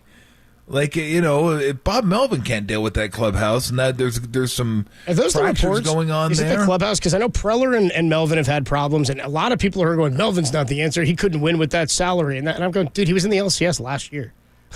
Well, I heard it wasn't, from what I read, it wasn't a bad clubhouse. It was just leadership was a little bit of an issue. Well, Manny Machado is your adult, Well, I mean, he was an adult last year, but again, it's easier to be an adult when your team's winning and you're having a great year. Contract. It's harder to do it when the team isn't playing as well and you're not playing as well. Kind of hard to do that. Like, that's the thing. Leaders don't come from money. Leaders don't come from stature. Leaders are just leaders. Either they are or they're not. Doesn't matter what they're hitting. It helps if you're playing well, of course. But you really need leaders when things aren't going well. Anybody can lead when you're winning. You don't even hardly need a leader when you're winning because everything goes. You're talking about music in the clubhouse and do whatever. We're winning, baby. It's all good. But when you're losing, that's when you need someone to step up and say, this ain't holding anymore. We ain't doing this anymore. I'm sorry. Not going to happen. And then hold people to it. Like, you got to have somebody there, and I've said this about managers too and coaches. You got to be willing to be an a-hole. You got to have a part of you has to be an a-hole. You can't just be a nice guy, players coach all the time. That doesn't get it done. Same with a leader. I mean, at some points he's got to say some stuff that's going to make you not too happy with him. You're going to be upset with him, and you just got to deal with it. And he's got to know that. Some guys don't want that. They want guys to be happy with him. They want to hang out, all that kind of stuff. So I don't know. It's just what I read. So we will see. But yeah, I've always been a big fan of Melvin. Yeah, a huge fan of Melvin. He's respected around the game. There may be somebody. Yeah, then there may be somebody we don't know about. That it is new instead of a retread type guy. Yeah, that guy may be. I don't know. Maybe it's Will Venable, who they interviewed already, who sat next to Bochy. Maybe it's Donnie Ecker, who sat on this bench as a hitting coach and is from Los Gatos, I believe. And is, by the way, they had him as their bench coach, fired Chris Woodward, and Bochy came in and they decided we're still going to keep this guy. So he's somebody that either the Rangers are holding on to, or they allowed Bochy to hire Will Venable as his associate manager, which is hilarious. It's like he's the assistant head coach because they clearly wanted Donnie Ecker within the organization still. Okay, so just tell me, do you think this job is better than the Giants' job right now? Angels? I don't think so. What one? I'm going to give you teams. Angels? No. Red Sox? Yes. Okay. Guardians? No. Okay. Astros? Whoa. I think it is, personally. I'm going to say yes because of the pitching they have and hell, you got Tucker. Jeremy Pena's there. Jordan's there. The most intimidating at bat in the big leagues. They got some players. So yes, I'll say yeah. Okay, so yes. Astros, you got better. Brewers? I say no on Brewers. Yep. You say yes or no? No. Okay. Cardinals, you said yes. Yankees. Yeah, I said Cardinals, yes. Yeah. I'm going to go Yankees, no. It's a worse job than San Francisco. Along I don't want any of that. With it. You do get money, and you are going to be in line to get some of the best players there. And a lot of this, you're asking a lot. I have to know exactly where their minor league system is at. Do they have guys that are coming up in the next couple of years that certainly would help? Mets look good because of that. Over a team. Mets have acquired a lot more prospects and are looking to probably move Pete Alonso this offseason, potentially, to recoup some. Yeah, but also Yankees, no. Just just because their pitching was brutal this year. They're tied to Stanton for a little bit. So I'll say no, and the pressure that comes with being on the Yankees. Yeah. Think about all the guys we could have landed, too. Could have had Aaron Judge here. Would not have made that big of a difference this year. Correa would have been a nightmare. Giancarlo Stanton, you know how mad we'd be if they'd pulled the trigger on that, I don't know if Correa would have been a nightmare. Not a nightmare. The first part of the season, it would have been. He actually was halfway decent, and it ended up halfway decent. That's the thing, though. You got to look at it from this standpoint. You can't say that after 1 year of a 10-year deal that there's 13 more of them to come. I get that, but I remember Zito. Yeah, I think remember the fans, Harper? Well, they're not all like that. People I don't think are patient enough. They're not all Anthony Rendon, where you're like, geez, you got to have one good year, don't you? I mean, it got to be one. Correa had the worst year of his somewhere. Career. He had the worst year. But remember Harper, his first year with Philly? Yeah, it was. People were like, oh my God, they signed this guy to 13 years. He's won an MVP since then. He had a really good year this year once he got, I think, completely healthy. So I think when you sign somebody to a long-term deal, it can't be, how'd the first 6 months go? It's got to be how'd the overall deal go. And I don't know. Look, he's not going to earn that type of money because nobody earns that type of money, but I think he'll be fine. He had the worst statistical season of his career. In 135 games, he posted his lowest career OPS by 100 points. 7-11, and he led the league in grounded to double play. So at least he's got 7-11. He's got one italic on his baseball reference card. 30 GDP is what it is, and then 18 home runs for him, and he hit 230. 230, not good. Let's go out to Ken. Ken, see if we can reconnect with Ken. He's in Redwood City. Ken said ownership saw this weekend as a bloodbath, and they had to do something. What's up, Ken? Yeah, exactly that. I mean, I think with the season winding down, we've got a lot of disappointed fans that are kind of borderline angry, and with potential of maybe even the Dodgers, the division champ Dodgers sweeping the Giants, going away. I think ownership is looking at the situation saying, man, we could have a real backlash at Oracle Park on a day that's supposed to be celebrating the fans, celebrating the team. I think it was on the KNBR Twitter feed, the video of the fans filing out before the bottom of the 10th on Wednesday night, right? Yeah, mass exodus is what it said. Yeah, I think the fans are pretty fed up, and ownership realizes that we've got to signal a shift now, not on Monday. Appreciate the call, Ken. Thanks so much, dude. Thanks for hanging on the line. I do think that says something. Somebody texted that in earlier, Tom, and said, I think it says something to players who are getting ready to scatter and think about their winter vacations before they come on back. It says something to the coaching staff here. And again, I don't know that it's like that well thought out. Like, this is something that he's obviously been thinking about since the last road trip. He told us yesterday, and the tone was kind of going that way. Makes sense to do it so that, and I know you said players now have to answer for it, but otherwise it's really not fair to Gabe to have him have to answer questions about it for 3 days and just kind of leave him in limbo. To just get it over with now, I think it's no harm, no foul in a drawing dead season here where there's nothing going on at the end, but I think it changes the fans' scope going into the offseason rather than entering the offseason and waiting for something to happen. Yeah. It does for me, at least. So I'm curious. I'm just curious how they're going to play out Farhan's contract. You can't give him an extension, can you? They already said they were going to. So far, Greg Johnson has not said anything to the contrary since he said that a month ago. Yeah. That they wanted to extend Farhan and that Gabe was under contract through next year as well. And this was a Farhan decision, right?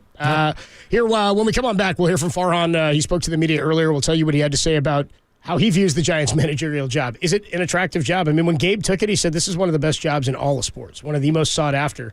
They have not had tons of changes there, right? Dusty was here forever, Felipe a little bit, then you had Boch forever. This is a short stint for Gabe Kapler. They would like to get somebody, I think, who's going to be here for the long haul. What that means, we don't quite know yet. We'll see what Farhan had to say about where they start finding their next manager. And by the way, this is supposed to be our fantastic Blanken Football Friday. We've done no football. None. But we paid for the night, so Harmony is still going to be here at the end of the show. So for those waiting for Harmony to get your picks in, we paid for the night. We may as well. Yeah, we're not just about the conversation. We're getting some picks.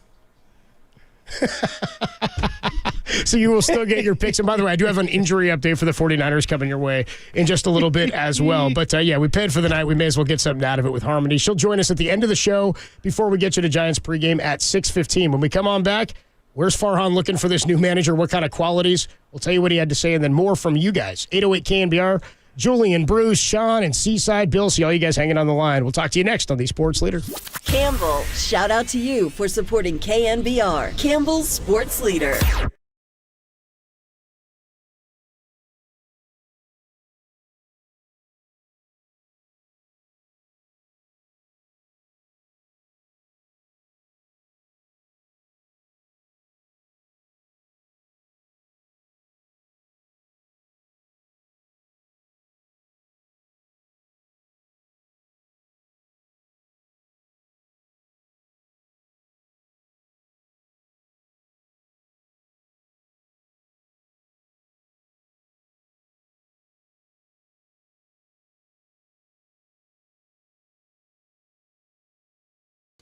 The San Francisco Giants have fired manager Gabe Kapler. He spent 4 years at the helm, won one Manager of the Year award after the 107-win season back in 2021. Check out this developing story, trending now on KNBR.com and the KNBR app.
Listen to the sports leader anywhere, anytime. Download the all-new KNBR app. Now, Tolbert and Copes continue live from the KNBR Casino Matrix Studio. Casino Matrix progressive jackpots are here. Where are you? Just drop in. Please play responsibly. 1-800-GAMBLER.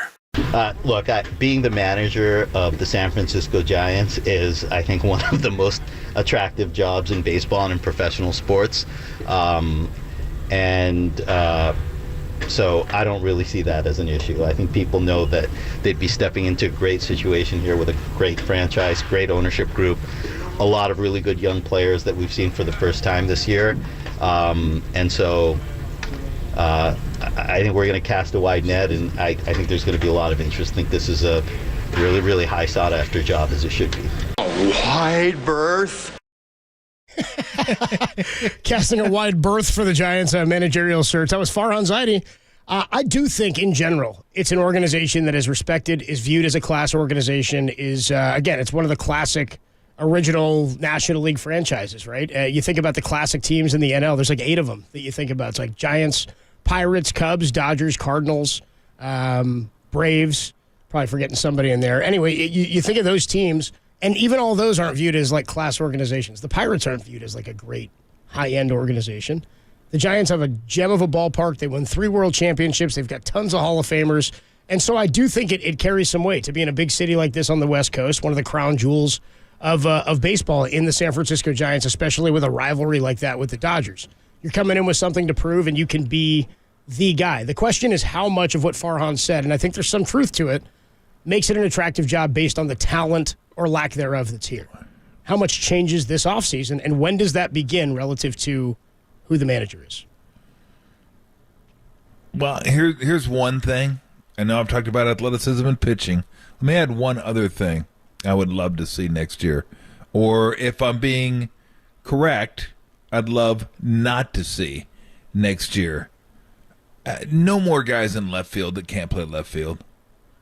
I've had it with that, too. That's been going on for a couple years now. Dude, how about just 2 straight opening days with the left fielder? How about this? How about just I'd settle for that.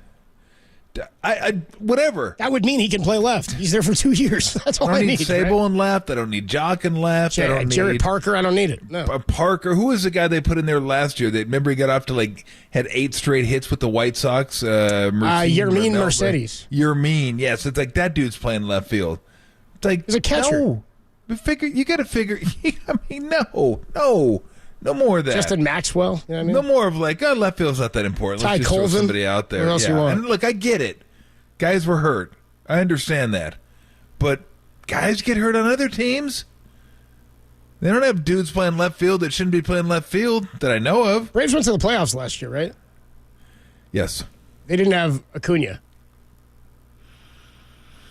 Remember he was coming off the injury, or he didn't for a portion of the year. I thought he played the end of the year with them. Maybe he played the very end, but they were in. Well, he played because I remember him saying he didn't know if he'd be the same again because he didn't play great when he came back. He was right. He's better. He's incredible. He was right. Guy's incredible. By the way, to your point about the round numbers, where you were like, he's the first ever with 40 homers and 70 steals. You're like, yeah, but he was the first ever with 40 and 60 and 40 and 68 and whatever. Yep. Did you see when he stole the 70th bag? They stopped the game and he held it into the air. And I was like, but dude, you could have done it for the last 25 steals. You could have done the exact same thing, but round numbers, baby. He's not even done. So reminded me of when Ricky Henderson right in front of Lou Brock did it. Today, I am the greatest of all time, and Lou Brock just sitting there going, "Are you?" I was like, "Damn, man, yeah, that's tough." Poor Lou Brock.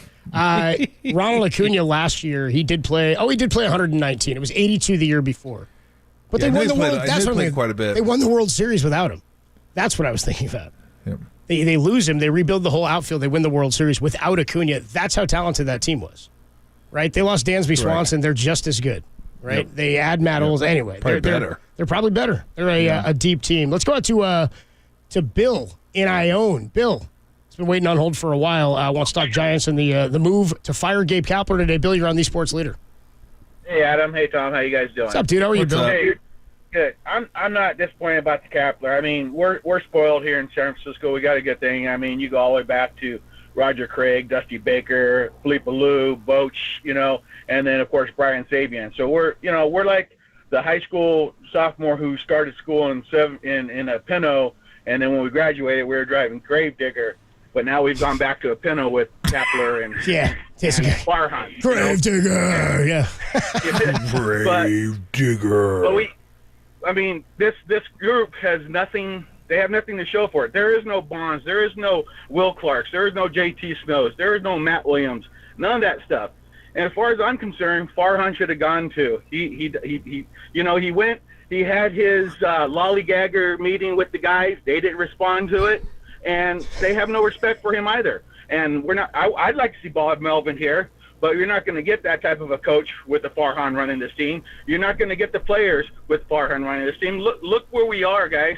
We don't have anything we can sit and put in stone that Farhan has done to make when 20 years from now you can go back and say, oh yeah. No, I'm sorry, Barry Bonds played for Sabian. You can't do any of that with Farhan. Farhan is the square root of what's going on. He's the bad person here. He did nothing to help these guys move on and win. He's done nothing for 4 years.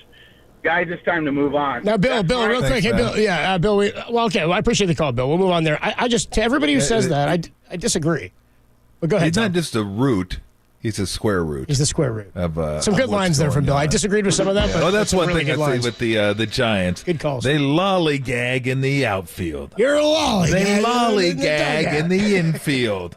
They lollygag out of the dugout. You're a lollygagger. What does that make them, Copes? Lollygaggers. Lollygaggers. That's right. It's lollygaggers. They're lollygaggers. That was pretty good. The lollygagger speech. So the whole Farhan's done nothing to help this team since he got here. I don't buy that. Lollygag your way down to first. You lollygag in and out of the dugout. Do you know what that makes you, Larry? Lollygag. Lollygaggers. That's why he throws all the bats in the shower, dude. That's the whole, all the bats in the shower. Dude's like standing there in their jock straps, bathing up, dude. So the Farhan hasn't done anything since he got here. Do we like that Logan Webb is locked up? Let's just go easy stuff off the top. Do we like that Logan Webb's under contract for 5 years at a reasonable price? I do. I'm in with that. Now, the great John Barr found Logan Webb, just like he drafted Buster Posey and all that. Like, all that is true, but still got to develop guys, right? Camilo Doval, while found by Bobby Evans, was developed in this regime, right? Yep. Camilo Doval, they elevate him. I won't even go down I know that Mike Yastrzemski and Lamont Wade, that's going to, I think, rankle people because I think those are great ball players and good pieces. But you put those on teams where you've got a Mookie Betts and a Freddie Freeman and big-time studs, Corey Seagers, then you're talking. Now you're talking Chris Taylors and things like that, right? Then they become much more attractive pieces because they're role players, they're not the main dish, Tom. They get to be the sprinkles, right? Correct. They don't have to be the ice cream. Do we think, have the Giants had as many losses in a season as they did in either of the two previous since Farhan took over? No. 89 and 98 losses, respectively, were the final 2 years of Bruce Bochy's tenure, right? In the two before Farhan got here, and then they lost fewer in Bochy's last year, and they had improved in the next 2 years under Kapler and Gabe. The farm system was nowhere near where it's ranked now. Again, that's not an end result, but I'd rather have a good farm system rating than not have a good farm system rating. The team was old and stale, and the game had passed us by. Whether you like where it is now, you can't say he's done nothing. Made a playoff appearance, and you can say, well, that's Buster Posey. It doesn't matter. That's his watch. He gets credit for it. That's on his watch. You don't have to like that they added Connor Joe and Mike Reed to the lineup. Connor Joe's a big leaguer. Dude was competing for a batting title a few years ago. He hasn't broken the team in the way that it's being made out. They had a lot of bad runs before he got here. They had set themselves up for failure for another 5 or 6 years in acquiring Evan Longoria, not his move. Who was the other one they brought in with Bobby Evans? I was Andrew McCutchen. They traded him away. They didn't have any assets to build around. That one hurt. To turn, even the fact that Mauricio Dubon is a big leaguer, those trades were kind of wild. He got rid of the Melanson contract. He did some crafty stuff. Got some pieces in here. He can evaluate pitching. So I'm not going to buy into the Farhan's done nothing. If you don't like where it is, okay. But you can't like Pat Bailey, like Kyle Harrison, like some of the pieces that have been drafted. In the window they've been drafted, found success, and they're not Hall of Fame talent yet, and may not be, but he has contributed in a way that is a positive direction for the Giants, although they've plateaued. That's where I'm at. What you're saying is you can't cherry pick. Yeah, you can't have it every week. You can't cherry pick. I can find a bunch of bad moves, too. You got to take them all. Didn't we like chanting Dick? That was fun for a minute. Dick. That was all Farhan. Who was that? Alex Dickerson. Remember that? Didn't we like that? Oh, the Dick. Yeah, the Dick. Yes, Cheesesteak Shop commercials. Come on. We don't have those for that. Easy, Harmony. We're not there yet. Easy. Harmony on... We'll get there in about a half an hour. Harmony will be here in about a half hour. By the way, somebody on the YouTube page checked in and was like, dude, I can't believe you guys have to pay your gambling guys, and then if they don't come on, you still have to pay them. And I said, dude, the gambling guy is a sex robot named Harmony. She's... Yes. It's not quite what you think it is. Back out to the lines. We should let people know that Dennis will be on the podcast page. Oh, I'm sorry about that. Dennis Ranahan, Quackside, picksfootball.com. He joins us every Friday. Tom still did the hit with him, but we got the breaking news. He just had to shuffle everything around. So we didn't get our Tim Ryan hit today. We didn't get Marcus Thompson. Yes. But Ranahan... So if you're going to go listen to that, I will let you know. I won't tell you what he said to get you to listen. But he does have a pick on the 49er game. I didn't. He did. He said he had interest in that game, so he does have a strong opinion on the 49ers laying 14 to the Cardinals. I won't tell you what it is. You'll have to go listen to find out, but since most of you watching the game, you might want to put a shekel or two down on it. You might want to find out where he's laying his money. There you go. Check it out, KNBR.com and the KNBR app. Sean is in, I thought it said Seaside. No, he's on the side of the freeway. I hope you haven't been sitting on the side of the freeway this whole time, Sean. Sean, you're on the Sports Leader. What's up, dude?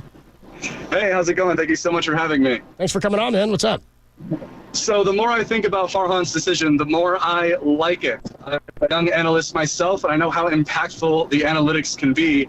I'm wondering from the players' perspectives if perhaps their mentality in the system has been a bit too formulaic. Farhan mentioned that it could be a good thing to have 26 on the roster with a meaningful role they're expected to play. But I'm wondering if the players themselves have not been empowered enough to overperform what is expected of them or to ride the hot hand regardless of matchup. My question for you is, do you think there is a direct correlation between the player's mentality under Kapler's system and the team's inability to perform when the games matter the most? Thank you so much for having me. Dude, no fat on that call from Sean. Zero fat on that call.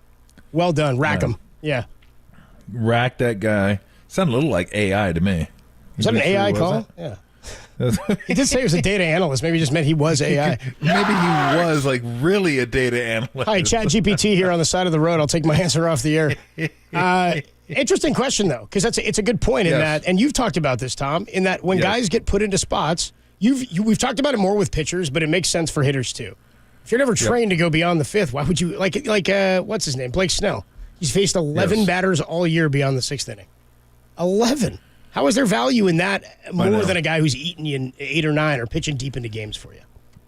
Well, and look, like I said, there's a human cost that comes to the analytics because the analytics go just by the numbers. And again, these are numbers, right?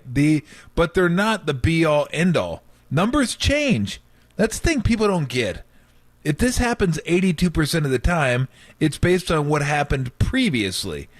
10 years from now, 82% could be 77, could be 84. I mean, those numbers change. It just doesn't say static. So, yeah, I've always wondered that myself when they say, like, Blake Snell can't go past the sixth inning. Well, how do you know? He never goes past the sixth inning. Like, has he told them? Like, I can't go past the sixth inning? I'll disappear? I got to go back to the mothership? I don't know. Like, even in the World Series, he got to go back to the mothership. Yeah, one hit, and they took him out. I'm like, what are we doing here? Okay, and then people are like, well, yeah, he doesn't go past 6 because this is what happens going past the 6. I'm like, well, what's the sample size on that? Is it 100,000 games? Is it 1,000 games? Is it like 50 games? Is it 20 games? I don't even know that there is because when he was in Tampa, he won the Cy with like 180 innings pitched or something crazy. Like he threw. I wonder how many times he went. I wonder how many times he went past 7. Because if you start over 30 times, that's 6 innings to start. Now, we have to assume some of those starts were 2-3 inning starts where you get knocked out of the game. We'd have to go back and look. But yeah, maybe I'll do that just for the hell of it because I'm curious. Because it's like, God, it's like, we got to get him out. We got to get him out. He's like a vampire in the sun. Poof, he's gone. 6th inning. So I don't know that. and I brought this up last week in terms of injuries in the NBA when they say, you get a 42% chance, 42% more chance of getting hurt if you're playing back-to-backs. Like, what's this? The number changes every time you don't play back-to-back. Yeah, where does that stat come from? Right. And guess what? That stat will stay 42% if you never play guys in back-to-backs. Exactly. Like, it just... I think sometimes the stats dictate what you do instead of saying, you know what, maybe those stats aren't. Maybe they're not exactly, and maybe they don't pertain to this situation. Kyle Shanahan said it yesterday to us. Exactly. He said it's not a blackjack table where I know that the constant is always the same. I like the information, but he said, Correct. Where's the weather? What's the situation on the field? Is the grass cut short? Are we on turf? Like Kyle said, I like the information, but you can't just go blindly with it. Then I think with the caller, if I was interpreting what he was saying correctly, what he's bringing up is if you never let a guy go past 6, then it's almost like a self-fulfilling prophecy. Well, maybe I can't go past 6. And then if you do pitch past 6, then you're uncomfortable. Yeah. Because you're thinking, well, if I've screwed this up, then I'm never going to get to go. An offensive past thing. The 6th inning. Or if you're batting in the 7th, like against a right-handed pitcher where they usually pinch at you for a lefty, you're like, well, God, I got to get a hit this time. Because if I don't, they're just going to assume the stats are right, and I won't get a chance to do it again. So I better take It's bizarre to me because I understand that the elusive chase for the advantage, that half a percentage advantage. Everyone's looking for it now, though. Yep. This isn't like 20 years ago. That it was like edge is 2 or gone. 3 teams. Yeah, the edge. Well, I think what teams are trying to do now is find an edge that other teams don't have. Like they're trying to find something different. That's why they won't talk to you about and AI is probably coming at some. They'll figure out a way to use AI, but they try to use it in different ways that other teams might not be. That's why they're so protective of what they're doing. Because all the stuff we talk about that we know about, everybody knows that stuff. But that's not the stuff they're working on anymore. The stuff they're working on is stuff nobody knows about, and each team may have a different interpretation of things that can give you that little bit of an edge. My point has always been, at what cost does that edge come? At what cost to the human psyche on the team, or the team psyche, however you want to phrase it, does it negate it? Does it even matter? Is it even worth it? Yeah. Do you get a 0.5% edge, but you lose 0.75% edge because the team in the dugout thinks you're full of crap? Like, why are we doing this? It's stupid. Like, well, it makes sense. No, it doesn't. And so you may even lose that edge you have. So you're going Thanos. What did it cost? Yeah, exactly. It's not just cut and dry. Let's put it that way. Yeah, exactly. It's not that simple. We got plenty of guys. I see JJ's wants to talk about his over-under on the win total. He's like, dude, I got money on this. I need them to win a couple of games this weekend. JJ, we will get to you on the other side. Tony, happy that Cap is gone. Bruce is in Palo Alto. Julian, I see all you guys hanging. We are going to get to all of that in just a few minutes. Harmony is back in the dressing room. She's getting ready for her set. Yeah. Coming up near the end of the show. We're with you till 6:15 today. Giants pregame coming up at 6:15. It is Willie Mack Award night. I'm thinking Logan Webb. I don't know how it's not Logan Webb at this point. We'll talk more about that. We'll get more from you guys. Your calls, your texts. 808-KNBR is the number to call and text. We've got a Niner injury report and a couple of funny pieces of sound. We will still get you when we come on back. And then Harmony, Tolbert, and Copes on the Sports Leader. Yeah. Hey, everybody. Mr. T here for NorCal Honda. Summer is sadly over, but it's the Bay Area. The weather is still fantastic. So, if you're thinking about one last road trip before you hunker down for the winter, by all means, get on out there and get it done. And if you want to get away quickly, easily, and affordably, you can't beat a road trip in a Honda. The fuel efficiency means you're not going to spend your whole vacation budget on gas. In case you haven't noticed, and I'm sure you have, gas seems to be going the wrong way. Well, at least with a Honda, you can mitigate that a little bit. You'll be surprised by how far you can go on a single fill-up. I have the Pilot, regular gas. That is nice, too. And Honda has a full lineup of SUVs, all perfect for road trips. The Pilot, which I have, has room for 8. Passport is rugged and can go anywhere, and the CR-V is a versatile classic and available as a hybrid. HR-V is surprisingly roomy and very sporty. Yes, it is. So before you hit the road this summer, hit up your NorCal Honda dealer. There are great lease and financing deals happening now on every new model. For more info, ask anyone who owns a Honda, like me, or visit NorCalHondaDealers.com.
They're Tolbert and Copes, or Tom Tolbert and Adam Copeland if you want to be formal about it. Got Google Nest? If so, listen to the sports leader at home. This is KNBR 104.5 and 680.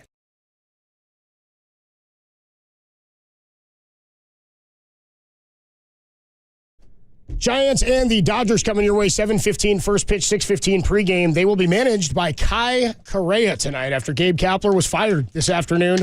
We spoke to Farhan yesterday, thought that was a potential reality. Didn't know it was going to happen today. They're 19-32 since they were 12 over on August 2nd. Could be a lot of managerial openings. Farhan says basically they're going to rethink and recalibrate on how they do all of this stuff, so they may need more of a separation between church and state, between the front office and the dugout and the coaching staff. Let's run through a couple of these calls here. We got a sound soiree. We got a fun way to wrap up the Friday evening for you with Harmony, and then we'll get you into Giants pregame. Let's go to Julian. Julian's in San Francisco. Julian, what you got, man? Thank you, Adam. Listen, I listened to that press conference this afternoon. It sounded to me like Farhan threw Kapler under the bus. And he must have been getting really bad vibes from all the press recently regarding the woes of the Giants. And I think that's what really happened this afternoon, is that he wanted to see Kapler get fired before he got fired. You know, he's really the architect of the Giants' collapse. That's not Kapler's fault. Kapler's a scapegoat. So I think the Giants need to get somebody who's old school, like a Frank Robinson or a Billy Martin type, somebody who can, light a fire under the players. And I don't know if there's anybody out there like that. I personally would like to see Omar Vizquel be hired as manager, but I don't think the top brass has that kind of intelligence to do that. So, Julian, I appreciate the call, man. Hell of a take. Omar Vizquel has been ousted from baseball for some wild accusations, and Frank Robinson would be a great option, but he went to the big dugout in the sky. Yeah, well, I think Billy Martin beat him there, didn't he? I think I think so. I hear what he's saying about old school. Show me the old school team that's winning. Show me anybody that's doing it that way. That's not the way anybody does it anymore. I get that that's fun, and that was great. Those were great times. You know what I mean? But it's just not the rules aren't even conducive to that, you know? You got guys stealing 70 bags and you were the worst in baseball. It has nothing to do with old school. It has to do with talent. It has to do with talent and then how that talent is being managed. Bruce, you're in Palo Alto. Bruce, what's going on? Hey, guys. Hey, just a couple of points and then a question for you, Tom. The points are, Farhan did a mea culpa. I mean, he just casually brushed over the fact that I'll take responsibility for what we have here in town. But, did he fall on his sword? No. Did he talk about the trade deadline and the fact that he did nothing and left the team wondering, and they've said that recently, you guys know that, left them with nothing to bolster their weak offense, poor defense, no speed, no extra arm? No. Didn't say a word one. Ownership has shown no cojones in terms of dealing with him, and like many callers have said, and many of you guys on the air throughout the day have said over the past few days that Farhan and Kapler are a package, whether they like it or not. We did not say that. No, we did. Bruce, I want to correct you on that. Nobody said they were a package. I asked Farhan straight up 2 weeks ago if they were a package, and he kind of laughed it off. And so, so I don't want to misrepresent what was said there. But go ahead, Bruce. Okay, no, good point. As far as firing the coaches, like Susan has heard and others have heard, that's like rearranging the deck chairs on the Titanic. I mean, that's absolutely and utterly absurd. And the question, then I'll get off the air. Question for you, Tom. What about Joe Madden? I don't hear that name, and I haven't heard that name in a long time. Would he be a good choice? You know him. I mentioned him 2 hours ago. Yeah, he did in passing. He did. I like Joe Madden. I've always been a fan of Joe Madden. I don't know. I'd like. First off, I have no idea how many of these guys would be interested in getting back into baseball. Joe Madden retired because he thought the control of the front office became a little bit too much for him to take. Like he thought there should be a separation of church and state, where there wasn't. Where you had the front office calling down to the dugout to talk to the manager during the game. It's like, whoa, what are we doing here? So I don't know. But obviously, this is the way baseball's run. Find me a front office that just goes old school. Does one exist? No. I don't think it does, but maybe. I'd be willing to stand corrected on that one, but I think everyone has gone this way. This is the way it's done now. In all sports, they're going to have in baseball more so than any other sport, where it's like the central nervous system of your front office. I don't know if it's the central nervous system of football or basketball, but it's there. It's just the way it is.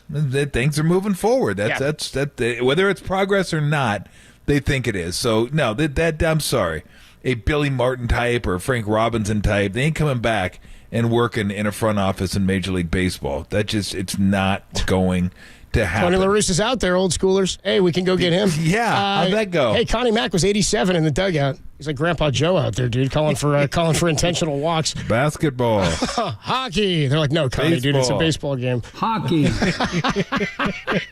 Tony is in Union City. Tony, you're on the Sports Leader. Hey, guys. What's up, Tony? Thanks for taking What's my up? call. Couple things, if I may. First of all, I want to say I'm glad that they got rid of him, and I like the fact that they got rid of him right away. Sends a message that they don't accept the status quo. I see it as problem solution, and I think he's a victim of his own analytics because he wasn't performing, and the analytics said get rid of him. So, number one. Number two, this has been a hard season, hard team to watch, hard brand of baseball to watch as a fan. I've been a Giants fan my whole life. So to end up here, I'd like to just say that I think Ron Wotus has 3 rings. He knows the organization. He's old school. He's a defensive mind, infield coach. He's just what we need. Thanks, guys, for letting me talk. Appreciate the call, Tony. Thanks for hanging on the line. Yeah, Wotus has come up a bunch of times, and he's still around. Yep. And Susan mentioned that. I don't know if that's something he would want at this point, but maybe he'll still want to be around. Maybe he'll be more involved. And he spoke up in the dugout in the clubhouse in that meeting they had, in the Lollygaggers meeting. They had a couple of weeks ago. One more call here. We got to get to this. My guy JJ's been waiting on hold for a while. JJ says, I've got a ton on over-under on wins because we were talking about the chase for 500.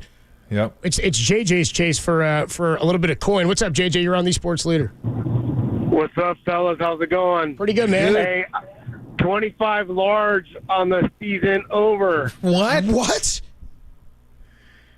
My God. 25 large on the season over. Yes. How you feeling? I got it at 80, so I'm hoping for a tie. So you need 2 out of 3 to tie? Yeah, he can push. Yeah. Okay. Well, you know what? We're definitely going to be rooting for you. Oh, dude. Well, let me get to my point. So I'm a season ticket holder, been for 17 years. I didn't agree with Cap when he originally got hired. I think he's a tool. I don't like him. I don't like his managerial, what he did at Philly. But it's not just his fault. It's the coaching staff, because those were all his picks anyway. They should go. Look, I will say this. Farhan has help. No one can say he hasn't done anything. He has help. But the little hope went out the door when he did nothing at the trade deadline. Last year, when he offered Jock the qualifying offer for $19 million, he's bigger than Pablo. And I was like, you're giving that guy $19 million, and he's in left field. I would have loved to have Bellinger at 17 and a half. Yes. All I got to know, JJ, real quick, were you that upset before? Did you have the money on the over before or after the Jock signing?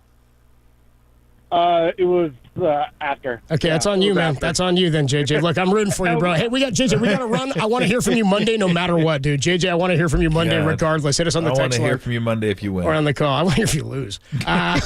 Just get rolled. You're rude. Okay, we've gone through all the calls. We got a lot of good reaction there. We still got to get to Harmony. We have Giants pregame in about a half hour at 6:15. Before we do that, we've now got some reaction from some of the players. We'll do a little mini sound soiree here. Okay. And we got to get to one funny piece of sound, too. So, first, Logan Webb. So, players now are at the ballpark. And he said, and this is Logan Webb reacting to the firing of his manager, Gabe Kapler. I think there needs to be a standard set of how we are going to play baseball here. It's one of the first things I learned when I first came up. I got to play in a clubhouse with Bum and Buster and Belt, crowd. Like, there's a standard to playing San Francisco Giants baseball, and I think we haven't done a good job of that. Like, I don't think we have maybe a set standard of winning every single day that we come here. It's not saying that we don't try to. Like, I don't think anybody in here is not trying to win every day, but it's like, to me, we shouldn't be coming every day trying to win. There should be an expectation. There should be a brand of baseball that we play every single day. There should be a brand of who we are as people and what we do in the clubhouse. I think all of that stuff goes into all these types of decisions, right? And like I said, I wish I could have done more. I wish this is it's a day for Giants baseball in general, just because as a whole we have to do our job. I was like that caller we had earlier. I said that. I said, like, I don't want to say anything bad about it. She's like, I just don't like when bad things are happening to my team. It's like a cloud over the team. And I hear that. That's Logan Webb being like, he spoke out the other day. Again, and Farhan said that to us. This was nothing personal with Gabe. He said, it's just we're friends and everything. We spoke for an hour about this. But he said, you got to go a different direction. He says the feeling coming into the clubhouse has to be different. It has to be an expectation. And the fact that he pointed out Bumgarner and Posey as the two guys, that I came into a clubhouse with those two guys, that, I think, set something in stone in his head foundationally, right? Something to prove, something to earn. Yep. He has expectations of guys walking in, and a lot of those guys are too many generations removed from that last championship team. So that's you're right. Yeah, that's the Webb reaction. We have one more from Logan Webb here on. He felt like he let his manager down. He says we didn't perform the way we should have. Here's Logan Webb. Yeah, it's always tough for a lot of people. I had Boach for a month and a half, but Cap's been my manager for my entire career. Unfortunately, I didn't get to see him before he left today, but I would just say thank you for everything, for believing in me, for helping me grow as a person, as a baseball player. And it sucks. I don't think we did the best job for him. But at the end of the day, it's part of the business. As a team, we haven't. We've done a very good job these last 2 years.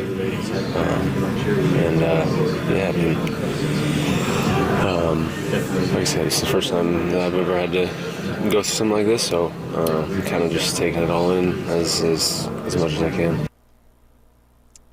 I wonder, him talking about performance, I wonder what his feel. I don't want to act like he's the reason. Farhan's actually talked about that road trip and everything. He talked about watching Logan Webb take that jersey off in Arizona, going, man, it's the last time he's going to throw this year. And that road trip meaning something. Logan's words meant something too. And so again, this isn't about a dislike for Kapler, it sounds like, for any of these guys.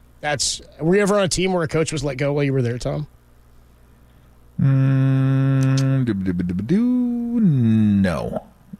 No. Because if you like the guy, I understand the feeling of like, the responsibility for yourself feeling like you maybe didn't do everything you could have, especially if you like the coach. Yeah. It was interesting listening to him because he was more melancholy than anything. And I think he felt that this was a crappy day for the organization. And as someone who grew up rooting for the Giants, has only played for the Giants, and hopefully will be a Giant for a number of years going forward, I think he kind of feels, you can kind of tell he feels personally responsible for what's going on there. Like, he's taken that on his shoulders. And I think you were right when you pointed out, when you have Posey and Bumgarner coming in, that's kind of the mindset. That's kind of the template that's been set before you. And I love to hear that from him. Like, it sounds like he almost takes personal responsibility for this happening in the season not going as well as it could have gone. And that, you feel good if you're a Giant. You feel good about that guy being a leader. Maybe he needs to be a little more vocal next year. Because there was a number of guys in the Giants locker room back then. There wasn't just Buster, and there wasn't just Bum. There's Crawford. There's Bell. Hunter Pence. Yep. There was a bunch of guys back then. So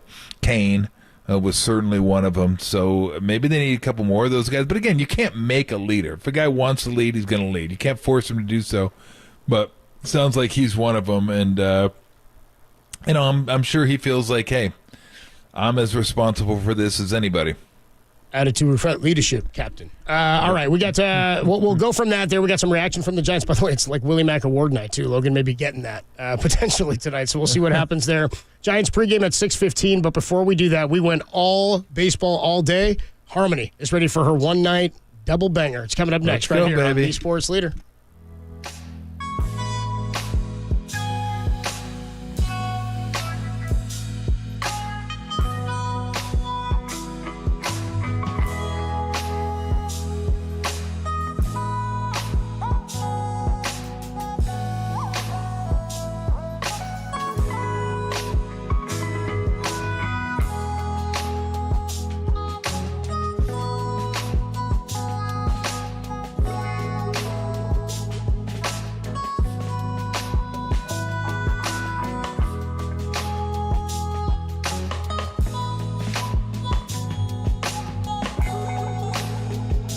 San Francisco 49ers injury report is out for Sunday. Juwan Jennings now listed as doubtful with a shin injury. Questionable is Elijah Mitchell and Deebo Samuel. Stay tuned for more updates trending on KNBR.com and the KNBR app.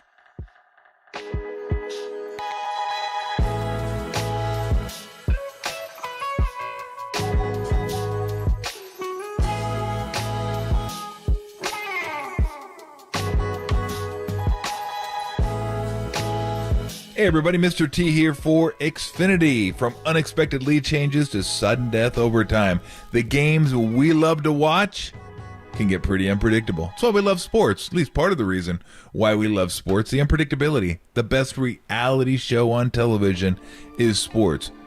We love that unpredictability. Where we need predictability is our Wi-Fi. You don't want unpredictability there. Game-winning field goes up and frozen. You don't want that. You don't need that. And you won't get that with Xfinity 10G network. That's right. You get a reliable connection that you need to stream your favorite sports, from football to football and everything in between. Catch it all on the network made for streaming. Looking for even more entertainment? Of course you are. The Xfinity 10G network was made for streaming it all. Enjoy your favorite shows and movies like never before. So treat yourself to front row seats to all the games and get way more into all the sports you're into when you stream on the next generation Xfinity 10G network. You love sports, you love high def, you love Wi-Fi that's predictable, you will love Xfinity.